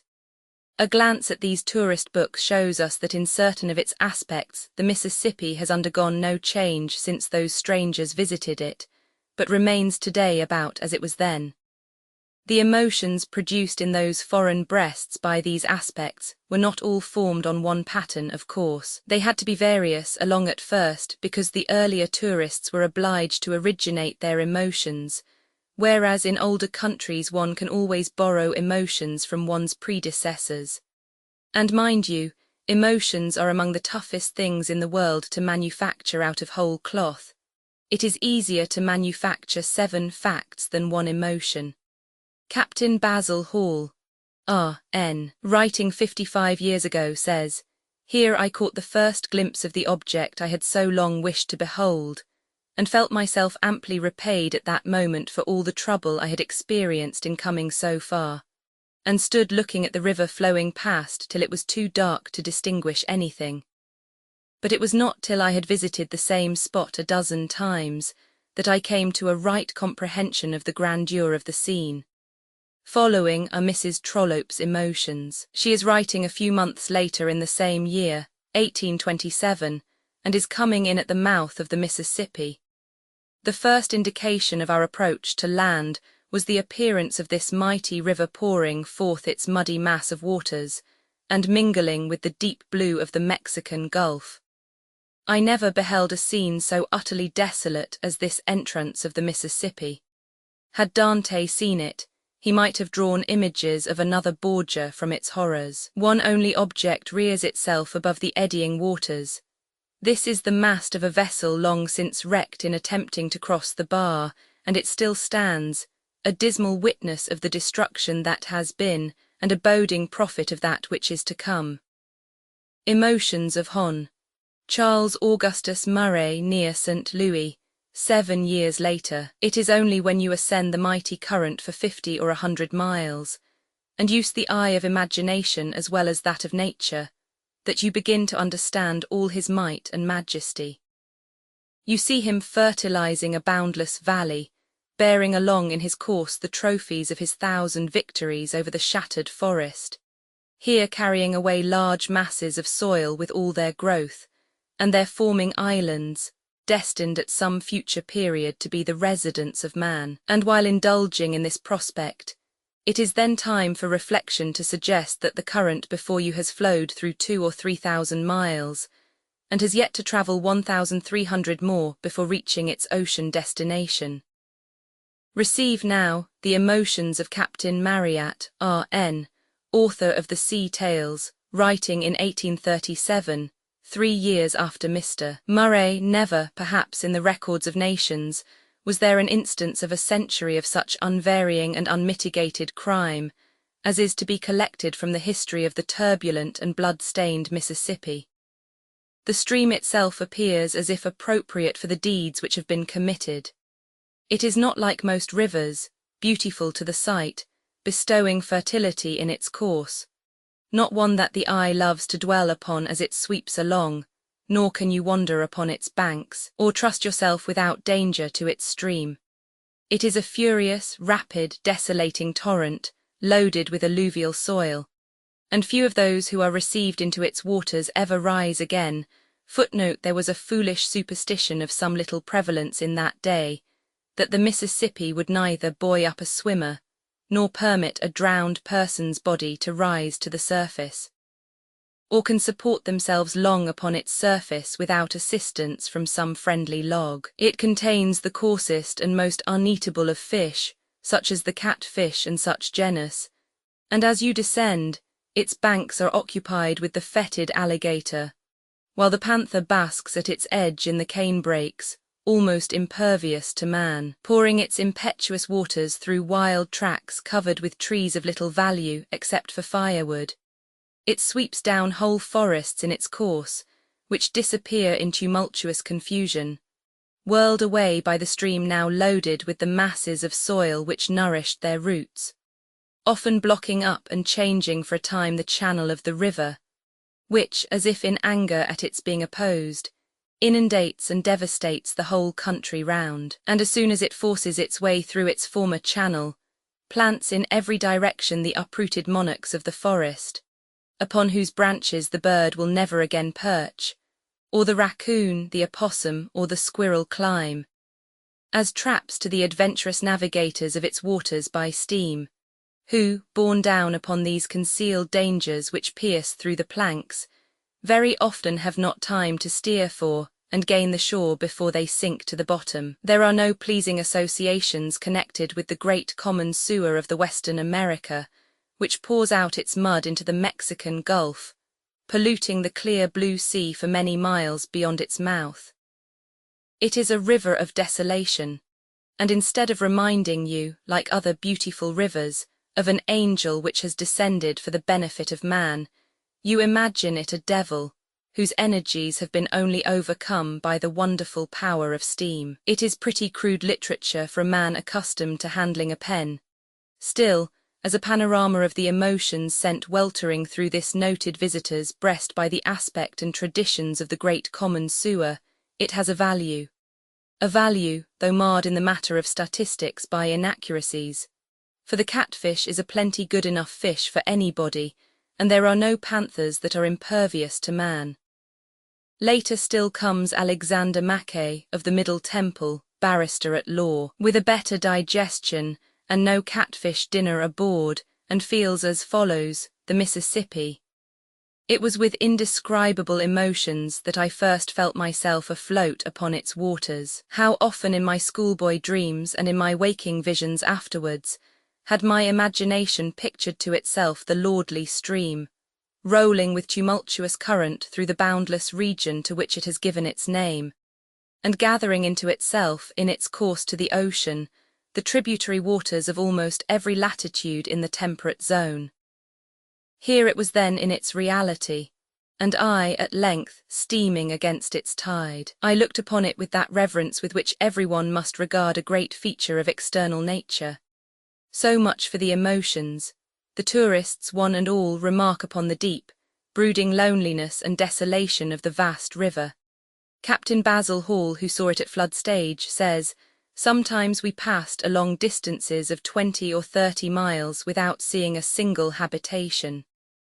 An artist, in search of hints for a painting of the deluge, would here have found them in abundance. The first shall be last, etc. Just 200 years ago, the old original first and gallantest of all the foreign tourists, pioneer, head of the procession, ended his weary and tedious discovery voyage down the solemn stretches of the great river, La Salle, whose name will last as long as the river itself shall last. We quote from Mr. Parkman, and now they neared their journey's end. On the 6th of April, the river divided itself into 3 broad channels. La Salle followed that of the west, and D'Autrey that of the east, while Tonty took the middle passage. As he drifted down the turbid current between the low and marshy shores, the brackish water changed to brine, and the breeze grew fresh with the salt breath of the sea. Then the broad bosom of the great gulf opened on his sight, tossing its restless billows, limitless, voiceless, lonely as when born of chaos, without a sail, without a sign of life. Then, on a spot of solid ground, La Salle reared a column bearing the arms of France. The Frenchmen were mustered under arms, and while the New England Indians and their squaws looked on in wondering silence, they chanted the Te Deum, the Exordiat, and the Domine Salvum Fac Regem. Then, whilst the musketry volleyed and rejoicing shouts burst forth, the victorious discoverer planted the column and made proclamation in a loud voice, taking formal possession of the river and the vast countries watered by it in the name of the king. The column bore this inscription: Louis le Grand, Roi de France et de Navarre Regnet, le 9 avril 1682. New Orleans intended to fittingly celebrate this present year, the bicentennial anniversary of this illustrious event. But when the time came, all her energies and surplus money were required in other directions, for the flood was upon the land then, making havoc and devastation everywhere. Chapter 88. Uncle Mumford unloads. All day we swung along down the river and had the stream almost wholly to ourselves. Formerly, at such a stage of the water, we should have passed acres of lumber rafts and dozens of big coal barges, also occasional little trading scows peddling along from farm to farm with the peddler's family on board, possibly a random scow bearing a humble hamlet and co., on an itinerant dramatic trip. But these were all absent. Far along in the day we saw one steamboat, just one and no more. She was lying at rest in the shade within the wooded mouth of the Obion River. The spyglass revealed the fact that she was named for me, or he was named for me, whichever you prefer. As this was the first time I had ever encountered this species of honour, it seems excusable to mention it, and at the same time call the attention of the authorities to the tardiness of my recognition of it. Noted a big change in the river. As at Island 21, it was a very large island and used to be out toward midstream, but it is joined fast to the main shore now and has retired from business as an island. As we approached famous and formidable Plum Point, darkness fell, but that was nothing to shudder about in these modern times. For now the national government has turned the Mississippi into a sort of 2,000-mile torchlight procession. In the head of every crossing, and in the foot of every crossing, the government has set up a clear burning lamp. You are never entirely in the dark now. There is always a beacon in sight, either before you or behind you or abreast. One might almost say that lamps have been squandered there. Dozens of crossings are lighted which were not shoal when they were created, and have never been shoal since. Crossings so plain, too, and also so straight, that a steamboat can take herself through them without any help after she has been through once. Lamps in such places are of course not wasted. It is much more convenient and comfortable for a pilot to hold on them than on a spread of formless blackness that won't stay still. And money is saved to the boat at the same time, for she can of course make more miles with her rudder amidships than she can with it squared across her stern and holding her back. But this thing has knocked the romance out of piloting, to a large extent. It and some other things together have knocked all the romance out of it. For instance, the peril from snags is not now what it once was. The government's snag boats go patrolling up and down in these matter-of-fact days, pulling the river's teeth. They have rooted out all the old clusters which made many localities so formidable, and they allow no new ones to collect. Formerly, if your boat got away from you on a black night and broke for the woods, it was an anxious time with you. So was it also when you were groping your way through solidified darkness in a narrow chute. But all that is changed now. You flash out your electric light, transform night into day in the twinkling of an eye, and your perils and anxieties are at an end. Horace Bixby and George Ritchie have charted the crossings and laid out the courses by compass. They have invented a lamp to go with the chart, and have patented the whole. With these helps, one may run in the fog now with considerable security, and with a confidence unknown in the old days. With these abundant beacons, the banishment of snags, plenty of daylight in a box and ready to be turned on whenever needed, and a chart and compass to fight the fog with, piloting at a good stage of water is now nearly as safe and simple as driving stage, and is hardly more than 3 times as romantic. And now in these new days, these days of infinite change, the anchor line have raised the captain above the pilot by giving him the bigger wages of the two. This was going far, but they have not stopped there. They have decreed that the pilot shall remain at his post and stand his watch clear through, whether the boat be under way or tied up to the shore. We that were once the aristocrats of the river can't go to bed now as we used to do and sleep while 100 tons of freight are lugged aboard. No, we must sit in the pilot house, and keep awake too. Verily we are being treated like a parcel of mates and engineers. The government has taken away the romance of our calling. The company has taken away its state and dignity. Plum Point looked as it had always looked by night, with the exception that now there were beacons to mark the crossings, and also a lot of other lights on the point and along its shore. These latter glinting from the fleet of the United States River Commission, and from a village which the officials have built on the land for offices and for the employees of the service. The military engineers of the Commission have taken upon their shoulders the job of making the Mississippi over again. A job transcended in size by only the original job of creating it. They are building wing dams here and there to deflect the current, and dikes to confine it in narrower bounds, and other dikes to make it stay there. And for unnumbered miles along the Mississippi, they are felling the timber front for 50 yards back, with the purpose of shaving the bank down to low water mark with the slant of a house roof, and ballasting it with stones.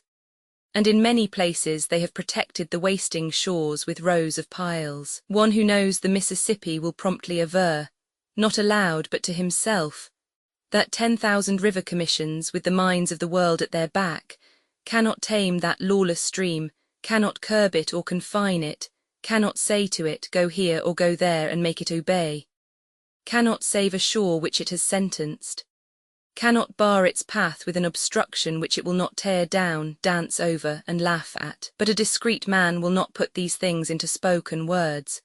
For the West Point engineers have not their superiors anywhere. They know all that can be known of their abstruse science.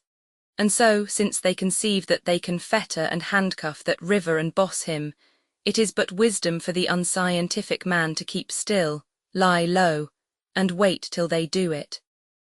Captain Eads, with his jetties, has done a work at the mouth of the Mississippi which seemed clearly impossible, so we do not feel full confidence now to prophesy against like impossibilities.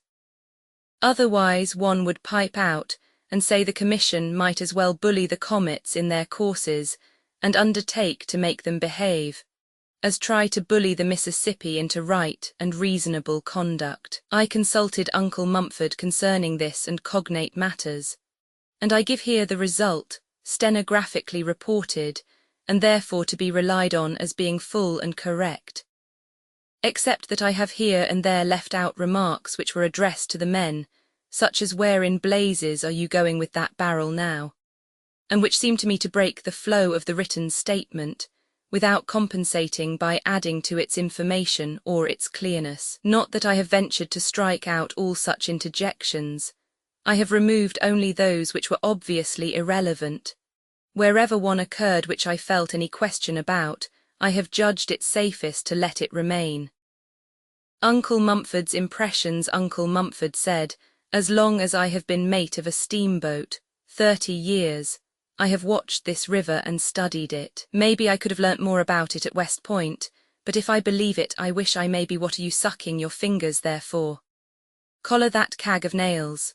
4 years at West Point and plenty of books and schooling will learn a man a good deal, I reckon, but it won't learn him the river. You turn one of those little European rivers over to this Commission with its hard bottom and clear water, and it would just be a holiday job for them to wall it, and pile it and dike it, and tame it down and boss it around and make it go wherever they wanted it to and stay where they put it and do just as they said every time. But this ain't that kind of a river. They have started in here with big confidence and the best intentions in the world, but they are going to get left. What does Ecclesiastes Romans 7:13 say? Says enough to knock their little game galley west, don't it? Now you look at their methods once. They're at Devil's Island in the upper river. They wanted the water to go one way, the water wanted to go another. So they put up a stone wall. But what does the river care for a stone wall? When it got ready it just bulged through it. Maybe they can build another that will stay, that is, up there, but not down here. They can't. Down here in the lower river they drive some pegs to turn the water away from the shore and stop it from slicing off the bank. Very well. Don't it go straight over and cut somebody else's bank? Certainly. Are they going to peg all the banks?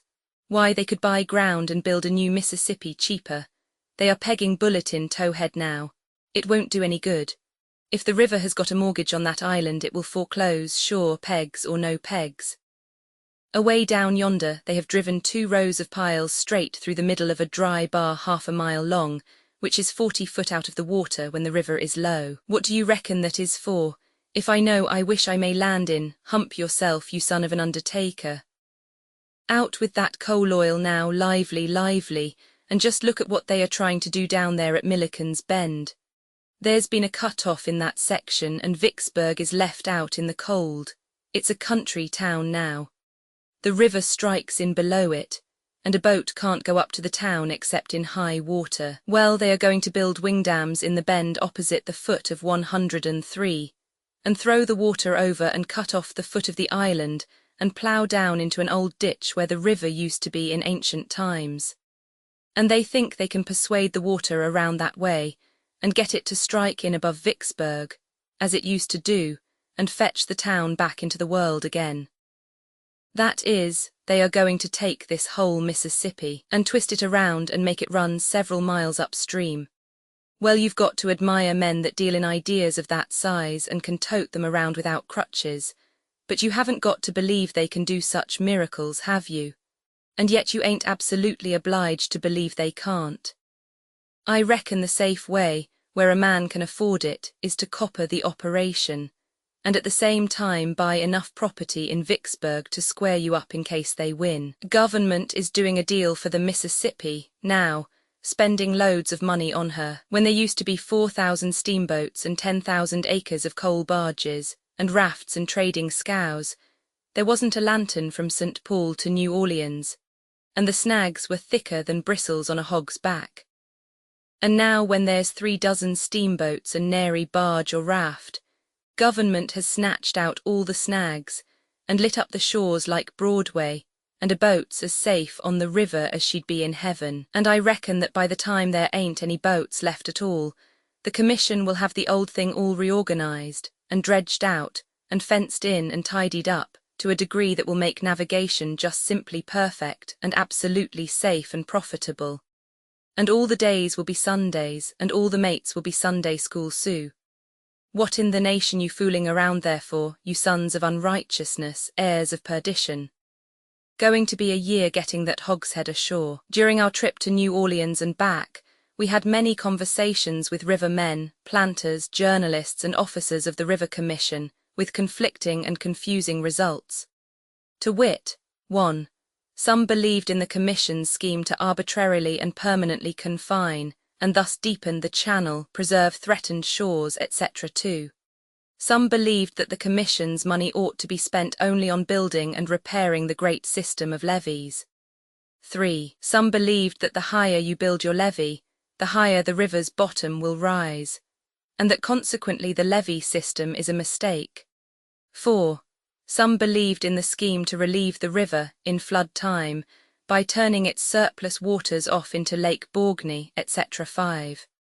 Some believed in the scheme of northern lake reservoirs to replenish the Mississippi in low water seasons. Wherever you find a man down there who believes in one of these theories, you may turn to the next man and frame your talk upon the hypothesis that he does not believe in that theory. And after you have had experience, you do not take this course doubtfully or hesitatingly, but with the confidence of a dying murderer. Converted one, I mean. For you will have come to know with a deep and restful certainty that you are not going to meet 2 people sick of the same theory, one right after the other. No, there will always be 1 or 2 with the other diseases along between. And as you proceed, you will find out 1 or 2 other things. You will find out that there is no distemper of the lot but is contagious, and you cannot go where it is without catching it. You may vaccinate yourself with deterrent facts as much as you please. It will do no good. It will seem to take, but it doesn't. The moment you rub against any one of those theorists, make up your mind that it is time to hang out your yellow flag. Yes, you are his sure victim. Yet his work is not all to your hurt, only part of it. For he is like your family physician who comes and cures the mumps and leaves the scarlet fever behind. If your man is a Lake Borgne relief theorist, for instance, he will exhale a cloud of deadly facts and statistics which will lay you out with that disease, sure. But at the same time he will cure you of any other of the 5 theories that may have previously got into your system. I have had all the 5, and had them bad, but ask me not in mournful numbers which one racked me hardest, or which one numbered the biggest sick list, for I do not know. In truth, no one can answer the latter question. Mississippi improvement is a mighty topic down yonder. Every man on the river banks south of Cairo talks about it every day during such moments as he is able to spare from talking about the war. And each of the several chief theories has its host of zealous partisans. But as I have said, it is not possible to determine which cause numbers the most recruits. All were agreed upon one point, however. If Congress would make a sufficient appropriation, a colossal benefit would result. Very well, since then the appropriation has been made, possibly a sufficient one, certainly not too large a one. Let us hope that the prophecy will be amply fulfilled. One thing will be easily granted by the reader, that an opinion from Mr. Edward Atkinson upon any vast national commercial matter comes as near ranking as authority, as can the opinion of any individual in the Union. What he has to say about Mississippi River improvement will be found in the appendix. Footnote see Appendix B. Sometimes 6 figures will reveal, as with a lightning flash, the importance of a subject which 10,000 laboured words, with the same purpose in view, had left at last but dim and uncertain. Here is a case of the sort, paragraph from the Cincinnati Commercial. The towboat Joss B. Williams is on her way to New Orleans with a tow of 32 barges, containing 600,000 bushels, 76 pounds to the bushel of coal exclusive of her own fuel, being the largest tow ever taken to New Orleans or anywhere else in the world. Her freight bill at 3 cents a bushel amounts to $18,000. It would take 1,800 cars of 333 bushels to the car to transport this amount of coal. At $10 per ton, or $100 per car, which would be a fair price for the distance by rail, the freight bill would amount to $180,000, or $162,000 more by rail than by river.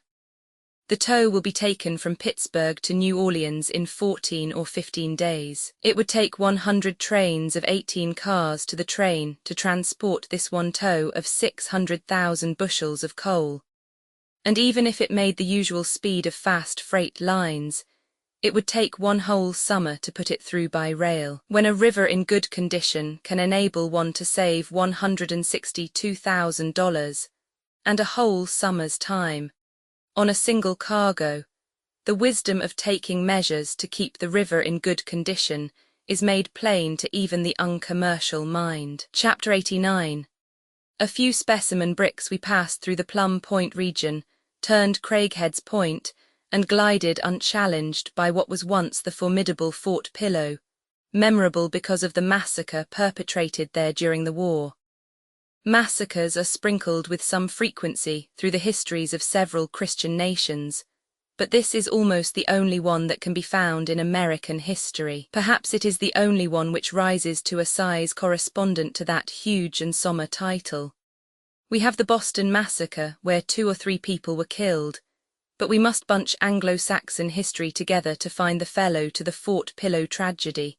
And doubtless even then we must travel back to the days and the performances of Coeur de Lion, that fine hero, before we accomplish it. More of the river's freaks. In times past, the channel used to strike above Island 37, by Brandywine Bar, and down towards Island 39. Afterward changed its course and went from Brandywine down through Vogelman's Chute in the Devil's Elbow to Island 39, part of this course reversing the old order, the river running up 4 or 5 miles instead of down and cutting off throughout, some 15 miles of distance. This in 1876. All that region is now called Centennial Island. There is a tradition that Island 37 was one of the principal abiding places of the once celebrated Murrells gang. This was a colossal combination of robbers, horse thieves, Negro stealers and counterfeiters, engaged in business along the river some 50 or 60 years ago. While our journey across the country towards St. Louis was in progress, we had had no end of Jesse James and his stirring history, for he had just been assassinated by an agent of the governor of Missouri, and was in consequence occupying a good deal of space in the newspapers. Cheap histories of him were for sale by train boys. According to these, he was the most marvelous creature of his kind that had ever existed. It was a mistake.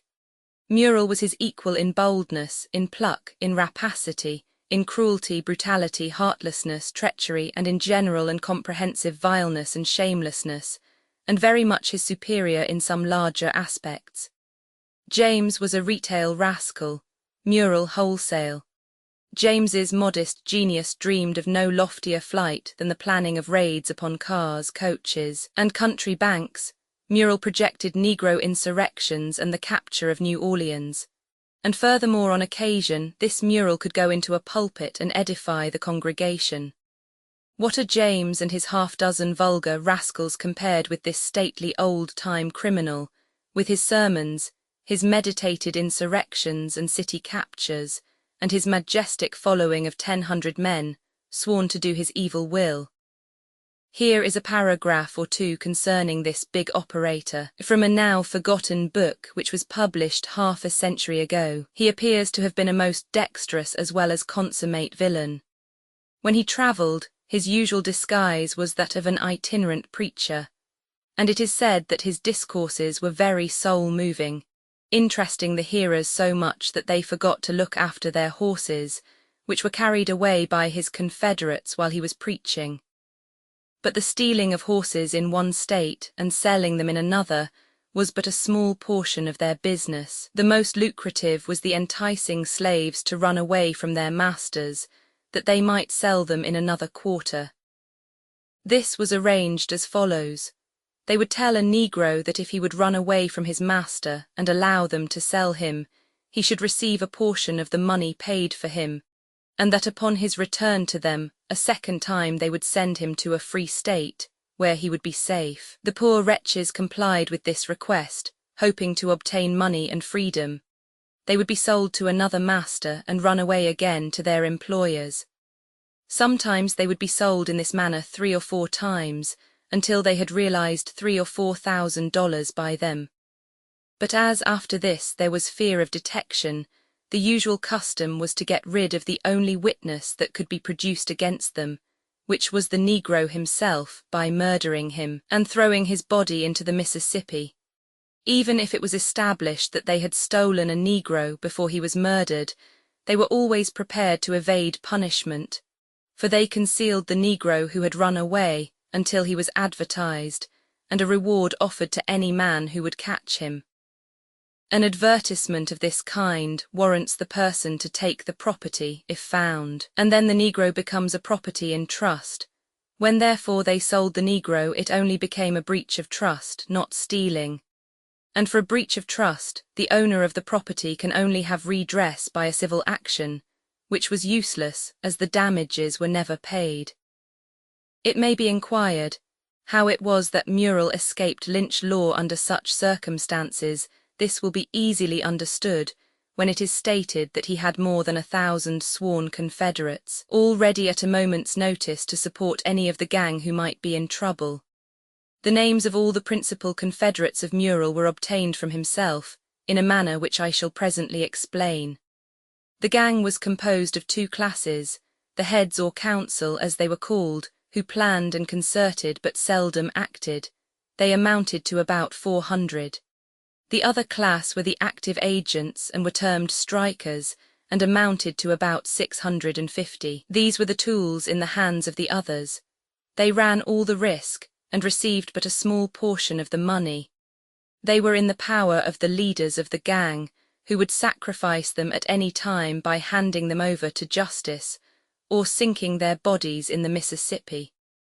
The general rendezvous of this gang of miscreants was on the Arkansas side of the river, where they concealed their Negroes in the morasses and canebrakes. The depredations of this extensive combination were severely felt, but so well were their plans arranged that although Muriel, who was always active, was everywhere suspected, there was no proof to be obtained.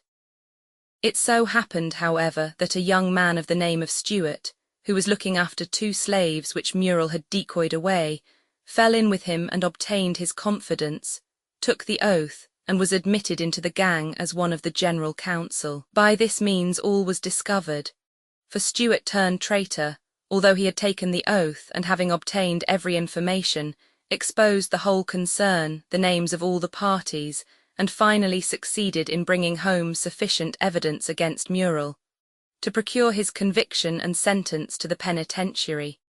Muriel was sentenced to 14 years' imprisonment. So many people who were supposed to be honest and bore a respectable name in the different states were found to be among the list of the Grand Council as published by Stewart, that every attempt was made to throw discredit upon his assertions. His character was vilified, and more than one attempt was made to assassinate him. He was obliged to quit the southern states in consequence. It is, however, now well ascertained to have been all true, and although some blame Mr. Stewart for having violated his oath, they no longer attempt to deny that his revelations were correct. I will quote 1 or 2 portions of Muriel's confessions to Mr. Stewart, made to him when they were journeying together. I ought to have observed that the ultimate intentions of Muriel and his associates were, by his own account, on a very extended scale. Having no less an object in view than raising the blacks against the whites, taking possession of and plundering New Orleans, and making themselves possessors of the territory. The following are a few extracts. I collected all my friends about New Orleans at one of our friends' houses in that place, and we sat in council 3 days before we got all our plans to our notion.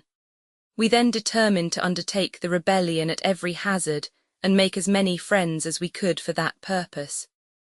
Every man's business being assigned him, I started to Natchez on foot, having sold my horse in New Orleans, with the intention of stealing another after I started.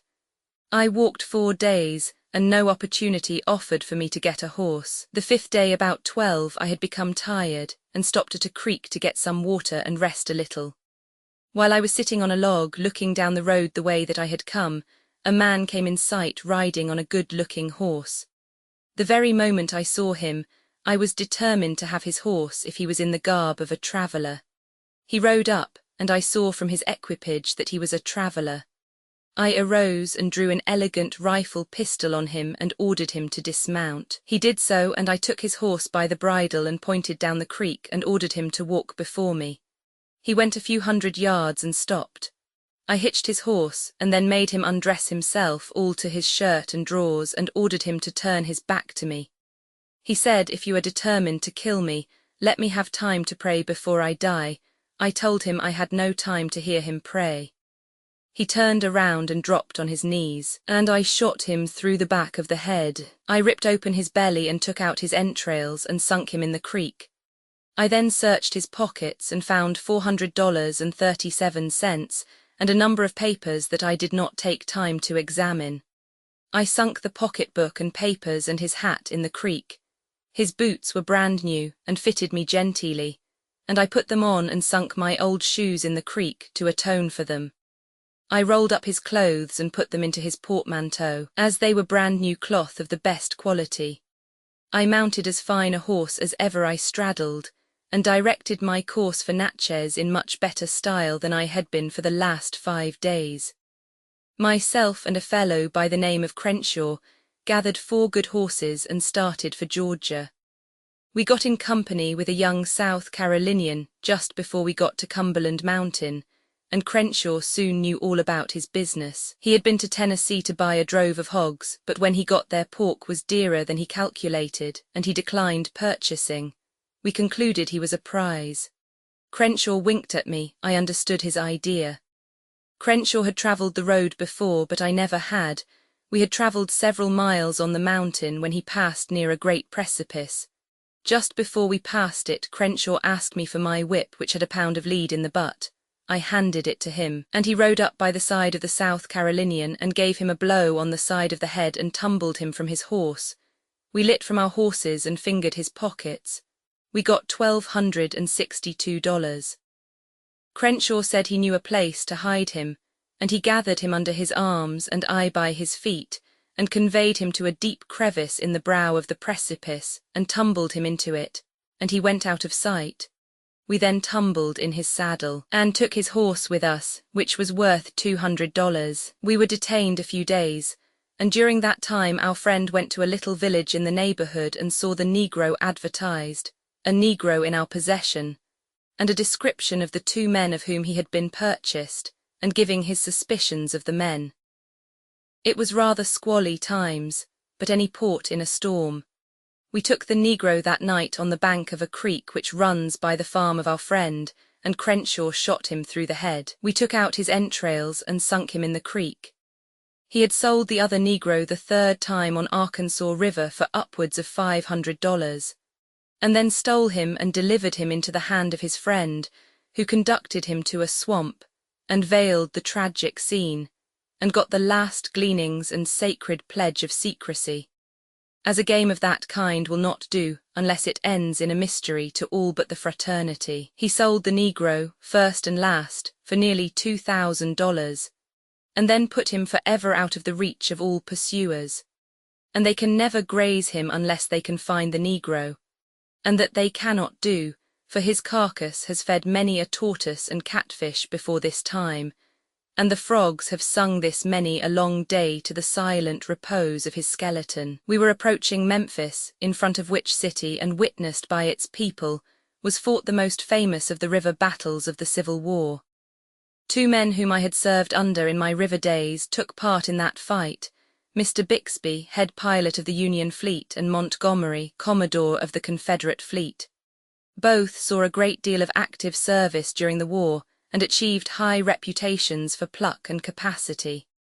As we neared Memphis, we began to cast about for an excuse to stay with the Gold Dust to the end of her course, Vicksburg. We were so pleasantly situated that we did not wish to make a change. I had an errand of considerable importance to do at Napoleon, Arkansas, but perhaps I could manage it without quitting the Gold Dust. I said as much, so we decided to stick to present quarters. The boat was to tarry at Memphis till 10 the next morning. It is a beautiful city, nobly situated on a commanding bluff overlooking the river. The streets are straight and spacious, though not paved in a way to incite distempered admiration. No, the admiration must be reserved for the town's sewerage system, which is called perfect. A recent reform, however, for it was just the other way, up to a few years ago. A reform resulting from the lesson taught by a desolating visitation of the yellow fever. In those awful days the people were swept off by hundreds, by thousands, and so great was the reduction caused by flight and by death together, that the population was diminished 3/4, and so remained for a time. Business stood nearly still, and the streets bore an empty Sunday aspect. Here is a picture of Memphis at that disastrous time, drawn by a German tourist who seems to have been an eyewitness of the scenes which he describes. It is from chapter VII of his book, just published in Leipzig, Mississippi Fahrten, von Ernst von Hesse-Wartegg. In August, the yellow fever had reached its extremest height. Daily, hundreds fell a sacrifice to the terrible epidemic. The city was become a mighty graveyard. 2/3 of the population had deserted the place, and only the poor, the aged, and the sick remained behind, a sure prey for the insidious enemy.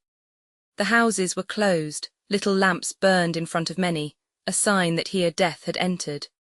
Often several lay dead in a single house, from the windows hung black crape.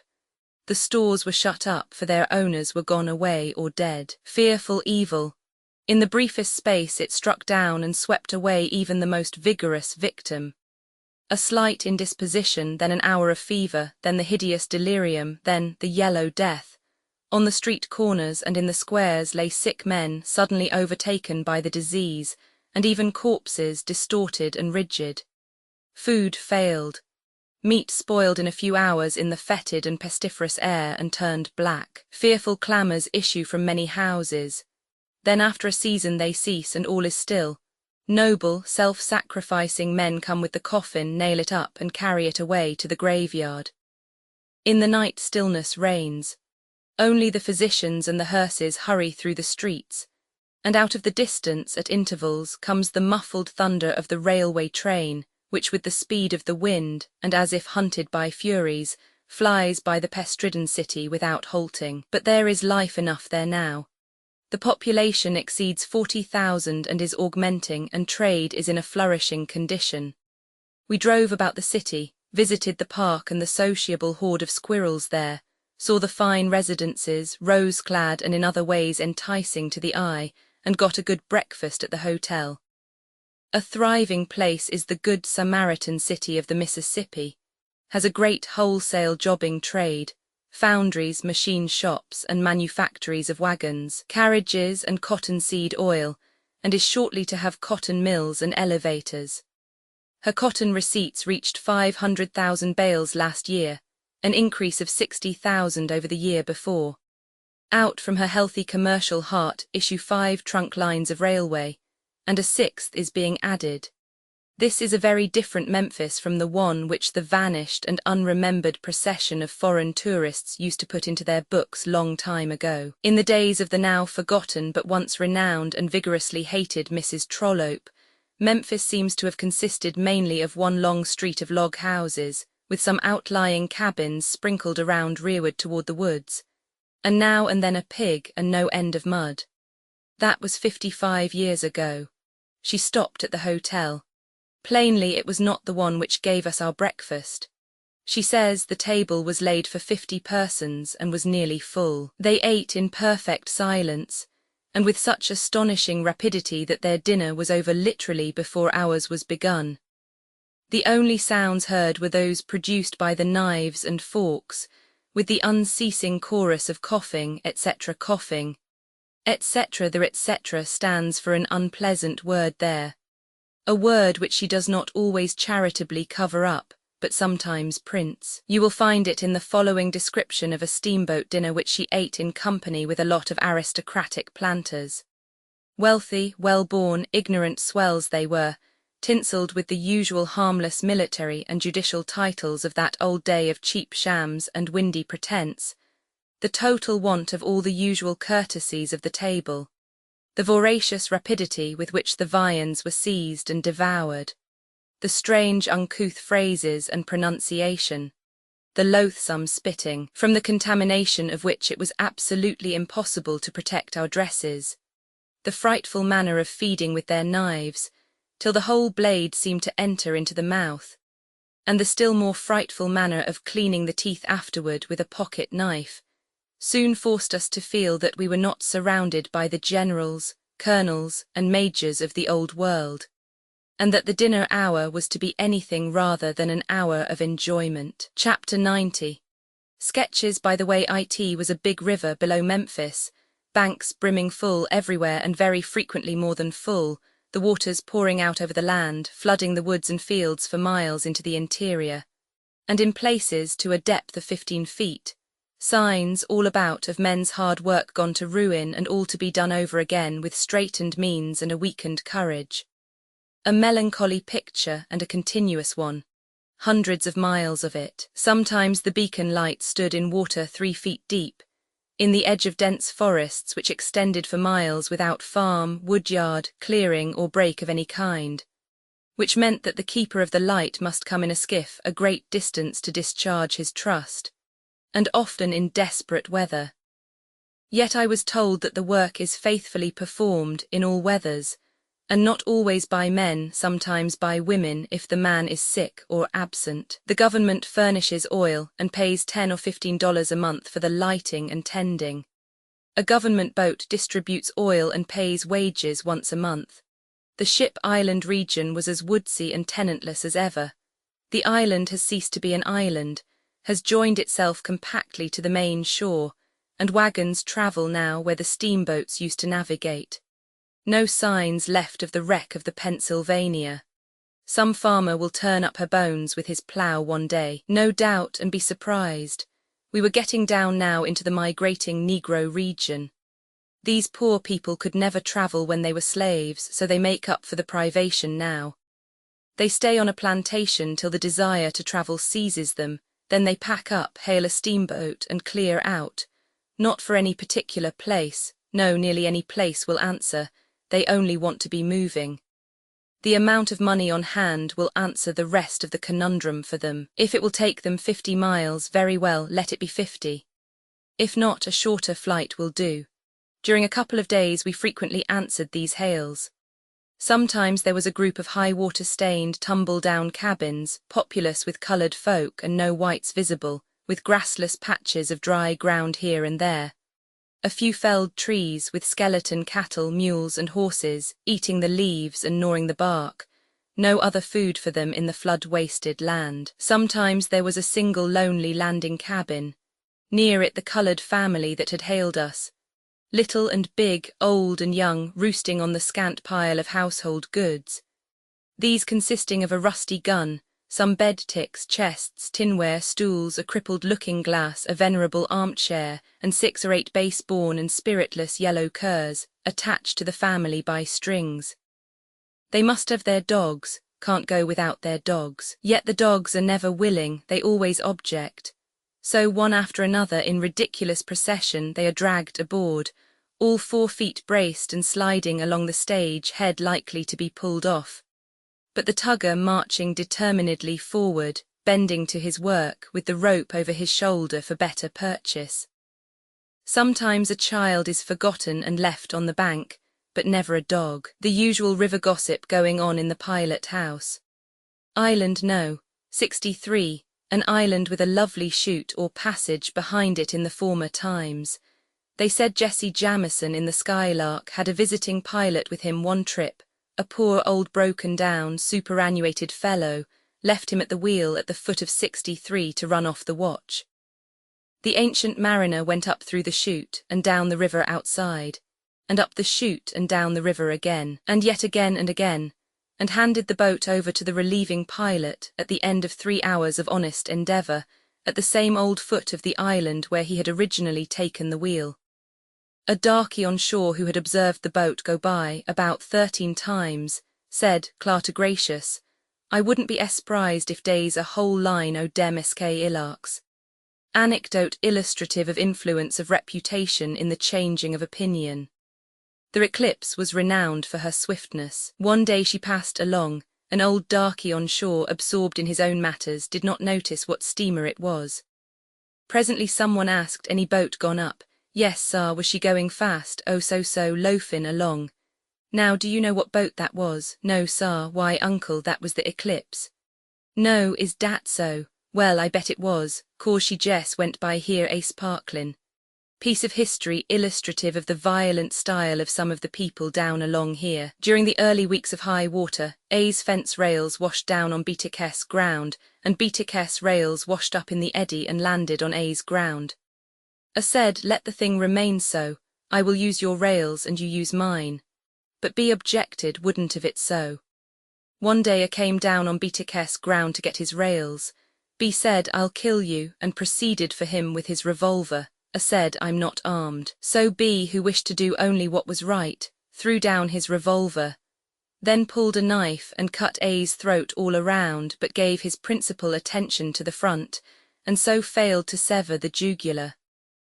Struggling around, I managed to get his hands on the discarded revolver, and shot B dead with it, and recovered from his own injuries. Further gossip, after which everybody went below to get afternoon coffee and left me at the wheel alone. Something presently reminded me of our last hour in St. Louis. part of which I spent on this boat's hurricane deck aft. I was joined there by a stranger who dropped into conversation with me. A brisk young fellow who said he was born in a town in the interior of Wisconsin and had never seen a steamboat until a week before. Also said that on the way down from La Crosse he had inspected and examined his boat so diligently and with such passionate interest that he had mastered the whole thing from stem to rudder blade. Asked me where I was from. I answered New England. "Oh, a Yank," said he, and went chatting straight along without waiting for assent or denial. He immediately proposed to take me all over the boat and tell me the names of her different parts and teach me their uses. Before I could enter protest or excuse, he was already rattling glibly away at his benevolent work. And when I perceived that he was misnaming the things and inhospitably amusing himself at the expense of an innocent stranger from a far country, I held my peace and let him have his way. He gave me a world of misinformation, and the further he went, the wider his imagination expanded, and the more he enjoyed his cruel work of deceit. Sometimes, after palming off a particularly fantastic and outrageous lie upon me, he was so full of laugh that he had to step aside for a minute, upon one pretext or another, to keep me from suspecting. I stayed faithfully by him until his comedy was finished. Then he remarked that he had undertaken to learn me all about a steamboat, and had done it, but that if he had overlooked anything, just ask him and he would supply the lack. "Anything about this boat that you don't know the name of or the purpose of, you come to me and I'll tell you." I said I would and took my departure, disappeared and approached him from another quarter whence he could not see me. There he sat all alone, doubling himself up and writhing this way and that in the throes of unappeasable laughter. He must have made himself sick, for he was not publicly visible afterward for several days. Meantime, the episode dropped out of my mind. The thing that reminded me of it now, when I was alone at the wheel, was the spectacle of this young fellow standing in the pilot-house door with the knob in his hand, silently and severely inspecting me. I don't know when I have seen anybody look so injured as he did. He did not say anything, simply stood there and looked, reproachfully looked and pondered. Finally he shut the door and started away, halted on the Texas a minute, came slowly back and stood in the door again with that grieved look in his face, gazed upon me a while in meek rebuke, then said, "You let me learn you all about a steamboat, didn't you?" "Yes," I confessed. "Yes, you did, didn't you? Yes, you are the fella that language failed." Pause, impotent struggle for further words, then he gave it up, choked out a deep, strong oath and departed for good. Afterward I saw him several times below during the trip, but he was cold, would not look at me. Idiot, if he had not been in such a sweat to play his witless practical joke upon me. In the beginning, I would have persuaded his thoughts into some other direction, and saved him from committing that wanton and silly impoliteness. I had myself called with the 4 o'clock watch mornings, for one cannot see too many summer sunrises on the Mississippi. They are enchanting. First there is the eloquence of silence, for a deep hush broods everywhere. Next there is the haunting sense of loneliness, isolation, remoteness from the worry and bustle of the world. The dawn creeps in stealthily. The solid walls of black forest soften to grey, and vast stretches of the river open up and reveal themselves. The water is glass smooth, gives off spectral little wreaths of white mist. There is not the faintest breath of wind nor stir of leaf. The tranquillity is profound and infinitely satisfying. Then a bird pipes up, another follows, and soon the pipings develop into a jubilant riot of music. You see none of the birds. You simply move through an atmosphere of song which seems to sing itself. When the light has become a little stronger, you have one of the fairest and softest pictures imaginable. You have the intense green of the mast and crowded foliage nearby. You see it paling shade by shade in front of you. Upon the next projecting cape, a mile off or more, the tint has lightened to the tender young green of spring. The cape beyond that one has almost lost colour, and the furthest one, miles away under the horizon, sleeps upon the water a mere dim vapour, and hardly separable from the sky above it and about it. And all this stretch of river is a mirror, and you have the shadowy reflections of the leafage and the curving shores and the receding capes pictured in it. Well, that is all beautiful, soft and rich and beautiful. And when the sun gets well up and distributes a pink flush here, and a powder of gold yonder, and a purple haze where it will yield the best effect, you grant that you have seen something that is worth remembering. We had the Kentucky Bend country in the early morning, scene of a strange and tragic accident in the old times. Captain Poe had a small stern-wheel boat, for years the home of himself and his wife. One night the boat struck a snag in the head of Kentucky Bend and sank with astonishing suddenness, water already well above the cabin floor when the captain got aft. So he cut into his wife's stateroom from above with an axe. She was asleep in the upper berth, the roof a flimsier one than was supposed. The first blow crashed down through the rotten boards and clove her skull. This bend is all filled up now, result of a cut-off, and the same agent has taken the great and once much frequented Walnut Bend and set it away back in a solitude far from the accustomed track of passing steamers. Helena we visited, and also a town I had not heard of before, it being of recent birth, Arkansas City. It was born of a railway.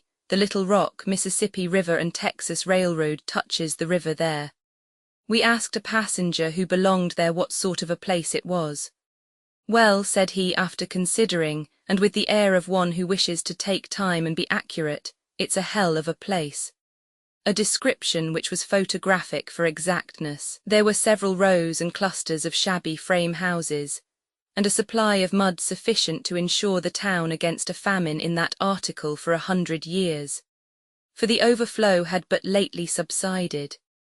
There were stagnant ponds in the streets, here and there, and a dozen rude scows were scattered about, lying aground wherever they happened to have been when the waters drained off, and people could do their visiting and shopping on foot once more. Still, it is a thriving place, with a rich country behind it, an elevator in front of it, and also a fine big mill for the manufacture of cottonseed oil.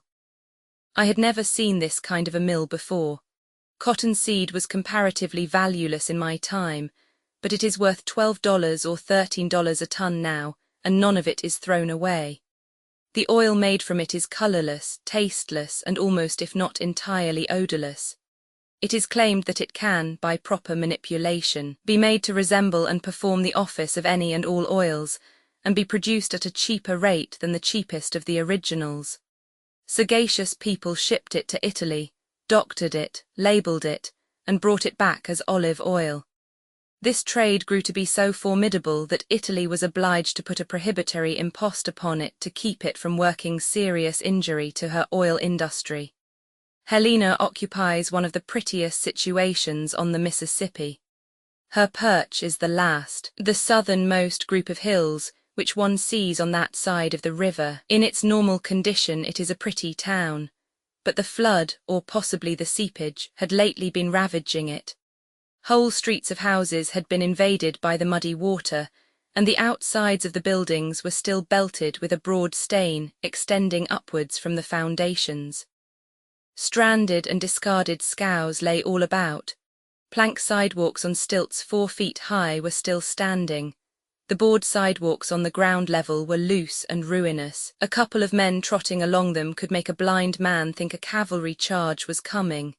Everywhere the mud was black and deep, and in many places malarious pools of stagnant water were standing. A Mississippi inundation is the next most wasting and desolating infliction to a fire. We had an enjoyable time here, on this sunny Sunday.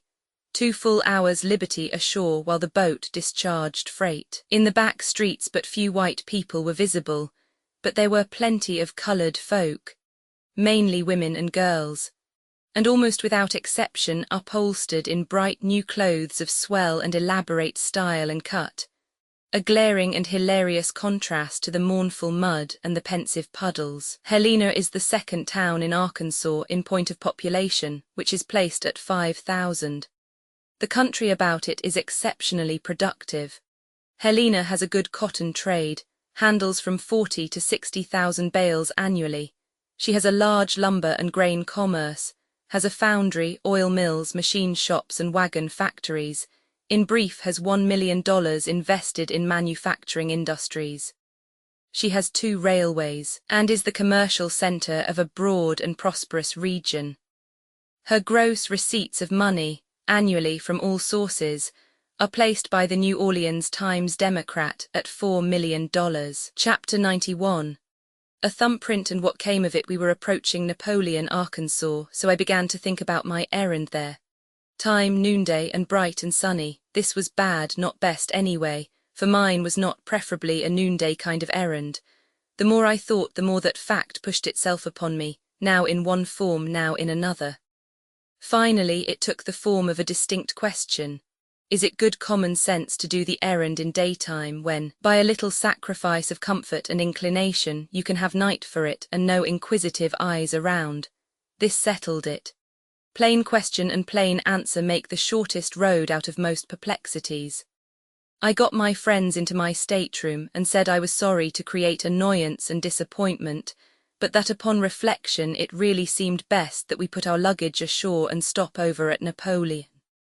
Their disapproval was prompt and loud, their language mutinous. Their main argument was one which has always been the first to come to the surface, in such cases since the beginning of time. But you decided and agreed to stick to this boat, etc. As if, having determined to do an unwise thing, one is thereby bound to go ahead and make 2 unwise things of it, by carrying out that determination. I tried various mollifying tactics upon them with reasonably good success, under which encouragement I increased my efforts, and, to show them that I had not created this annoying errand, and was in no way to blame for it, I presently drifted into its history, substantially as follows. Toward the end of last year, I spent a few months in Munich, Bavaria. In November, I was living in Fräulein Dahlwiener's pension, 1A Karlstrasse, but my working quarters were a mile from there, in the house of a widow who supported herself by taking lodgers. She and her 2 young children used to drop in every morning and talk German to me, by request. One day, during a ramble about the city, I visited one of the 2 establishments where the government keeps and watches corpses until the doctors decide that they are permanently dead, and not in a trance state. It was a grisly place, that spacious room.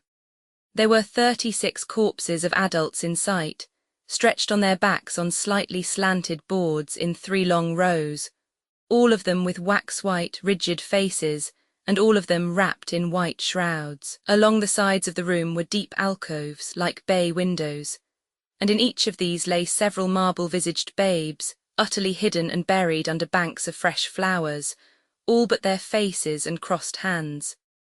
Around a finger of each of these 50 still forms, both great and small, was a ring, and from the ring a wire led to the ceiling, and thence to a bell in a watchroom yonder, where, day and night, a watchman sits always alert and ready to spring to the aid of any of that pallid company who, waking out of death, shall make a movement.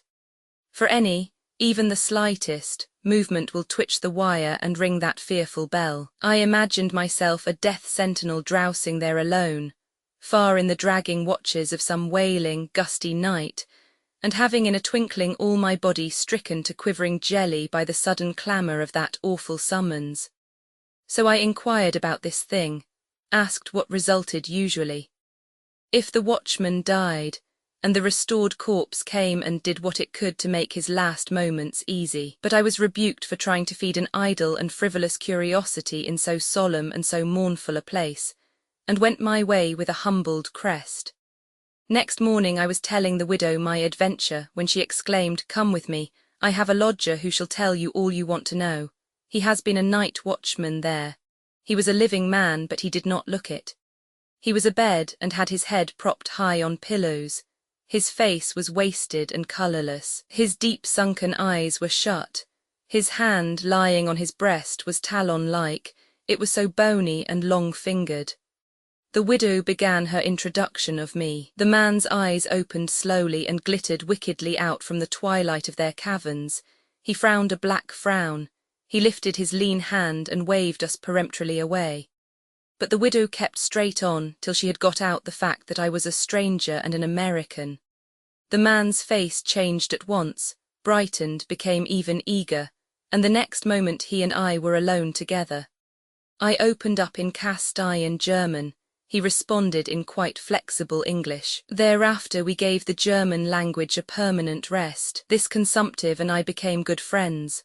I visited him every day and we talked about everything.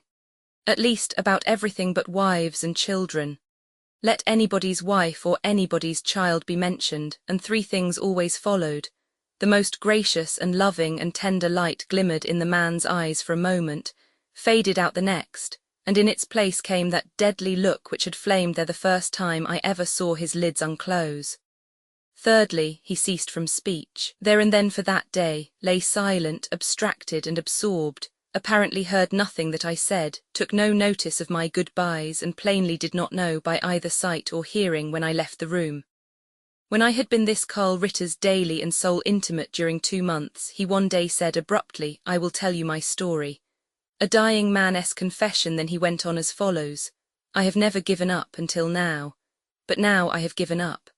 I am going to die. I made up my mind last night that it must be, and very soon too. You say you are going to revisit your river by and by when you find opportunity. Very well. That, together with a certain strange experience which fell to my lot last night, determines me to tell you my history. For you will see Napoleon, Arkansas, and for my sake you will stop there and do a certain thing for me. A thing which you will willingly undertake after you shall have heard my narrative. Let us shorten the story wherever we can, for it will need it, being long. You already know how I came to go to America, and how I came to settle in that lonely region in the South. But you do not know that I had a wife. My wife was young, beautiful, loving, and oh, so divinely good and blameless and gentle. And our little girl was her mother in miniature. It was the happiest of happy households. One night, it was toward the close of the war, I woke up out of a sodden lethargy and found myself bound and gagged, and the air tainted with chloroform. I saw 2 men in the room, and one was saying to the other in a hoarse whisper, "I told her I would if she made a noise, and as for the child," the other man interrupted in a low, half-crying voice, "You said we'd only gag them and rob them, not hurt them, or I wouldn't have come." "Shut up your whining. Had to change the plan when they waked up. You done all you could to protect them, now let that satisfy you. Come, help rummage." Both men were masked and wore coarse, ragged nigger clothes. They had a bull's-eye lantern, and by its light I noticed that the gentler robber had no thumb on his right hand. They rummaged around my poor cabin for a moment. The head bandit then said in his stage whisper, "It's a waste of time. He shall tell where it's hid. Undo his gag and revive him up." The other said, "All right, provided no clubbing." "No clubbing it is, then, provided he keeps still." They approached me. Just then there was a sound outside, a sound of voices and trampling hoofs. The robbers held their breath and listened. The sounds came slowly nearer and nearer, then came a shout, "Hello, the house, show a light, we want water." The captain's voice, "By G," said the stage-whispering ruffian, and both robbers fled by the way of the back door, shutting off their bull's-eye as they ran. The strangers shouted several times more, then rode by. There seemed to be a dozen of the horses, and I heard nothing more. I struggled but could not free myself from my bonds. I tried to speak, but the gag was effective. I could not make a sound. I listened for my wife's voice and my child's, listened long and intently, but no sound came from the other end of the room where their bed was. This silence became more and more awful, more and more ominous every moment. Could you have endured an hour of it, do you think? Pity me then, who had to endure 3 hours. It was 3 ages. Whenever the clock struck, it seemed as if years had gone by since I had heard it last. All this time I was struggling in my bonds, and at last, about dawn, I got myself free, and rose up and stretched my stiff limbs. I was able to distinguish details pretty well. The floor was littered with things thrown there by the robbers during their search for my savings. The first object that caught my particular attention was a document of mine, which I had seen the rougher of the 2 ruffians glance at, and then cast away. It had blood on it. I staggered to the other end of the room. Oh, poor unoffending, helpless ones, there they lay, their troubles ended, mine begun. Did I appeal to the law? Aye, does it quench the pauper's thirst if the king drink for him? Oh, no, no, no, I wanted no impertinent interference of the law. Laws and the gallows could not pay the debt that was owing to me. Let the laws leave the matter in my hands and have no fears. I would find the debtor and collect the debt. How accomplish this, do you say? How accomplish it and feel so sure about it when I had neither seen the robbers' faces nor heard their natural voices, nor had any idea who they might be? Nevertheless, I was sure, quite confident. I had a clue which he would not have valued, a clue which would not have greatly helped even a detective, since he would lack the secret of how to apply it. I shall come to that presently, you shall see. Let us go on now, to taking things in their due order. There was one circumstance which gave me a slant in a definite direction to begin with. Those two robbers were manifestly soldiers in tramp disguise, and not new to military service, but old in it. Regulars, perhaps. They did not acquire their soldierly attitude, gestures, carriage in a day, nor a month, nor yet in a year. So I thought, but said nothing. And one of them had said, the captain's voice, by G, the one whose life I would have, 2 miles away. Several regiments were in camp, and 2 companies of U.S. cavalry. When I learned that Captain Blakely of Company C had passed our way that night with an escort, I said nothing, but in that company I resolved to seek my man. In conversation I studiously and persistently described the robbers as tramps, camp followers, and among this class the people made useless search, none suspecting the soldiers but me. Working patiently by night in my desolated home, I made a disguise for myself out of various odds and ends of clothing. In the nearest village I bought a pair of blue goggles. By and by, when the military camp broke up and Company C was ordered 100 miles north, to Napoleon, I secreted my small hoard of money in my belt and took my departure in the night. When Company C arrived in Napoleon, I was already there. Yes, I was there, with a new trade, fortune-teller. Not to seem partial, I made friends and told fortunes among all the companies garrisoned there, but I gave Company C the great bulk of my attentions. I made myself limitlessly obliging to these particular men. They could ask me no favour, put upon me no risk, which I would decline. I became the willing butt of their jokes. This perfected my popularity. I became a favourite. I early found a private who lacked a thumb. What joy it was to me! And when I found that he alone of all the company had lost a thumb, my last misgiving vanished. I was sure I was on the right track. This man's name was Kruger, a German. There were 9 Germans in the company. I watched to see who might be his intimates, but he seemed to have no especial intimates.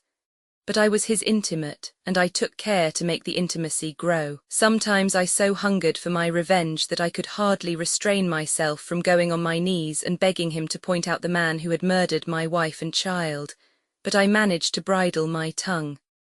I bided my time and went on telling fortunes as opportunity offered. My apparatus was simple, a little red paint and a bit of white paper. I painted the ball of the client's thumb, took a print of it on the paper, studied it that night, and revealed his fortune to him next day. What was my idea in this nonsense? It was this. When I was a youth, I knew an old Frenchman who had been a prison keeper for 30 years, and he told me that there was one thing about a person which never changed, from the cradle to the grave, the lines in the ball of the thumb, and he said that these lines were never exactly alike in the thumbs of any 2 human beings.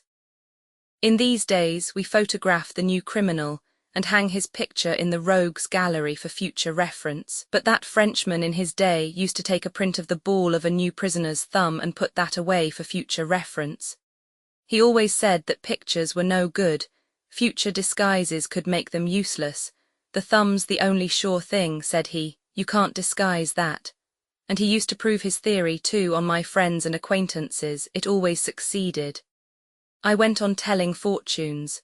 Every night I shut myself in all alone and studied the day's thumbprints with a magnifying glass. Imagine the devouring eagerness with which I pored over those mazy red spirals, with that document by my side which bore the right-hand thumb and finger marks of that unknown murderer, printed with the dearest blood, to me, that was ever shed on this earth.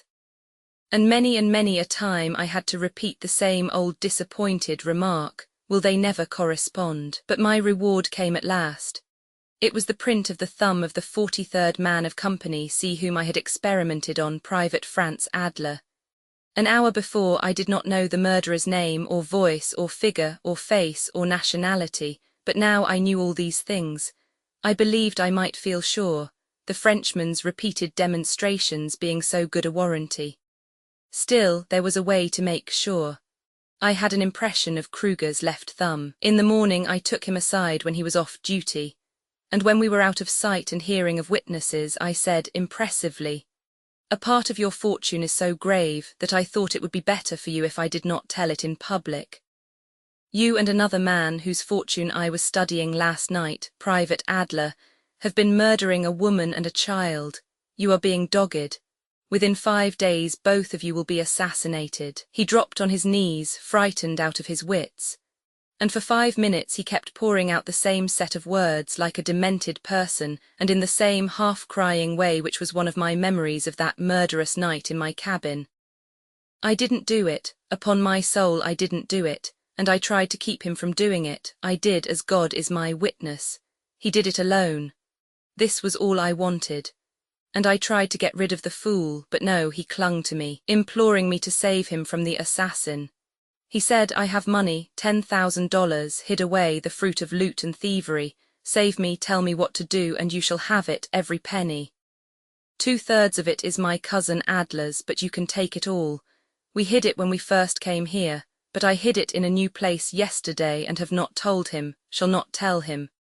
I was going to desert and get away with it all. It is gold and too heavy to carry when one is running and dodging. But a woman who has been gone over the river 2 days to prepare my way for me is going to follow me with it. And if I got no chance to describe the hiding place to her, I was going to slip my silver watch into her hand, or send it to her, and she would understand. There's a piece of paper in the back of the case which tells it all. Here, take the watch. Tell me what to do." He was trying to press his watch upon me, and was exposing the paper and explaining it to me when Adler appeared on the scene about a dozen yards away. I said to poor Kruger, "Put up your watch, I don't want it. You shan't come to any harm. Go now, I must tell Adler his fortune. Presently I will tell you how to escape the assassin. Meantime I shall have to examine your thumb mark again. Say nothing to Adler about this thing, say nothing to anybody." He went away filled with fright and gratitude, poor devil. I told Adler a long fortune, purposely so long that I could not finish it. Promised to come to him on guard that night and tell him the really important part of it. The tragical part of it, I said, so must be out of reach of eavesdroppers. They always kept a picket watch outside the town, mere discipline and ceremony. No occasion for it, no enemy around. Toward midnight I set out, equipped with the countersign, and picked my way toward the lonely region where Adler was to keep his watch. It was so dark that I stumbled right on a dim figure almost before I could get out a protecting word. The sentinel hailed and I answered, both at the same moment. I added, "It's only me, the fortune teller." Then I slipped to the poor devil's side, and without a word I drove my dirk into his heart. "Jawohl," laughed I. It was the tragedy part of his fortune indeed. As he fell from his horse he clutched at me, and my blue goggles remained in his hand, and away plunged the beast, dragging him with his foot in the stirrup. I fled through the woods and made good my escape, leaving the accusing goggles behind me in that dead man's hand.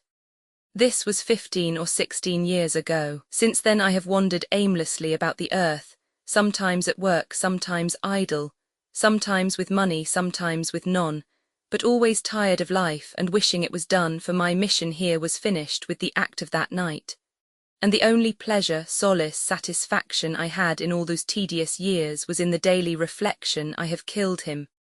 4 years ago my health began to fail. I had wandered into Munich in my purposeless way. Being out of money, I sought work, and got it, did my duty faithfully about a year, and was then given the berth of night watchman yonder in that dead house which you visited lately. The place suited my mood. I liked it. I liked being with the dead, liked being alone with them.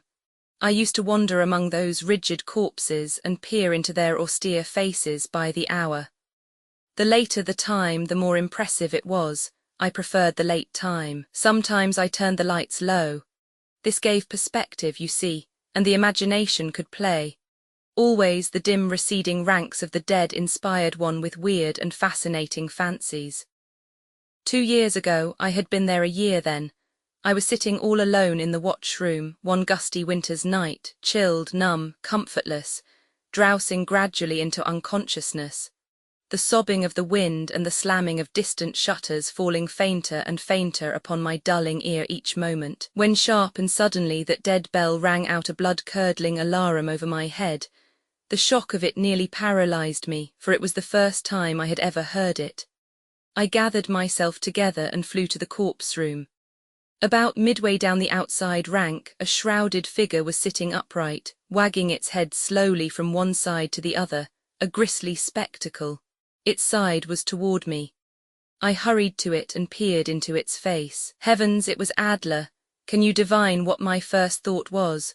Put into words, it was this: it seems then you escaped me once, there will be a different result this time.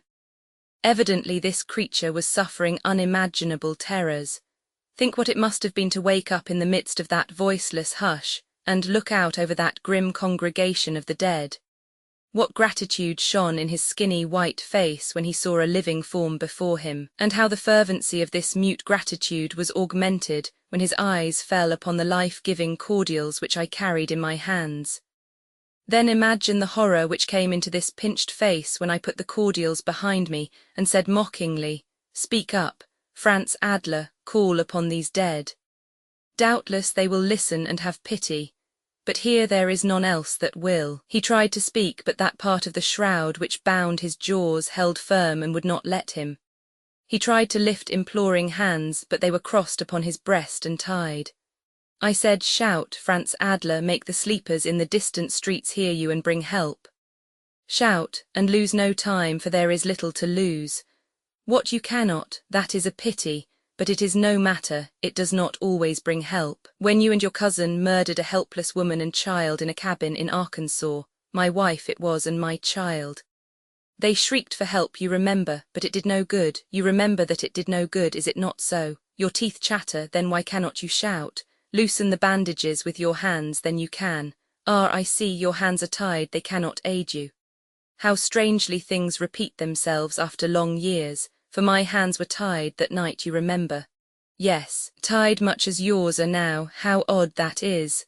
I could not pull free. It did not occur to you to untie me, it does not occur to me to untie you. There's a late footstep, it is coming this way.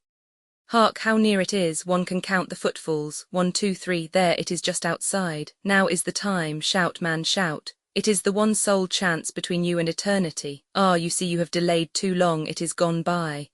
There it is dying out, it is gone. Think of it, reflect upon it, you have heard a human footstep for the last time. How curious it must be to listen to so common a sound as that, and know that one will never hear the fellow to it again.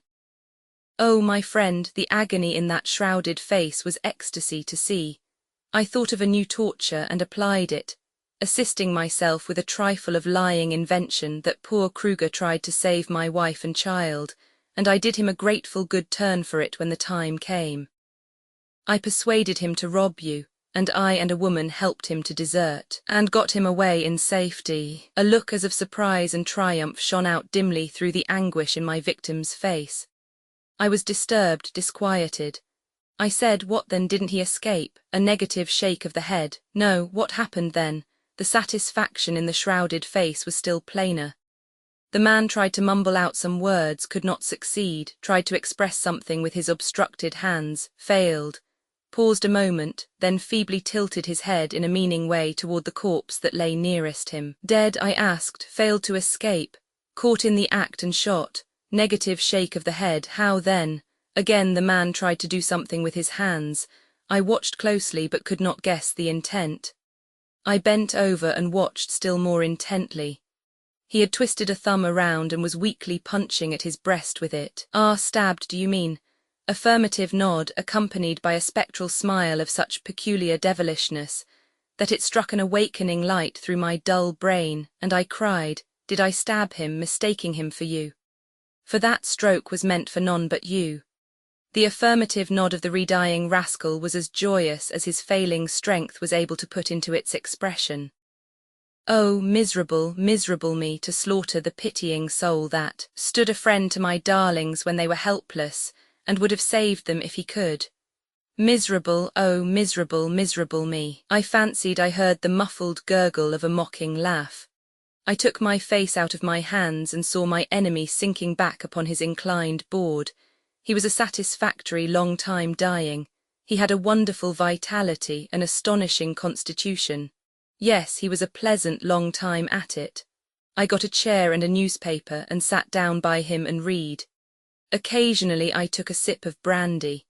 This was necessary on account of the cold, but I did it partly because I saw that along at first, whenever I reached for the bottle, he thought I was going to give him some. I read aloud, mainly imaginary accounts of people snatched from the grave's threshold and restored to life and vigour by a few spoonsful of liquor and a warm bath. Yes, he had a long, hard death of it, 3 hours and 6 minutes, from the time he rang his bell. It is believed that in all these 18 years that have elapsed since the institution of the corpse watch, no shrouded occupant of the Bavarian dead houses has ever rung its bell. Well, it is a harmless belief, let it stand at that. The chill of that death room had penetrated my bones. It revived and fastened upon me the disease which had been afflicting me, but which up to that night had been steadily disappearing. That man murdered my wife and my child, and in 3 days hence he will have added me to his list. No matter, God, how delicious the memory of it. I caught him escaping from his grave and thrust him back into it. After that night, I was confined to my bed for a week, but as soon as I could get about, I went to the dead house books and got the number of the house which Adler had died in. A wretched lodging house it was. It was my idea that he would naturally have gotten hold of Kruger's effects, being his cousin, and I wanted to get Kruger's watch if I could. But while I was sick, Adler's things had been sold and scattered, all except a few old letters and some odds and ends of no value. However, through those letters I traced out a son of Kruger's, the only relative left. He is a man of 30 now, a shoemaker by trade and living at No. 14 Königstrasse, Mannheim, widower with several small children. Without explaining to him why, I have furnished 2/3 of his support ever since. Now, as to that watch, see how strangely things happen. I traced it around and about Germany for more than a year, at considerable cost in money and vexation, and at last I got it and was unspeakably glad, opened it and found nothing in it. Why, I might have known that that bit of paper was not going to stay there all this time. Of course I gave up that $10,000 then, gave it up and dropped it out of my mind, and most sorrowfully, for I had wanted it for Kruger's son. Last night, when I consented at last that I must die, I began to make ready. I proceeded to burn all useless papers, and sure enough, from a batch of Adler's not previously examined with thoroughness, out dropped that long-desired scrap. I recognized it in a moment. Here it is, I will translate it. Brick livery stable, stone foundation, middle of town, corner of Orleans and Market, corner toward Court House. 3rd stone, 4th row. Stick notice there saying how many are to come. There, take it and preserve it. Kruger explained that that stone was removable, and that it was in the north wall of the foundation, 4th row from the top and 3rd stone from the west. The money is secreted behind it. He said the closing sentence was a blind to mislead in case the paper should fall into wrong hands. It probably performed that office for Adler. Now I want to beg that when you make your intended journey down the river, you will hunt out that hidden money, and send it to Adam Kruger, care of the Mannheim address which I have mentioned. It will make a rich man of him, and I shall sleep the sounder in my grave for knowing that I have done what I could for the son of the man who tried to save my wife and child, albeit my hand ignorantly struck him down, whereas the impulse of my heart would have been to shield and serve him. Chapter 92. The disposal of a bonanza such was Ritter's narrative, said I to my 2 friends. There was a profound and impressive silence, which lasted a considerable time. Then both men broke into a fusillade of exciting and admiring ejaculations over the strange incidents of the tale. And this, along with a rattling fire of questions, was kept up until all hands were about out of breath. Then my friends began to cool down and draw off, under shelter of occasional volleys, into silence and abysmal reverie. For 10 minutes now there was stillness. Then Rogers said dreamily, $10,000, adding, after a considerable pause, 10,000, it is a heap of money. Presently the poet inquired, are you going to send it to him right away? Yes, I said, it is a queer question, no reply. After a little, Rogers asked, hesitatingly, all of it? That is, I mean, certainly all of it. I was going to say more but was stopped by a train of thought which started up in me. Thompson spoke, but my mind was absent and I did not catch what he said, but I heard Rogers answer, yes, it seems so to me. It ought to be quite sufficient, for I don't see that he has done anything. Presently the poet said, when you come to look at it, it is more than sufficient. Just look at it, $5,000. Why, he couldn't spend it in a lifetime, and it would injure him, too, perhaps ruin him, you want to look at that. In a little while he would throw his last away, shut up his shop, maybe take to drinking, maltreat his motherless children, drift into other evil courses, go steadily from bad to worse. Yes, that's it, interrupted Rogers fervently, I've seen it 100 times. Yes, more than 100. You put money into the hands of a man like that if you want to destroy him, that's all, just put money into his hands, it's all you've got to do. And if it don't pull him down and take all the usefulness out of him and all the self-respect and everything, then I don't know human nature, ain't that so, Thompson? And even if we were to give him a third of it, why, in less than 6 months, less than 6 weeks, you'd better say, said I, warming up and breaking in, unless he had that $3,000 in safe hands where he couldn't touch it, he would no more last you 6 weeks than, of course he wouldn't, said Thompson. I've edited books for that kind of people, and the moment they get their hands on the royalty, maybe it's 3,000, maybe it's 2,000. What business has that shoemaker with $2,000, I should like to know? Broke in Rogers earnestly, a man perhaps perfectly contented now, there in Mannheim, surrounded by his own class, eating his bread with the appetite which laborious industry alone can give, enjoying his humble life, honest, upright, pure in heart, and blessed. Yes, I say blessed. Blessed above all the myriads that go in silk attire and walk the empty artificial round of social folly. But just you put that temptation before him once. Just you lay $1,500 before a man like that, and say 1,500 devils. Cried I, 500 would rot his principles, paralyze his industry, drag him to the rump shop, thence to the gutter, thence to the almshouse, thence to, why put upon ourselves this crime, gentlemen? Interrupted the poet earnestly and appealingly. He is happy where he is and as he is. Every sentiment of honor, every sentiment of charity, every sentiment of high and sacred benevolence warns us, beseeches us, commands us to leave him undisturbed. That is real friendship, that is true friendship. We could follow other courses that would be more showy, but none that would be so truly kind and wise, depend upon it. After some further talk, it became evident that each of us, down in his heart, felt some misgivings over this settlement of the matter. It was manifest that we all felt that we ought to send the poor shoemaker something. There was long and thoughtful discussion of this point, and we finally decided to send him a chromo. Well, now that everything seemed to be arranged satisfactorily to everybody concerned, a new trouble broke out. It transpired that these 2 men were expecting to share equally in the money with me. That was not my idea. I said that if they got half of it between them, they might consider themselves lucky. Rogers said, who would have had any if it hadn't been for me? I flung out the first hint, but for that it would all have gone to the shoemaker. Thompson said that he was thinking of the thing himself at the very moment that Rogers had originally spoken. I retorted that the idea would have occurred to me plenty soon enough, and without anybody's help. I was slow about thinking, maybe, but I was sure.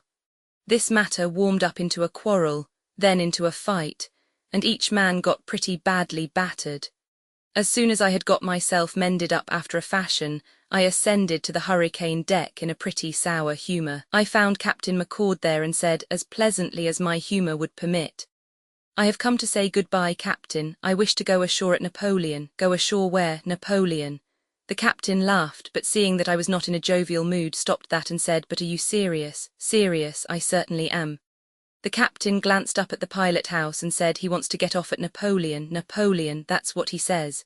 Great Caesar's ghost. Uncle Mumford approached along the deck. The captain said, "Uncle, here's a friend of yours wants to get off at Napoleon." "Well, bye," I said. "Come, what is all this about? Can't a man go ashore at Napoleon if he wants to?"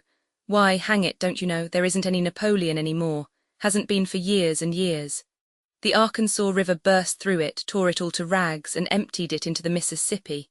Carried the whole town away. Banks, churches, jails, newspaper offices, courthouse, theatre, fire department, livery stable, everything. Everything. Just a 15-minute job, or such a matter. Didn't leave hide nor hair, shred nor shingle of it, except the fag end of a shanty and one brick chimney. This boat is paddling along right now where the dead centre of that town used to be. Yonder is the brick chimney, all that's left of Napoleon.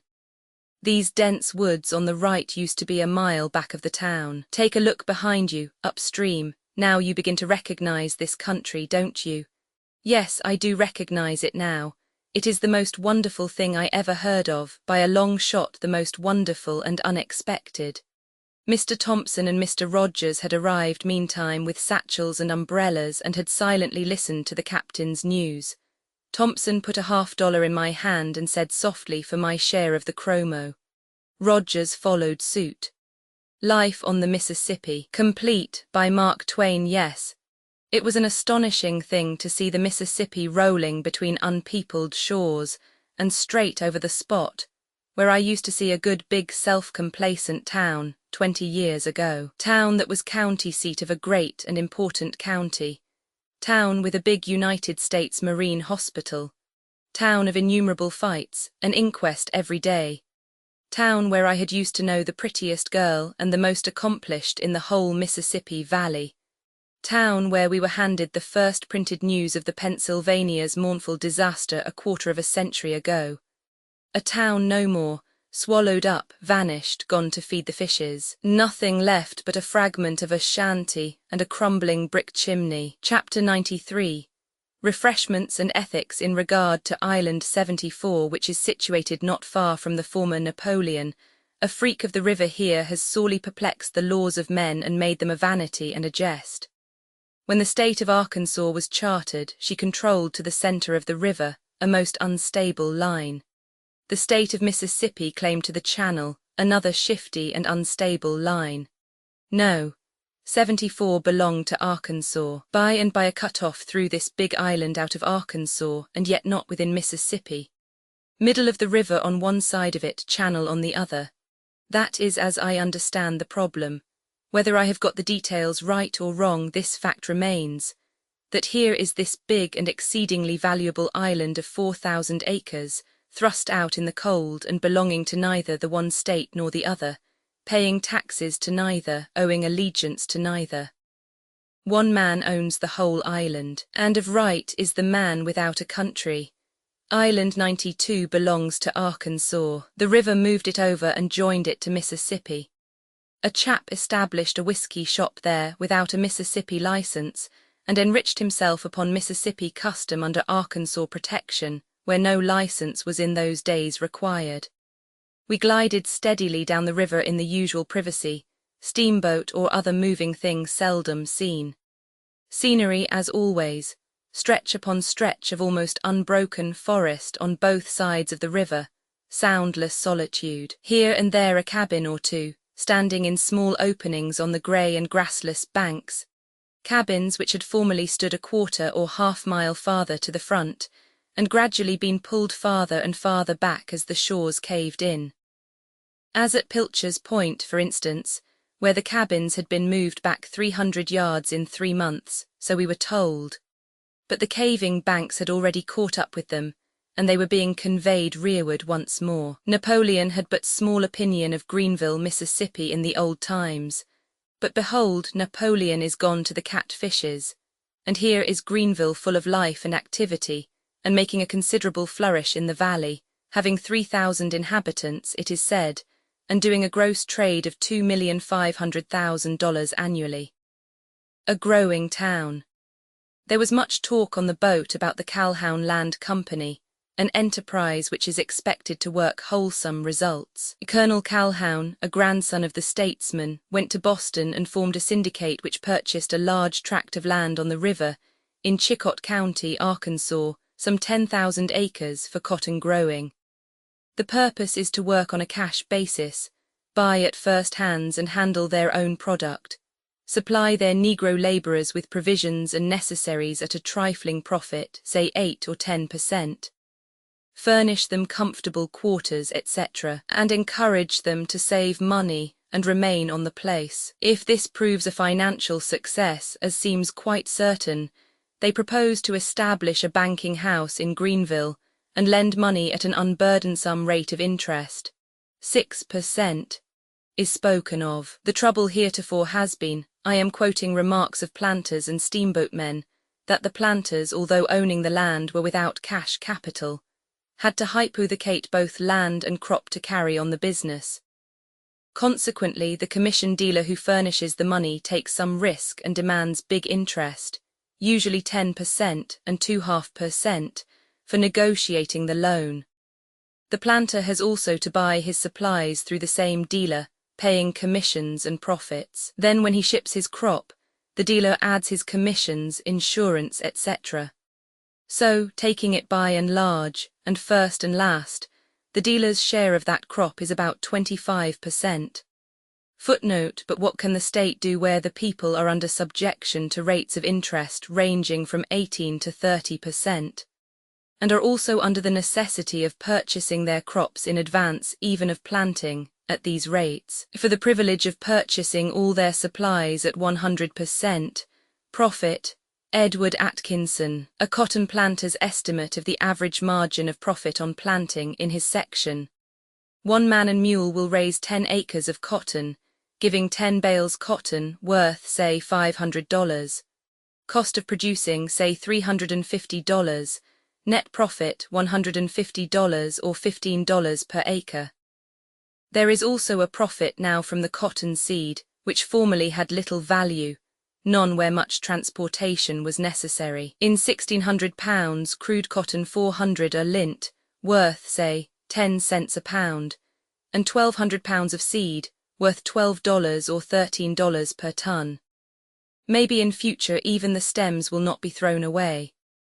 Mr. Edward Atkinson says that for each bale of cotton there are 1,500 pounds of stems, and that these are very rich in phosphate of lime and potash, that when ground and mixed with ensilage or cotton seed meal, which is too rich for use as fodder in large quantities, the stem mixture makes a superior food, rich in all the elements needed for the production of milk, meat, and bone. Complaint is made that the planter remains grouty toward the former slave since the war, will have nothing but a chill business relation with him, no sentiment permitted to intrude, will not keep a store himself and supply the Negro's wants and thus protect the Negro's pocket, and make him able and willing to stay on the place and an advantage to him to do it, but lets that privilege to some thrifty Israelite, who encourages the thoughtless Negro and wife to buy all sorts of things which they could do without, buy on credit at big prices month after month,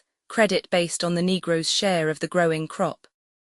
And at the end of the season the Negro's share belongs to the Israelite.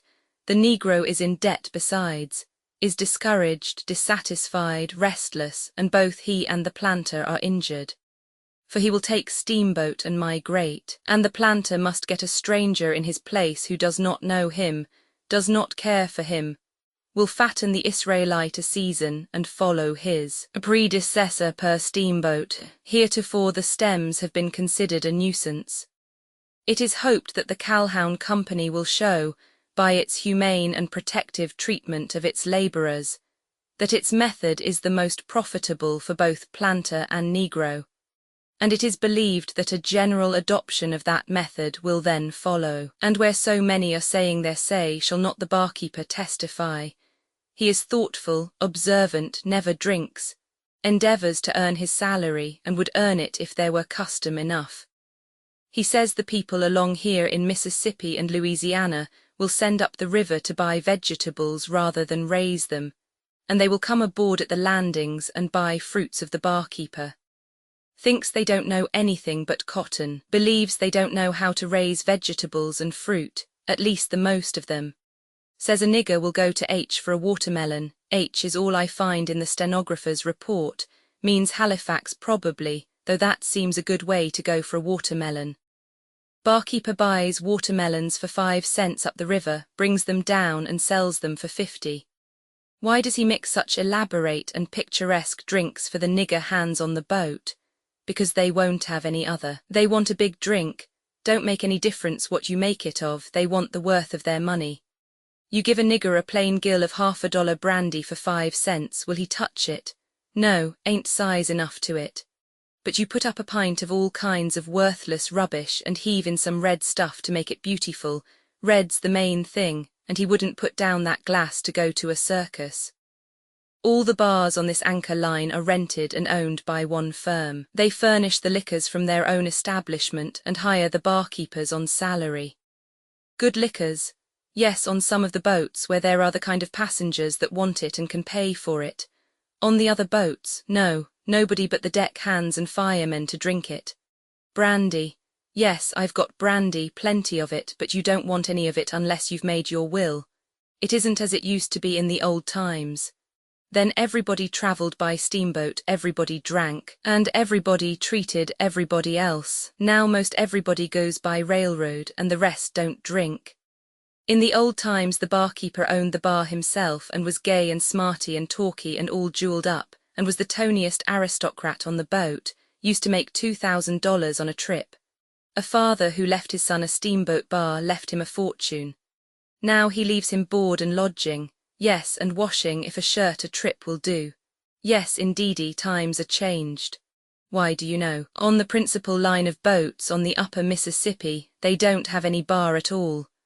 Sounds like poetry, but it's the petrified truth. Chapter 94. Tough Yarns, Stack Island. I remembered Stack Island, also Lake Providence, Louisiana, which is the first distinctly southern-looking town you come to downward bound, lies level and low, shade trees hung with venerable grey beards of Spanish moss. Restful, pensive Sunday aspect about the place, comments Uncle Mumford with feeling, also with truth.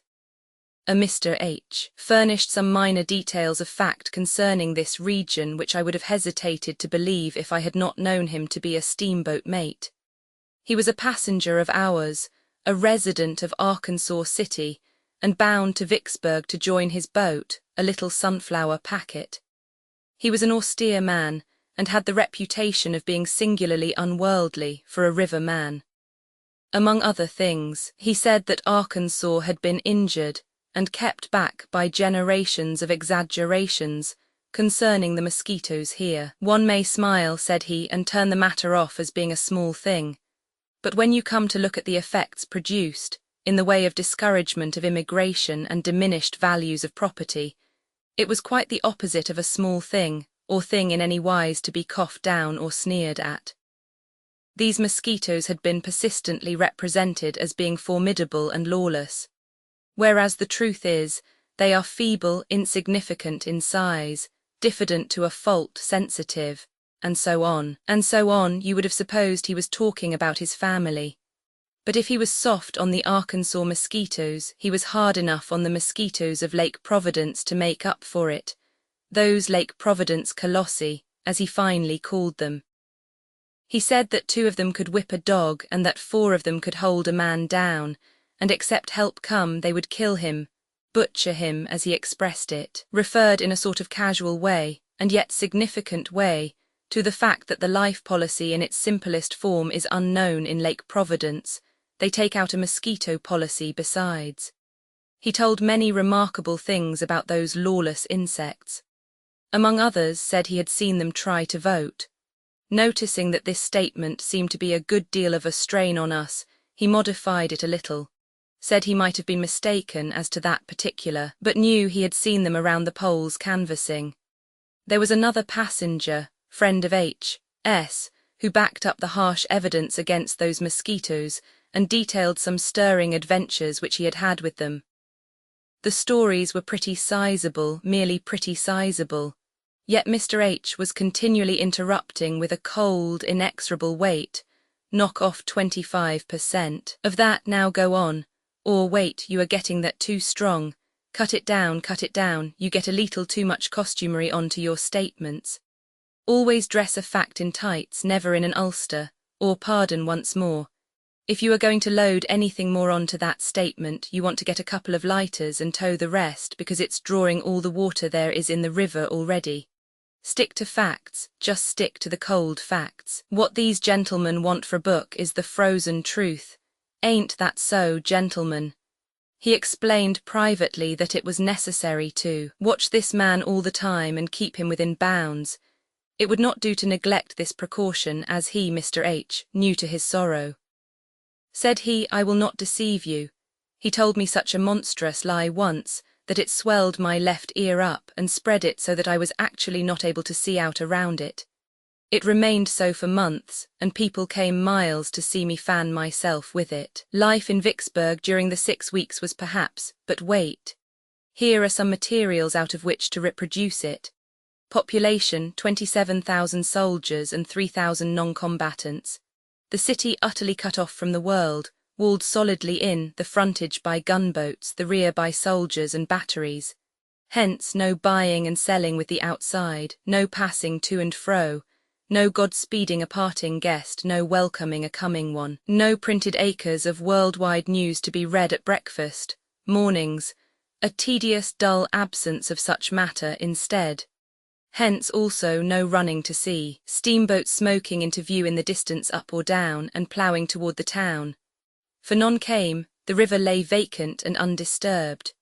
No rush and turmoil around the railway station, no struggling over bewildered swarms of passengers by noisy mobs of hackmen. All quiet there. Flour $200 a barrel, sugar $30, corn $10 a bushel, bacon $5 a pound, rum $100 a gallon, other things in proportion. Consequently, no roar and racket of drays and carriages tearing along the streets.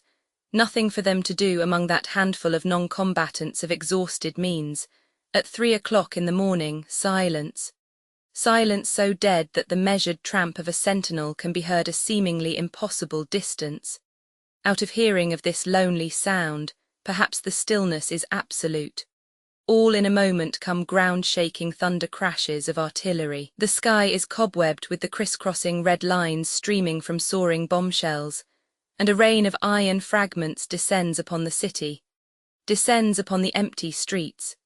Streets which are not empty a moment later, but mottled with dim figures of frantic women and children scurrying from home and bed toward the cave dungeons.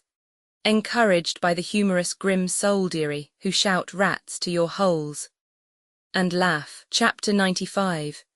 Vicksburg. During the trouble we used to plough past the lofty hill city Vicksburg downstream, but we cannot do that now. A cut-off has made a country town of it like Osceola, St. Genevieve and several others. There is currentless water, also a big island in front of Vicksburg now.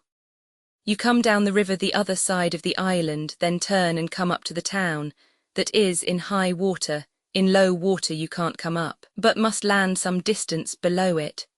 Signs and scars still remain, as reminders of Vicksburg's tremendous war experiences. Earthworks, trees crippled by the cannonballs, cave refuges in the clay precipices, etc.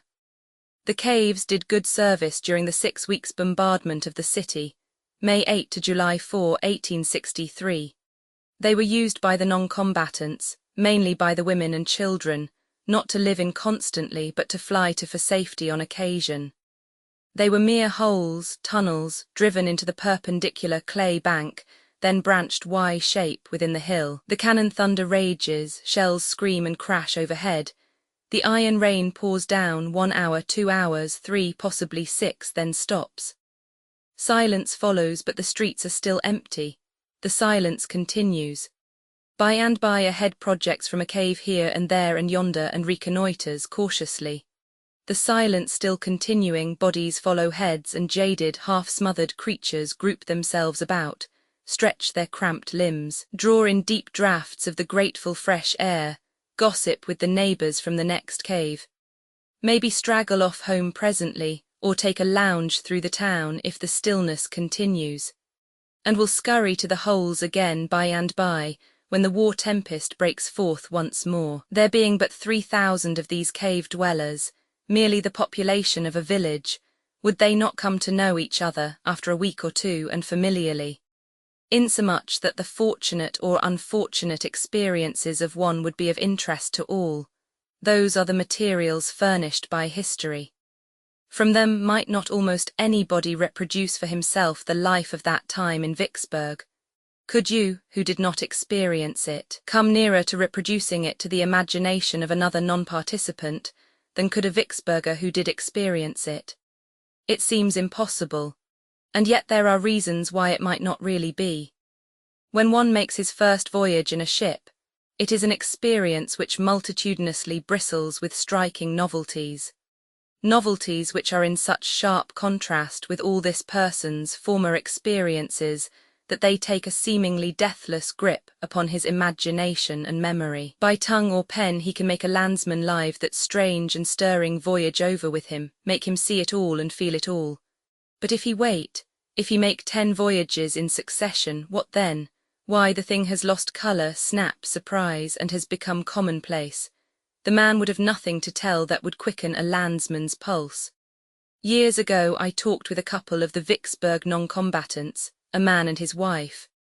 Left to tell their story in their own way, those people told it without fire, almost without interest. A week of their wonderful life there would have made their tongues eloquent forever perhaps, but they had 6 weeks of it, and that wore the novelty all out. They got used to being bomb-shelled out of home and into the ground. The matter became commonplace. After that, the possibility of their ever being startlingly interesting in their talks about it was gone. What the man said was to this effect: it got to be Sunday all the time. 7 Sundays in the week to us anyway. We hadn't anything to do and time hung heavy. 7 Sundays, and all of them broken up at one time or another in the day or in the night, by a few hours of the awful storm of fire and thunder and iron. At first we used to shin for the holes a good deal faster than we did. Afterwards, the first time I forgot the children, and Maria fetched them both along. When she was all safe in the cave she fainted. 2 or 3 weeks afterwards, when she was running for the holes, one morning through a shell shower, a big shell burst near her and covered her all over with dirt, and a piece of the iron carried away her game bag of false hair from the back of her head. Well, she stopped to get that game bag before she shoved along again. Was getting used to things already, you see.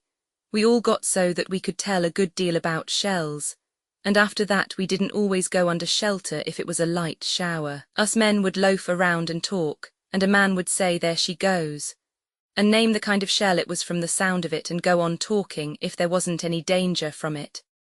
If a shell was bursting close over us we stopped talking and stood still. Uncomfortable, yes, but it wasn't safe to move.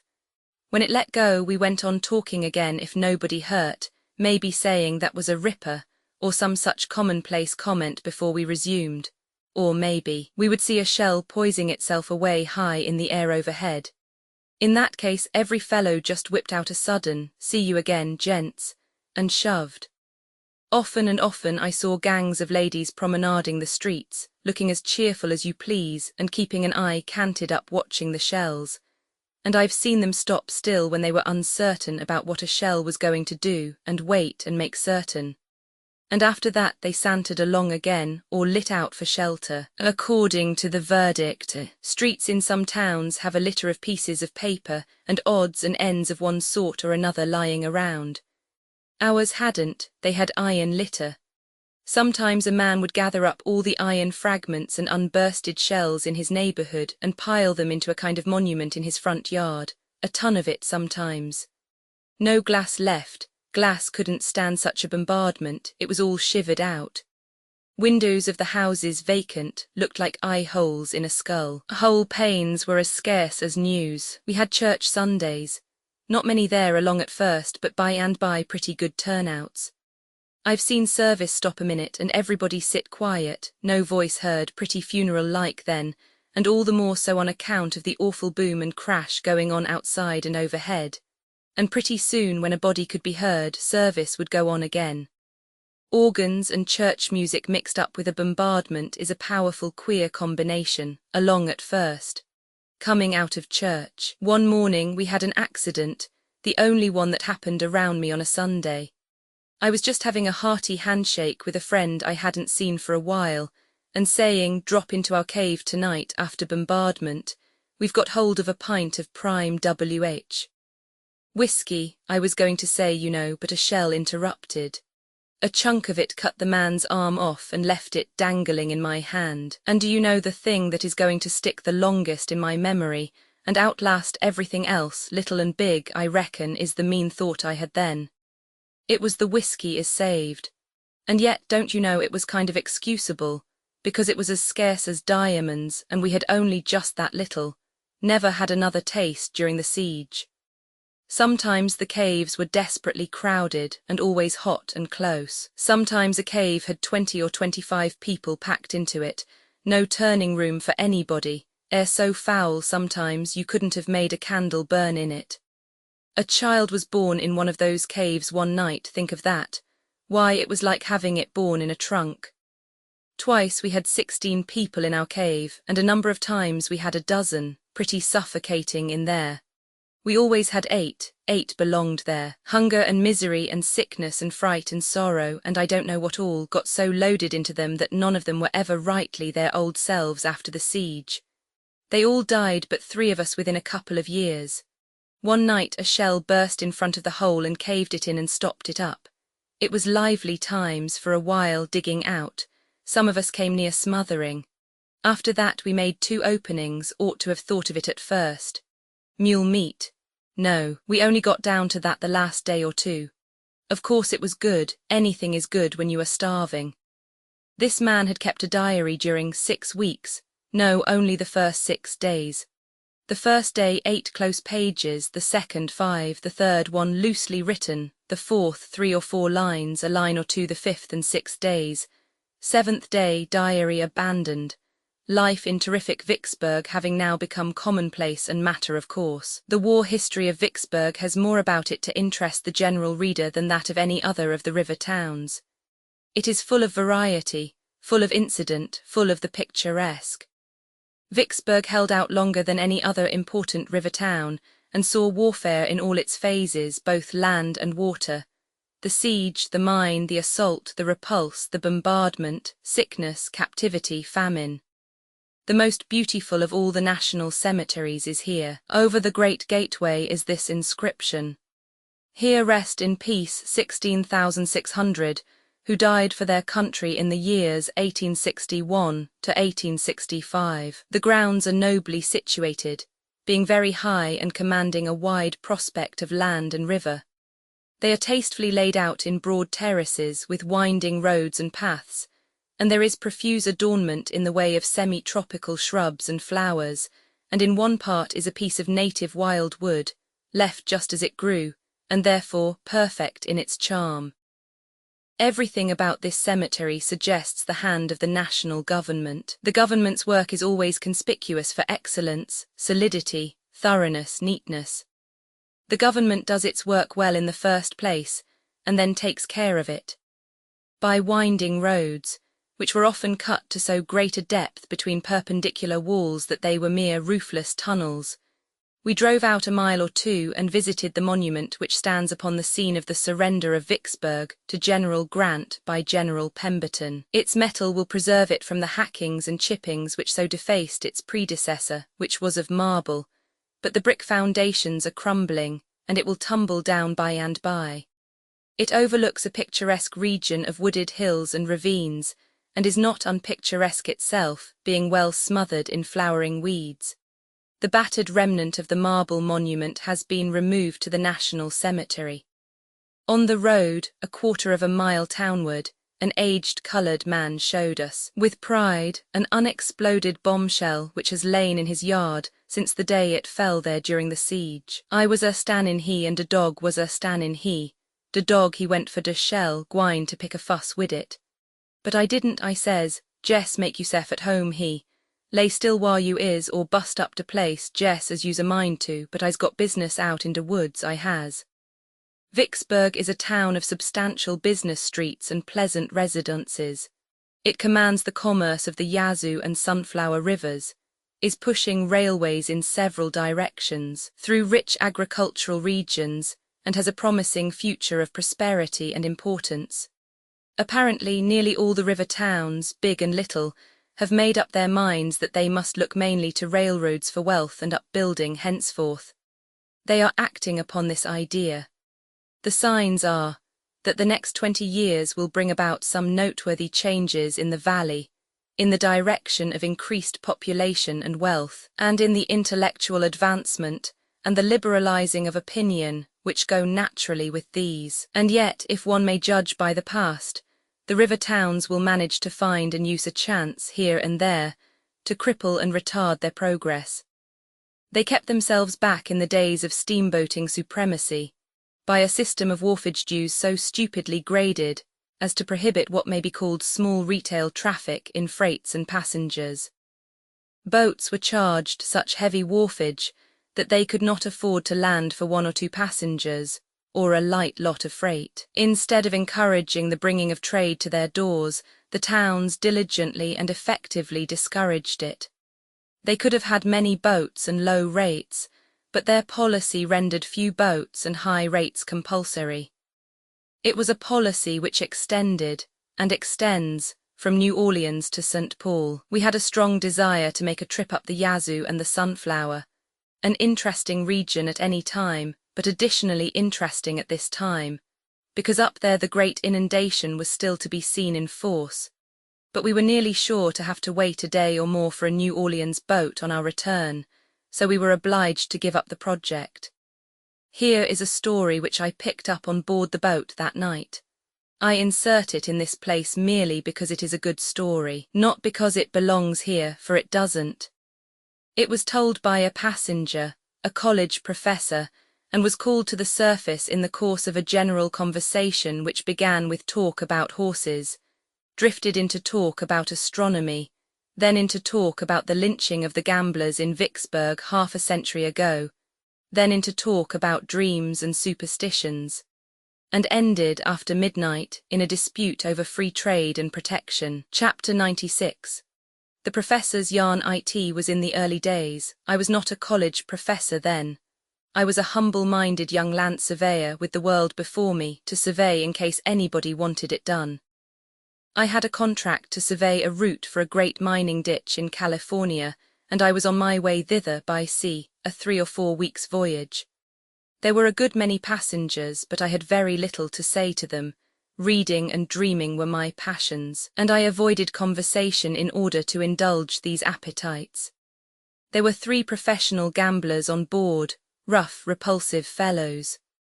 I never had any talk with them, yet I could not help seeing them with some frequency, for they gambled in an upper-deck stateroom every day and night, and in my promenades I often had glimpses of them through their door, which stood a little ajar to let out the surplus tobacco smoke and profanity. They were an evil and hateful presence, but I had to put up with it, of course. There was one other passenger who fell under my eye a good deal, for he seemed determined to be friendly with me, and I could not have gotten rid of him without running some chance of hurting his feelings, and I was far from wishing to do that. Besides, there was something engaging in his countrified simplicity and his beaming good nature. The first time I saw this Mr. John Bacchus, I guessed, from his clothes and his looks, that he was a grazier or farmer from the backwoods of some western state, doubtless Ohio. And afterward, when he dropped into his personal history, and I discovered that he was a cattle raiser from interior Ohio, I was so pleased with my own penetration that I warmed toward him for verifying my instinct. He got to dropping alongside me every day after breakfast to help me make my promenade. And so, in the course of time, His easy-working jaw had told me everything about his business, his prospects, his family, his relatives, his politics. In fact, everything that concerned a Bacchus, living or dead. And meantime, I think he had managed to get out of me everything I knew about my trade, my tribe, my purposes, my prospects, and myself. He was a gentle and persuasive genius, and this thing showed it, for I was not given to talking about my matters. I said something about triangulation once. The stately word pleased his ear. He inquired what it meant. I explained. After that he quietly and inoffensively ignored my name and always called me Triangle. What an enthusiast he was in cattle. At the bare name of a bull or a cow, his eye would light and his eloquent tongue would turn itself loose. As long as I would walk and listen, he would walk and talk. He knew all breeds, he loved all breeds, he caressed them all with his affectionate tongue. I tramped along in voiceless misery whilst the cattle question was up. When I could endure it no longer, I used to deftly insert a scientific topic into the conversation. Then my eye fired and his faded, my tongue fluttered, his stopped. Life was a joy to me and a sadness to him. One day he said, a little hesitatingly, and with somewhat of diffidence, "Triangle, would you mind coming down to my stateroom a minute and have a little talk on a certain matter?" I went with him at once. Arrived there, he put his head out, glanced up and down the saloon warily, then closed the door and locked it. He sat down on the sofa and he said, "I'm going to make a little proposition to you, and if it strikes you favourable, it'll be a middling good thing for both of us.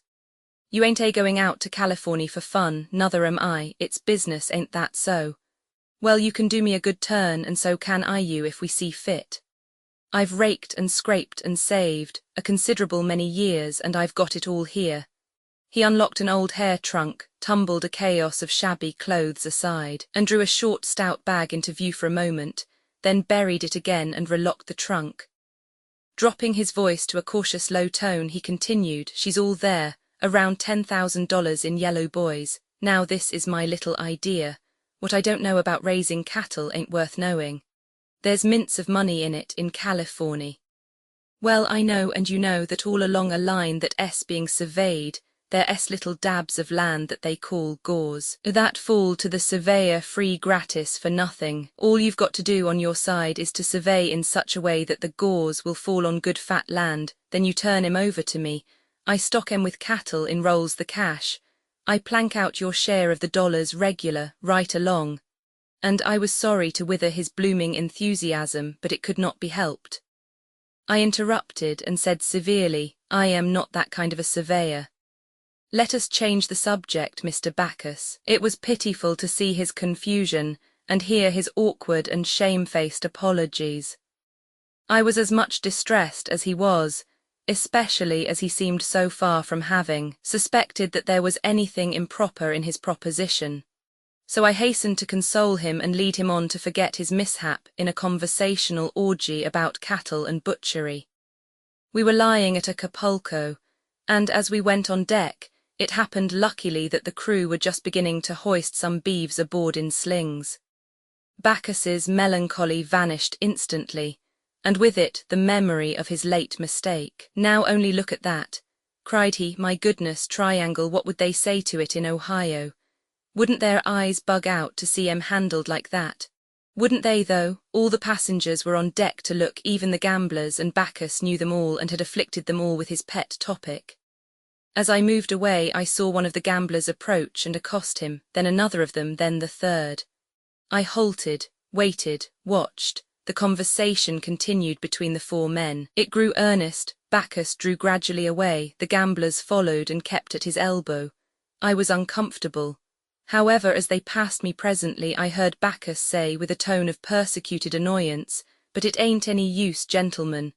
I tell you again, as I've told you 6 times before, I warn't raised to it, and I ain't going to resk it." I felt relieved. His level head will be his sufficient protection, I said to myself. During the fortnight's run from Acapulco to San Francisco, I several times saw the gamblers talking earnestly with Bacchus, and once I threw out a gentle warning to him. He chuckled comfortably and said, "Oh yes, they tag around after me considerable. Want me to play a little, just for amusement, they say. But lawsy me, if my folks have told me once to look out for that sort of livestock, they've told me 1,000 times, I reckon. By and by, in due course, we were approaching San Francisco. It was an ugly black night with a strong wind blowing, but there was not much sea. I was on deck, alone. Toward 10 I started below. A figure issued from the gambler's den and disappeared in the darkness. I experienced a shock, for I was sure it was Bacchus. I flew down the companionway, looked about for him, could not find him, then returned to the deck just in time to catch a glimpse of him as he re-entered that confounded nest of rascality. Had he yielded at last? I feared it. What had he gone below for? His bag of coin, possibly. I drew near the door, full of bodings. It was a crack, and I glanced in and saw a sight that made me bitterly wish I had given my attention to saving my poor cattle friend instead of reading and dreaming my foolish time away. He was gambling. Worse still, he was being plied with champagne, and was already showing some effect from it. He praised the cider, as he called it, and said now that he had got a taste of it he almost believed he would drink it if it was spirits. It was so good and so ahead of anything he had ever run across before. Surreptitious smiles at this passed from one rascal to another, and they filled all the glasses. And whilst Bacchus honestly drained his to the bottom, they pretended to do the same, but threw the wine over their shoulders. I could not bear the scene, so I wandered forward and tried to interest myself in the sea and the voices of the wind. But no, my uneasy spirit kept dragging me back at quarter-hour intervals, and always I saw Bacchus drinking his wine, fairly and squarely, and the others throwing theirs away. It was the painfullest night I ever spent. The only hope I had was that we might reach our anchorage with speed. That would break up the game. I helped the ship along all I could with my prayers. At last we went booming through the Golden Gate, and my pulses leaped for joy. I hurried back to that door and glanced in. Alas, there was small room for hope.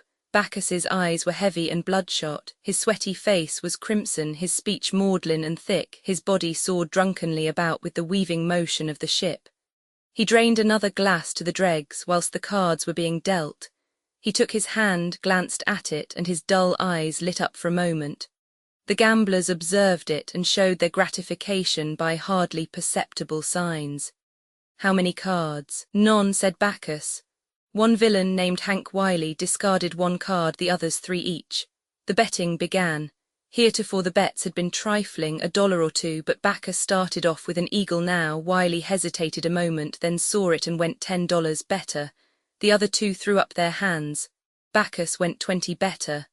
Wiley said, I see that, and go you 100 better, then smiled and reached for the money. Let it alone, said Bacchus with drunken gravity. What, you mean to say you're going to cover it? Cover it? Well, I reckon I am, and lay another 100 on top of it too. He reached down inside his overcoat and produced the required sum. Oh, that's your little game, is it? I see your raise, and raise it 500, said Wiley. 500 better, said the foolish bull driver, and pulled out the amount and showered it on the pile. The 3 conspirators hardly tried to conceal their exultation. All diplomacy and pretense were dropped now, and the sharp exclamations came thick and fast, and the yellow pyramid grew higher and higher. At last $10,000 lay in view. Wiley cast a bag of coin on the table and said with mocking gentleness, $5,000 better, my friend from the rural districts. What do you say now? I call you, said Bacchus, heaving his golden shot bag on the pile. What have you got? 4 kings, you d fool. And Wiley threw down his cards and surrounded the stakes with his arms. 4 aces, you ass, thundered Bacchus, covering his man with a cocked revolver. I'm a professional gambler myself, and I've been laying for you duffers all this voyage. Down went the anchor, rumble-de-dum-dum, and the long trip was ended. Well, well, it is a sad world. One of the 3 gamblers was Bacchus's pal. It was he that dealt the fateful hands. According to an understanding with the 2 victims, he was to have given Bacchus 4 queens, but alas, he didn't. A week later I stumbled upon Bacchus, arrayed in the height of fashion, in Montgomery Street. He said cheerily as we were parting, Ah, by the way, you needn't mind about those gores. I don't really know anything about cattle, except what I was able to pick up in a week's apprenticeship over in Jersey just before we sailed. My cattle culture and cattle enthusiasm have served their turn. I shan't need them any more. Next day we reluctantly parted from the Gold Dust and her officers, hoping to see that boat and all those officers again some day. A thing which the fates were to render tragically impossible. Chapter 97. The end of the Gold Dust. For 3 months later, August 8, while I was writing one of these foregoing chapters, the New York papers brought this telegram: a terrible disaster. 17 persons killed by an explosion on the steamer Gold Dust. Nashville, Aug. 7. A dispatch from Hickman Kai says the steamer Gold Dust exploded her boilers at 3 o'clock today, just after leaving Hickman. 47 persons were scalded and 17 are missing. The boat was landed in the eddy just above the town, and through the exertions of the citizens, the cabin passengers, officers, and part of the crew and deck passengers were taken ashore and removed to the hotels and residences.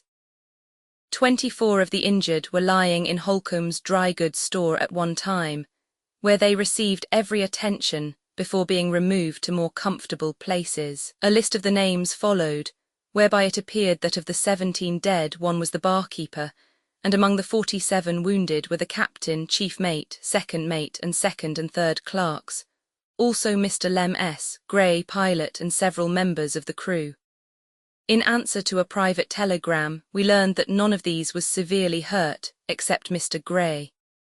Letters received afterward confirmed this news, and said that Mr. Gray was improving and would get well. Later letters spoke less hopefully of his case, and finally came one announcing his death.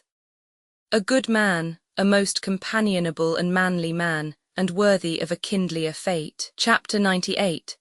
The House Beautiful. We took passage in a Cincinnati boat for New Orleans, or on a Cincinnati boat, either is correct. The former is the eastern form of putting it, the latter the western. Mr. Dickens declined to agree that the Mississippi steamboats were magnificent, or that they were floating palaces, terms which had always been applied to them, terms which did not overexpress the admiration with which the people viewed them. Mr. Dickens's position was unassailable. Possibly the people's position was certainly unassailable. If Mr. Dickens was comparing these boats with the crown jewels, or with the Taj, or with the Matterhorn, or with some other priceless or wonderful thing which he had seen, they were not magnificent, he was right. The people compared them with what they had seen, and thus measured, thus judged. The boats were magnificent. The term was the correct one, it was not at all too strong.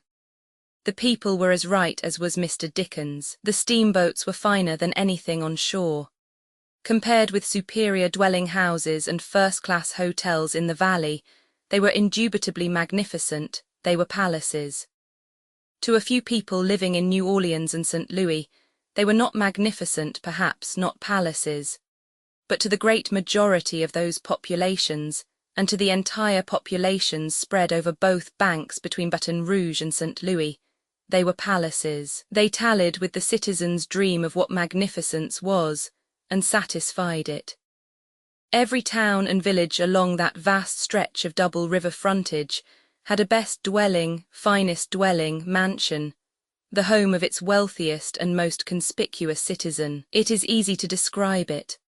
Large grassy yard with paling fence painted white, in fair repair. Brick walk from gate to door. Big, square, 2-story frame house painted white and porticoed like a Grecian temple, with this difference that the imposing fluted columns and Corinthian capitals were a pathetic sham, being made of white pine and painted. Iron knocker, brass doorknob discoloured for lack of polishing. Within, an uncarpeted hall of planed boards, opening out of it a parlour 15 feet by 15, in some instances 5 or 10 feet larger. Ingrain carpet, mahogany centre table, lamp on it with green paper shade, standing on a gridiron, so to speak, made of high-coloured yarns by the young ladies of the house and called a lamp mat. Several books piled and disposed with cast-iron exactness according to an inherited and unchangeable plan. Among them Tupper much pencilled, also Friendship's Offering and Affection's Wreath with their sappy inanities illustrated in die-away mezzotints. Also Ocean, Alonzo and Melissa, maybe Ivanhoe. Also album full of original poetry of the Thou hast wounded the spirit that loved thee breed. 2 or 3 goody-goody works, Shepherd of Salisbury Plain, etc. A current number of the chaste and innocuous Godey's Ladies' Book, with painted fashion plate of wax figure women with mouths all alike, lips and eyelids the same size, each 5-foot woman with a 2-inch wedge sticking from under her dress and letting on to be half of her foot.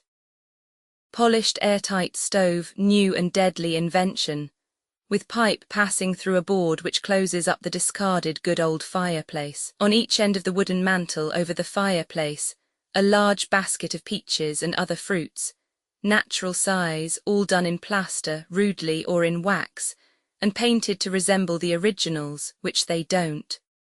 Over middle of mantel, engraving Washington crossing the Delaware. On the wall by the door, copy of it done in thunder and lightning crewels by one of the young ladies.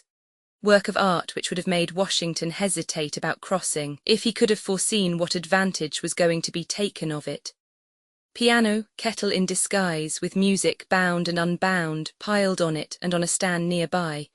Battle of Prague, Bird Waltz, Arkansas Traveller, Rosin the Bow, Marseille Hymn, on a lone barren isle, St. Helena, the last link is broken, she wore a wreath of roses the night when last we met.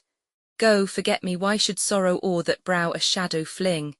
Hours there were to memory dearer.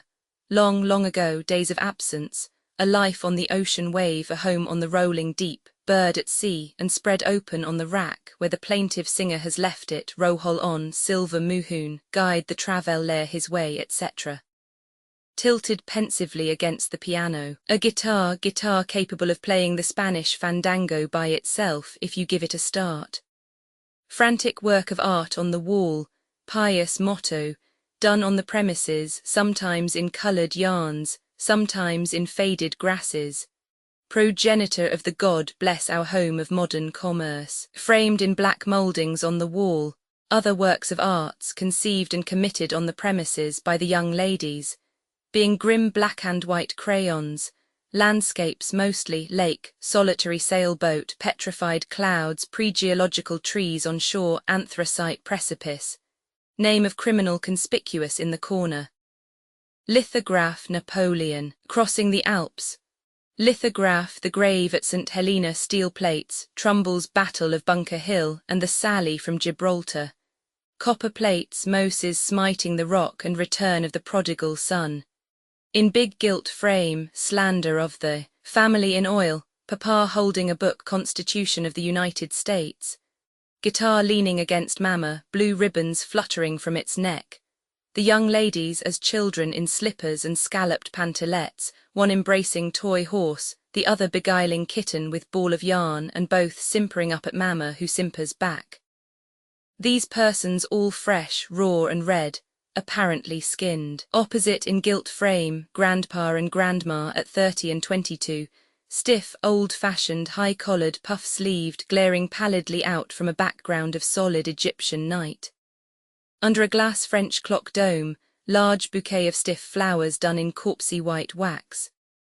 Pyramidal whatnot in the corner, the shelves occupied chiefly with bric-a-brac of the period, disposed with an eye to best effect. Shell with the Lord's Prayer carved on it. Another shell of the long oval sort, narrow, straight orifice 3 inches long running from end to end, portrait of Washington carved on it, not well done. The shell had Washington's mouth, originally, artist should have built to that. These two are memorials of the long-ago bridal trip to New Orleans and the French market. Other bric-a-brac, Californian specimens, quartz with gold-water adhering, old guinea gold locket with circlet of ancestral hair in it, Indian arrowheads of flint, pair of bead moccasins from uncle who crossed the plains, 3 alum baskets of various colours, being skeleton frame of wire, clothed on with cubes of crystallized alum. Rock candy style, works of art which were achieved by the young ladies. Their doubles and duplicates to be found upon all whatnots in the land. Convention of desiccated bugs and butterflies pinned to a card. Painted toy dog, seated up. Bellows attachment, drops its under jaw and squeaks when pressed upon. Sugar candy rabbit, limbs and features merged together, not strongly defined. Pewter presidential campaign medal. Miniature cardboard wood sawyer to be attached to the stovepipe and operated by the heat. Small Napoleon done in wax. Spread open daguerreotypes of dim children, parents, cousins, aunts and friends in all attitudes but customary ones, no templed portico at back, and manufactured landscape stretching away in the distance. That came in later with the photograph. All these vague figures lavishly chained and ringed, metal indicated and secured from doubt by stripes and splashes of vivid gold bronze. All of them too much combed, too much fixed up. And all of them uncomfortable in inflexible Sunday clothes of a pattern which the spectator cannot realize could ever have been in fashion. Husband and wife generally grouped together, husband sitting, wife standing with hand on his shoulder, and both preserving all these fading years some traceable effect of the daguerreotypist's brisk now smile, if you please. Bracketed over what not, place of special sacredness. An outrage in watercolour, done by the young niece that came on a visit long ago and died. Pity too, for she might have repented of this in time. Horsehair chairs, horsehair sofa which keeps sliding from under you. Window shades of oil stuff with milkmaids and ruined castles stenciled on them in fierce colours. Lambrequins dependent from gaudy boxings of beaten tin, gilded. Bedrooms with rag carpets. Bedsteads of the corded sort with a sag in the middle, the cords needing tightening. Snuffy feather bed, not aired often enough, cane seat chairs, splint-bottomed rocker, looking glass on wall, school slate size, veneered frame, inherited bureau, wash bowl and pitcher possibly, but not certainly, brass candlestick, tallow candle, snuffers, nothing else in the room. Not a bathroom in the house, and no visitor likely to come along who has ever seen one. When he stepped aboard a big fine steamboat, he entered a new and marvellous world. Chimney tops cut to counterfeit a spraying crown of plumes, and maybe painted red, pilot house, hurricane deck, boiler deck guards, all garnished with white wooden filigree work of fanciful patterns. Gilt acorns topping the derricks, gilt deer horns over the big bell, gaudy, symbolical picture on the paddle box possibly. Big roomy boiler deck painted blue and furnished with Windsor armchairs. Inside, a far-receding snow-white cabin, porcelain knob and oil picture on every stateroom door, curving patterns of filigree work touched up with gilding, stretching overhead all down the converging vista. Big chandeliers every little way, each an April shower of glittering glass drops. Lovely rainbow light falling everywhere from the coloured glazing of the skylights, the whole a long-drawn, resplendent tunnel, a bewildering and soul-satisfying spectacle.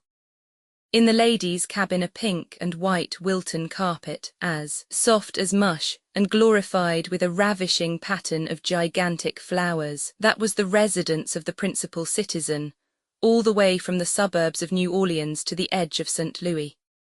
Then the bridal chamber, the animal that invented that idea was still alive and unhanged, at that day. Bridal chamber whose pretentious flummery was necessarily overawing to the now tottering intellect of that hossennering citizen.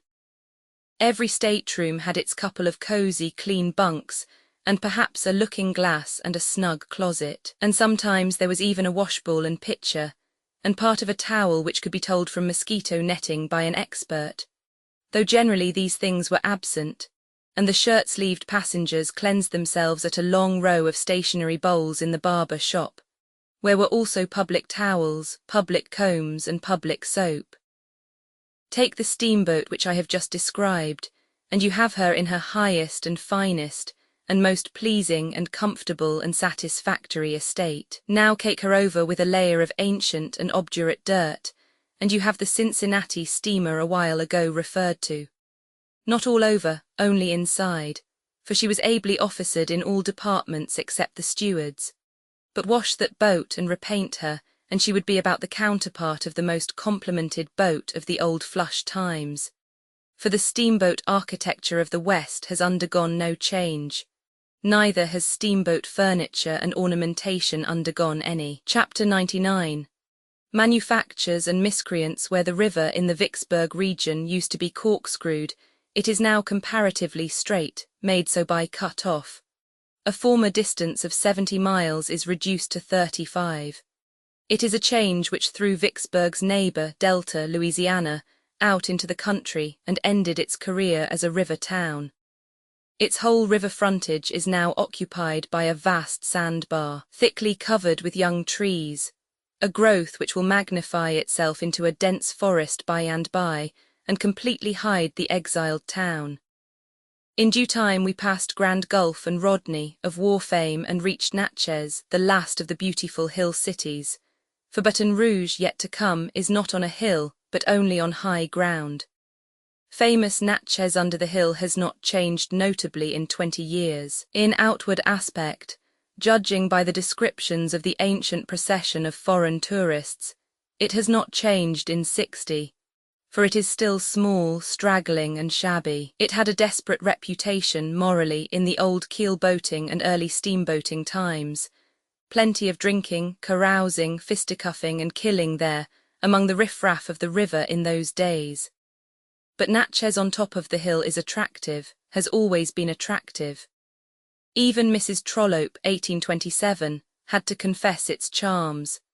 At one or two points the wearisome level line is relieved by bluffs, as they call the short intervals of high ground. The town of Natchez is beautifully situated on one of those high spots.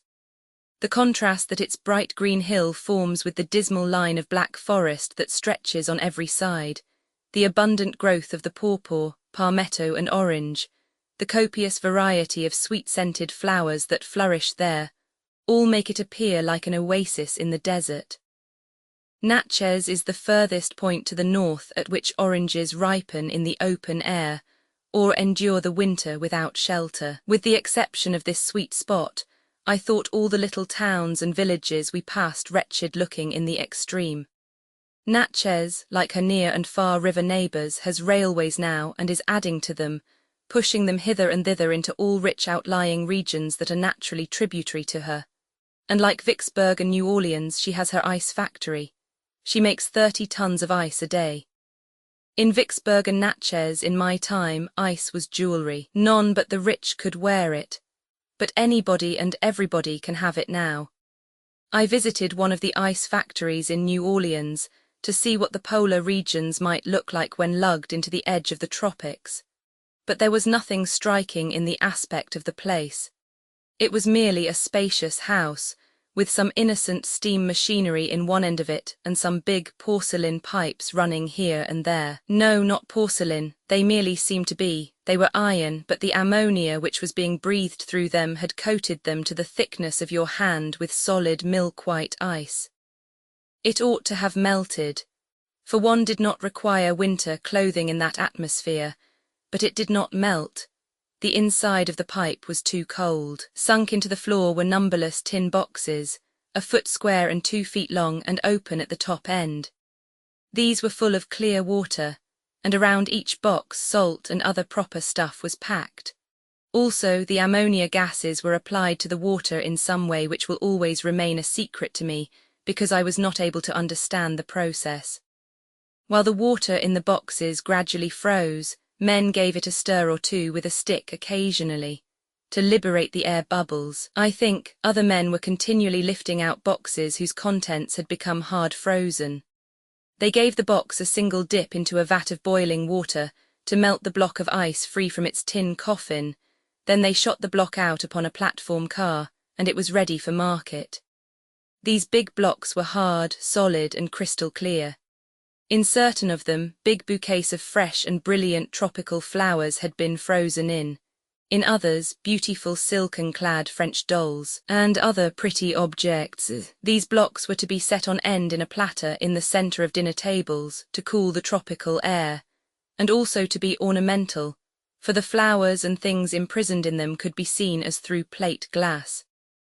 I was told that this factory could retail its ice by wagon throughout New Orleans in the humblest dwelling-house quantities at $6 or $7 a ton, and make a sufficient profit. This being the case, there is business for ice factories in the north, for we get ice on no such terms there, if one take less than £350 at a delivery. The Rosalie Yarn Mill of Natchez has a capacity of 6,000 spindles and 160 looms, and employs 100 hands. The Natchez Cotton Mills Company began operations 4 years ago in a 2-story building of 50 x 190 feet, with 4,000 spindles and 128 looms. Capital $105,000, all subscribed in the town. 2 years later, the same stockholders increased their capital to $225,000, added a 3rd story to the mill, increased its length to 317 feet, added machinery to increase the capacity to 10,300 spindles and 304 looms. The company now employ 250 operatives, many of whom are citizens of Natchez. The mill works 5,000 bales of cotton annually and manufactures the best standard quality of brown shirtings and sheetings and drills, turning out 5 million yards of these goods per year. Footnote: New Orleans Times-Democrat, 26 Aug. 1882. A close corporation, stock held at $5,000 per share, but none in the market. The changes in the Mississippi River are great and strange, yet were to be expected. But I was not expecting to live to see Natchez and these other river towns become manufacturing strongholds and railway centers. Speaking of manufactures reminds me of a talk upon that topic which I overheard, on board the Cincinnati boat. I awoke out of a fretted sleep with a dull confusion of voices in my ears. I listened. 2 men were talking, subject apparently the great inundation. I looked out through the open transom. The 2 men were eating a late breakfast, sitting opposite each other, nobody else around. They closed up the inundation with a few words, having used it evidently as a mere icebreaker and acquaintanceship breeder. Then they dropped into business. It soon transpired that they were drummers, one belonging in Cincinnati, the other in New Orleans. Brisk men, energetic of movement and speech. The dollar their god, how to get it their religion. Now as to this article, said Cincinnati, slashing into the ostensible butter and holding forward a slab of it on his knife blade. It's from our house. Look at it, smell of it, taste it. Put any test on it you want to. Take your own time, no hurry, make it thorough. There now, what do you say, butter ain't it? Not by a thundering sight, it's Ola margarine. Yes, sir, that's what it is, Ola margarine. You can't tell it from butter, by George, an expert can't. It's from our house. We supply most of the boats in the West. There's hardly a pound of butter on one of them. We are crawling right along, jumping right along is the word. We are going to have that entire trade. Yes, and the hotel trade too. You are going to see the day pretty soon when you can't find an ounce of butter to bless yourself with in any hotel in the Mississippi and Ohio valleys, outside of the biggest cities. Why, we are turning out Ola margarine now by the thousands of tons, and we can sell it so dirt cheap that the whole country has got to take it, can't get around it, you see. Butter don't stand any show, there ain't any chance for competition. Butter's had its day, and from this out butter goes to the wall. There's more money in Ola margarine than, why, you can't imagine the business we do. I've stopped in every town from Cincinnati to Natchez, and I've sent home big orders from every one of them. And so forth and so on for 10 minutes longer, in the same fervid strain. Then New Orleans piped up and said, yes, it's a first-rate imitation, that's a certainty, but it ain't the only one around that's first-rate. For instance, they make olive oil out of cottonseed oil nowadays so that you can't tell them apart. Yes, that's so, responded Cincinnati, and it was a tip-top business for a while. They sent it over and brought it back from France and Italy, with the United States Custom House mark on it to endorse it for genuine, and there was no end of cash in it. But France and Italy broke up the game, of course they naturally would. Cracked on such a rattling impost that cottonseed olive oil couldn't stand the raise, had to hang up and quit. Oh, it did it, you wait here a minute. Goes to his stateroom, brings back a couple of long bottles and takes out the corks, says, there now, smell them, taste them, examine the bottles, inspect the labels. One of M's from Europe, the other's never been out of this country. One's European olive oil, the other's American cottonseed olive oil. Tell 'em apart, course you can't. Nobody can. People that want to can go to the expense and trouble of shipping their oils to Europe and back, it's their privilege. But our firm knows a trick worth 6 of that. We turn out the whole thing, clean from the word go, in our factory in New Orleans. Labels, bottles, oil, everything.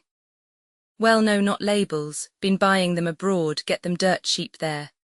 You see, there's just one little wee speck, essence or whatever it is, in a gallon of cottonseed oil that give it a smell or a flavour or something. Get that out and you're all right. Perfectly easy then to turn the oil into any kind of oil you want to. And there ain't anybody that can detect the true from the false. Well, we know how to get that one little particle out, and we're the only firm that does. And we turn out an olive oil that is just simply perfect, undetectable. We are doing a ripping trade too, as I could easily show you by my order book for this trip. Maybe you'll butter everybody's bread pretty soon, but we'll cottonseed his salad for him from the Gulf to Canada, and that's a dead certain thing. Cincinnati glowed and flashed with admiration. The two scoundrels exchanged business cards, and rose. As they left the table, Cincinnati said, "But you have to have custom house marks, don't you? How do you manage that?" I did not catch the answer. We passed Port Hudson, scene of 2 of the most terrific episodes of the war. The night battle there between Farragut's fleet and the Confederate land batteries, April 14, 1863. And the memorable land battle 2 months later, which lasted 8 hours.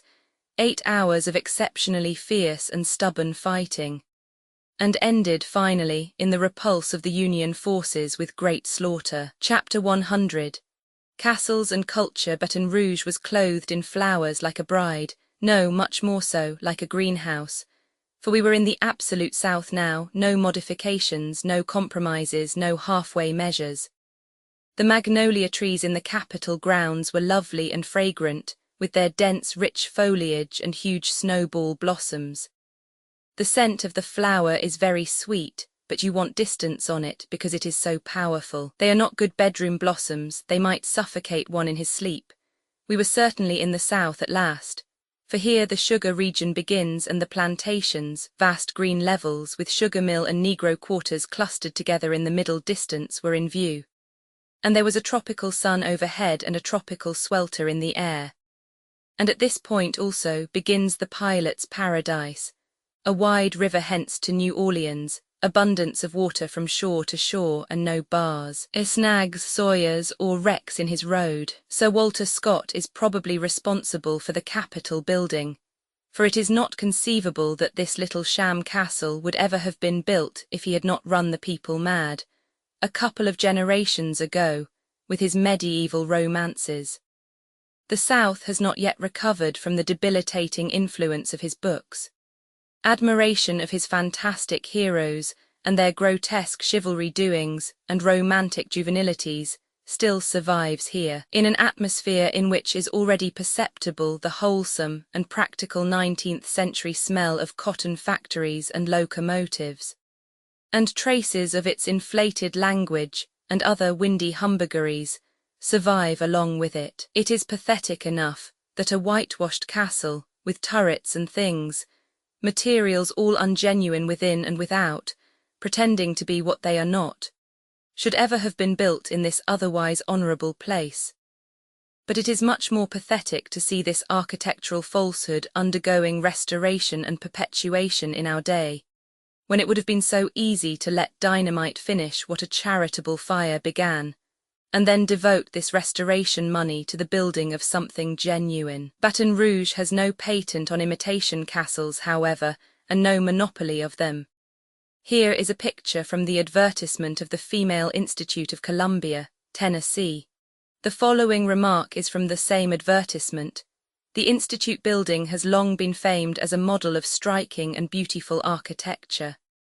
Visitors are charmed with its resemblance to the old castles of song and story, with its towers, turreted walls, and ivy-mantled porches. Keeping school in a castle is a romantic thing, as romantic as keeping hotel in a castle. By itself the imitation castle is doubtless harmless, and well enough, but as a symbol and breeder and sustainer of maudlin middle-age romanticism here in the midst of the plainest and sturdiest, and infinitely greatest and worthiest of all the centuries the world has seen, it is necessarily a hurtful thing and a mistake. Here is an extract from the prospectus of a Kentucky female college. Female college sounds well enough, but since the phrasing it in that unjustifiable way was done purely in the interest of brevity, it seems to me that she college would have been still better, because shorter and means the same thing. That is, if either phrase means anything at all. The president is Southern by birth, by rearing, by education, and by sentiment. The teachers are all Southern in sentiment, and with the exception of those born in Europe were born and raised in the South. Believing the Southern to be the highest type of civilization this continent has seen, the young ladies are trained according to the Southern ideas of delicacy, refinement, womanhood, religion, and propriety.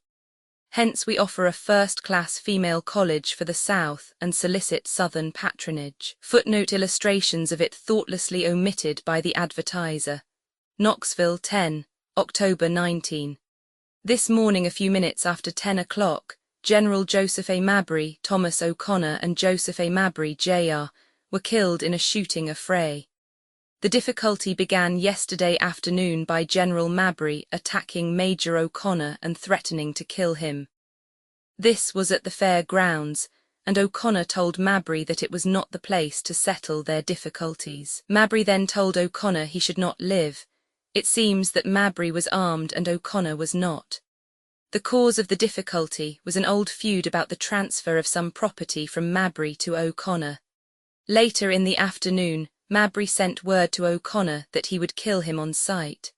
This morning Major O'Connor was standing in the door of the Mechanics' National Bank, of which he was president. General Mabry and another gentleman walked down Gay Street on the opposite side from the bank. O'Connor stepped into the bank, got a shotgun, took deliberate aim at General Mabry and fired. Mabry fell dead, being shot in the left side. As he fell, O'Connor fired again, the shot taking effect in Mabry's thigh. O'Connor then reached into the bank and got another shotgun. About this time Joseph A. Mabry, Jr., son of General Mabry, came rushing down the street, unseen by O'Connor until within 40 feet when the young man fired a pistol, the shot taking effect in O'Connor's right breast, passing through the body near the heart. The instant Mabry shot, O'Connor turned and fired, the load taking effect in young Mabry's right breast and side. Mabry fell pierced with 20 buckshot, and almost instantly O'Connor fell dead without a struggle. Mabry tried to rise but fell back dead. The whole tragedy occurred within 2 minutes, and neither of the three spoke after he was shot. General Mabry had about 30 buckshot in his body. A bystander was painfully wounded in the thigh with a buckshot, and another was wounded in the arm. 4 other men had their clothing pierced by buckshot. The affair caused great excitement, and Gay Street was thronged with thousands of people. General Mabry and his son Joe were acquitted only a few days ago of the murder of Moses Lusby and Don Lusby, father and son, whom they killed a few weeks ago. Will Mabry was killed by Don Lusby last Christmas. Major Thomas O'Connor was president of the Mechanics' National Bank here, and was the wealthiest man in the state. Associated Press telegram. One day last month, Professor Sharp of the Somerville 10, Female College, a quiet and gentlemanly man, was told that his brother-in-law, a Captain Burton, had threatened to kill him. Burton, it seems, had already killed one man and driven his knife into another. The professor armed himself with a double-barreled shotgun, started out in search of his brother-in-law, found him playing billiards in a saloon and blew his brains out. The Memphis Avalanche reports that the professor's course met with pretty general approval in the community. Knowing that the law was powerless in the actual condition of public sentiment to protect him, he protected himself. About the same time, 2 young men in North Carolina quarreled about a girl, and hostile messages were exchanged. Friends tried to reconcile them, but had their labor for their pains. On the 24th, the young men met in the public highway. One of them had a heavy club in his hand, the other an axe. The man with the club fought desperately for his life, but it was a hopeless fight from the first. A well-directed blow sent his club whirling out of his grasp, and the next moment he was a dead man. About the same time, two highly connected young Virginians, clerks in a hardware store at Charlottesville, while skylarking, came to blows. Peter Dick threw pepper in Charles Rhodes's eyes. Rhodes demanded an apology. Dick refused to give it, and it was agreed that a duel was inevitable. But a difficulty arose. The parties had no pistols, and it was too late at night to procure them. One of them suggested that butcher knives would answer the purpose, and the other accepted the suggestion. The result was that Rhodes fell to the floor with a gash in his abdomen that may or may not prove fatal. If Dick has been arrested, the news has not reached us. He expressed deep regret, and we are told by a Staunton correspondent of the Philadelphia Press that every effort has been made to hush the matter up. Extracts from the public journals. What Warder Hoe, the man that can blow so complacent a blast as that, probably blows it from a castle. From Baton Rouge to New Orleans, the great sugar plantations border both sides of the river all the way, and stretch their league-wide levels back to the dim forest walls of bearded cypress in the rear. Shores lonely no longer. Plenty of dwellings all the way on both banks, standing so close together, for long distances, that the broad river lying between the two rows becomes a sort of spacious street. A most home-like and happy-looking region. And now and then you see a pillared and porticoed great manor house, embowered in trees. Here is testimony of one or two of the procession of foreign tourists that filed along here half a century ago. Mrs. Trollope says the unbroken flatness of the banks of the Mississippi continued unvaried for many miles above New Orleans. But the graceful and luxuriant palmetto, the dark and noble ilex and the bright orange were everywhere to be seen, and it was many days before we were weary of looking at them. Captain Basil Hall, the district of country which lies adjacent to the Mississippi in the lower parts of Louisiana, is everywhere thickly peopled by sugar planters, whose showy houses, gay piazzas, trig gardens, and numerous slave villages, all clean and neat, gave an exceedingly thriving air to the river scenery. All the procession paint the attractive picture in the same way. The descriptions of 50 years ago do not need to have a word changed in order to exactly describe the same region as it appears today, except as to the trigness of the houses. The whitewash is gone from the Negro cabins now, and many, possibly most, of the big mansions, once so shining white, have worn out their paint and have a decayed, neglected look. It is the blight of the war. 21 years ago everything was trim and trig and bright along the coast, just as it had been in 1827 as described by those tourists. Unfortunate tourists. People humbugged them with stupid and silly lies, and then laughed at them for believing and printing the same.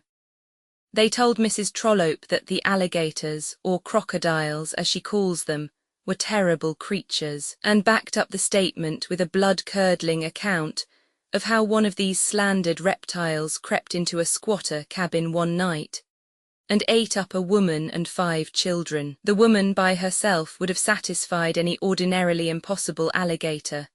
But no, these liars must make him gorge the 5 children besides. One would not imagine that jokers of this robust breed would be sensitive, but they were. It is difficult at this day to understand and impossible to justify the reception which the book of the grave, honest, intelligent, gentle, manly, charitable, well-meaning Capt. Basil Hall got. Chapter 101. The metropolis of the South, the approaches to New Orleans were familiar, general aspects were unchanged. When one goes flying through London along a railway propped in the air on tall arches, he may inspect miles of upper bedrooms through the open windows, but the lower half of the houses is under his level and out of sight.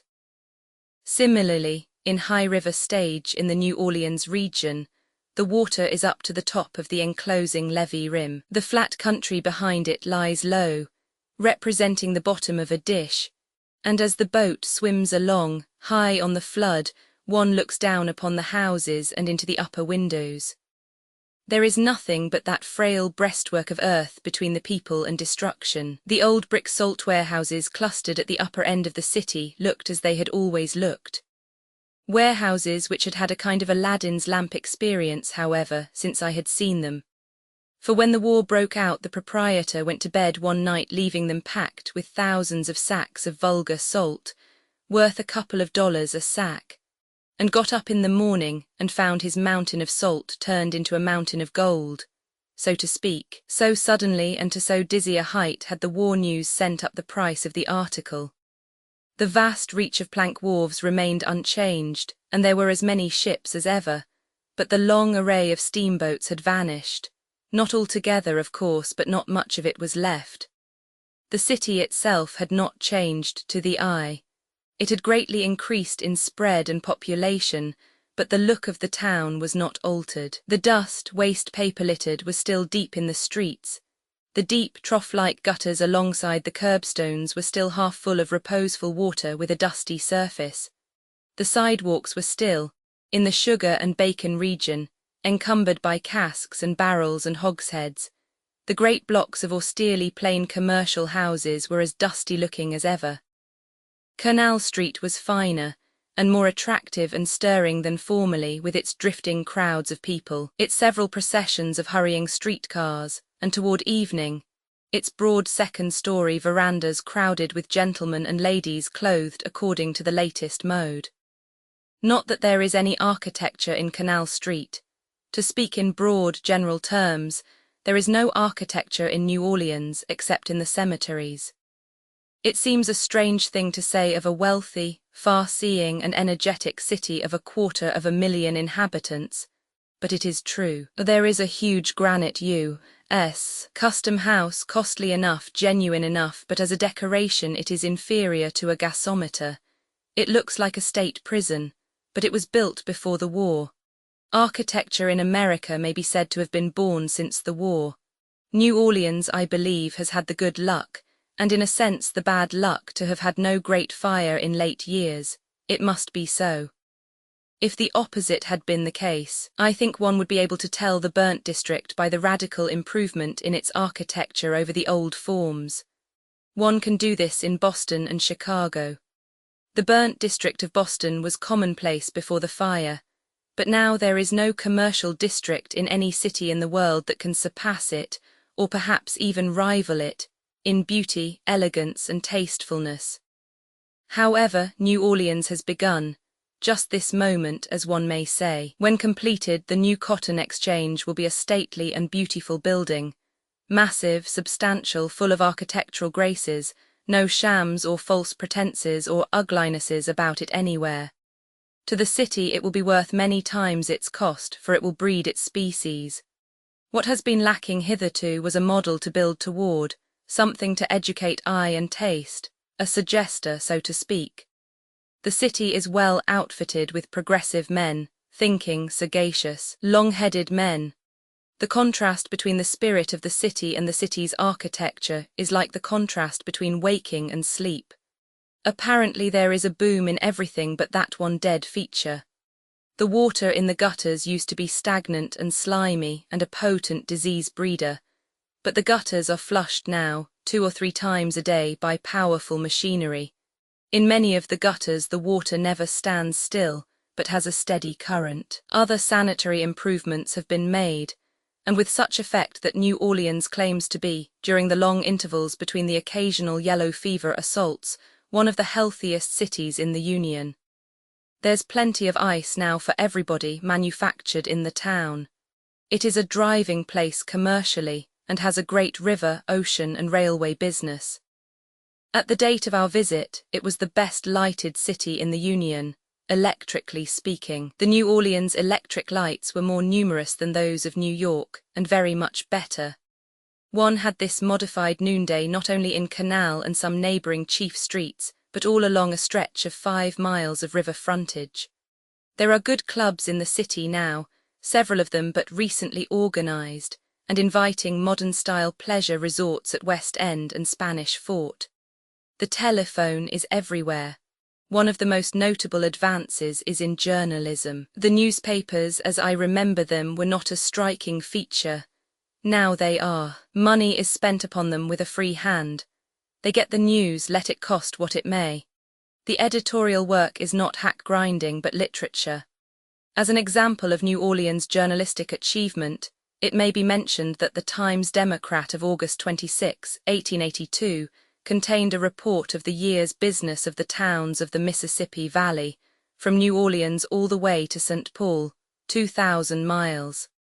That issue of the paper consisted of 40 pages, 7 columns to the page, 280 columns in all, 1,500 words to the column, an aggregate of 420,000 words. That is to say, not much short of 3 times as many words as there are in this book. One may with sorrow contrast this with the architecture of New Orleans. I have been speaking of public architecture only. The domestic article in New Orleans is reproachless, notwithstanding it remains as it always was. All the dwellings are of wood, in the American part of the town, I mean, and all have a comfortable look. Those in the wealthy quarter are spacious, painted snow-white usually, and generally have wide verandas or double verandas supported by ornamental columns. These mansions stand in the centre of large grounds, and rise, garlanded with roses, out of the midst of swelling masses of shining green foliage and many-coloured blossoms. No houses could well be in better harmony with their surroundings, or more pleasing to the eye, or more home-like and comfortable-looking. One even becomes reconciled to the cistern presently. This is a mighty cask, painted green and sometimes a couple of stories high, which is propped against the house corner on stilts. There is a mansion and brewery suggestion about the combination which seems very incongruous at first. But the people cannot have wells, and so they take rain water. Neither can they conveniently have cellars or graves. Footnote: the Israelites are buried in graves. By permission, I take it, not requirement, but none else except the destitute who are buried at public expense. The graves are but 3 or 4 feet deep. The town being built upon made ground, so they do without both, and few of the living complain, and none of the others. Chapter 102. Hygiene and sentiment. They bury their dead in vaults above the ground. These vaults have a resemblance to houses, sometimes to temples, are built of marble generally, are architecturally graceful and shapely. They face the walks and driveways of the cemetery, and when one moves through the midst of 1,000 or so of them and sees their white roofs and gables stretching into the distance on every hand, the phrase city of the dead has all at once a meaning to him. Many of the cemeteries are beautiful and are kept in perfect order. When one goes from the levee or the business streets near it to a cemetery, he observes to himself that if those people down there would live as neatly while they are alive as they do after they are dead, they would find many advantages in it. And besides, their quarter would be the wonder and admiration of the business world. Fresh flowers in vases of water are to be seen at the portals of many of the vaults, placed there by the pious hands of bereaved parents and children, husbands and wives, and renewed daily.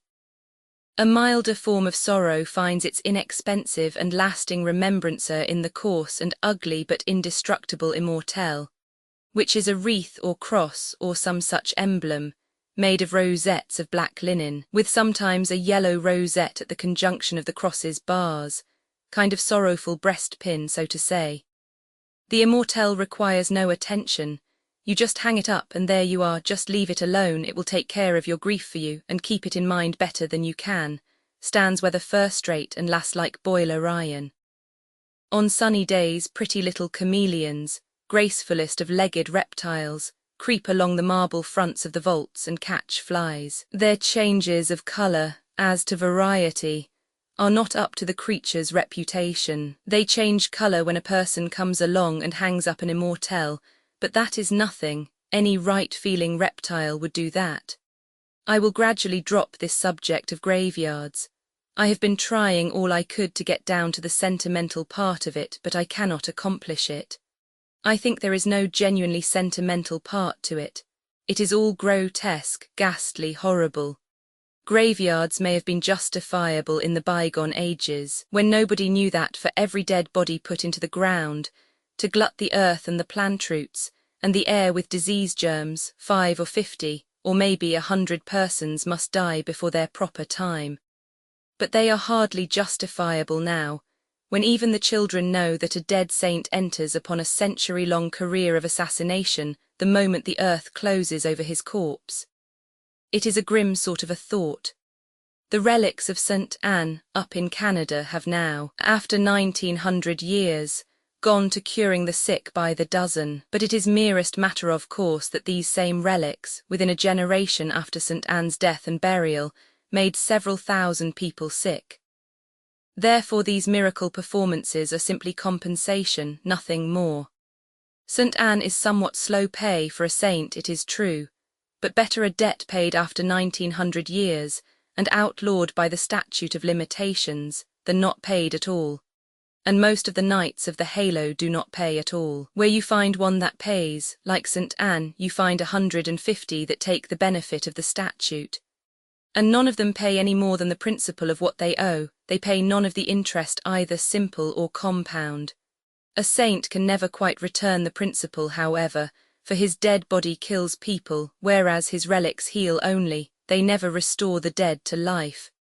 That part of the account is always left unsettled. Dr. F. Julius Lemoyne, after 50 years of medical practice, wrote, "The inhumation of human bodies dead from infectious diseases results in constantly loading the atmosphere and polluting the waters with not only the germs that rise from simply putrefaction, but also with the specific germs of the diseases from which death resulted. The gases from buried corpses will rise to the surface through 8 or 10 feet of gravel, just as coal gas will do, and there is practically no limit to their power of escape. During the epidemic in New Orleans in 1853, Dr. E. H. Barton reported that in the 4th District the mortality was 452 per thousand, more than double that of any other. In this district were 3 large cemeteries, in which during the previous year more than 3,000 bodies had been buried. In other districts, the proximity of cemeteries seemed to aggravate the disease. In 1828, Professor Bianchi demonstrated how the fearful reappearance of the plague at Modena was caused by excavations in ground where, 300 years previously, the victims of the pestilence had been buried. Mr. Cooper, in explaining the causes of some epidemics, remarks that the opening of the plague burial grounds at Ayam resulted in an immediate outbreak of disease. North American Review No. 3 Vol. 135. In an address before the Chicago Medical Society, in advocacy of cremation, Dr. Charles W. Purdy made some striking comparisons to show what a burden is laid upon society by the burial of the dead. 1 1/4 times more money is expended annually in funerals in the United States than the government expends for public school purposes. Funerals cost this country in 1880 enough money to pay the liabilities of all the commercial failures in the United States during the same year, and give each bankrupt a capital of $8,630 with which to resume business. Funerals cost annually more money than the value of the combined gold and silver yield of the United States in the year 1880. These figures do not include the sums invested in burial grounds and expended in tombs and monuments, nor the loss from depreciation of property in the vicinity of cemeteries. For the rich, cremation would answer as well as burial, for the ceremonies connected with it could be made as costly and ostentatious as a Hindu suttee, while for the poor, cremation would be better than burial, because so cheap footnote $4 or $5 is the minimum cost. So cheap until the poor got to imitating the rich, which they would do by and by. The adoption of cremation would relieve us of a muck of threadbare burial witticisms, but on the other hand, it would resurrect a lot of mildewed old cremation jokes that have had a rest for 2,000 years. I have a coloured acquaintance who earns his living by odd jobs and heavy manual labour. He never earns above $400 in a year, and as he has a wife and several young children, the closest scrimping is necessary to get him through to the end of the 12 months debtless. To such a man, a funeral is a colossal financial disaster. While I was writing one of the preceding chapters, this man lost a little child. He walked the town over with a friend, trying to find a coffin that was within his means. He bought the very cheapest one he could find, plain wood. Stained, it cost him $26. It would have cost less than $4, probably, if it had been built to put something useful into. He and his family will feel that outlay a good many months. Chapter 103. The Art of Inhumation. About the same time I encountered a man in the street whom I had not seen for 6 or 7 years, and something like this talk followed. I said, "But you used to look sad and oldish, you don't now. Where did you get all this youth and bubbling cheerfulness? Give me the address." He chuckled blithely, took off his shining tile, pointed to a notched pink circlet of paper pasted into its crown with something lettered on it, and went on chuckling while I read J.B., Undertaker. Then he clapped his hat on, gave it an irreverent tilt to leeward, and cried out, "That's what's the matter. It used to be rough times with me when you knew me. Insurance agency business, you know, mighty irregular. Big fire, all right, brisk trade for 10 days while people scared. After that, dull policy business till next fire. Town like this don't have fires often enough. A fellow strikes so many dull weeks in a row that he gets discouraged. But you bet you this is the business. People don't wait for examples to die. No, sir, they drop off right along. There ain't any dull spots in the Undertaker line. I just started in with 2 or 3 little old coffins and a hired hearse, and now look at the thing. I've worked up a business here that would satisfy any man, don't care who he is. 5 years ago, lodged in an attic, live in a swell house now with a mansard roof and all the modern inconveniences. Does a coffin pay so well? Is there much profit on a coffin? Go away, how you talk. Then, with a confidential wink, a dropping of the voice, and an impressive laying of his hand on my arm, "Look here, there's one thing in this world which isn't ever cheap. That's a coffin. There's one thing in this world which a person don't ever try to Jew you down on. That's a coffin. There's one thing in this world which a person don't say, 'I'll look around a little, and if I find I can't do better I'll come back and take it.' That's a coffin. There's one thing in this world which a person won't take in pine if he can go walnut, and won't take in walnut if he can go mahogany, and won't take in mahogany if he can go an iron casket with silver door plate and bronze handles. That's a coffin. And there's one thing in this world which you don't have to worry around after a person to get him to pay for, and that's a coffin, undertaking. Why, it's the dead surest business in Christendom and the nobbiest. Why, just look at it. A rich man won't have anything but your very best, and you can just pile it on too, pile it on and sock it to him, he won't ever holler. And you take in a poor man, and if you work him right he'll bust himself on a single layout, or especially a woman. For instance, Mrs. O'Flaherty comes in, widow, wiping her eyes and kind of moaning. Unhandkerchiefs one eye, bats it around tearfully over the stock, says, "And hat might ye ask for that wan?" $39, madam, says I. It's a foine big price, sure, but Pat shall be buried like a gentleman as he was if I have to work me fingers off for it. I'll have that wan saw. Yes, madam, says I, and it is a very good one too, not costly to be sure, but in this life we must cut our garment to our clothes, as the saying is. And as she starts out, I heave in kind of casually, "This one with the white satin lining is a beauty, but I am afraid.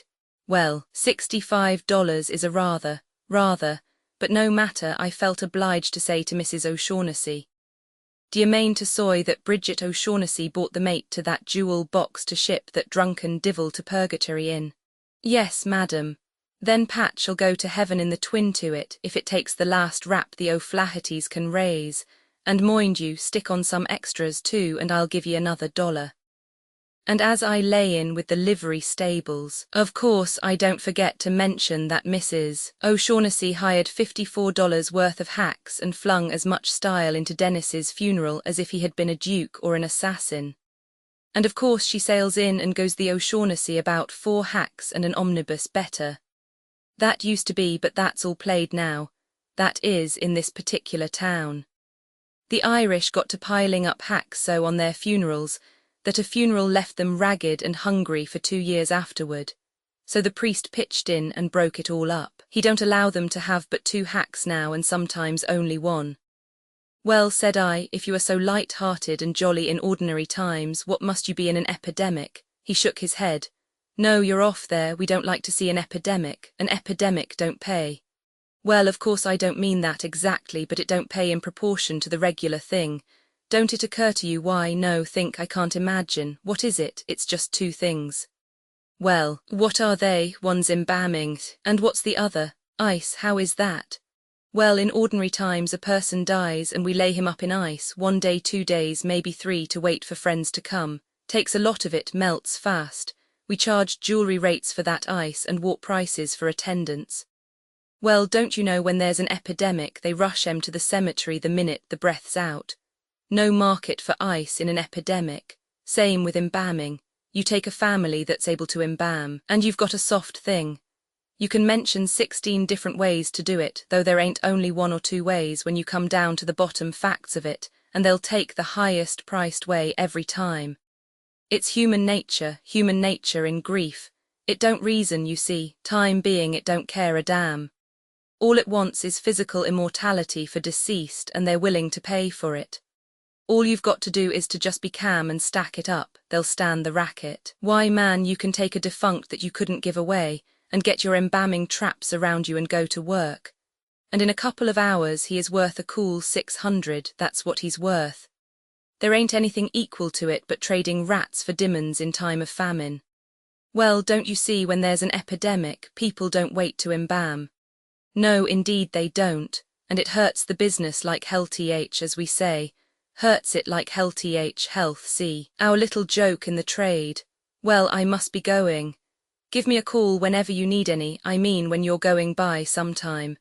In his joyful high spirits he did the exaggerating himself, if any has been done. I have not enlarged on him. With the above brief references to inhumation, let us leave the subject. As for me, I hope to be cremated. I made that remark to my pastor once, who said, with what he seemed to think was an impressive manner, I wouldn't worry about that if I had your chances. Much he knew about it, the family also opposed to it. Chapter 104. City cites the old French part of New Orleans. Anciently the Spanish part bears no resemblance to the American end of the city, the American end which lies beyond the intervening brick business center. The houses are massed in blocks, are austerely plain and dignified, uniform of pattern, with here and there a departure from it with pleasant effect. All are plastered on the outside, and nearly all have long, iron-railed verandas running along the several stories. Their chief beauty is the deep, warm, varicolored stain with which time and the weather have enriched the plaster. It harmonizes with all the surroundings, and has as natural a look of belonging there as has the flush upon sunset clouds.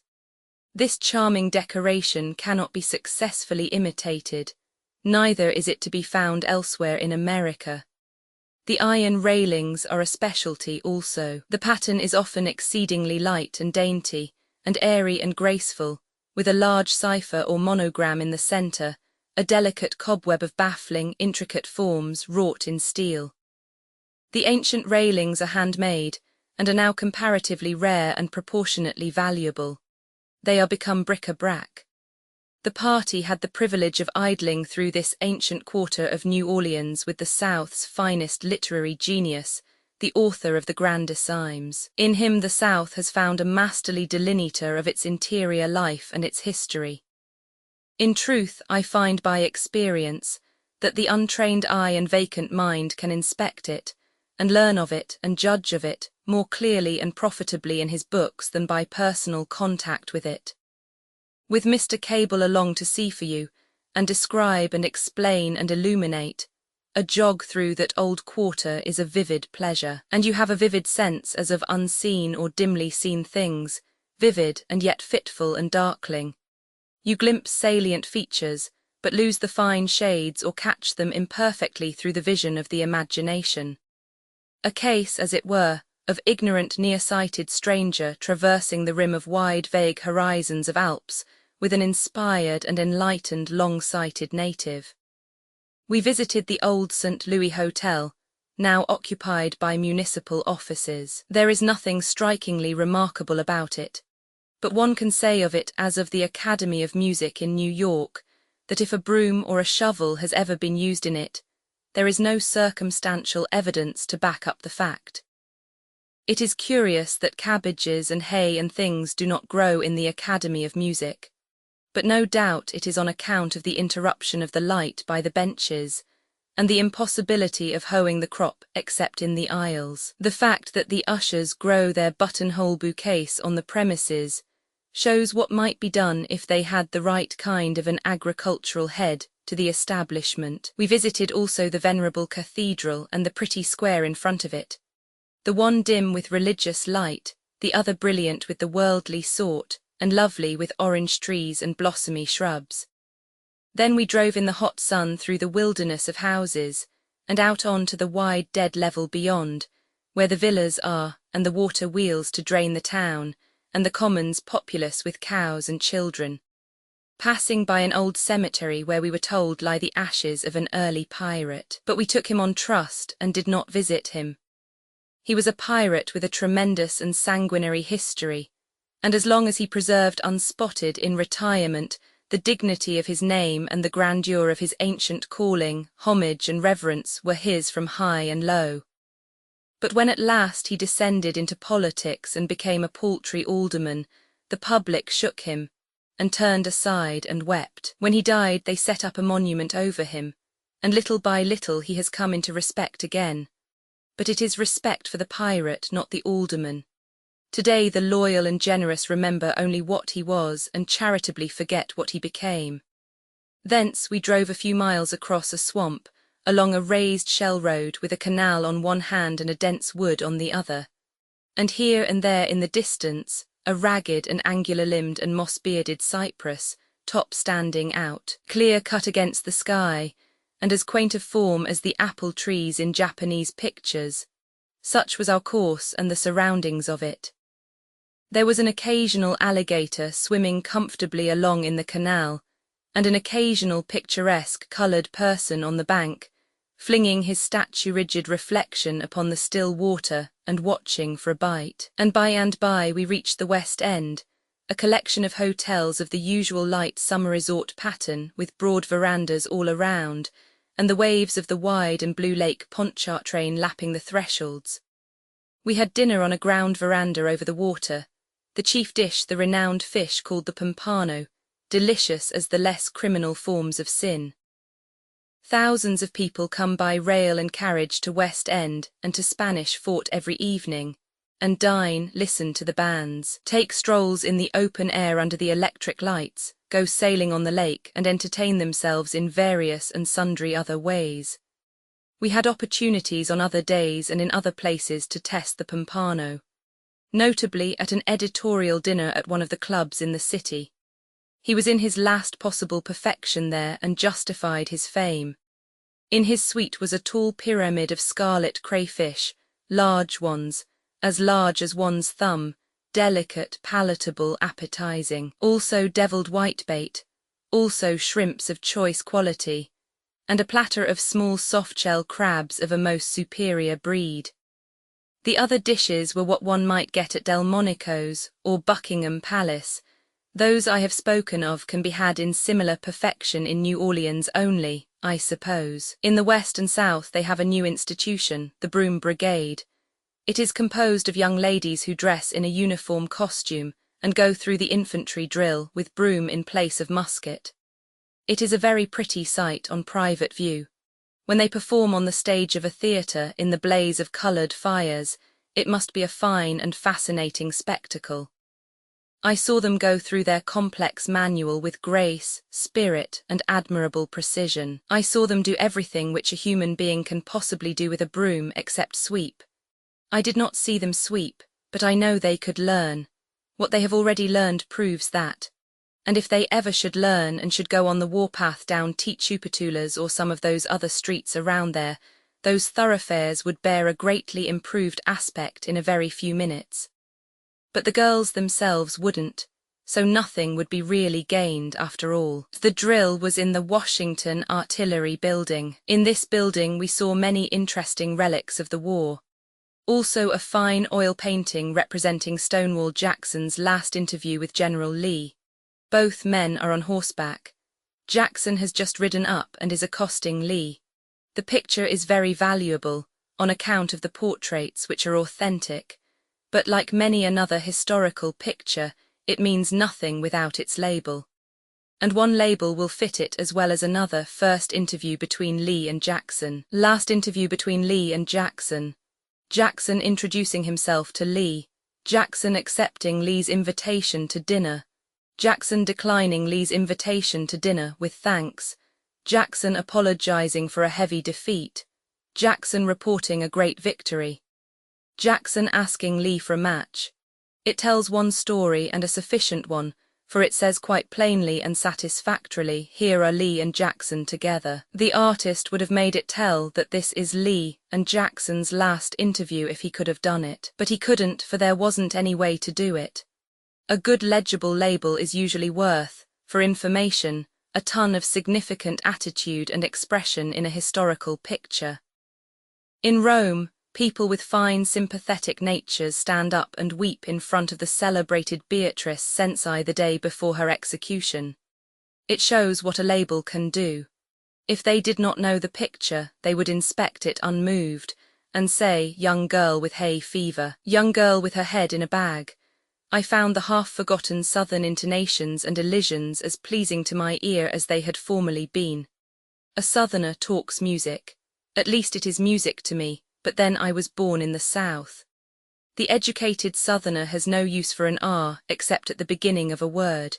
He says honor and dinner and governor and before the war and so on. The words may lack charm to the eye in print, but they have it to the ear. When did the R disappear from southern speech, and how did it come to disappear? The custom of dropping it was not borrowed from the North, nor inherited from England. Many southerners, most southerners, put a Y into occasional words that begin with the K sound. For instance, they say Mr. Kayata Carter and speak of playing K yards or of riding in the K yars. And they have the pleasant custom, long ago fallen into decay in the North, of frequently employing the respectful sir. Instead of the curt yes and the abrupt no, they say yes sir, no sir. But there are some infelicities, such as like for as and the addition of an at where it isn't needed. I heard an educated gentleman say like the flag officer did. His cook or his butler would have said like the flag officer done. You hear gentlemen say, where have you been at? And here is the aggravated form. Heard a ragged street Arab say it to a comrade. I was a askin' Tom while you was a settin' at. The very elect carelessly say will when they mean shall, and many of them say, I didn't go to do it, meaning I didn't mean to do it. The northern word guess, imported from England where it used to be common and now regarded by satirical Englishmen as a Yankee original, is but little used among southerners. They say reckon. They haven't any doesn't in their language, they say don't instead. The unpolished often use went forgone. It is nearly as bad as the northern hadn't ought. This reminds me that a remark of a very peculiar nature was made here in my neighbourhood, in the north, a few days ago. He hadn't ought to have went. How is that? Isn't that a good deal of a triumph? One knows the orders combined in this half-breed's architecture without inquiring, one parent northern, the other southern. Today I heard a schoolmistress ask, where is John gone?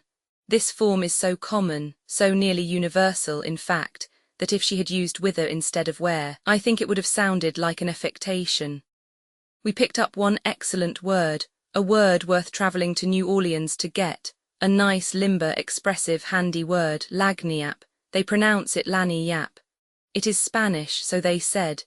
We discovered it at the head of a column of odds and ends in the Picayune the first day, heard 20 people use it the second, inquired what it meant the third, adopted it and got facility in swinging it the fourth. It has a restricted meaning, but I think the people spread it out a little when they choose.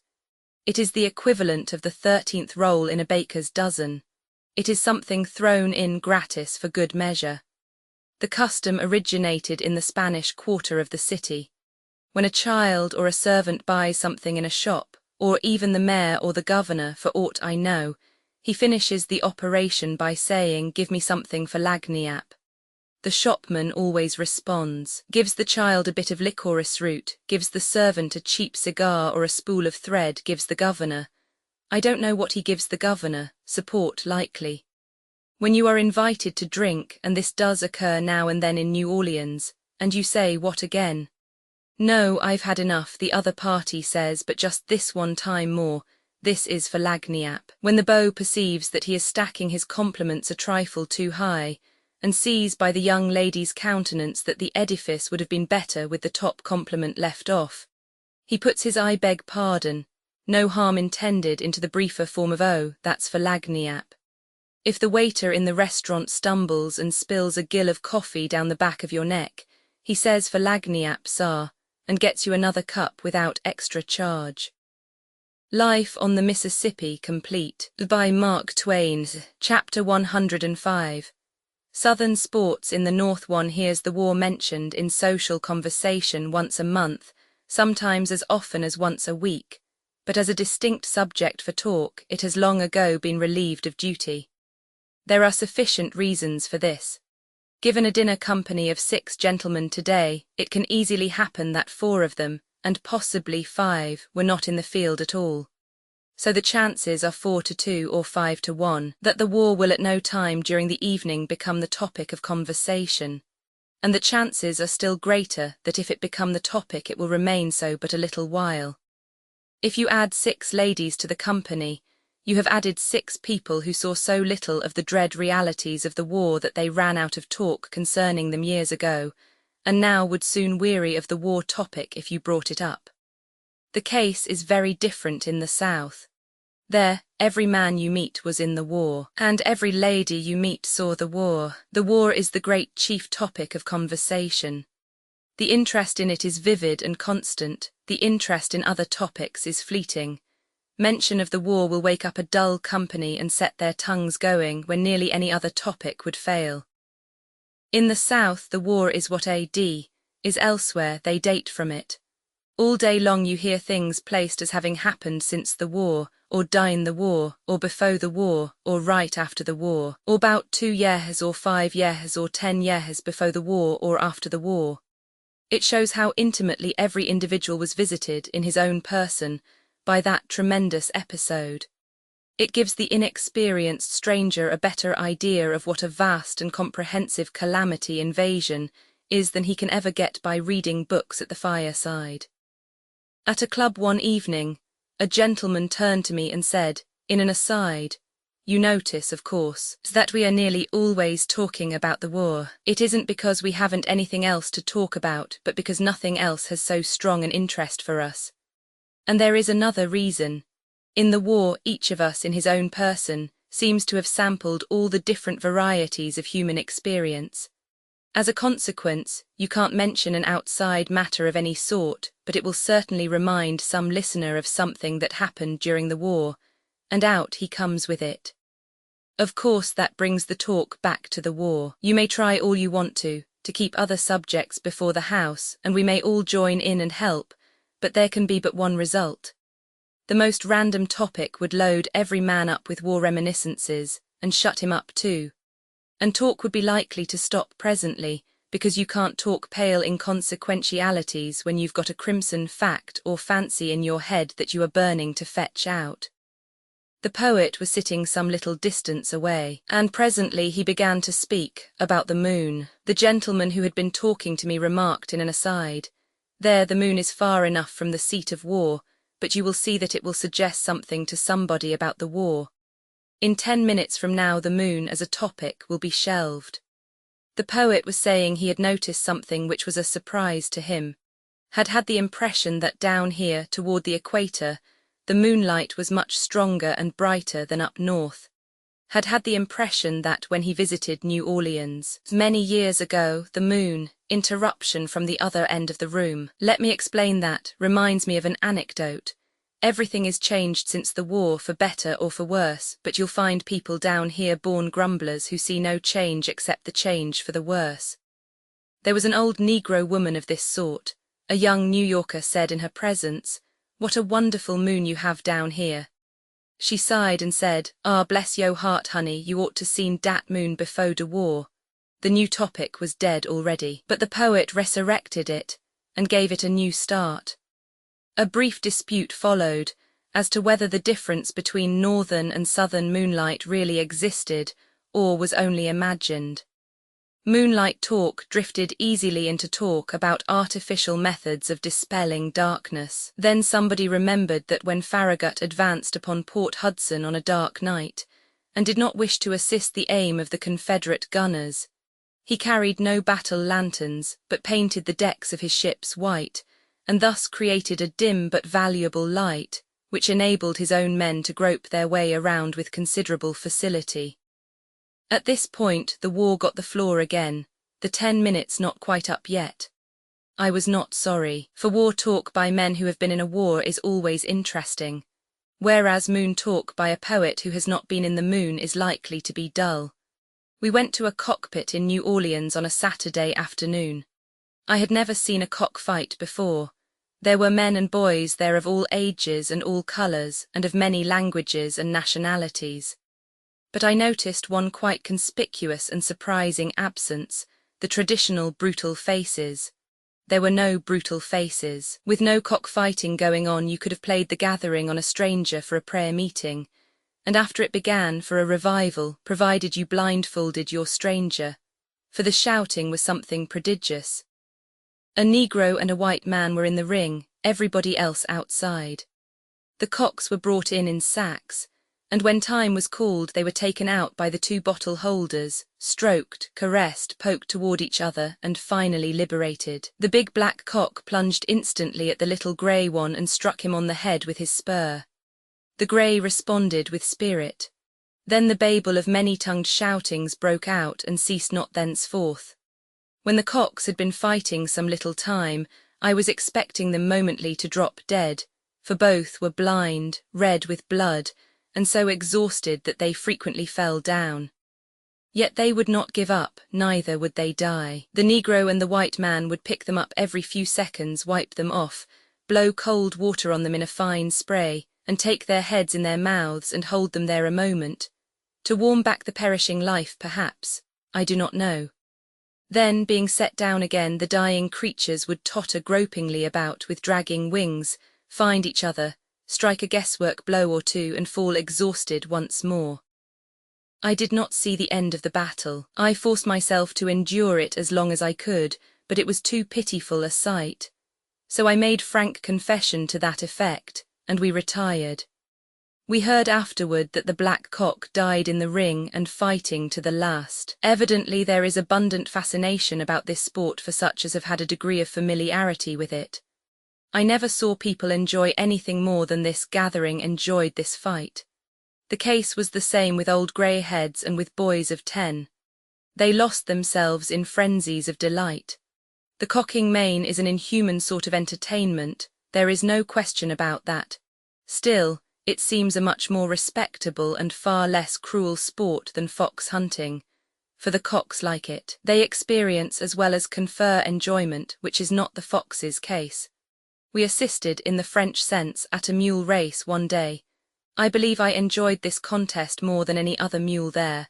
I enjoyed it more than I remember having enjoyed any other animal race I ever saw. The grandstand was well filled with the beauty and the chivalry of New Orleans. That phrase is not original with me. It is the Southern reporter's. He has used it for 2 generations. He uses it 20 times a day, or 20,000 times a day, or 1,000,000 times a day, according to the exigencies. He is obliged to use it 1,000,000 times a day if he have occasion to speak of respectable men and women that often, for he has no other phrase for such service except that single one. He never tires of it. It always has a fine sound to him. There is a kind of swell medieval bulliness and tinsel about it that pleases his gaudy barbaric soul. If he had been in Palestine in the early times, we should have had no references to much people out of him. No, he would have said the beauty and the chivalry of Galilee assembled to hear the Sermon on the Mount. It is likely that the men and women of the South are sick enough of that phrase by this time, and would like a change, but there is no immediate prospect of their getting it. The New Orleans editor has a strong, compact, direct, unflowery style, wastes no words and does not gush. Not so with his average correspondent. In the appendix I have quoted a good letter, penned by a trained hand, but the average correspondent hurls a style which differs from that. For instance, The Times Democrat sent a relief steamer up one of the bayous last April. This steamer landed at a village up there somewhere, and the captain invited some of the ladies of the village to make a short trip with him. They accepted and came aboard, and the steamboat shoved out up the creek. That was all there was to it, and that is all that the editor of the Times Democrat would have got out of it. There was nothing in the thing but statistics, and he would have got nothing else out of it. He would probably have even tabulated them, partly to secure perfect clearness of statement, and partly to save space. But his special correspondent knows other methods of handling statistics. He just throws off all restraint and wallows in them. On Saturday, early in the morning, the beauty of the place graced our cabin, and proud of her fair freight the gallant little boat glided up the bayou. 22 words to say the ladies came aboard and the boat shoved out up the creek is a clean waste of 10 good words, and is also destructive of compactness of statement. The trouble with the Southern reporter is women. They unsettle him, they throw him off his balance.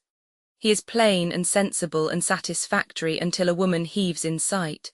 Then he goes all to pieces, his mind totters, he becomes flowery and idiotic. From reading the above extract, you would imagine that this student of Sir Walter Scott is an apprentice and knows next to nothing about handling a pen. On the contrary, he furnishes plenty of proofs in his long letter that he knows well enough how to handle it when the women are not around to give him the artificial flower complaint. For instance, at 4 o'clock ominous clouds began to gather in the southeast, and presently from the Gulf there came a blow which increased in severity every moment. It was not safe to leave the landing then, and there was a delay. The oaks shook off long tresses of their mossy beards to the tugging of the wind, and the bayou in its ambition put on miniature waves in mocking of much larger bodies of water. A lull permitted a start, and homewards we steamed, an inky sky overhead and a heavy wind blowing. As darkness crept on, there were few on board who did not wish themselves nearer home. There is nothing the matter with that. It is good description, compactly put. Yet there was great temptation there to drop into lurid writing. But let us return to the mule. Since I left him, I have rummaged around and found a full report of the race. In it I find confirmation of the theory which I broached just now, namely, that the trouble with the Southern reporter is women. Women, supplemented by Walter Scott and his knights and beauty and chivalry and so on. This is an excellent report as long as the women stay out of it. But when they intrude, we have this frantic result. It will be probably a long time before the ladies stand, present such a sea of foam-like loveliness as it did yesterday. The New Orleans women are always charming, but never so much so as at this time of the year, when in their dainty spring costumes they bring with them a breath of balmy freshness and an odour of sanctity unspeakable. The stand was so crowded with them that, walking at their feet and seeing no possibility of approach, many a man appreciated, as he never did before the Perrys feeling at the gates of paradise, and wondered what was the priceless boon that would admit him to their sacred presence. Sparkling on their white-robed breasts or shoulders were the colours of their favourite knights, and were it not for the fact that the doughty heroes appeared on unromantic mules, it would have been easy to imagine one of King Arthur's gala days. There were 13 mules in the first heat. All sorts of mules they were, all sorts of complexions, gaits, dispositions, aspects. Some were handsome creatures, some were not. Some were sleek, some hadn't had their fur brushed lately. Some were innocently gay and frisky. Some were full of malice and all unrighteousness. Guessing from looks, some of them thought the matter on hand was war. Some thought it was a lark, the rest took it for a religious occasion. And each mule acted according to his convictions. The result was an absence of harmony, well compensated by a conspicuous presence of variety. Variety of a picturesque and entertaining sort. All the riders were young gentlemen in fashionable society. If the reader has been wondering why it is that the ladies of New Orleans attend so humble an orgy as a mule race, the thing is explained now. It is a fashion freak, all connected with it are people of fashion. It is great fun and cordially liked. The mule race is one of the marked occasions of the year. It has brought some pretty fast mules to the front. One of these had to be ruled out, because he was so fast that he turned the thing into a one-mule contest and robbed it of one of its best features, variety. But every now and then somebody disguises him with a new name and a new complexion, and rings him in again. The riders dress in full jockey costumes of bright-coloured silks, satins and velvets. The 13 mules got away in a body, after a couple of false starts, and scampered off with prodigious spirit, as each mule and each rider had a distinct opinion of his own as to how the race ought to be run, and which side of the track was best in certain circumstances, and how often the track ought to be crossed, and when a collision ought to be accomplished, and when it ought to be avoided. These 26 conflicting opinions created a most fantastic and picturesque confusion, and the resulting spectacle was killingly comical. Mile heat, time 2:22. 8 of the 13 mules distanced. I had a bet on a mule which would have won if the procession had been reversed. The second heat was good fun, and so was the consolation race for beaten mules which followed later, but the first heat was the best in that respect. I think that much the most enjoyable of all races is a steamboat race, but next to that I prefer the gay and joyous mule rush. 2 red-hot steamboats raging along, neck and neck, straining every nerve, that is to say every rivet in the boilers, quaking and shaking and groaning from stem to stern, spouting white steam from the pipes, pouring black smoke from the chimneys, raining down sparks, parting the river into long breaks of hissing foam. This is sport that makes a body's very liver curl with enjoyment. A horse race is pretty tame and colourless in comparison. Still, a horse race might be well enough in its way, perhaps if it were not for the tiresome false starts. But then nobody is ever killed. At least nobody was ever killed when I was at a horse race. They have been crippled, it is true, but this is little to the purpose. Chapter 106. Enchantments and Enchanters. The largest annual event in New Orleans is a something which we arrived too late to sample, the Mardi Gras festivities. I saw the procession of the mystic crew of Camus there, 24 years ago, with knights and nobles and so on, clothed in silken and golden Paris-made gorgeousnesses, planned and bought for that single night's use. And in their train all manner of giants, dwarfs, monstrosities, and other diverting grotesquerie, a startling and wonderful sort of show, as it filed solemnly and silently down the street in the light of its smoking and flickering torches. But it is said that in these latter days the spectacle is mightily augmented, as to cost, splendour and variety. There is a chief personage, Rex, and if I remember rightly, neither this king nor any of his great following of subordinates is known to any outsider. All these people are gentlemen of position and consequence, and it is a proud thing to belong to the organization. So the mystery in which they hide their personality is merely for romance's sake, and not on account of the police.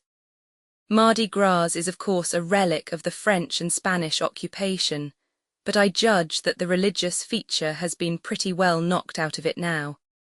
Sir Walter has got the advantage of the gentleman of the cowl and rosary, and he will stay. His medieval business, supplemented by the monsters and the oddities, and the pleasant creatures from fairyland, is finer to look at than the poor fantastic inventions and performances of the revelling rabble of the priest's day, and serves quite as well, perhaps, to emphasize the day and admonish men that the grace line between the worldly season and the holy one is reached. This Mardi Gras pageant was the exclusive possession of New Orleans until recently, but now it has spread to Memphis and St. Louis and Baltimore. It has probably reached its limit. It is a thing which could hardly exist in the practical North, would certainly last but a very brief time, as brief a time as it would last in London. For the soul of it is the romantic, not the funny and the grotesque. Take away the romantic mysteries, the kings and knights and big-sounding titles, and Mardi Gras would die down there in the South. The very feature that keeps it alive in the South, girly romance, would kill it in the North or in London. Puck and Punch and the press universal would fall upon it and make merciless fun of it, and its first exhibition would be also its last. Against the crimes of the French Revolution and of Bonaparte may be set two compensating benefactions. The Revolution broke the chains of the ancient regime and of the Church, and made of a nation of abject slaves a nation of freemen. And Bonaparte instituted the setting of merit above birth, and also so completely stripped the divinity from royalty, that whereas crowned heads in Europe were gods before, they are only men since and can never be gods again, but only figureheads, and answerable for their acts like common clay. Such benefactions as these compensate the temporary harm which Bonaparte and the Revolution did, and leave the world in debt to them for these great and permanent services to liberty, humanity, and progress. Then comes Sir Walter Scott with his enchantments, and by his single might checks this wave of progress and even turns it back. Sets the world in love with dreams and phantoms, with decayed and swinish forms of religion, with decayed and degraded systems of government, with the sillinesses and emptinesses, sham grandeurs, sham gauds, and sham chivalries of a brainless and worthless long-vanished society. He did measureless harm, more real and lasting harm, perhaps, than any other individual that ever wrote. Most of the world has now outlived good part of these harms, though by no means all of them, but in our South they flourish pretty forcefully still. Not so forcefully as half a generation ago, perhaps, but still forcefully. There the genuine and wholesome civilization of the 19th century is curiously confused and commingled with the Walter Scott middle-age sham civilization. And so you have practical, common sense, progressive ideas and progressive works, mixed up with the dual, the inflated speech, and the jejune romanticism of an absurd past that is dead, and out of charity ought to be buried. But for the Sir Walter disease, the character of the Southerner, or Southron, according to Sir Walter's starchier way of phrasing it, would be wholly modern, in place of modern and medieval mixed, and the South would be fully a generation further advanced than it is. It was Sir Walter that made every gentleman in the South a major or a colonel, or a general or a judge before the war, and it was he also that made these gentlemen value these bogus decorations. For it was he that created rank and caste down there, and also reverence for rank and caste, and pride and pleasure in them. Enough is laid on slavery, without fathering upon it these creations and contributions of Sir Walter.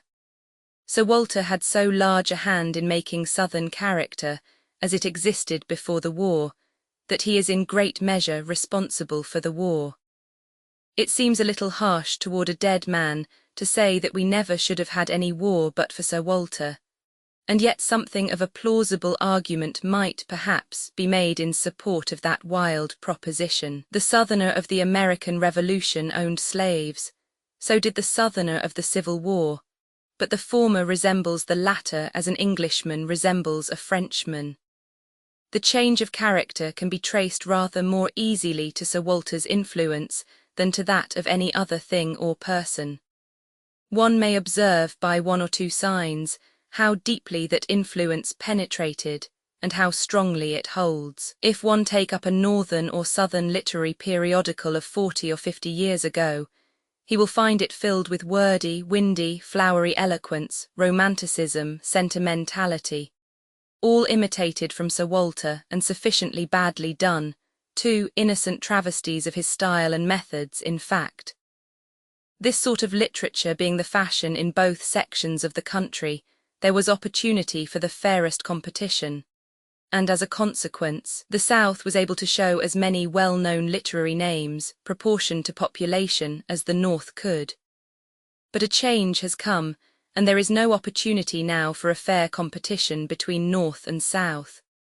For the North has thrown out that old inflated style, whereas the Southern writer still clings to it and has a restricted market for his wares. As a consequence, there is as much literary talent in the South now as ever there was, of course, but its work can gain but slight currency under present conditions. The authors write for the past, not the present. They use obsolete forms and a dead language.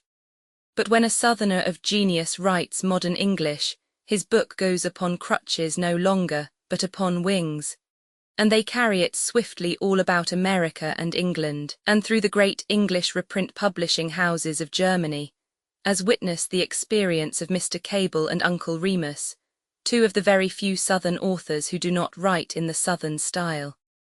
Instead of 3 or 4 widely known literary names, the South ought to have a dozen or two, and will have them when Sir Walter's time is out. A curious exemplification of the power of a single book for good or harm is shown in the effects wrought by Don Quixote and those wrought by Ivanhoe. The first swept the world's admiration for the medieval chivalry silliness out of existence, and the other restored it. As far as our South is concerned, the good work done by Cervantes is pretty nearly a dead letter, so effectually has Scott's pernicious work undermined it. Chapter 107. Uncle Remus and Mr. Cable. Mr. Joel Chandler Harris, Uncle Remus, was to arrive from Atlanta at 7 o'clock Sunday morning, so we got up and received him. We were able to detect him among the crowd of arrivals at the hotel counter by his correspondence with a description of him which had been furnished us from a trustworthy source. He was said to be undersized, red-haired, and somewhat freckled. He was the only man in the party whose outside tallied with this bill of particulars. He was said to be very shy. He is a shy man. Of this there is no doubt. It may not show on the surface, but the shyness is there. After days of intimacy, one wonders to see that it is still in about as strong force as ever. There is a fine and beautiful nature hidden behind it, as all know who have read the Uncle Remus book, and a fine genius too, as all know by the same sign. I seem to be talking quite freely about this neighbour, but in talking to the public I am but talking to his personal friends, and these things are permissible among friends. He deeply disappointed a number of children who had flocked eagerly to Mr. Cable's house to get a glimpse of the illustrious sage and oracle of the nation's nurseries. They said, "Why, he*s white," they were grieved about it. So, to console them, the book was brought, that they might hear Uncle Remus's tar-baby story from the lips of Uncle Remus himself, or what, in their outraged eyes, was left of him. But it turned out that he had never read aloud to people, and was too shy to venture the attempt now. Mr. Cable and I read from books of ours to show him what an easy trick it was, but his immortal shyness was proof against even this sagacious strategy, so we had to read about Brer Rabbit ourselves. Mr. Harris ought to be able to read the Negro dialect better than anybody else, for in the matter of writing it, he is the only master the country has produced. Mr. Cable is the only master in the writing of French dialects that the country has produced, and he reads them in perfection. It was a great treat to hear him read about Jean Poquelin, and about Inararity and his famous pigshoe representing Louisiana refusing to hand to the Union, along with passages of nicely shaded German dialect from a novel which was still in manuscript.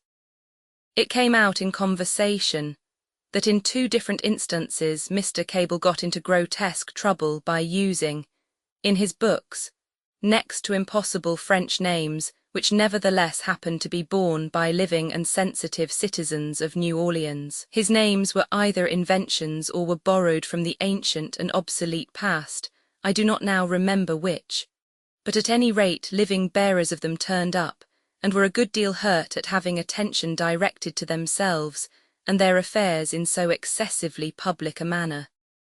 Mr. Warner and I had an experience of the same sort when we wrote the book called The Gilded Age. There is a character in it called Sellers. I do not remember what his first name was in the beginning, but anyway Mr. Warner did not like it and wanted it improved. He asked me if I was able to imagine a person named Eschol Sellers. Of course I said I could not without stimulants. He said that away out west once he had met and contemplated and actually shaken hands with a man bearing that impossible name, Eschol Sellers. He added it was 20 years ago. His name has probably carried him off before this, and if it hasn't he will never see the book anyhow. We will confiscate his name. The name you are using is common and therefore dangerous. There are probably 1,000 Sellerses bearing it and the whole horde will come after us. But Eschol Sellers is a safe name, it is a rock. So we borrowed that name, and when the book had been out about a week, one of the stateliest and handsomest and most aristocratic-looking white men that ever lived called around with the most formidable libel suit in his pocket that ever. Well, in brief, we got his permission to suppress an edition of 10 million footnote figures taken from memory and probably incorrect. Think it was more. Copies of the book and change that name to Mulberry Sellers in future editions. Chapter 108. Sugar and postage. One day on the street I encountered the man whom of all men I most wished to see, Horace Bixby, formerly pilot under me or rather over me, now captain of the great steamer city of Baton Rouge, the latest and swiftest addition to the Anchor Line. The same slender figure, the same tight curls, the same springy step, the same alertness, the same decision of eye and answering decision of hand, the same erect military bearing. Not an inch gained or lost in girth, not an ounce gained or lost in weight, not a hair turned. It is a curious thing to leave a man 35 years old and come back at the end of 21 years and find him still only 35. I have not had an experience of this kind before, I believe. There were some crow's feet, but they counted for next to nothing since they were inconspicuous. His boat was just in. I had been waiting several days for her, purposing to return to St. Louis in her. The captain and I joined a party of ladies and gentlemen, guests of Major Wood, and went down the river 54 miles in a swift tug to ex-Governor Warmouth's sugar plantation. Strung along below the city were a number of decayed, ramshackly, superannuated old steamboats, not one of which had I ever seen before. They had all been built and worn out and thrown aside since I was here last. This gives one a realizing sense of the frailness of a Mississippi boat and the briefness of its life. 6 miles below town, a fat and battered brick chimney, sticking above the magnolias and live oaks, was pointed out as the monument erected by an appreciative nation to celebrate the Battle of New Orleans, Jackson's victory over the British, January 8, 1815. The war had ended, the two nations were at peace, but the news had not yet reached New Orleans. If we had had the cable telegraph in those days, this blood would not have been spilt, those lives would not have been wasted. And better still, Jackson would probably never have been president. We have gotten over the harms done us by the War of 1812, but not over some of those done us by Jackson's presidency. The Warmouth plantation covers a vast deal of ground, and the hospitality of the Warmouth mansion is graduated to the same large scale. We saw steam ploughs at work here for the first time. The traction engine travels about on its own wheels till it reaches the required spot. Then it stands still, and by means of a wire rope pulls the huge plough toward itself 200 or 300 yards across the field, between the rows of cane. The thing cuts down into the black mould 1.5 feet deep. The plough looks like a fore and aft brace of a Hudson River steamer, inverted. When the Negro steersman sits on one end of it, that end tilts down near the ground, while the other sticks up high in air. This great seesaw goes rolling and pitching like a ship at sea, and it is not every circus rider that could stay on it. The plantation contains 2,600 acres, 650 are in cane, and there is a fruitful orange grove of 5,000 trees. The cane is cultivated after a modern and intricate scientific fashion, too elaborate and complex for me to attempt to describe, but it lost $40,000 last year. I forget the other details.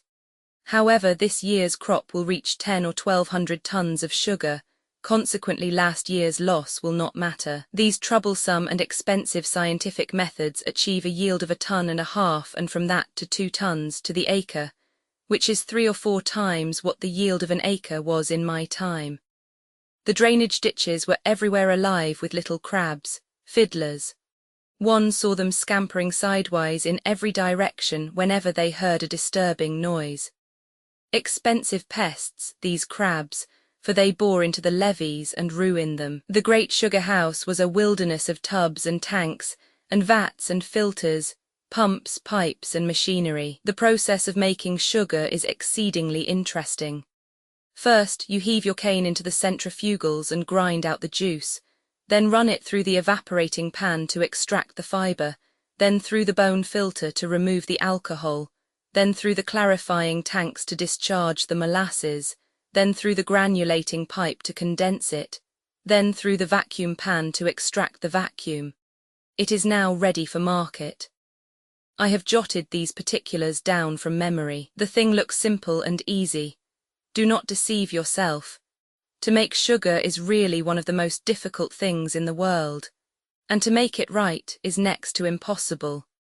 If you will examine your own supply every now and then for a term of years and tabulate the result, you will find that not 2 men in 20 can make sugar without getting sand into it. We could have gone down to the mouth of the river and visited Captain Eads' great work, the jetties, where the river has been compressed between walls and thus deepened to 26 feet.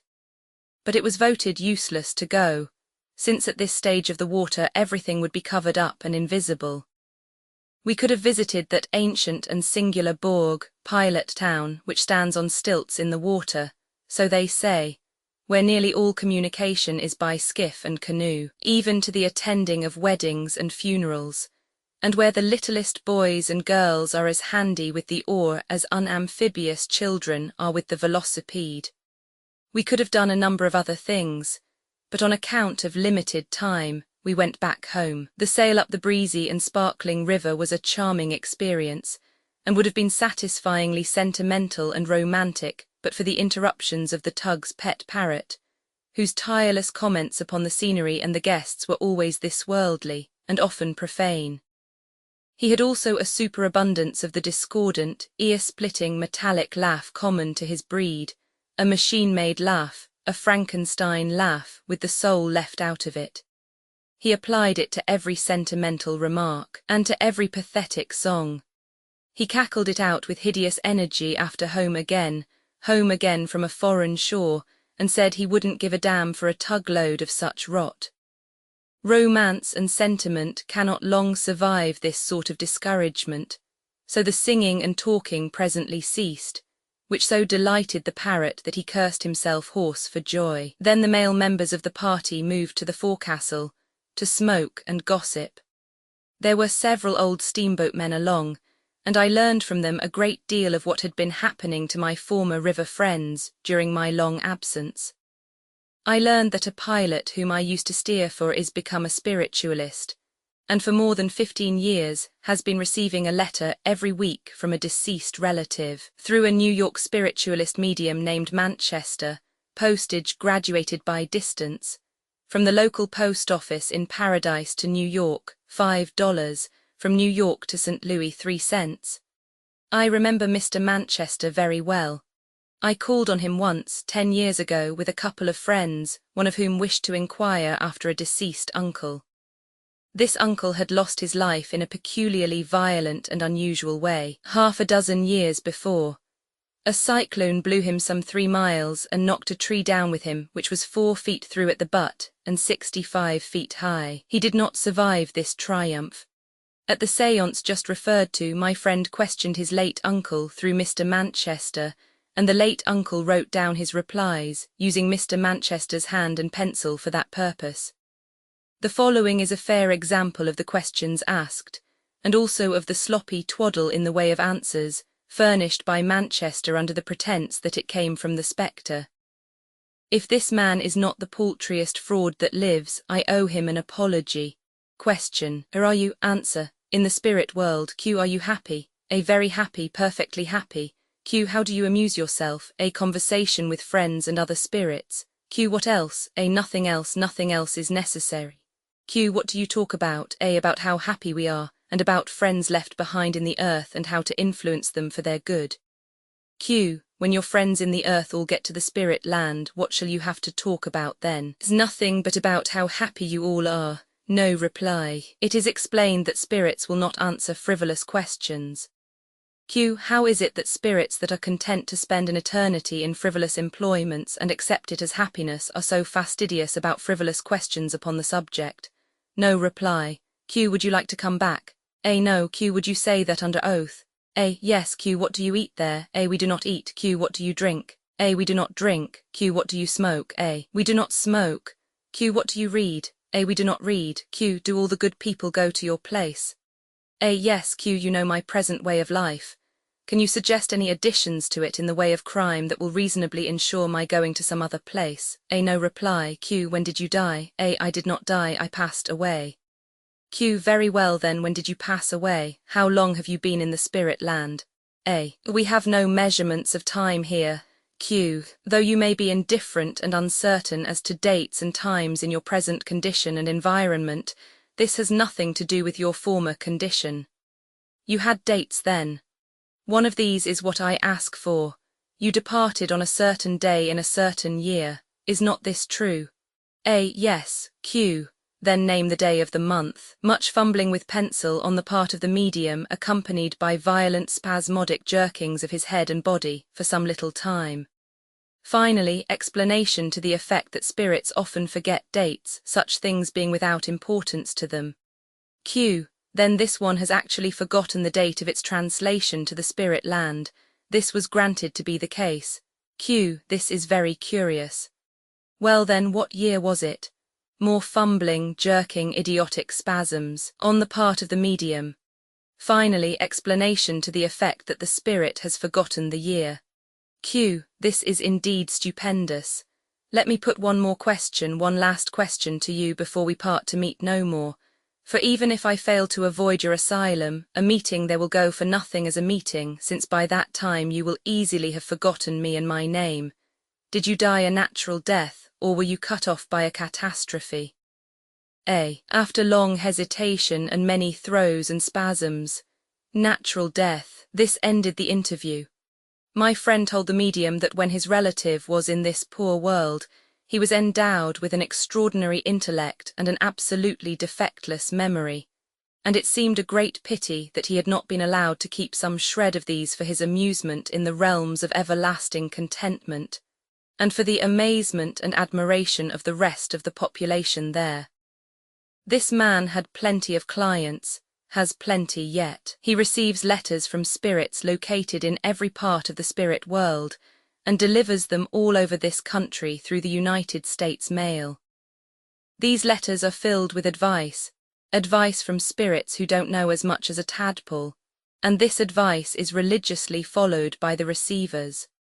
One of these clients was a man whom the spirits, if one may thus plurally describe the ingenious Manchester, were teaching how to contrive an improved railway car wheel. It is coarse employment for a spirit, but it is higher and wholesomer activity than talking for ever about how happy we are. Chapter 109.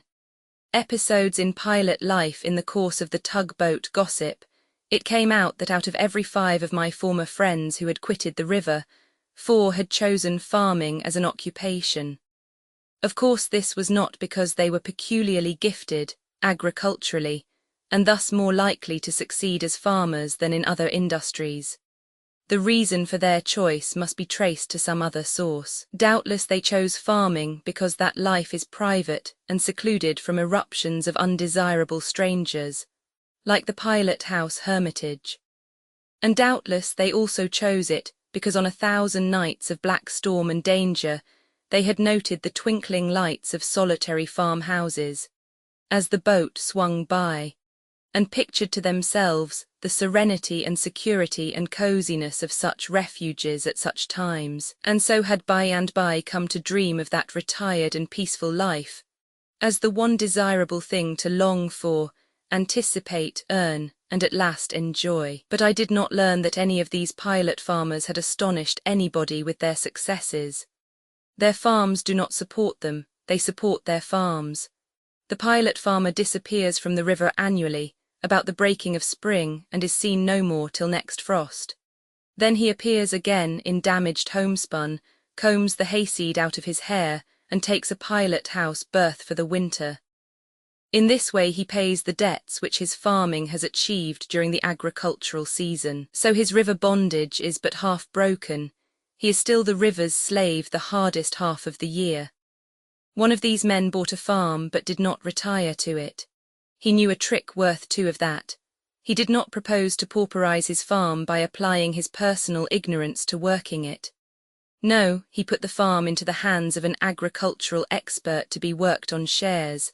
Out of every 3 loads of corn, the expert to have 2 and the pilot the third. But at the end of the season, the pilot received no corn. The expert explained that his share was not reached. The farm produced only 2 loads. Some of the pilots whom I had known had had adventures, the outcome fortunate sometimes, but not in all cases. Captain Montgomery, whom I had steered for when he was a pilot, commanded the Confederate fleet in the great battle before Memphis. When his vessel went down, he swam ashore, fought his way through a squad of soldiers, and made a gallant and narrow escape. He was always a cool man. Nothing could disturb his serenity. Once, when he was captain of the Crescent City, I was bringing the boat into port at New Orleans and momently expecting orders from the hurricane deck, but received none. I had stopped the wheels, and then my authority and responsibility ceased. It was evening, dim twilight. The captain's hat was perched upon the big bell, and I supposed the intellectual end of the captain was in it, but such was not the case. The captain was very strict, therefore I knew better than to touch a bell without orders. My duty was to hold the boat steadily on her calamitous course, and leave the consequences to take care of themselves, which I did. So we went ploughing past the sterns of steamboats and getting closer and closer. The crash was bound to come very soon, and still that hat never budged, for alas, the captain was napping in the Texas. Things were becoming exceedingly nervous and uncomfortable. It seemed to me that the captain was not going to appear in time to see the entertainment. But he did. Just as we were walking into the stern of a steamboat, he stepped out on deck and said, with heavenly serenity, "Set her back on both," which I did. But a trifle late, however, for the next moment we went smashing through that other boat's flimsy outer works with a most prodigious racket. The captain never said a word to me about the matter afterwards, except to remark that I had done right, and that he hoped I would not hesitate to act in the same way again in like circumstances. One of the pilots whom I had known when I was on the river had died a very honourable death. His boat caught fire, and he remained at the wheel until he got her safe to land. Then he went out over the breastboard with his clothing in flames, and was the last person to get ashore. He died from his injuries in the course of 2 or 3 hours, and his was the only life lost. The history of Mississippi piloting affords 6 or 7 instances of this sort of martyrdom, and 100 instances of escapes from a like fate, which came within a second or 2 of being fatally too late. But there is no instance of a pilot deserting his post to save his life, while by remaining and sacrificing it, he might secure other lives from destruction. It is well worthwhile to set down this noble fact, and well worthwhile to put it in italics too. The cub pilot is early admonished to despise all perils connected with a pilot's calling, and to prefer any sort of death to the deep dishonour of deserting his post, while there is any possibility of his being useful in it. And so effectively are these admonitions inculcated, that even young and but half-dried pilots can be depended upon to stick to the wheel, and die there when occasion requires. In a Memphis graveyard is buried a young fellow who perished at the wheel a great many years ago, in White River, to save the lives of other men.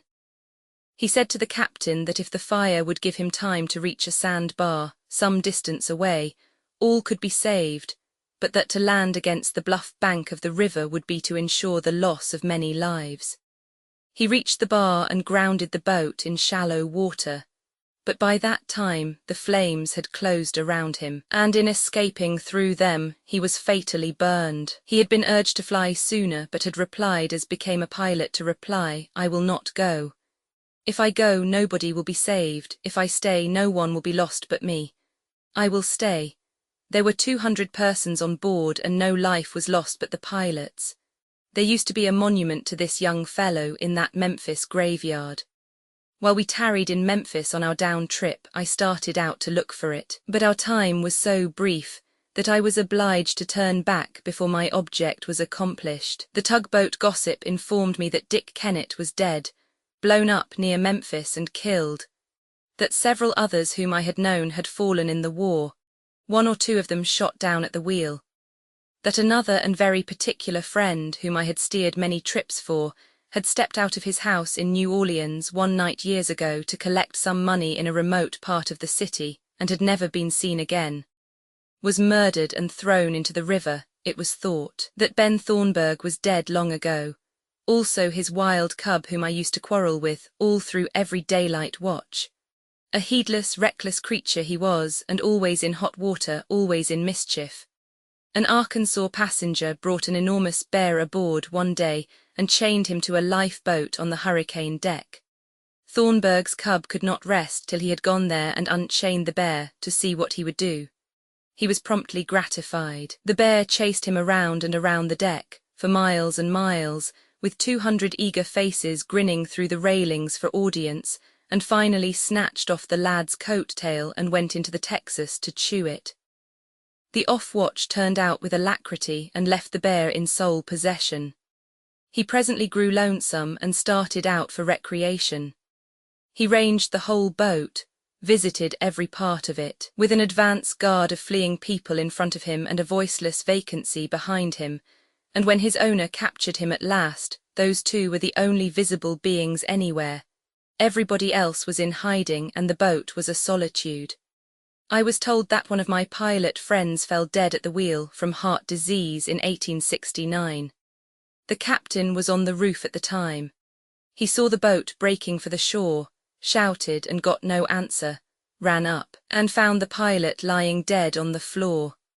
Mr. Bixby had been blown up in Madrid Bend, was not injured, but the other pilot was lost. George Ritchie had been blown up near Memphis, blown into the river from the wheel and disabled. The water was very cold. He clung to a cotton bale, mainly with his teeth, and floated until nearly exhausted when he was rescued by some deck hands who were on a piece of the wreck. They tore open the bale and packed him in the cotton, and warmed the life back into him, and got him safe to Memphis. He is one of Bixby's pilots on the Baton Rouge now. Into the life of a steamboat clerk. Now dead, had dropped a bit of romance, somewhat grotesque romance, but romance nevertheless. When I knew him, he was a shiftless young spendthrift, boisterous, good-hearted, full of careless generosities, and pretty conspicuously promising to fool his possibilities away early and come to nothing. In a western city lived a rich and childless old foreigner and his wife, and in their family was a comely young girl, sort of friend, sort of servant. The young clerk of whom I have been speaking, whose name was not George Johnson, but who shall be called George Johnson for the purposes of this narrative, got acquainted with this young girl, and they sinned, and the old foreigner found them out and rebuked them. Being ashamed, they lied and said they were married, that they had been privately married. Then the old foreigner's hurt was healed, and he forgave and blessed them. After that they were able to continue their sin without concealment. By and by the foreigner's wife died, and presently he followed after her. Friends of the family assembled to mourn, and among the mourners sat the two young sinners. The will was opened and solemnly read. It bequeathed every penny of that old man's great wealth to Mrs. George Johnson, and there was no such person. The young sinners fled forth then and did a very foolish thing, married themselves before an obscure justice of the peace and got him to antedate the thing. That did no sort of good. The distant relatives flocked in and exposed the fraudful date with extreme suddenness and surprising ease, and carried off the fortune, leaving the Johnsons very legitimately, and legally and irrevocably chained together in honourable marriage, but with not so much as a penny to bless themselves withal. Such are the actual facts, and not all novels have for a base so telling a situation. Chapter 110. The original Jacobs. We had some talk about Captain Isaiah Sellers, now many years dead. He was a fine man, a high-minded man, and greatly respected both ashore and on the river. He was very tall, well-built and handsome, and in his old age, as I remember him, his hair was as black as an Indian's, and his eye and hand were as strong and steady, and his nerve and judgment as firm and clear as anybody's, young or old, among the fraternity of pilots. He was the patriarch of the craft. He had been a keelboat pilot before the day of steamboats, and a steamboat pilot before any other steamboat pilot, still surviving at the time I speak of, had ever turned a wheel. Consequently, his brethren held him in the sort of awe in which illustrious survivors of a bygone age are always held by their associates. He knew how he was regarded, and perhaps this fact added some trifle of stiffening to his natural dignity, which had been sufficiently stiff in its original state. He left a diary behind him, but apparently it did not date back to his first steamboat trip, which was said to be 1811, the year the first steamboat disturbed the waters of the Mississippi. At the time of his death, a correspondent of the St. Louis Republican culled the following items from the diary. In February 1825, he shipped on board the steamer Rambler at Florence, Ala, and made during that year 3 trips to New Orleans and back, this on the Jen Carroll between Nashville and New Orleans. It was during his stay on this boat that Captain Sellers introduced the tap of the bell as a signal to heave the lead, previous to which time it was the custom for the pilot to speak to the men below when soundings were wanted.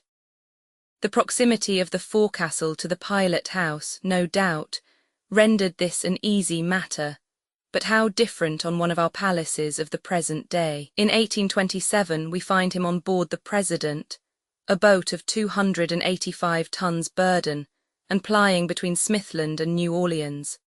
Thence he joined the Jubilee in 1828, and on this boat he did his first piloting in the St. Louis trade, his first watch extending from Herculaneum to St. Genevieve. On May 26, 1836, he completed and left Pittsburgh in charge of the steamer Prairie, a boat of 400 tons, and the first steamer with a stateroom cabin ever seen at St. Louis. In 1857 he introduced the signal for meeting boats, and which has with some slight change been the universal custom of this day, in fact is rendered obligatory by Act of Congress. As general items of river history, we quote the following marginal notes from his general log. In March 1825, Gen. Lafayette left New Orleans for St. Louis on the low-pressure steamer Natchez. In January 1828, 21 steamers left the New Orleans wharf to celebrate the occasion of Gen.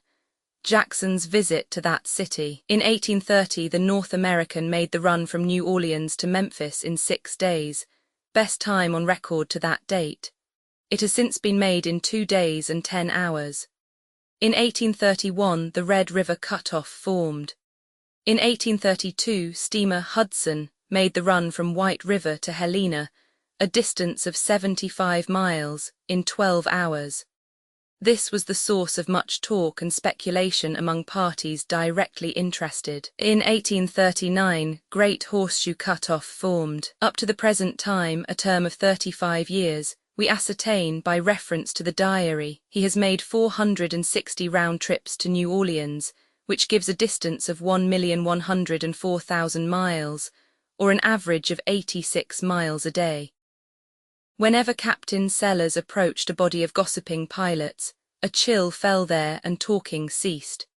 For this reason, whenever 6 pilots were gathered together, there would always be 1 or 2 newly fledged ones in the lot, and the elder ones would be always showing off before these poor fellows, making them sorrowfully feel how callow they were, how recent their nobility, and how humble their degree, by talking largely and vaporously of old-time experiences on the river, always making it a point to date everything back as far as they could, so as to make the new men feel their newness to the sharpest degree possible, and envy the old stagers in the like degree, and how these complacent bald heads would swell and brag and lie, and date back 10, 15, 20 years, and how they did enjoy the effect produced upon the marvelling and envying youngsters.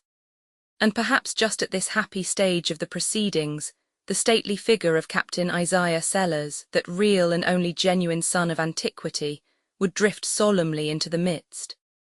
Imagine the size of the silence that would result on the instant, and imagine the feelings of those bald heads, and the exultation of their recent audience when the ancient captain would begin to drop casual and indifferent remarks of a reminiscent nature, about islands that had disappeared, and cut-offs that had been made, a generation before the oldest bald head in the company had ever set his foot in a pilot house.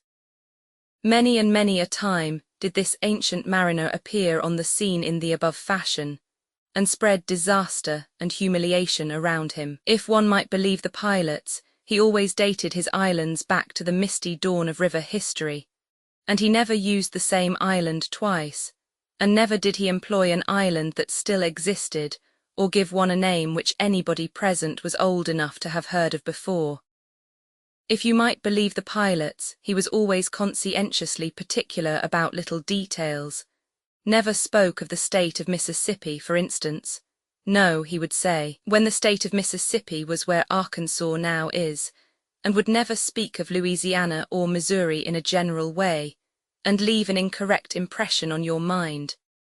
No, he would say, when Louisiana was up the river farther, or when Missouri was on the Illinois side. The old gentleman was not of literary turn or capacity, but he used to jot down brief paragraphs of plain practical information about the river, and sign them Mark Twain, and give them to the New Orleans Picayune.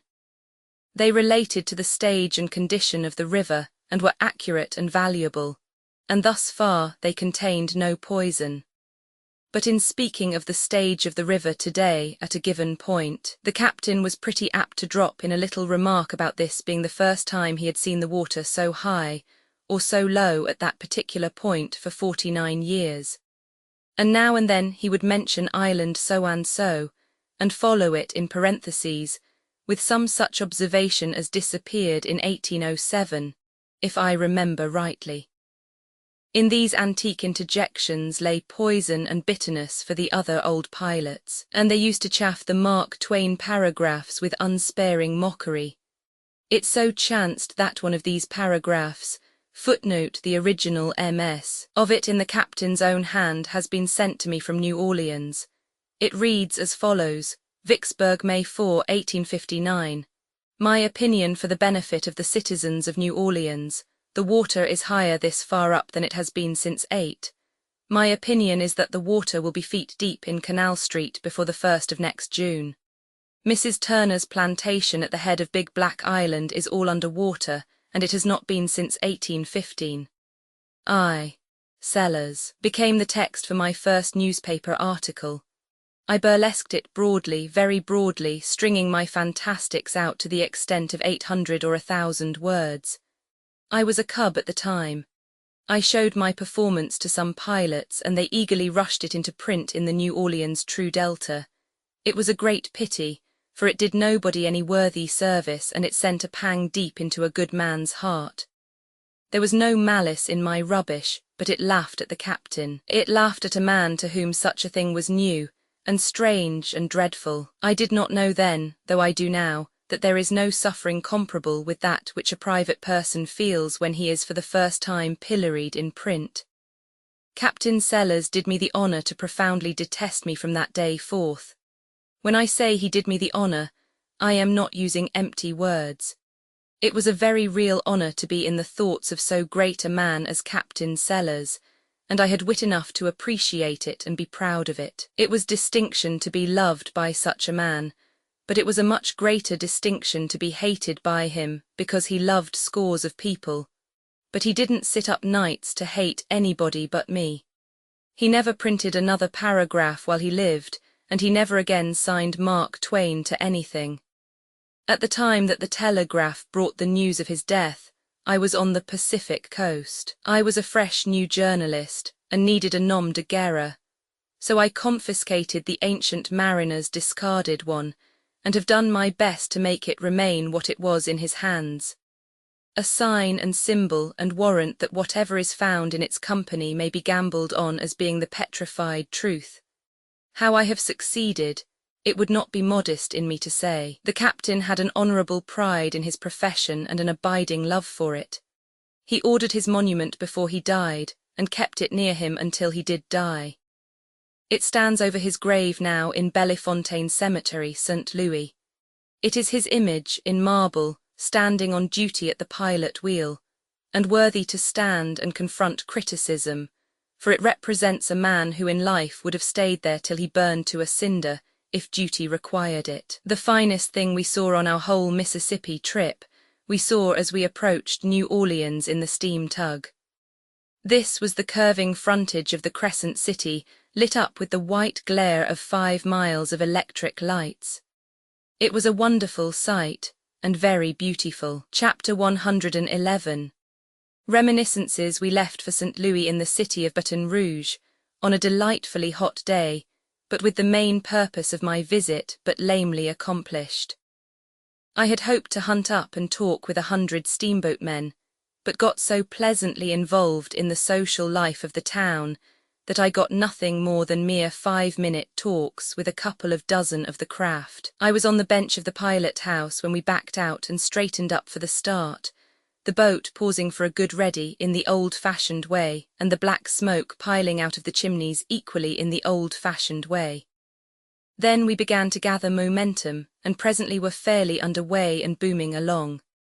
It was all as natural and familiar, and so were the shoreward sights, as if there had been no break in my river life. There was a cub, and I judged that he would take the wheel now. And he did. Captain Bixby stepped into the pilot house. Presently the cub closed up on the rank of steamships. He made me nervous, for he allowed too much water to show between our boat and the ships. I knew quite well what was going to happen, because I could date back in my own life and inspect the record. The captain looked on during a silent half-minute, then took the wheel himself and crowded the boat in, till she went scraping along within a handbreadth of the ships. It was exactly the favour which he had done me, about a quarter of a century before, in that same spot, the first time I ever steamed out of the port of New Orleans. It was a very great and sincere pleasure to me to see the thing repeated, with somebody else as victim.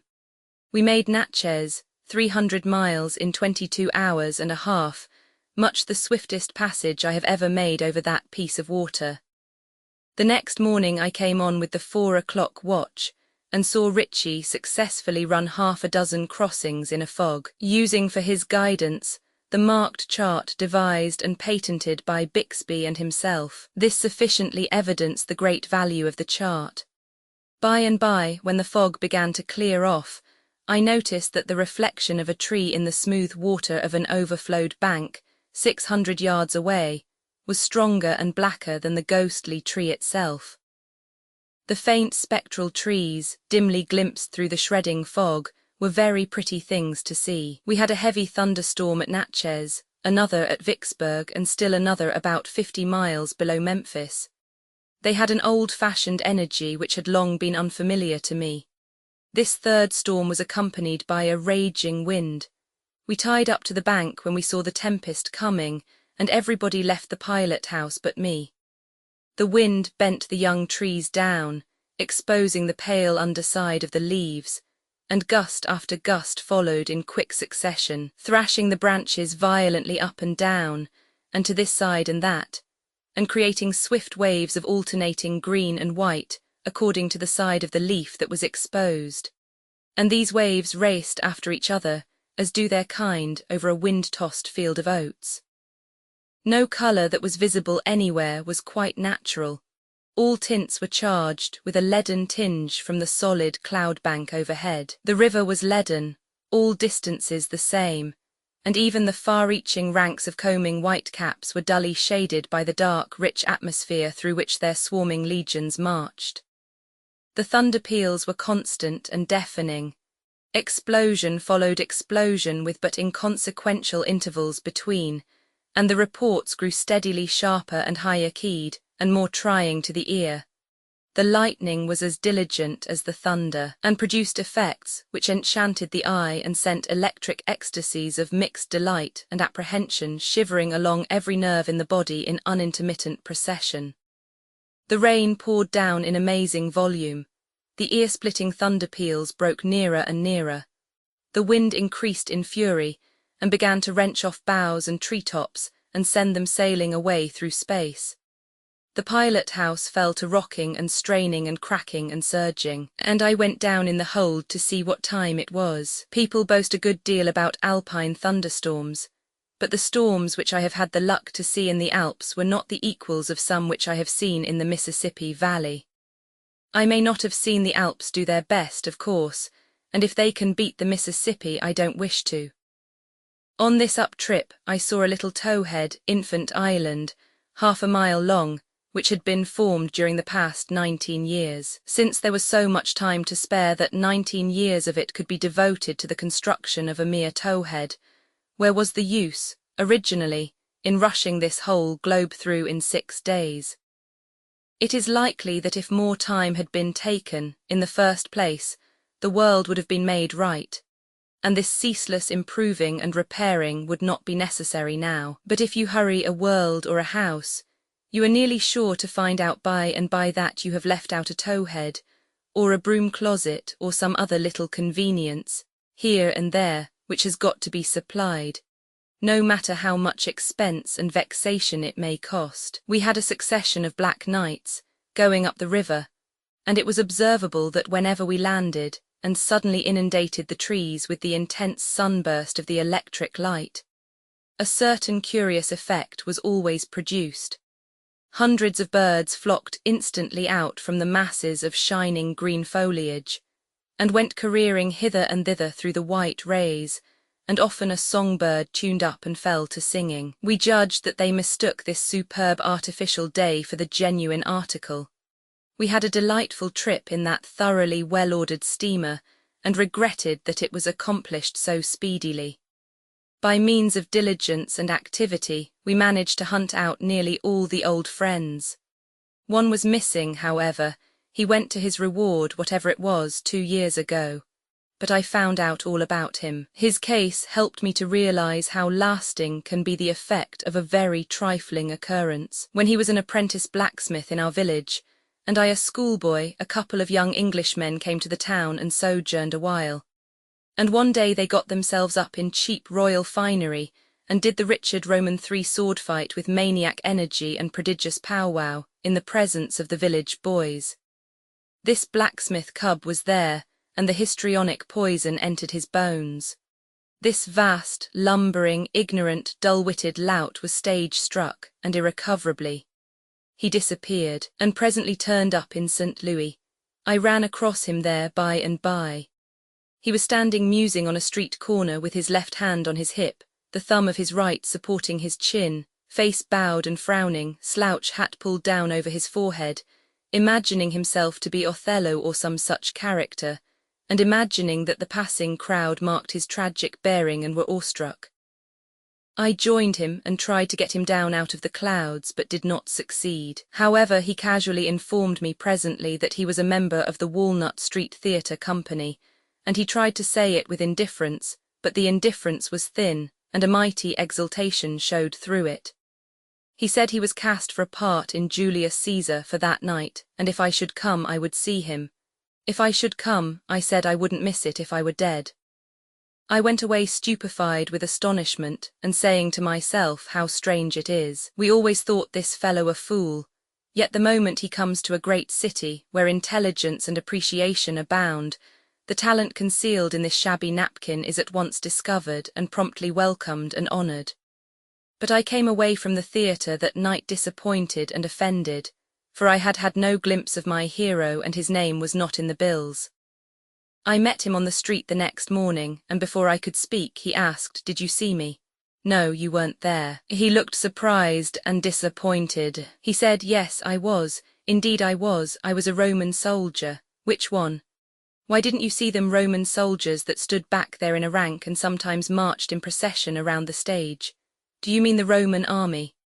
"Those 6 sandaled roustabouts in nightshirts with tin shields and helmets that marched around treading on each other's heels in charge of a spider-legged consumptive dressed like themselves."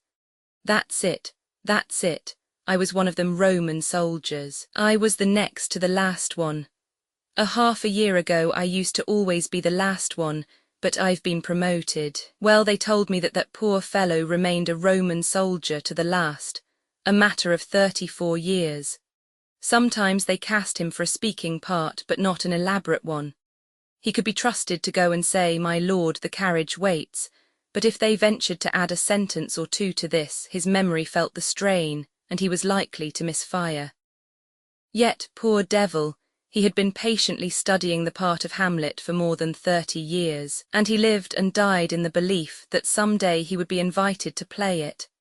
And this is what came of that fleeting visit of those young Englishmen to our village such ages and ages ago. What noble horseshoes this man might have made but for those Englishmen, and what an inadequate Roman soldier he did make. A day or two after we reached St. Louis, I was walking along 4th Street when a grizzly-headed man gave a sort of start as he passed me, then stopped, came back, inspected me narrowly with a clouding brow, and finally said with deep asperity, "Look here, have you got that drink yet?" A maniac, I judged at first, but all in a flash I recognized him. I made an effort to blush that strained every muscle in me and answered as sweetly and winningly as ever I knew how, been a little slow, "But I'm just this minute closing in on the place where they keep it. Come in and help." He softened and said make it a bottle of champagne, and he was agreeable. He said he had seen my name in the papers and had put all his affairs aside and turned out, resolved to find me or die, and make me answer that question satisfactorily or kill me, though the most of his late asperity had been rather counterfeit than otherwise. This meeting brought back to me the St. Louis riots of about 30 years ago. I spent a week there at that time in a boarding house, and had this young fellow for a neighbour across the hall. We saw some of the fightings and killings, and by we went one night to an armoury where 200 young men had met, upon call to be armed and go forth against the rioters, under command of a military man. We drilled till about 10 o'clock at night. Then news came that the mob were in great force in the lower end of the town, and were sweeping everything before them. Our column moved at once. It was a very hot night, and my musket was very heavy. We marched and marched, and the nearer we approached the seat of war, the hotter I grew and the thirstier I got. I was behind my friend, so finally I asked him to hold my musket while I dropped out and got a drink. Then I branched off and went home. I was not feeling any solicitude about him, of course, because I knew he was so well armed now, that he could take care of himself without any trouble. If I had had any doubts about that, I would have borrowed another musket for him. I left the city pretty early the next morning, and if this grizzled man had not happened to encounter my name in the papers the other day in St. Louis, and felt moved to seek me out, I should have carried to my grave a heart-torturing uncertainty as to whether he ever got out of the riots all right or not. I ought to have inquired 30 years ago, I know that. And I would have inquired, if I had had the muskets.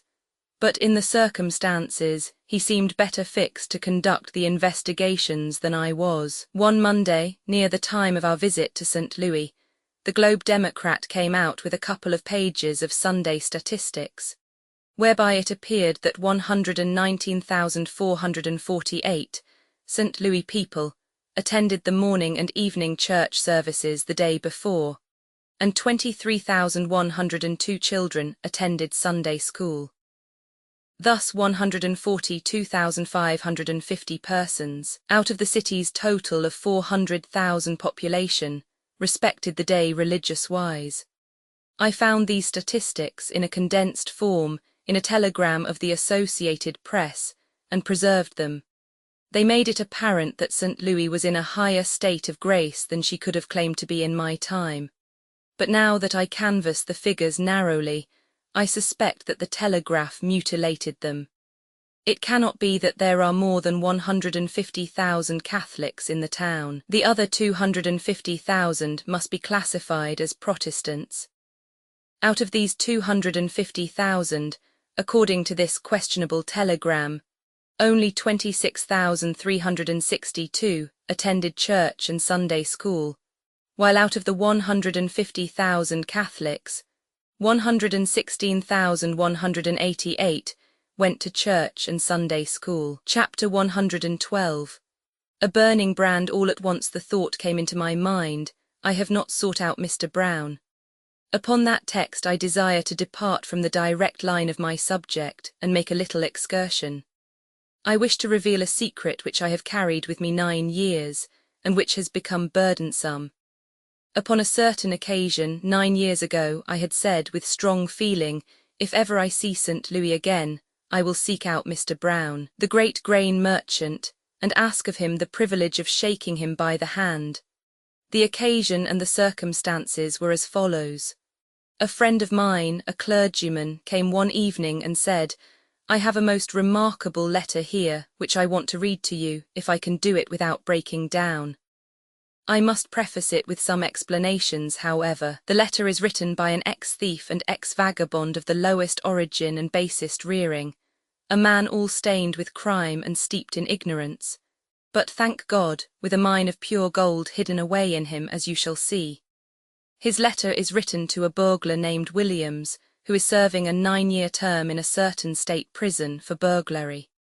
Williams was a particularly daring burglar and plied that trade during a number of years, but he was caught at last and jailed, to await trial in a town where he had broken into a house at night, pistol in hand, and forced the owner to hand over to him $8,000 in government bonds. Williams was not a common sort of person by any means. He was a graduate of Harvard College and came of good New England stock. His father was a clergyman. While lying in jail, his health began to fail, and he was threatened with consumption. This fact, together with the opportunity for reflection afforded by solitary confinement, had its effect, its natural effect. He fell into serious thought.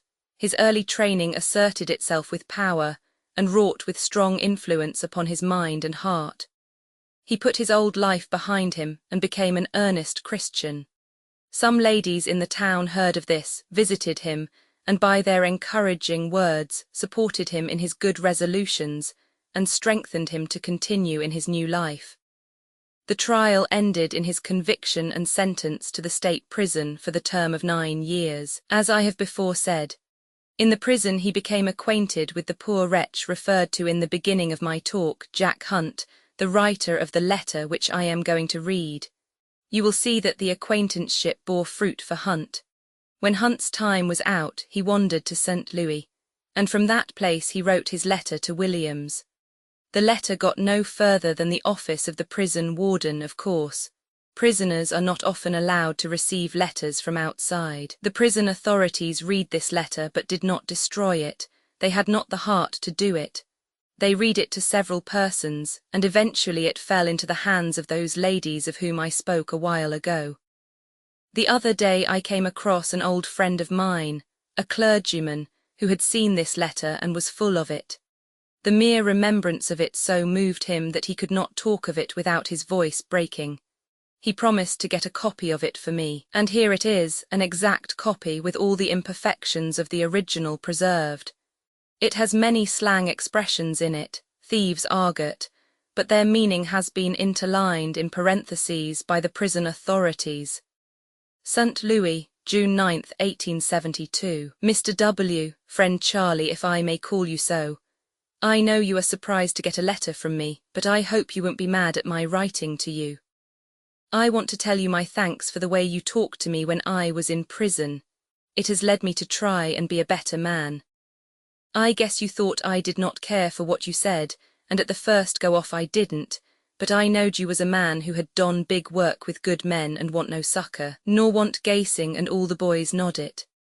I used to think at night what you said, and for it I knocked off swearing months before my time was up, for I saw it want no good nohow. The day my time was up you told me if I would shake the cross, quit stealing, and live on the square for months, it would be the best job I ever done in my life. The state agent give me a ticket to here, and on the car I thought more of what you said to me but didn't make up my mind. When we got to Chicago on the cars from there to here, I pulled off an old woman's leather. Robbed her of her pocketbook. I hadn't no more than got it off when I wished I hadn't done it. For a while before that I made up my mind to be a square bloke, for months on your word, but forgot it when I saw the leather was a grip, easy to get. But I kept close to her, and when she got out of the cars at a way place I said, "Ma'am, have you lost anything?" And she tumbled, discovered, her leather was off, gone. "Is this it?" says I, giving it to her. "Well, if you ain't honest," says she, but I hadn't got cheek enough to stand that sort of talk, so I left her in a hurry. When I got here I had $1.25 left, and I didn't get no work for 3 days as I ain't strong enough for roust about on a steamboat. For a deck hand. The afternoon of the 3rd day I spent my last 10 CTS for moons, large, round sea biscuit. and Cheese and I felt pretty rough, and was thinking I would have to go on the dipe, picking pockets again, when I thought of what you once said about a fellow's calling on the Lord when he was in hard luck, and I thought I would try it once anyhow, but when I tried it I got stuck on the start, and all I could get off woes, Lord give a poor fellow a chance to square it for 3 months for Christ's sake, amen. And I kept a-thinking of it over and over as I went along. About an hour after that I was in 4th St. And this is what happened, and is the cause of my being where I am now, and about which I will tell you before I get done writing. As I was walking along, heard a big noise, and saw a horse running away with a carriage with 2 children in it. And I grabbed up a piece of box cover from the side walk, and run in the middle of the street. And when the horse came up I smashed him over the head as hard as I could drive. The board split to pieces, and the horse checked up a little, and I grabbed the reins and pulled his head down until he stopped. The gentleman what owned him came running up, and soon as he saw the children were all right, he shook hands with me and gave me a $50 greenback, and my asking the Lord to help me come into my head, and I was so thunderstruck I couldn't drop the reins nor say nothing. He saw something was up and, coming back to me, said, "My boy, are you hurt?" And the thought come into my head just then to ask him for work. And I asked him to take back the bill and give me a job. Says he, "Jump in here and let's talk about it, but keep the money." He asked me if I could take care of horses, and I said yes, for I used to hang round livery stables and often would help clean and drive horses. He told me he wanted a man for that work, and would give me $16 a month and board me. You bet I took that chance at once. That night in my little room over the stable I sat a long time thinking over my past life and of what had just happened, and I just got down on my knees and thanked the Lord for the job and to help me to square it, and to bless you for putting me up to it. And the next morning I done it again and got me some new togs, clothes, and a Bible, for I made up my mind after what the Lord had done for me I would read the Bible every night and morning and ask him to keep an eye on me. When I had been there about a week, Mr. Brown, that's his name, came in my room one night and saw me reading the Bible. He asked me if I was a Christian, and I told him no. He asked me how it was I read the Bible instead of papers and books. Well, Charlie, I thought I had better give him a square deal in the start, so I told him all about my being in prison and about you, and how I had almost done give up looking for work, and how the Lord got me the job when I asked him, and the only way I had to pay him back was to read the Bible and square it, and I asked him to give me a chance for 3 months. He talked to me like a father for a long time, and told me I could stay, and then I felt better than ever I had done in my life, for I had given Mr. Brown a fair start with me, and now I didn't fear no one giving me a back cap, exposing his past life, and running me off the job. The next morning he called me into the library and gave me another square talk, and advised me to study some every day, and he would help me 1 or 2 hours every night, and he gave me a arithmetic, a spelling book, a geography and a writing book, and he hears me every night.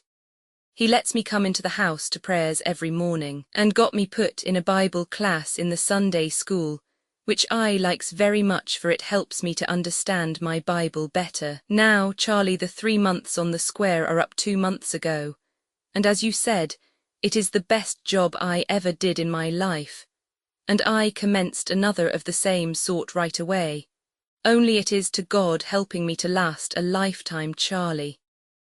I wrote this letter to tell you I do think God has forgiven my sins and heard your prayers, for you told me you should pray for me.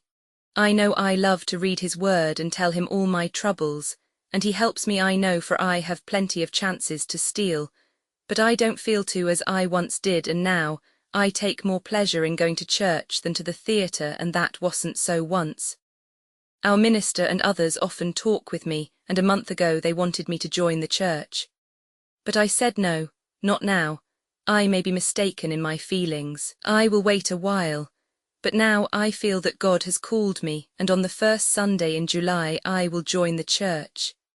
Dear friend, I wish I could write to you as I feel, but I can't do it yet.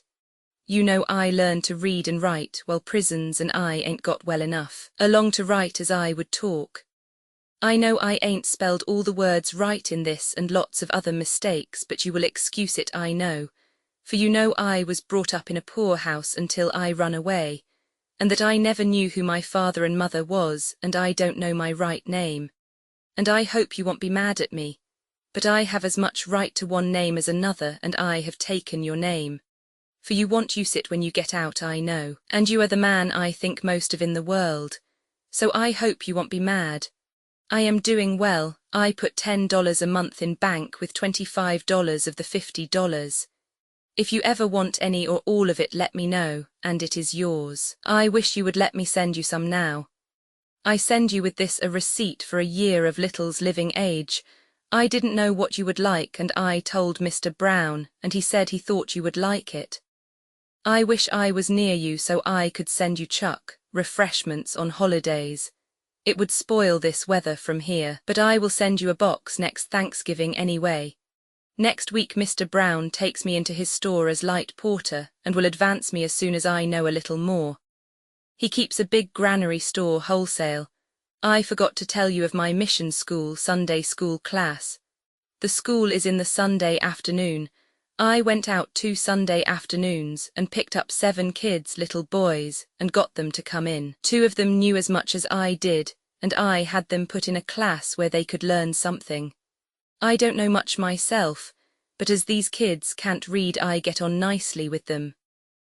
I make sure of them by going after them every Sunday hour before school time.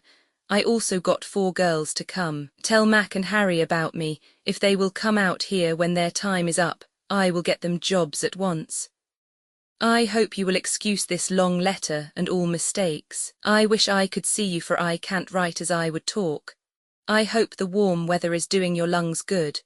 I was afraid when you was bleeding you would die. Give my respects to all the boys and tell them how I am doing. I am doing well, and everyone here treats me as kind as they can. Mr. Brown is going to write to you sometime. I hope some day you will write to me. This letter is from your very true friend C.W., who you know as Jack Hunt. I send you Mr. Brown's card. Send my letter to him. Here was true eloquence, irresistible eloquence, and without a single grace or ornament to help it out. I have seldom been so deeply stirred by any piece of writing. The reader of it halted all the way through on a lame and broken voice, yet he had tried to fortify his feelings by several private readings of the letter before venturing into company with it. He was practicing upon me to see if there was any hope of his being able to read the document to his prayer meeting with anything like a decent command over his feelings. The result was not promising. However, he determined to risk it, and did. He got through tolerably well, but his audience broke down early and stayed in that condition to the end. The fame of the letter spread through the town. A brother minister came and borrowed the manuscript, put it bodily into a sermon, preached the sermon to 1,200 people on a Sunday morning, and the letter drowned them in their own tears. Then my friend put it into a sermon and went before his Sunday morning congregation with it. It scored another triumph. The house wept as one individual. My friend went on summer vacation up into the fishing regions of our northern British neighbours and carried this sermon with him, since he might possibly chance to need a sermon. He was asked to preach one day. The little church was full. Among the people present were the late Dr. J.G. Holland, the late Mr. Seymour of the New York Times, Mr. Page, the philanthropist and temperance advocate, and I think Senator Fry of Maine. The marvellous letter did its wonted work. All the people were moved, all the people wept. The tears flowed in a steady stream down Dr. Holland's cheeks, and nearly the same can be said with regard to all who were there. Mr. Page was so full of enthusiasm over the letter that he said he would not rest until he made pilgrimage to that prison, and had speech with the man who had been able to inspire a fellow unfortunate to write so priceless a tract. Ah, that unlucky Page! And another man. If they had only been in Jericho, that letter would have rung through the world and stirred all the hearts of all the nations for 1,000 years to come. and nobody might ever have found out that it was the confoundedest, brazenest, ingeniousest piece of fraud and humbuggery that was ever concocted to fool poor, confiding mortals with. The letter was a pure swindle, and that is the truth. And take it by and large, it was without a compeer among swindles. It was perfect, it was rounded, symmetrical, complete, colossal. The reader learns it at this point, but we didn't learn it till some miles and weeks beyond this stage of the affair. My friend came back from the woods, and he and other clergymen and lay missionaries began once more to inundate audiences with their tears and the tears of said audiences. I begged hard for permission to print the letter in a magazine and tell the watery story of its triumphs. Numbers of people got copies of the letter, with permission to circulate them in writing, but not in print. Copies were sent to the Sandwich Islands and other far regions.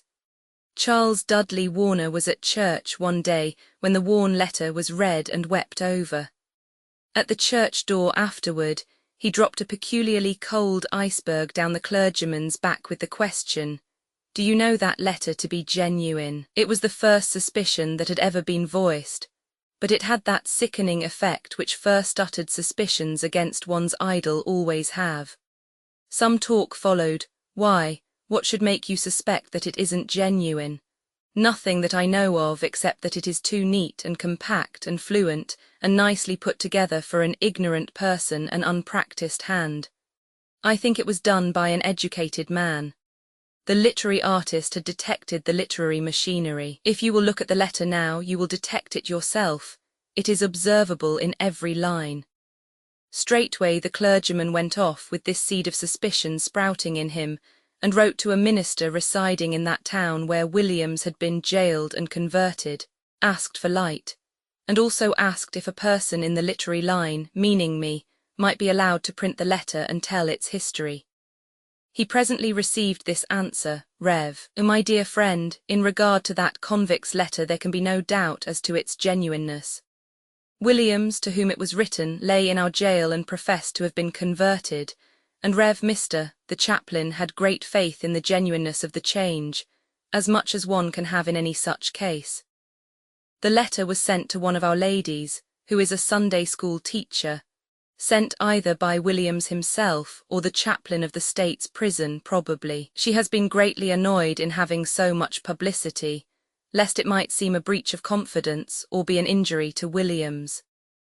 In regard to its publication, I can give no permission, though if the names and places were omitted, and especially if sent out of the country, I think you might take the responsibility and do it.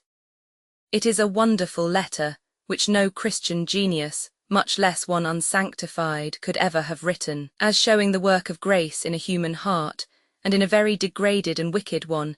It proves its own origin and reproves our weak faith in its power to cope with any form of wickedness. Mr. Brown of St. Louis, someone said, was a Hartford man. Do all whom you send from Hartford serve their master as well? P.S. Williams is still in the state's prison, serving out a long sentence of 9 years, I think. He has been sick and threatened with consumption, but I have not inquired after him lately. This lady that I speak of corresponds with him, I presume, and will be quite sure to look after him. This letter arrived a few days after it was written, and up went Mr. Williams's stock again. Mr. Warner's low-down suspicion was laid in the cold, cold grave where it apparently belonged. It was a suspicion based upon mere internal evidence, anyway, and when you come to internal evidence, it's a big field and a game that two can play at. As witness this other internal evidence, discovered by the writer of the note above quoted, that it is a wonderful letter, which no Christian genius, much less one unsanctified, could ever have written. I had permission now to print, provided I suppressed names and places and sent my narrative out of the country. So I chose an Australian magazine for vehicle, as being far enough out of the country, and set myself to work on my article. And the ministers set the pumps going again, with the letter to work the handles. But meantime Brother Page had been agitating. He had not visited the penitentiary, but he had sent a copy of the illustrious letter to the chaplain of that institution, and accompanied it with apparently inquiries. He got an answer, dated 4 days later than that other brother's reassuring epistle, and before my article was complete it wandered into my hands. The original is before me now, and I here append it. It is pretty well loaded with internal evidence of the most solid description. State's Prison, Chaplain's Office, July 11, 1873. Dear Bro, Page, herewith please find the letter kindly loaned me. I am afraid its genuineness cannot be established. It purports to be addressed to some prisoner here. No such letter ever came to a prisoner here. All letters received are carefully read by officers of the prison before they go into the hands of the convicts, and any such letter could not be forgotten. Again, Charles Williams is not a Christian man, but a dissolute, cunning prodigal whose father is a minister of the gospel. His name is an assumed one. I am glad to have made your acquaintance. I am preparing a lecture upon life seen through prison bars, and should like to deliver the same in your vicinity. And so ended that little drama. My poor article went into the fire, for whereas the materials for it were now more abundant and infinitely richer than they had previously been, there were parties all around me, who, although longing for the publication before, were a unit for suppression at this stage and complexion of the game. They said, "Wait, the wound is too fresh yet." All the copies of the famous letter except mine disappeared suddenly, and from that time onward the aforetime same old drought set in the churches. As a rule the town was on a spacious grin for a while, but there were places in it where the grin did not appear, and where it was dangerous to refer to the ex-convict's letter. A word of explanation. Jack Hunt, the professed writer of the letter, was an imaginary person. The burglar Williams, Harvard graduate, son of a minister, wrote the letter himself to himself, got it smuggled out of the prison, got it conveyed to persons who had supported and encouraged him in his conversion, where he knew 2 things would happen. The genuineness of the letter would not be doubted or inquired into, and the nub of it would be noticed, and would have valuable effect. The effect, indeed, of starting a movement to get Mr. Williams pardoned out of prison. That nub is so ingeniously, so casually, flung in and immediately left there in the tail of the letter, undwelt upon, that an indifferent reader would never suspect that it was the heart and core of the epistle if he even took note of it at all. This is the nub. I hope the warm weather is doing your lungs good. I was afraid when you was bleeding you would die, give my respects, etc. That is all there is of it, simply touch and go, no dwelling upon it. Nevertheless, it was intended for an eye that would be swift to see it, and it was meant to move a kind heart to try to effect the liberation of a poor reformed and purified fellow lying in the fell grip of consumption. When I for the first time heard that letter read 9 years ago, I felt that it was the most remarkable one I had ever encountered. And it so warmed me toward Mr. Brown of St. Louis that I said that if ever I visited that city again, I would seek out that excellent man and kiss the hem of his garment if it was a new one. Well, I visited St. Louis, but I did not hunt for Mr. Brown. For alas, the investigations of long ago had proved that the benevolent Brown, like Jack Hunt, was not a real person, but a sheer invention of that gifted rascal, Williams, burglar, Harvard graduate, son of a clergyman. Chapter 113. My boyhood's home we took passage in one of the fast boats of the St. Louis and St. Paul Packet Company and started up the river. When I, as a boy, first saw the mouth of the Missouri River, it was 22 or 23 miles above St. Louis, according to the estimate of pilots. The wear and tear of the banks have moved it down 8 miles since then, and the pilots say that within 5 years the river will cut through and move the mouth down 5 miles more, which will bring it within 10 miles of St. Louis. About nightfall we passed the large and flourishing town of Alton, Illinois, and before daylight next morning the town of Louisiana, Missouri, a sleepy village in my day but a brisk railway centre now. However, all the towns out there are railway centres now. I could not clearly recognize the place. This seemed odd to me, for when I retired from the rebel army in '61, I retired upon Louisiana in good order. at least in good enough order for a person who had not yet learned how to retreat according to the rules of war, and had to trust to native genius. It seemed to me that for a first attempt at a retreat it was not badly done. I had done no advancing in all that campaign that was at all equal to it. There was a railway bridge across the river here well sprinkled with glowing lights, and a very beautiful sight it was. At 7 in the morning we reached Hannibal, Missouri, where my boyhood was spent. I had had a glimpse of it 15 years ago, and another glimpse 6 years earlier, but both were so brief that they hardly counted. The only notion of the town that remained in my mind was the memory of it as I had known it when I first quitted it 29 years ago. That picture of it was still as clear and vivid to me as a photograph. I stepped ashore with the feeling of one who returns out of a dead and gone generation. I had a sort of realizing sense of what the Bastille prisoners must have felt when they used to come out and look upon Paris after years of captivity, and note how curiously the familiar and the strange were mixed together before them. I saw the new houses, saw them plainly enough, but they did not affect the older picture in my mind, for through their solid bricks and mortar I saw the vanished houses, which had formerly stood there with perfect distinctness.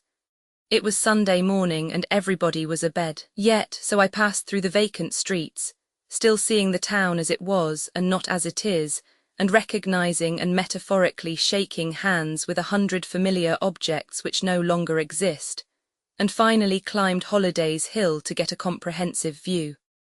The whole town lay spread out below me then, and I could mark and fix every locality, every detail.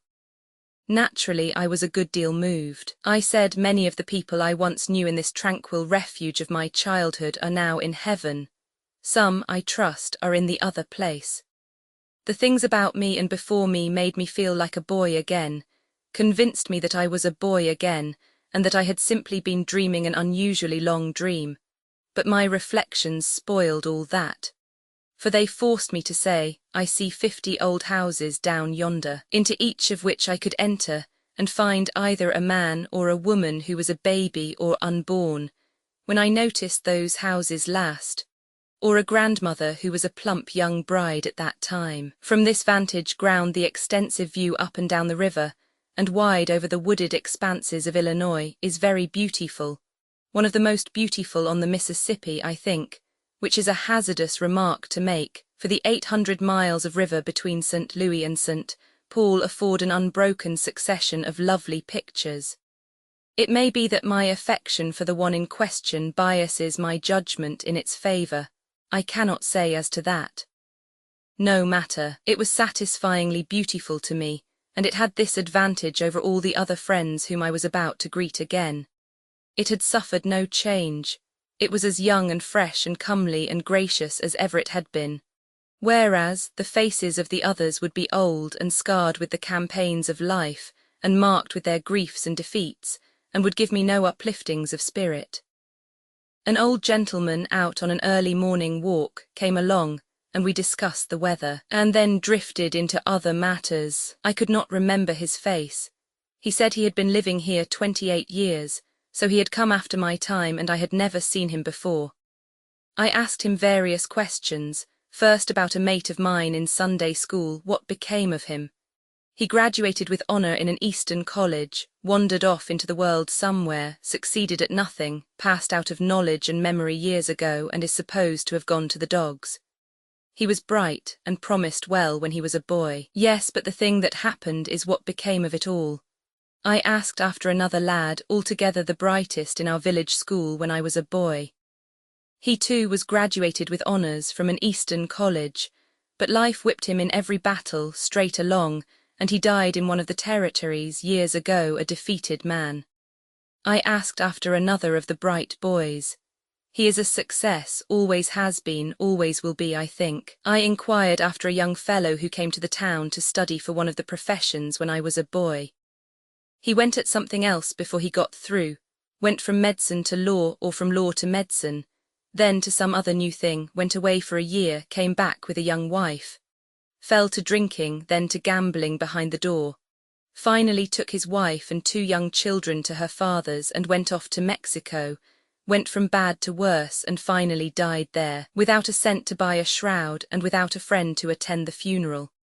Pity, for he was the best-natured and most cheery and hopeful young fellow that ever was. I named another boy. Oh, he is all right. Lives here yet, has a wife and children and is prospering. Same verdict concerning other boys. I named 3 school girls. The first 2 live here are married and have children, the other is long ago dead, never married. I named with emotion one of my early sweethearts. She is all right, been married 3 times. Buried 2 husbands, divorced from the 3rd, and I hear she is getting ready to marry an old fellow out in Colorado somewhere. She's got children scattered around here and there, most everywheres. The answer to several other inquiries was brief and simple: killed in the war. I named another boy. Well, now his case is curious. There wasn't a human being in this town but knew that that boy was a perfect chucklehead, perfect dummy, just a stupid ass, as you may say. Everybody knew it and everybody said it. Well, if that very boy isn't the first lawyer in the state of Missouri today, I'm a Democrat. Is that so? It's actually so. I'm telling you the truth. How do you account for it? Account for it? There ain't any accounting for it, except that if you send a damned fool to St. Louis and you don't tell them he's a damned fool, they'll never find it out. There's one thing sure: if I had a damned fool, I should know what to do with him. Ship him to St. Louis. It's the noblest market in the world for that kind of property. Well, when you come to look at it all around, and chew at it and think it over, don't it just bang anything you ever heard of? Well, yes, it does seem to. But don't you think maybe it was the Hannibal people who were mistaken about the boy, and not the St. Louis people? Oh, nonsense. The people here have known him from the very cradle.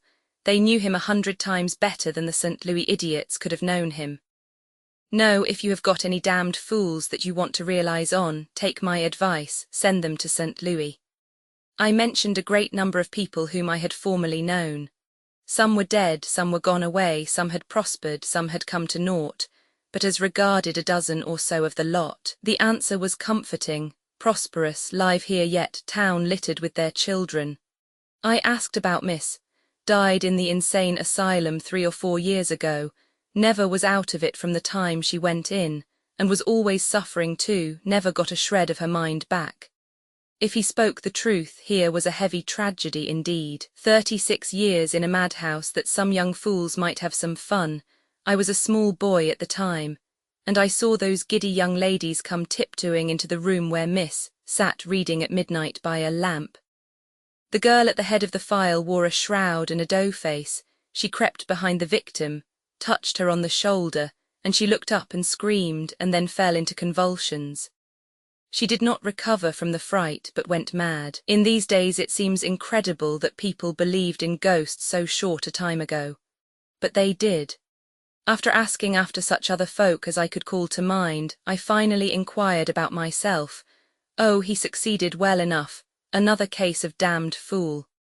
If they'd sent him to St. Louis, he'd have succeeded sooner. It was with much satisfaction that I recognized the wisdom of having told this candid gentleman, in the beginning, that my name was Smith. Chapter 114. Past and present being left to myself up there, I went on picking out old houses in the distant town, and calling back their former inmates out of the mouldy past. Among them I presently recognized the house of the father of Lem Hackett, fictitious name.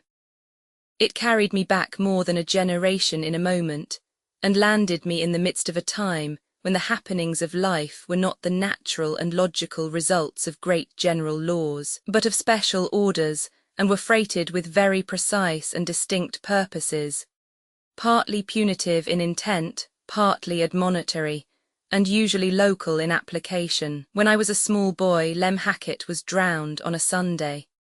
He fell out of an empty flatboat where he was playing. Being loaded with sin, he went to the bottom like an anvil. He was the only boy in the village who slept that night. We others all lay awake, repenting. We had not needed the information delivered from the pulpit that evening that Lem's was a case of special judgment. We knew that already. There was a ferocious thunderstorm that night, and it raged continuously until near dawn. The winds blew, the windows rattled, the rain swept along the roof in pelting sheets, and at the briefest of intervals the inky blackness of the night vanished. The houses over the way glared out white and blinding for a quivering instant. Then the solid darkness shut down again, and a splitting peal of thunder followed, which seemed to rend everything in the neighborhood to shreds and splinters. I sat up in bed quaking and shuddering, waiting for the destruction of the world and expecting it. To me there was nothing strange or incongruous in heavens making such an uproar about Lem Hackett. Apparently it was the right and proper thing to do. Not a doubt entered my mind that all the angels were grouped together, discussing this boy's case and observing the awful bombardment of our beggarly little village with satisfaction and approval. There was one thing which disturbed me in the most serious way. That was the thought that this centering of the celestial interest on our village could not fail to attract the attention of the observers to people among us who might otherwise have escaped notice for years. I felt that I was not only one of those people, but the very one most likely to be discovered. That discovery could have but one result. I should be in the fire with Lem before the chill of the river had been fairly warmed out of him.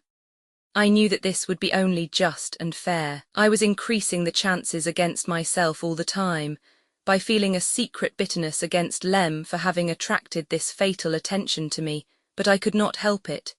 This sinful thought persisted in infesting my breast in spite of me. Every time the lightning glared I caught my breath, and judged I was gone. In my terror and misery, I meanly began to suggest other boys, and mention acts of theirs which were wickeder than mine, and peculiarly needed punishment, and I tried to pretend to myself that I was simply doing this in a casual way, and without intent to divert the heavenly attention to them for the purpose of getting rid of it myself. With deep sagacity, I put these mentions into the form of sorrowing recollections and left-handed sham supplications, that the sins of those boys might be allowed to pass unnoticed. Possibly they may repent. It is true that Jim Smith broke a window and lied about it, but maybe he did not mean any harm, and although Tom Holmes says more bad words than any other boy in the village, he probably intends to repent, though he has never said he would. And whilst it is a fact that John Jones did fish a little on Sunday once, he didn't really catch anything but only just one small useless mud cat. And maybe that wouldn't have been so awful if he had thrown it back, as he says he did, but he didn't. Pity but they would repent of these dreadful things, and maybe they will yet. But while I was shamefully trying to draw attention to these poor chaps, who were doubtless directing the celestial attention to me at the same moment, though I never once suspected that I had heedlessly left my candle burning. It was not a time to neglect even trifling precautions. There was no occasion to add anything to the facilities for attracting notice to me, so I put the light out. It was a long night to me, and perhaps the most distressful one I ever spent. I endured agonies of remorse for sins which I knew I had committed, and for others which I was not certain about, yet was sure that they had been set down against me in a book, by an angel who was wiser than I and did not trust such important matters to memory. It struck me by and by that I had been making a most foolish and calamitous mistake, in one respect. Doubtless I had not only made my own destruction sure by directing attention to those other boys, but had already accomplished theirs. Doubtless the lightning had stretched them all dead in their beds by this time. The anguish and the fright which this thought gave me made my previous sufferings seem trifling by comparison. Things had become truly serious. I resolved to turn over a new leaf instantly. I also resolved to connect myself with the church the next day, if I survived to see its sun appear. I resolved to cease from sin in all its forms, and to lead a high and blameless life for ever after. I would be punctual at church and Sunday school, visit the sick, carry baskets of victuals to the poor, simply to fulfill the regulation conditions, although I knew we had none among us so poor but they would smash the basket over my head for my pains. I would instruct other boys in right ways, and take the resulting trouncings meekly. I would subsist entirely on tracts. I would invade the rum shop and warn the drunkard, and finally, if I escaped the fate of those who early become too good to live, I would go for a missionary. The storm subsided toward daybreak, and I dozed gradually to sleep with a sense of obligation to Lem Hackett for going to eternal suffering in that abrupt way, and thus preventing a far more dreadful disaster, my own loss. But when I rose refreshed by and by, and found that those other boys were still alive, I had a dim sense that perhaps the whole thing was a false alarm, that the entire turmoil had been on Lem's account and nobody's else. The world looked so bright and safe that there did not seem to be any real occasion to turn over a new leaf. I was a little subdued during that day, and perhaps the next. After that, my purpose of reforming slowly dropped out of my mind, and I had a peaceful, comfortable time again until the next storm. That storm came about 3 weeks later, and it was the most unaccountable one to me that I had ever experienced. For on the afternoon of that day, Dutchy was drowned. Dutchy belonged to our Sunday school. He was a German lad who did not know enough to come in out of the rain, but he was exasperatingly good and had a prodigious memory. One Sunday he made himself the envy of all the youth and the talk of all the admiring village by reciting 3,000 verses of scripture without missing a word. Then he went off the very next day and got drowned. Circumstances gave to his death a peculiar impressiveness. We were all bathing in a muddy creek which had a deep hole in it, and in this hole the coopers had sunk a pile of green hickory hoop poles to soak, some 12 feet under water. We were diving and seeing who could stay under longest. We managed to remain down by holding on to the hoop poles. Dutchy made such a poor success of it that he was hailed with laughter and derision every time his head appeared above water. At last he seemed hurt with the taunts, and begged us to stand still on the bank and be fair with him and give him an honest count. Be friendly and kind just this once, and not miscount for the sake of having the fun of laughing at him. Treacherous winks were exchanged, and all said, "All right, Dutchy, go ahead, we'll play fair." Dutchy plunged in, but the boys, instead of beginning to count, followed the lead of one of their number, and scampered to a range of blackberry bushes close by and hid behind it. They imagined Dutchy's humiliation, when he should rise after a superhuman effort and find the place silent and vacant, nobody there to applaud. They were so full of laugh with the idea that they were continually exploding into muffled cackles. Time swept on, and presently one who was peeping through the briars said with surprise, "Why, he hasn't come up yet." The laughing stopped. "Boys, it is a splendid dive," said one. "Never mind that," said another. "The joke on him is all the better for it." There was a remark or two more, and then a pause. Talking ceased, and all began to peer through the vines. Before long the boys' faces began to look uneasy, then anxious, then terrified. Still there was no movement of the placid water. Hearts began to beat fast and faces to turn pale. We all glided out, silently, and stood on the bank, our horrified eyes wandering back and forth from each other's countenances to the water. Somebody must go down and see. Yes, that was plain, but nobody wanted that grisly task. Draw straws, so we did, with hands which shook so that we hardly knew what we were about. The lot fell to me and I went down. The water was so muddy I could not see anything, but I felt around among the hoop poles and presently grasped a limp wrist which gave me no response, and if it had I should not have known it, I let it go with such a frightened suddenness. The boy had been caught among the hoop poles and entangled there helplessly. I fled to the surface and told the awful news. Some of us knew that if the boy were dragged out at once he might possibly be resuscitated, but we never thought of that. We did not think of anything. We did not know what to do, so we did nothing, except that the smaller lads cried piteously, and we all struggled frantically into our clothes, putting on any bodies that came handy, and getting them wrong side out and upside down, as a rule. Then we scurried away and gave the alarm, but none of us went back to see the end of the tragedy. We had a more important thing to attend to. We all flew home, and lost not a moment in getting ready to lead a better life. Life on the Mississippi Complete by Mark Twain. The night presently closed down. Then came on that tremendous and utterly unaccountable storm. I was perfectly dazed. I could not understand it. It seemed to me that there must be some mistake. The elements were turned loose, and they rattled and banged and blazed away in the most blind and frantic manner. All heart and hope went out of me, and the dismal thought kept floating through my brain, if a boy who knows 3,000 verses by heart is not satisfactory, what chance is there for anybody else? Of course I never questioned for a moment that the storm was on Dutchy's account, or that he or any other inconsequential animal was worthy of such a majestic demonstration from on high. The lesson of it was the only thing that troubled me, for it convinced me that if Dutchy, with all his perfections, was not a delight, it would be vain for me to turn over a new leaf, for I must infallibly fall hopelessly short of that boy, no matter how hard I might try. Nevertheless, I did turn it over.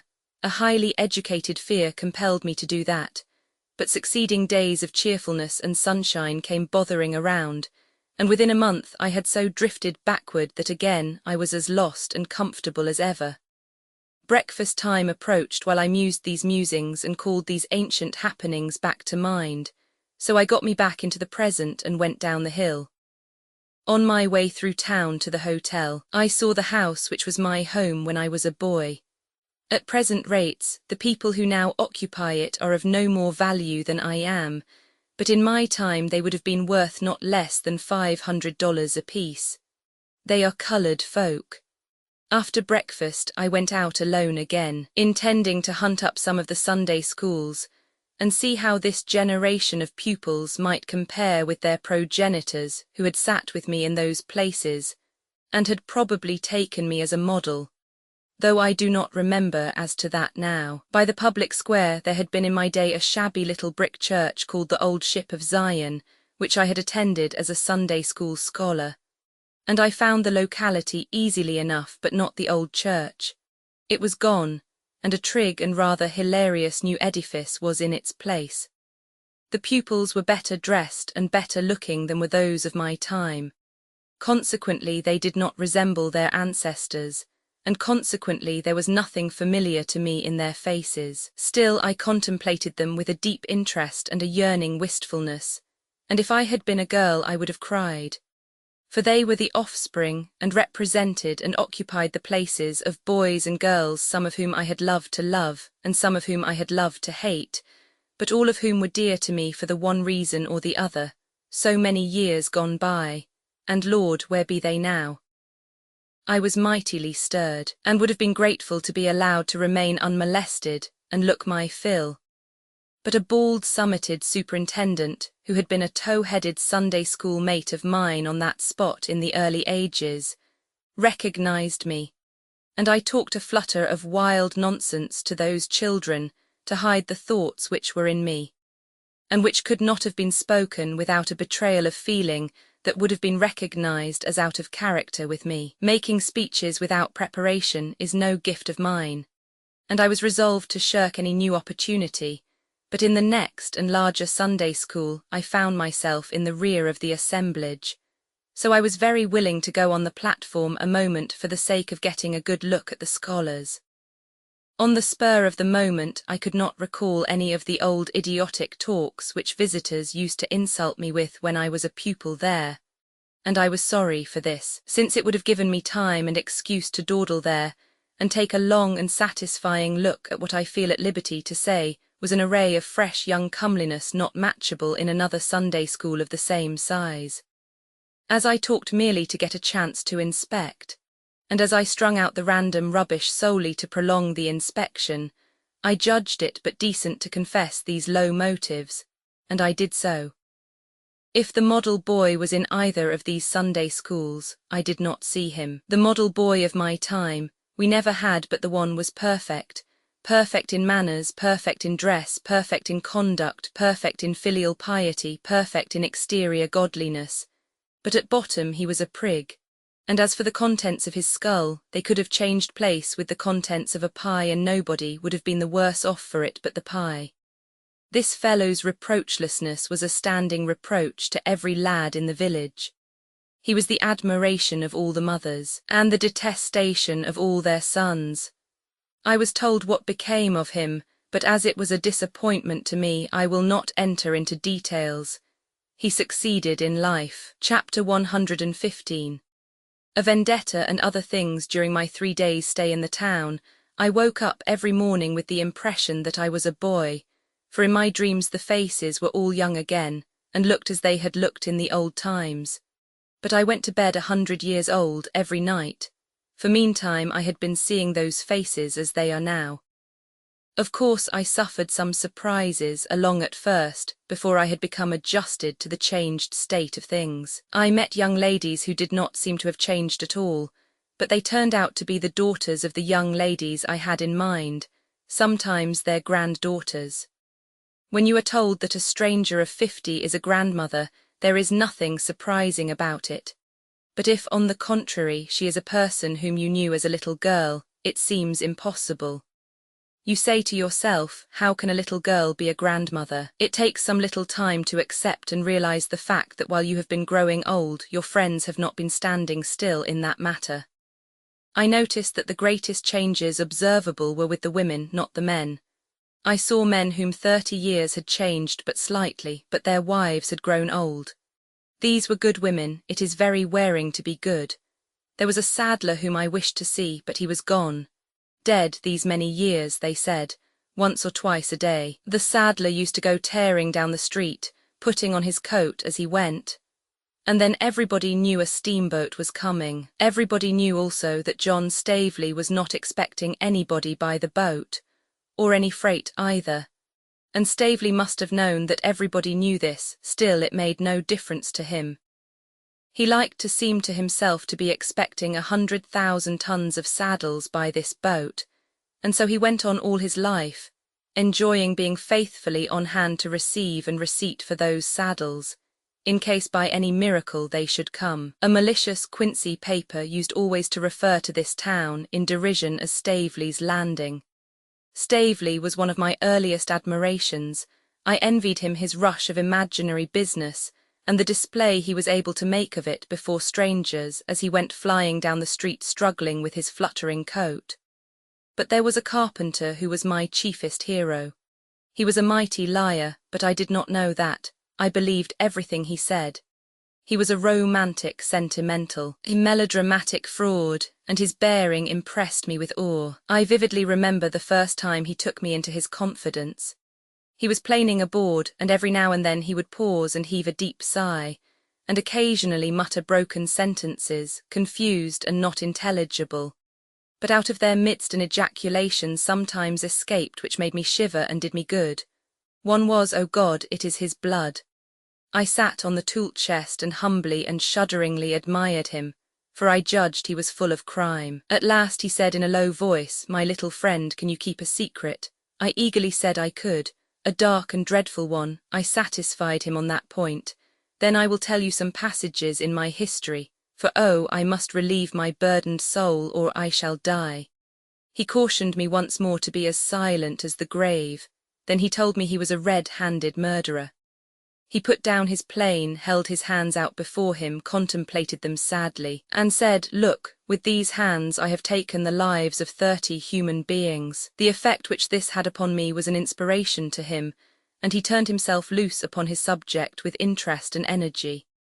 He left generalizing and went into details, began with his first murder, described it, told what measures he had taken to avert suspicion, then passed to his second homicide, his third, his fourth, and so on.